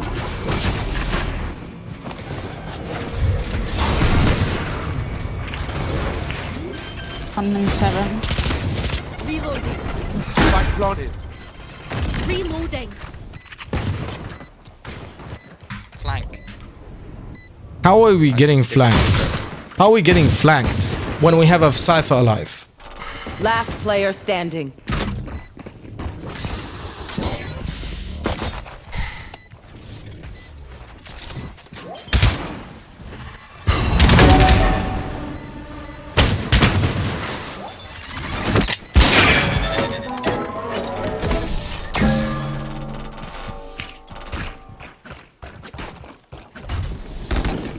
Hesitation is for amateurs. Let's go.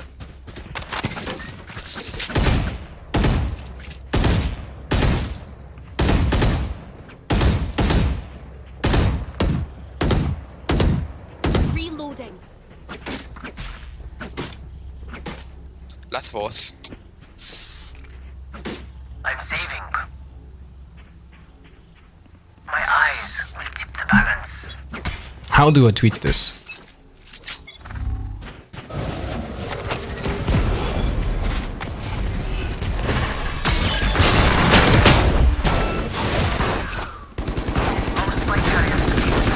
Spike down B. Reloading.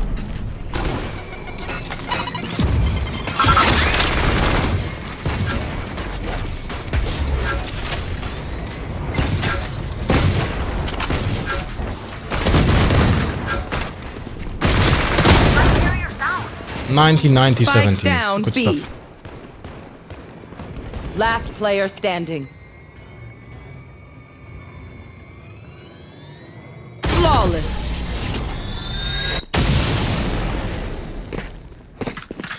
The beef between Talon and DRX Valorant coaches just got heated to 235 degrees Celsius. Talon needs to lose 2 matches now for DRX to go into champs.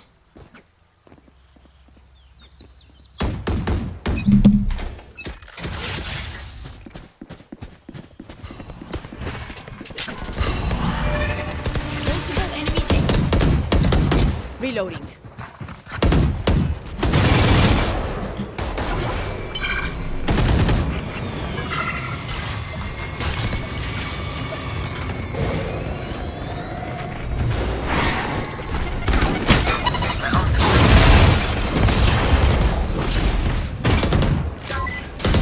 Kurwa.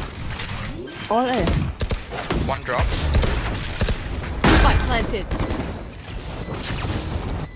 Oh, not drop on top.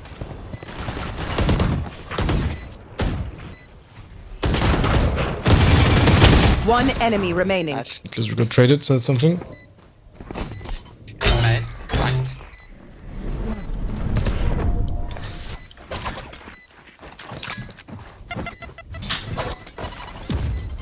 They're on the back foot. Let's deliver another blow. Is Matt C still in chat? Fuck.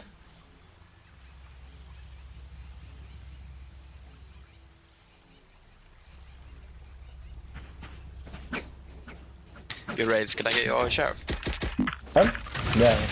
Thank you. I need a drop. I got you, bruv. Okay, no one's gonna drop.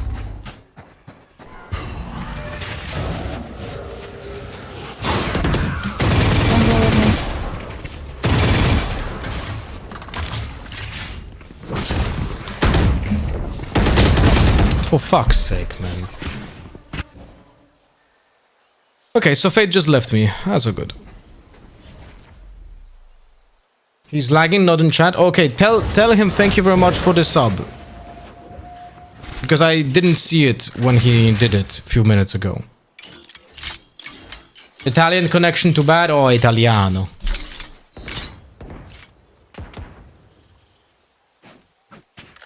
I told you.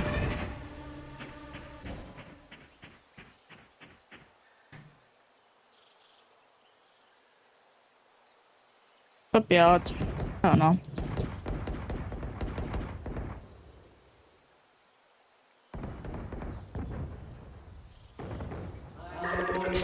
A man transformed himself by doing One Punch Man's anime workout for 1000 days. He did 100 push-ups, 100 sit-ups, and 100 squats and 10 kilometers run every day.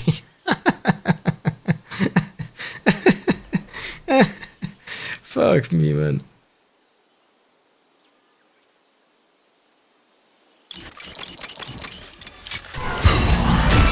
Ten seconds left. Last player standing. Flawless.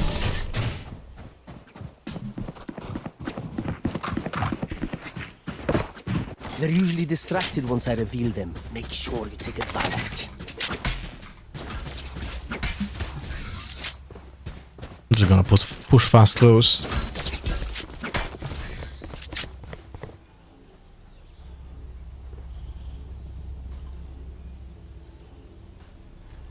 My entire team is AFK. That's good. That's super good.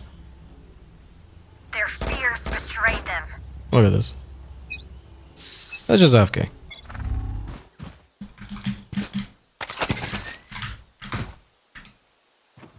It's still sending AFK.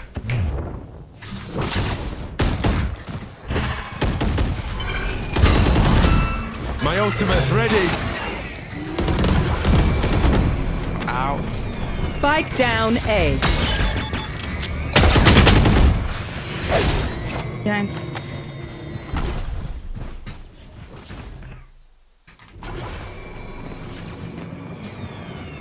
Last player standing.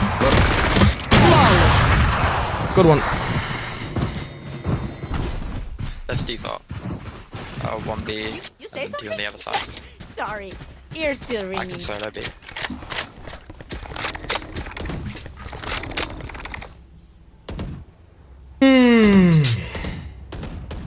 Watching in 160p is an experience. I can show you my dick and you will not even realize it. No? I'm safe. What do you think? Where are you?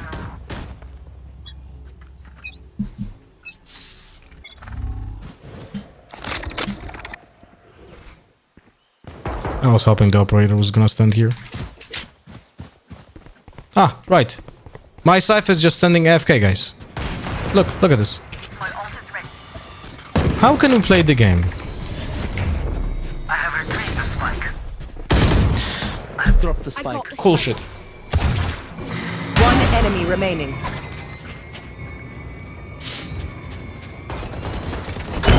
One in B.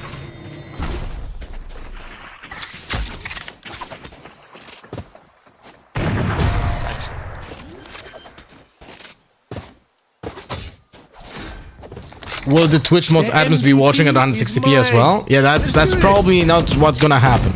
That's probably not what's gonna happen. If that happens. Reloading.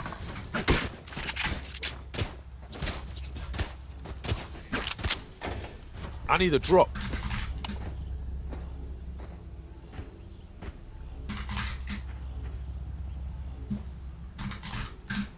Let's make them dance. Could you buy for Phoenix? You have more than me. I dropped the spike. I have the spike.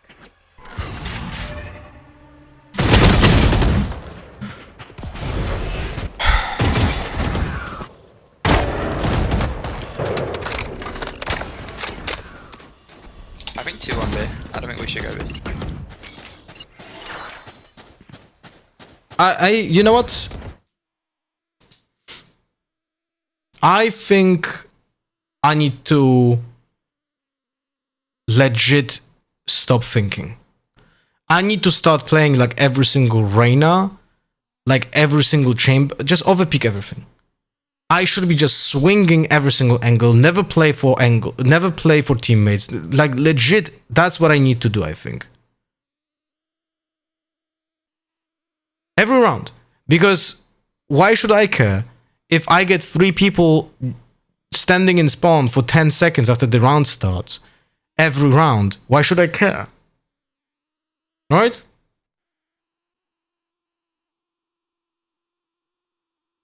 If you would be able to retain your fan base no matter what game genre would you love to stream before worrying about income? I mean, it's not that, because I already had like many different genres on our channel, and somehow we always managed to get to decent, okayish numbers. But the thing is, I really love Valorant. It's just the fucking community, the players that I have in the fucking teams. It's just unbearable, man. So. Spike is full. I got the spike. No, don't shoot the fucking trap. Don't shoot the trap. You guys seeing this, right?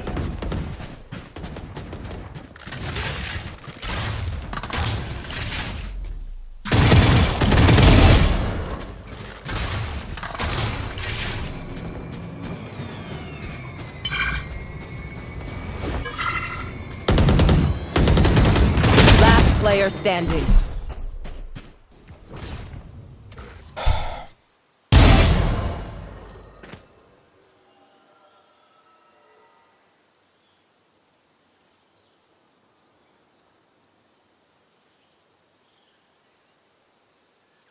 Unlucky, I guess.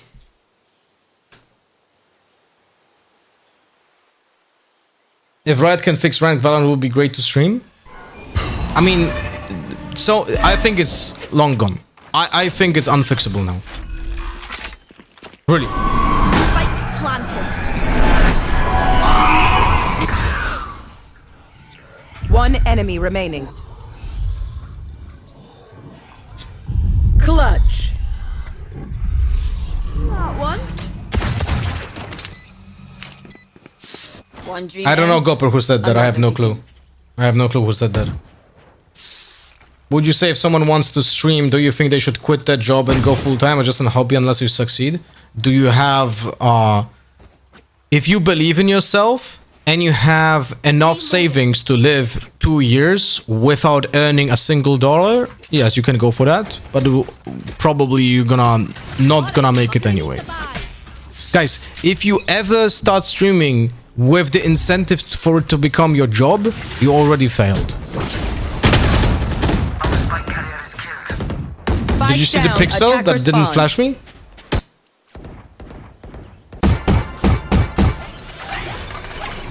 This is an entertainment hobby, maybe a job, if you're lucky.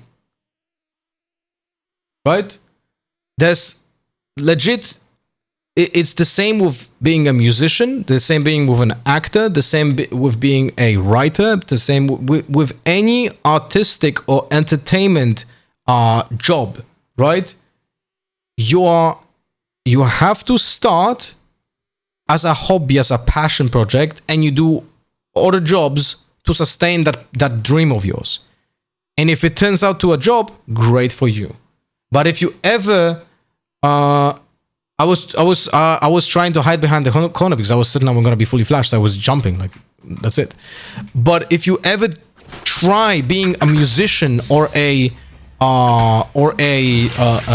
actor and just fully commit into it without having like a financial cushion for like 200 fucking for like 2 years, you're not gonna fucking do anything.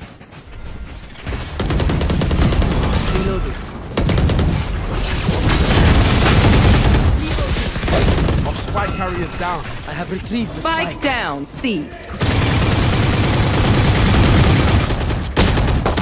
Last player standing. I have a Raze who doesn't destroy any traps or anything. It's like, what can I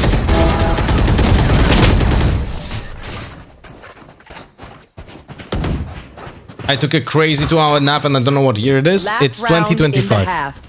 Buy what you need. Otherwise, we're going to. You feel it when someone does it for money and it's not entertaining, even repulsive? Well, yes. I do see that. Like, when I was watching more streamers back in my day, I legit, like, immediately knew when someone is doing it for money. I was like, nope.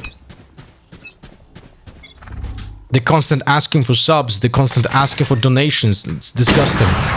I'll be honest with you.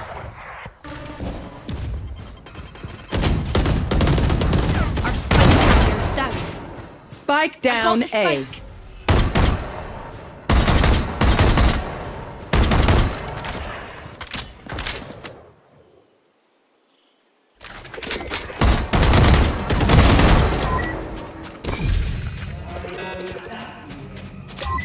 Hello, Milovsky.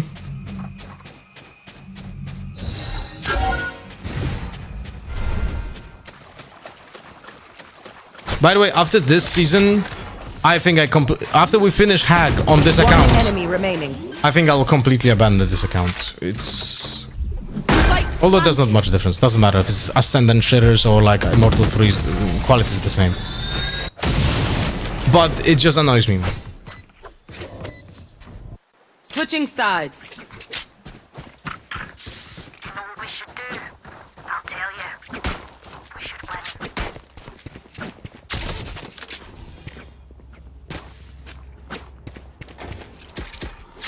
Oh. I think I'm gonna go like small shields. Man, 2 flashes wall. But Molly is just so good on defense. I think I'm gonna go 1 flash, wall, and Molly. Although Region Shield is so fucking strong on pistol round. Oh shite, I lost my pet rock. Do you not care about skins? No.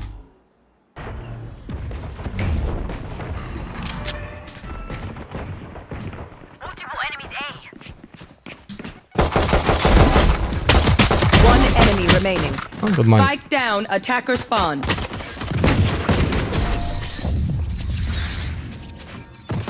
I used to love this game, Lotta, and I still love the idea of it. As you said, it's the community that makes it incredibly enjoyable to play. Shame, really. Maybe I'm too old now, 45, but it's just not fun nor worth playing ranked. I get my fix from watching you, lols. Yeah, I 100% understand. 100% I fully understand what you mean. It's... The game is just not... It's not in a good state. That's about it. And it's only because of the players. Nothing else here actually matters.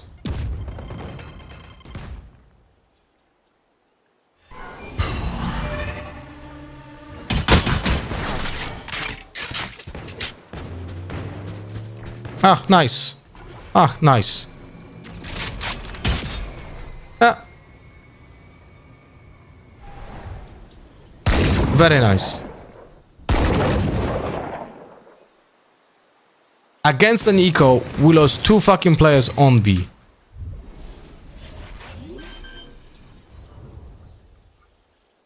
Spike planted. Last player standing.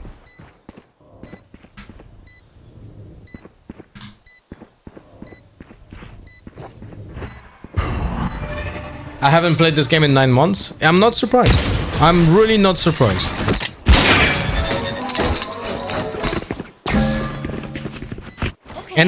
And by the way, I am very close to being with you guys as well. If I wouldn't be streaming, I would definitely not play the game. Even though I think the game is fantastic.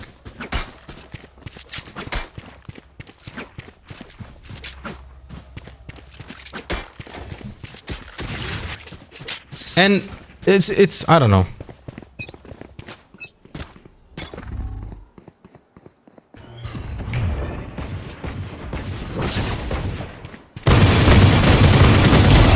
Holy fuck.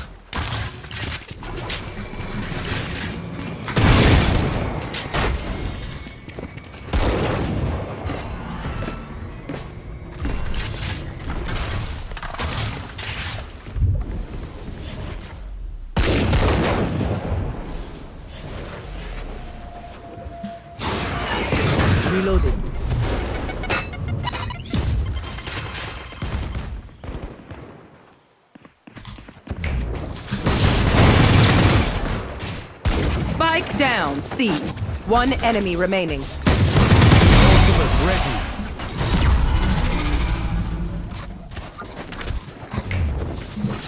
Outside of this game, immortality doesn't have as many day-to-day benefits as you'd think. If it was any other person, then you would literally stop watching Valorant altogether. That is an incredibly huge compliment coming from like an incredibly depressing place. You know?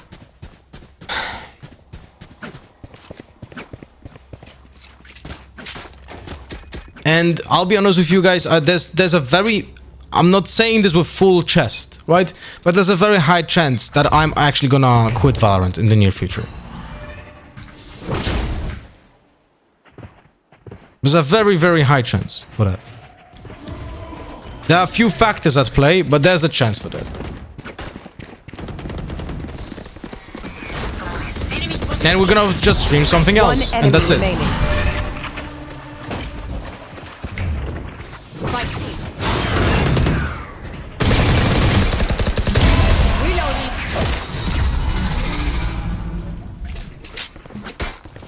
How could they fix the community?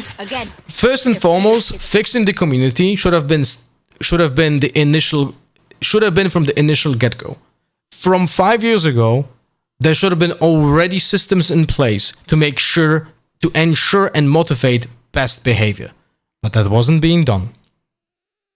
That's the first mistake, you know? Roll for initiative. You'd get bored after like 4 hours? Wait, what?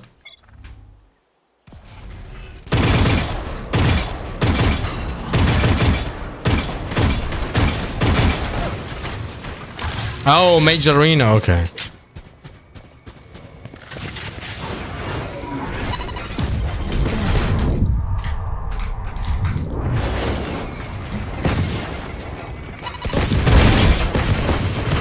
Spike down A.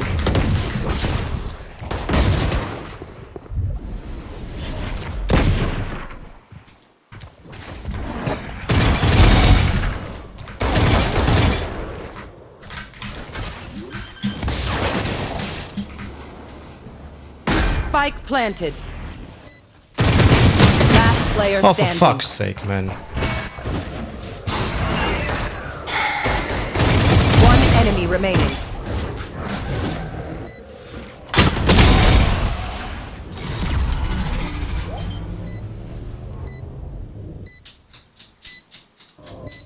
I don't play Valorant because for me it's super boring. And it's understandable as well. Not every game is for everyone, right? I dislike Battlefield, for example. Because it's also not for me. But like to rephrase what I'm saying is like there's a chance that I'm just gonna go full time into Riftbound. If I like the game, I'm printing out today proxies to try like playing it in real life. And if there's a way for me to do that, to stream Riftbound and to play Riftbound and create content about Riftbound, and I like the game, and if I will like the game, then I will do it.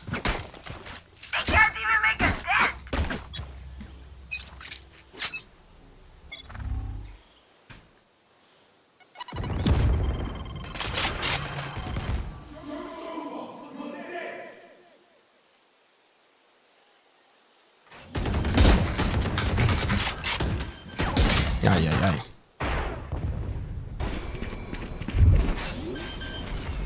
Last player standing. Flawless. I can still start doing full variety with the likes of Forsen and Shroud just because of your entertaining nature. Yeah, but I never had big numbers in the beginning to actually do variety. I can feel them getting ready. Right? That's the main problem. It's incredibly hard to start as a variety streamer. Every single variety streamer nowadays started with one main game in which he gathered thousands of viewers and then pivoted to a variety which made him have way less viewers. But he at some point you bounce back because you already amassed the critical point.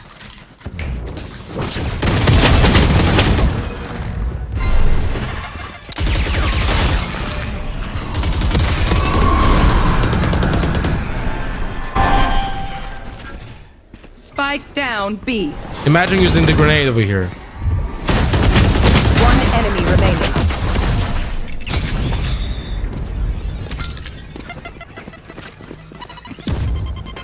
could finish this with our eyes closed. Respawn might be huge, and you know Riot will organize tournaments and make sure the game lives on for a while. Yeah, and if I like the game, I can also have a chance at maybe getting casting gigs for it, which I always loved. Reloading.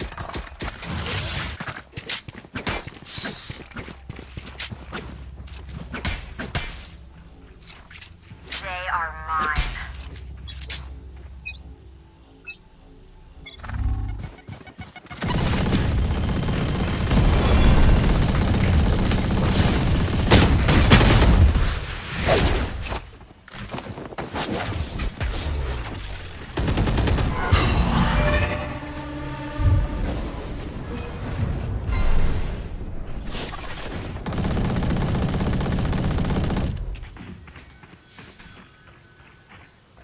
Spike planted. Oh, that's great stuff. How the fuck does that happen?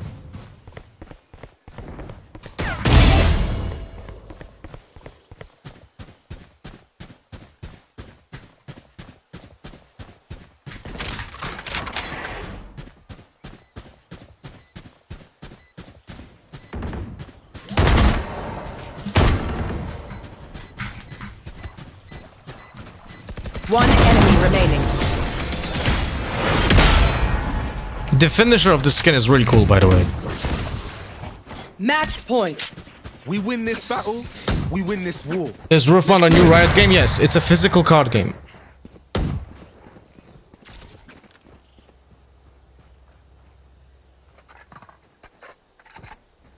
Did you guys see the BAF6 installation error because of Vanguard? I'll be honest with you, I think that's an incredibly big fuck up from Battlefield spot. Like, how can you not predict? By the way, good fucking trap. How can you not predict that this might be an issue? You know what I mean? How do you not predict that Vanguard, when you do a kernel anti-cheat as well, that you should be thinking about Vanguard?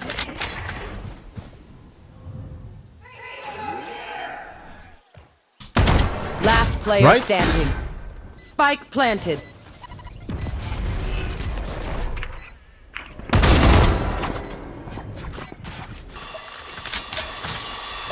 I was expecting for the relaxation after DRX, and now I came back after 90 minutes of quitting Valorant. It depends on many different factors. Look, if I see, for example, a lot depends on the replay system, by the way, right now.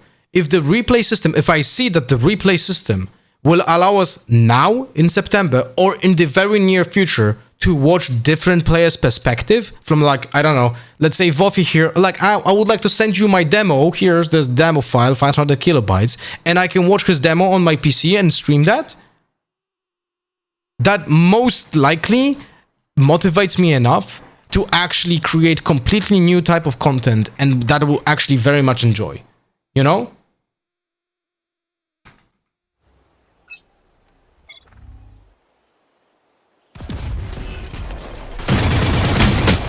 Bro, I saw his TP. Oh, I should have been able to kill him.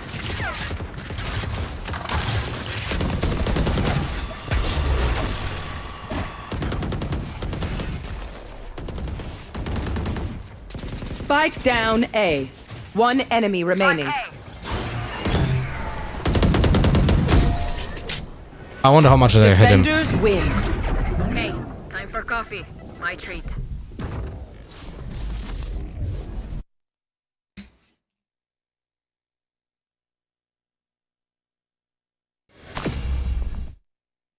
Bam, bam, bam, bam. Alright, PP break. I'll be right back. Be right back, my friends.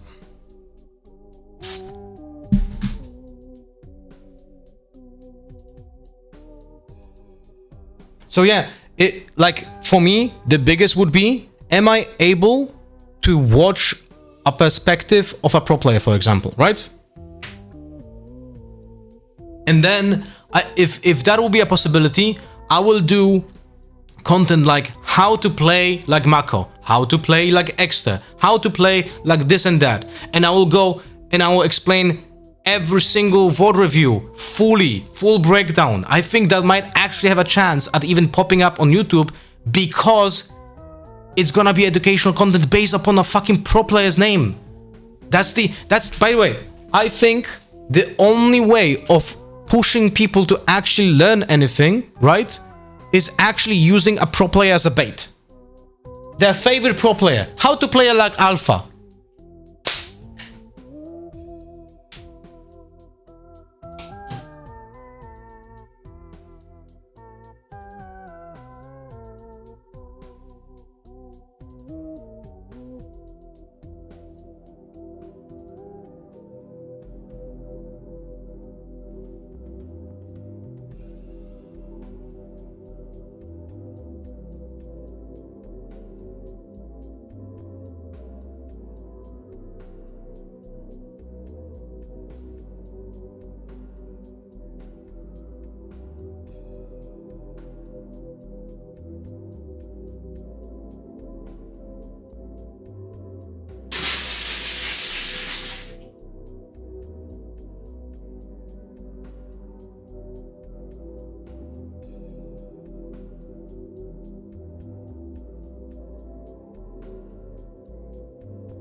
How to play like Niso? Yeah, that's a good one.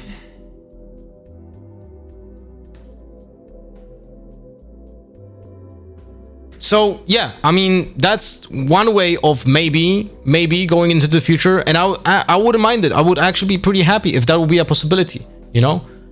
I would be happy if that would be a possibility. If we could do this type of content, one, I would not have to play that much ranked. Two, VOD reviewing pro players is actually doable on stream. Because you watch it, you record it, but you watch it on stream, and then you edit it after the stream. Right?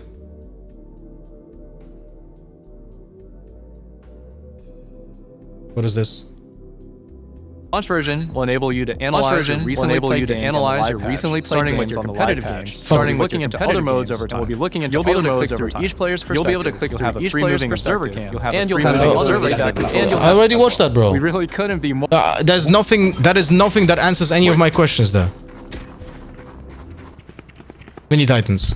There's literally nothing that answers any of my questions.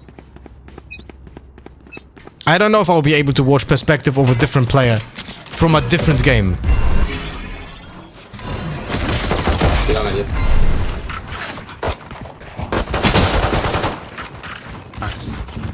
They're saying you'll be able to play each player's perspective. They say yes, guys. Obviously, you're gonna be able to watch perspective of different players from your game. That is, if that wouldn't be an option in a demo mode, Riot would be laughed at. That's the entire purpose of a demo system. What I need to know is, can I watch, for example, can I open leaderboards, click on the best player in the region, and watch his game? Can someone send me a file to his own replay? Can someone send maybe a link or something to his replay?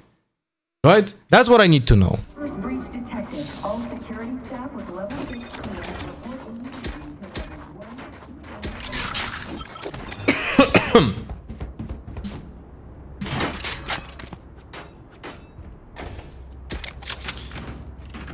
¿Puedes preparar el smoke, bro? Que si vienen aquí me meten en el smoke con la escopetilla.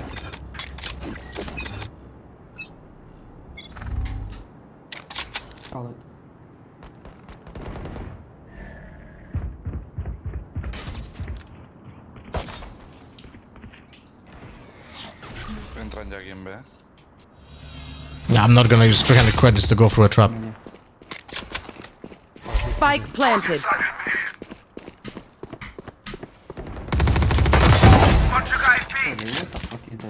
Last player standing. Oh shit. Okay then.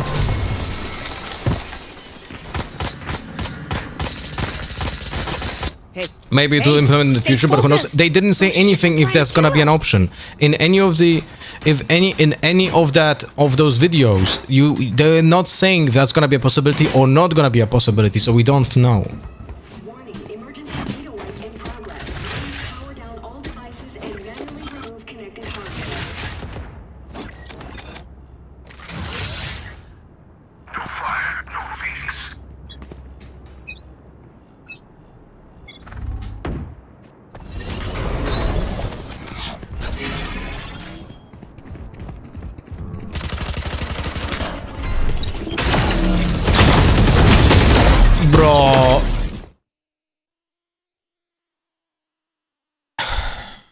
he goes for the KO grenade because the KO grenade landed on the right instead of the left. Unlucky. Planted. Alright, just play for yourself.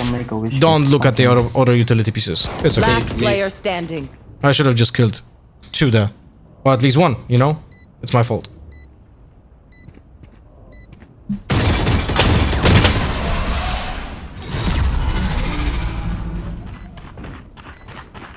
It would be cool. Old League had a pop-up in the client menu which featured up to 5 high-ranked games that you could observe. It was super cool. It's not about observing. It's about rewatching games, right? That's what it's about.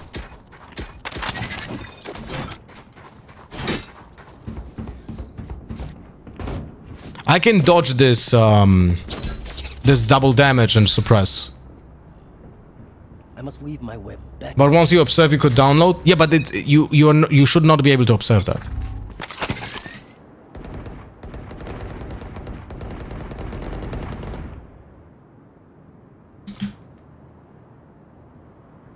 Like, you should not be able to spectate games from high ranks and so on.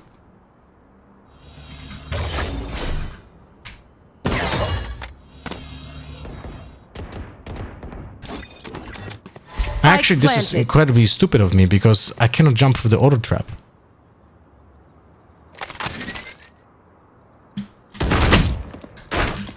Yeah.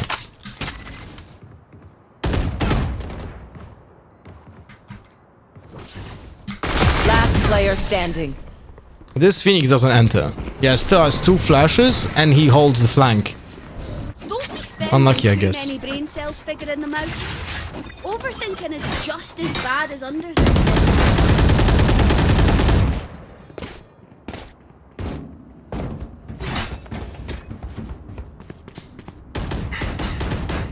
Nowadays, you can just go to op.gg to download the game replay file. Maybe Tracker will have that feature too in the future. That should be a feature in the game client. You search for a player, type in out his name, and you can watch it. Or just click on the leaderboard. My ult is ready.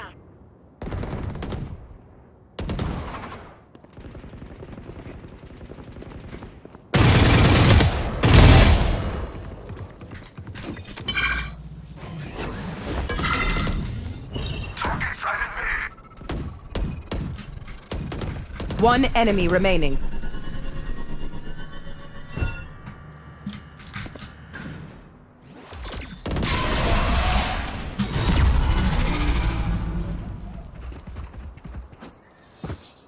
Never back down.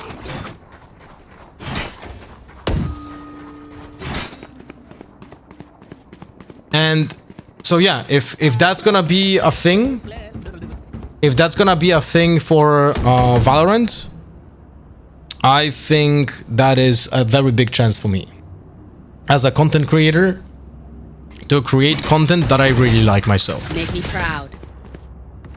Hello, Rain Latte, how are you doing?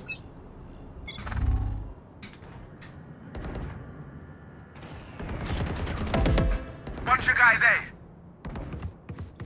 eh? We take this and we play retake. Never mind. Never mind. There's a guy with fucking Odin in B main. Unlucky, I guess. Watching some Valorant before playing Valorant? Well, good luck then. Lol.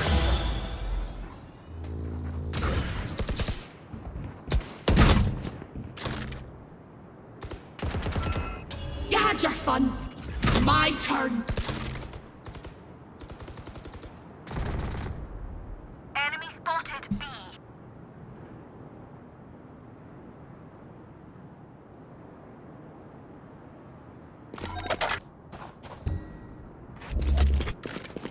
Plantado. Spike planted.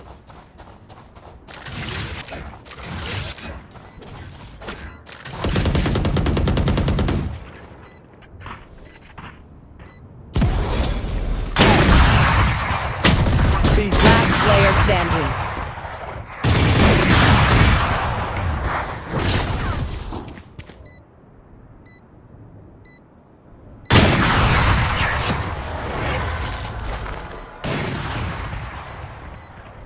Yeah. Listen up, you muckers. If I don't get back up, just give me a nudge. I might not be dead, just taking a wee kip.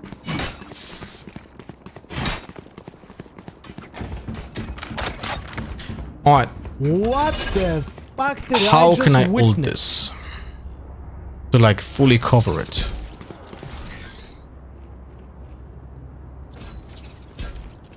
There's a problem here.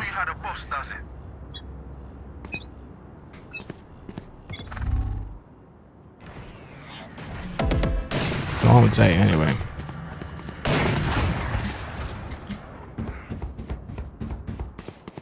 Or like from it.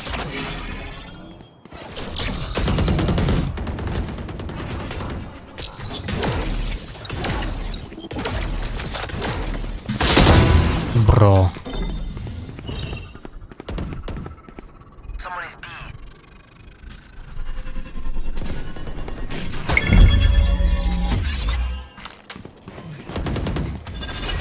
Target sighted B.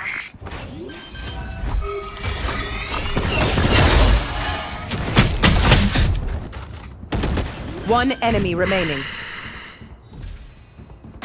Spike planted. Last player standing. We almost lost this, bro. We almost lost this, bro. Holy fuck. I lost the game yesterday on Plat 1. I played in full high diamond lobby, ascendant lobby, and I finished match MVP. Next match in gold plat. I won with bottom flag this game. Game is fine. Game is fine. The problem is the community. That's the only thing that is the problem.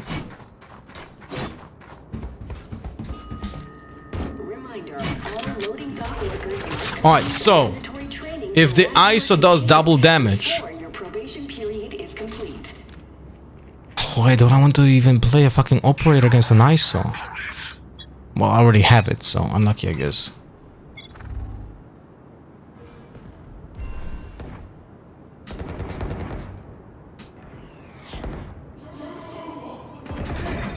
Mid push. What the fuck is going on over here? Oh, what the fuck?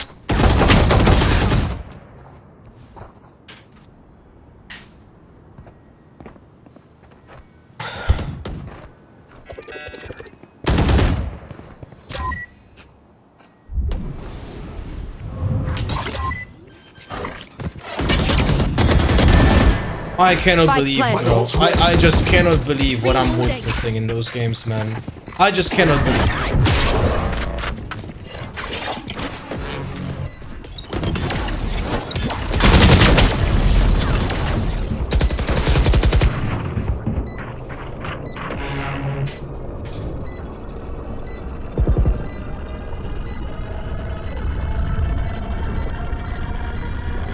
Last player standing.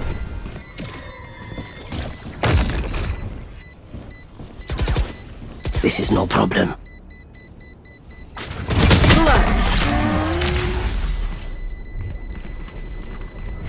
I intentionally sent that flick. Look, it's gonna be me. I'm sending a flick on the kick right now.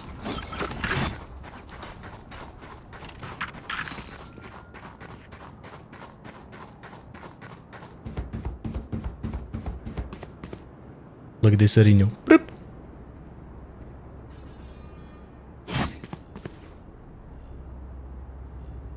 I can't wait for September update been seeing a lot of cheaters lately and they admit to cheating and they were expecting he didn't get banned. But what do you mean September? It's not gonna change a thing.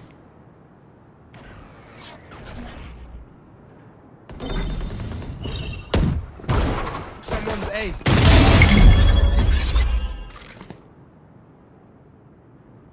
Like if you think you're gonna do a better job at finding cheaters than Vanguard, then I have to be very, very disappointing to you right now. You're not gonna.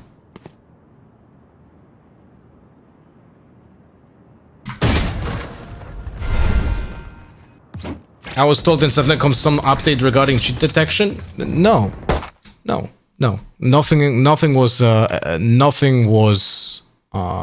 said about anything like that, and because we don't need to, because the game, the Vanguard, the system of anti-cheat detection is literally updated daily. It's updated daily. They work on it all the time. There are no big updates from time to time. There are ban waves because they are banning cheats in waves. It's always done like that to make sure that people don't, that the cheat developers don't get an idea of why are they getting banned. This is why you ban them at some point. So some cheaters, look, if we are meant to believe, and there's no reason not to believe of what the developers from Vanguard are saying, then an average cheater is being caught after 5 or 7 games. 5 or 7 games, that's what it takes. So, so if that's the case, that's fantastic. And there's always gonna be cheaters, but if they're gonna get banned after few days and you're gonna just get your points back, that's great.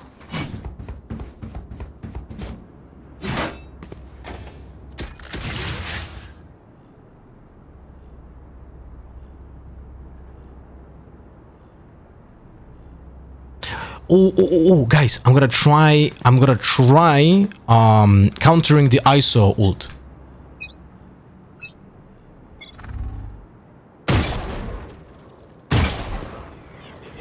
Never mind. He ulted mid. I was trying to bait him into A, so I can do the refract. What the fuck?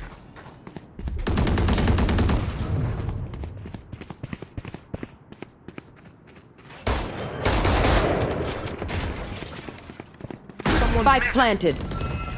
You had your fun. My turn.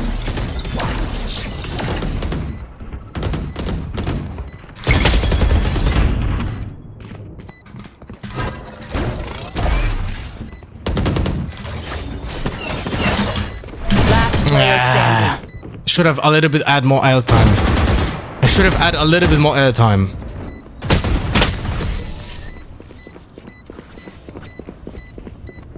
As the limit on the RR we get back, have you cheaters noticed, but it stopped refunding my RR? Yeah, they increased that limit. I don't know exactly how big it is, but there is a limit, yes.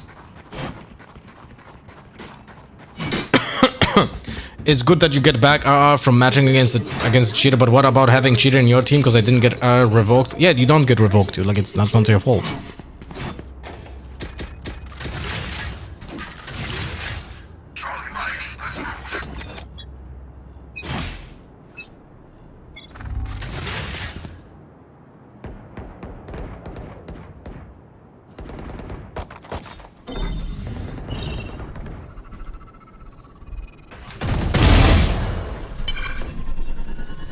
My ultimate is ready.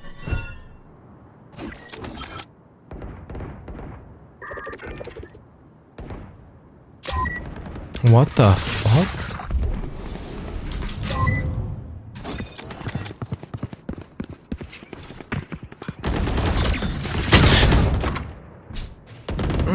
How do they go there? Bro, we have 4 players alive. I kill 1 and they are just in CT. Like, I don't understand this. Spike planted.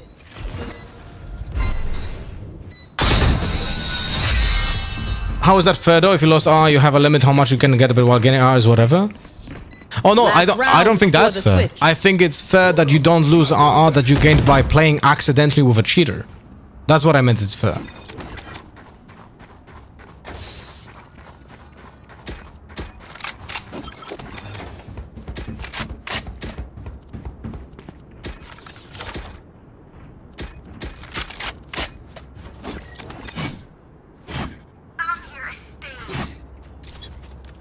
I don't think there should be any limits, though, on the cheating refund.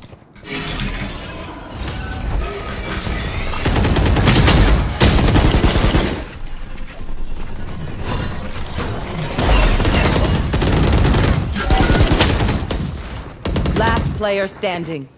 Unlucky, I guess. Spike planted.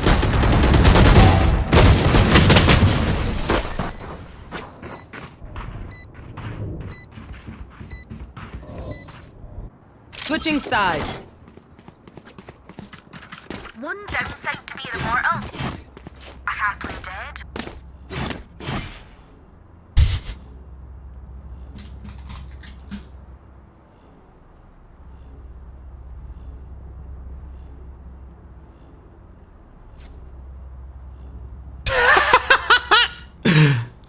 Ah, yes. Yes, guys. I'm the one throwing.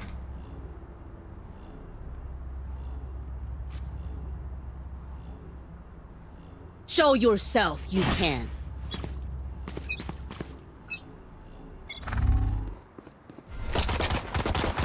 Enemy spotted. Mid.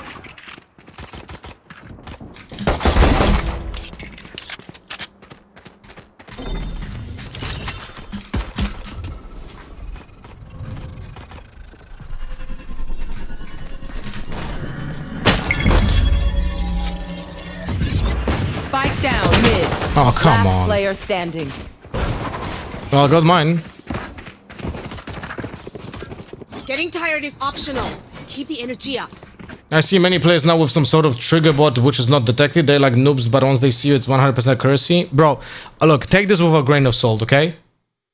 Take this with a grain of salt. But many, how many did you see? How many? You see, you say the word many, like it's like dozens of people. I'm playing this game 8 hours a day, and I don't see almost any cheaters.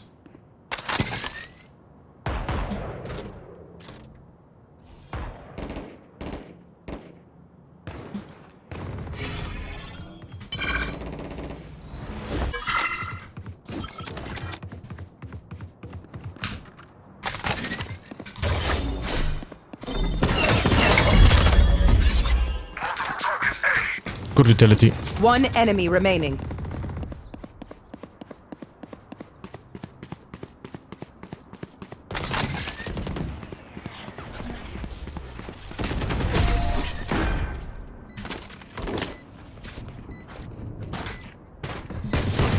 Everyone's motor functions okay?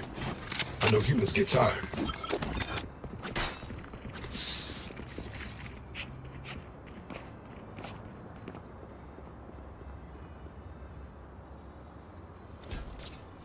But seriously, guys, like, I don't think you see the same way the game that I see. Like, in Valorant, there's really not that many cheaters when you compare it to other games. It's really not that bad. I'm not denying that there's no cheaters. There's 100% cheaters in the game.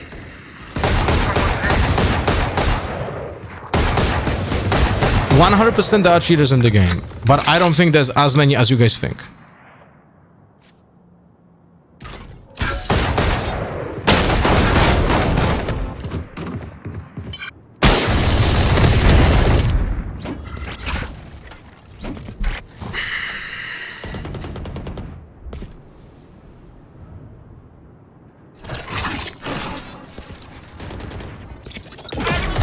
One enemy remaining.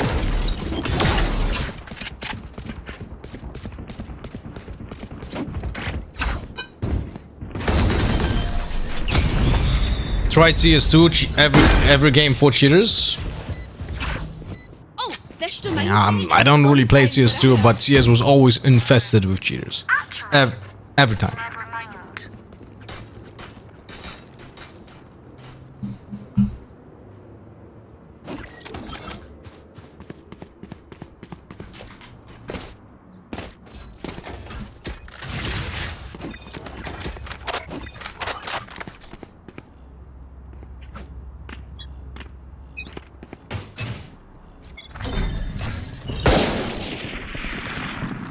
Spike retrieved.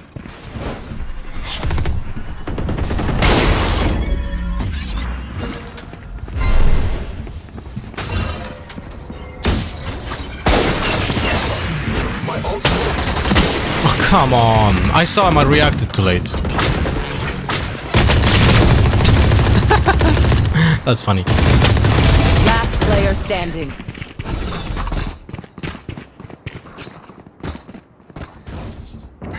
Match Valorant's point. probably legit the game with the least cheaters, at least in an FPS. I agree.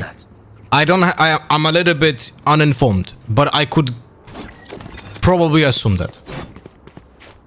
From my experience of playing FPS games for, I mean, any games, in the past 20 years of me playing online multiplayer games, this game has the least amount of cheaters that I've seen.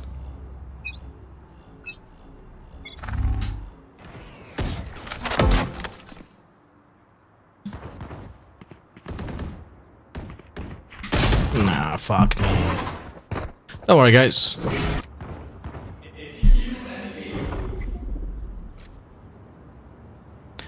This is Last the player third standing. round. She's an AFK. Flawless. Defenders win. I'm gonna go.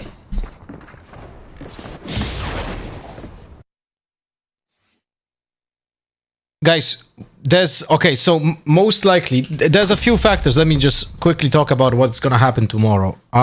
Most likely I'm gonna be streaming in the early morning with the first match, and that's gonna be it. Like, I'm just gonna stream the first match, see if Talent wins or loses, and I'm gonna be gone. But if something changes, there's a chance might not be streaming tomorrow at all, because there are some family plans, and it depends how early they start. If they start, because it's not DRX playing, I don't really need to watch it, right? But if I would like to, because our fate depends on it, right? So, yeah, we'll see. I'm gonna update today on Discord, okay? All right. Mwah. Love you. See you guys hopefully tomorrow. If not, then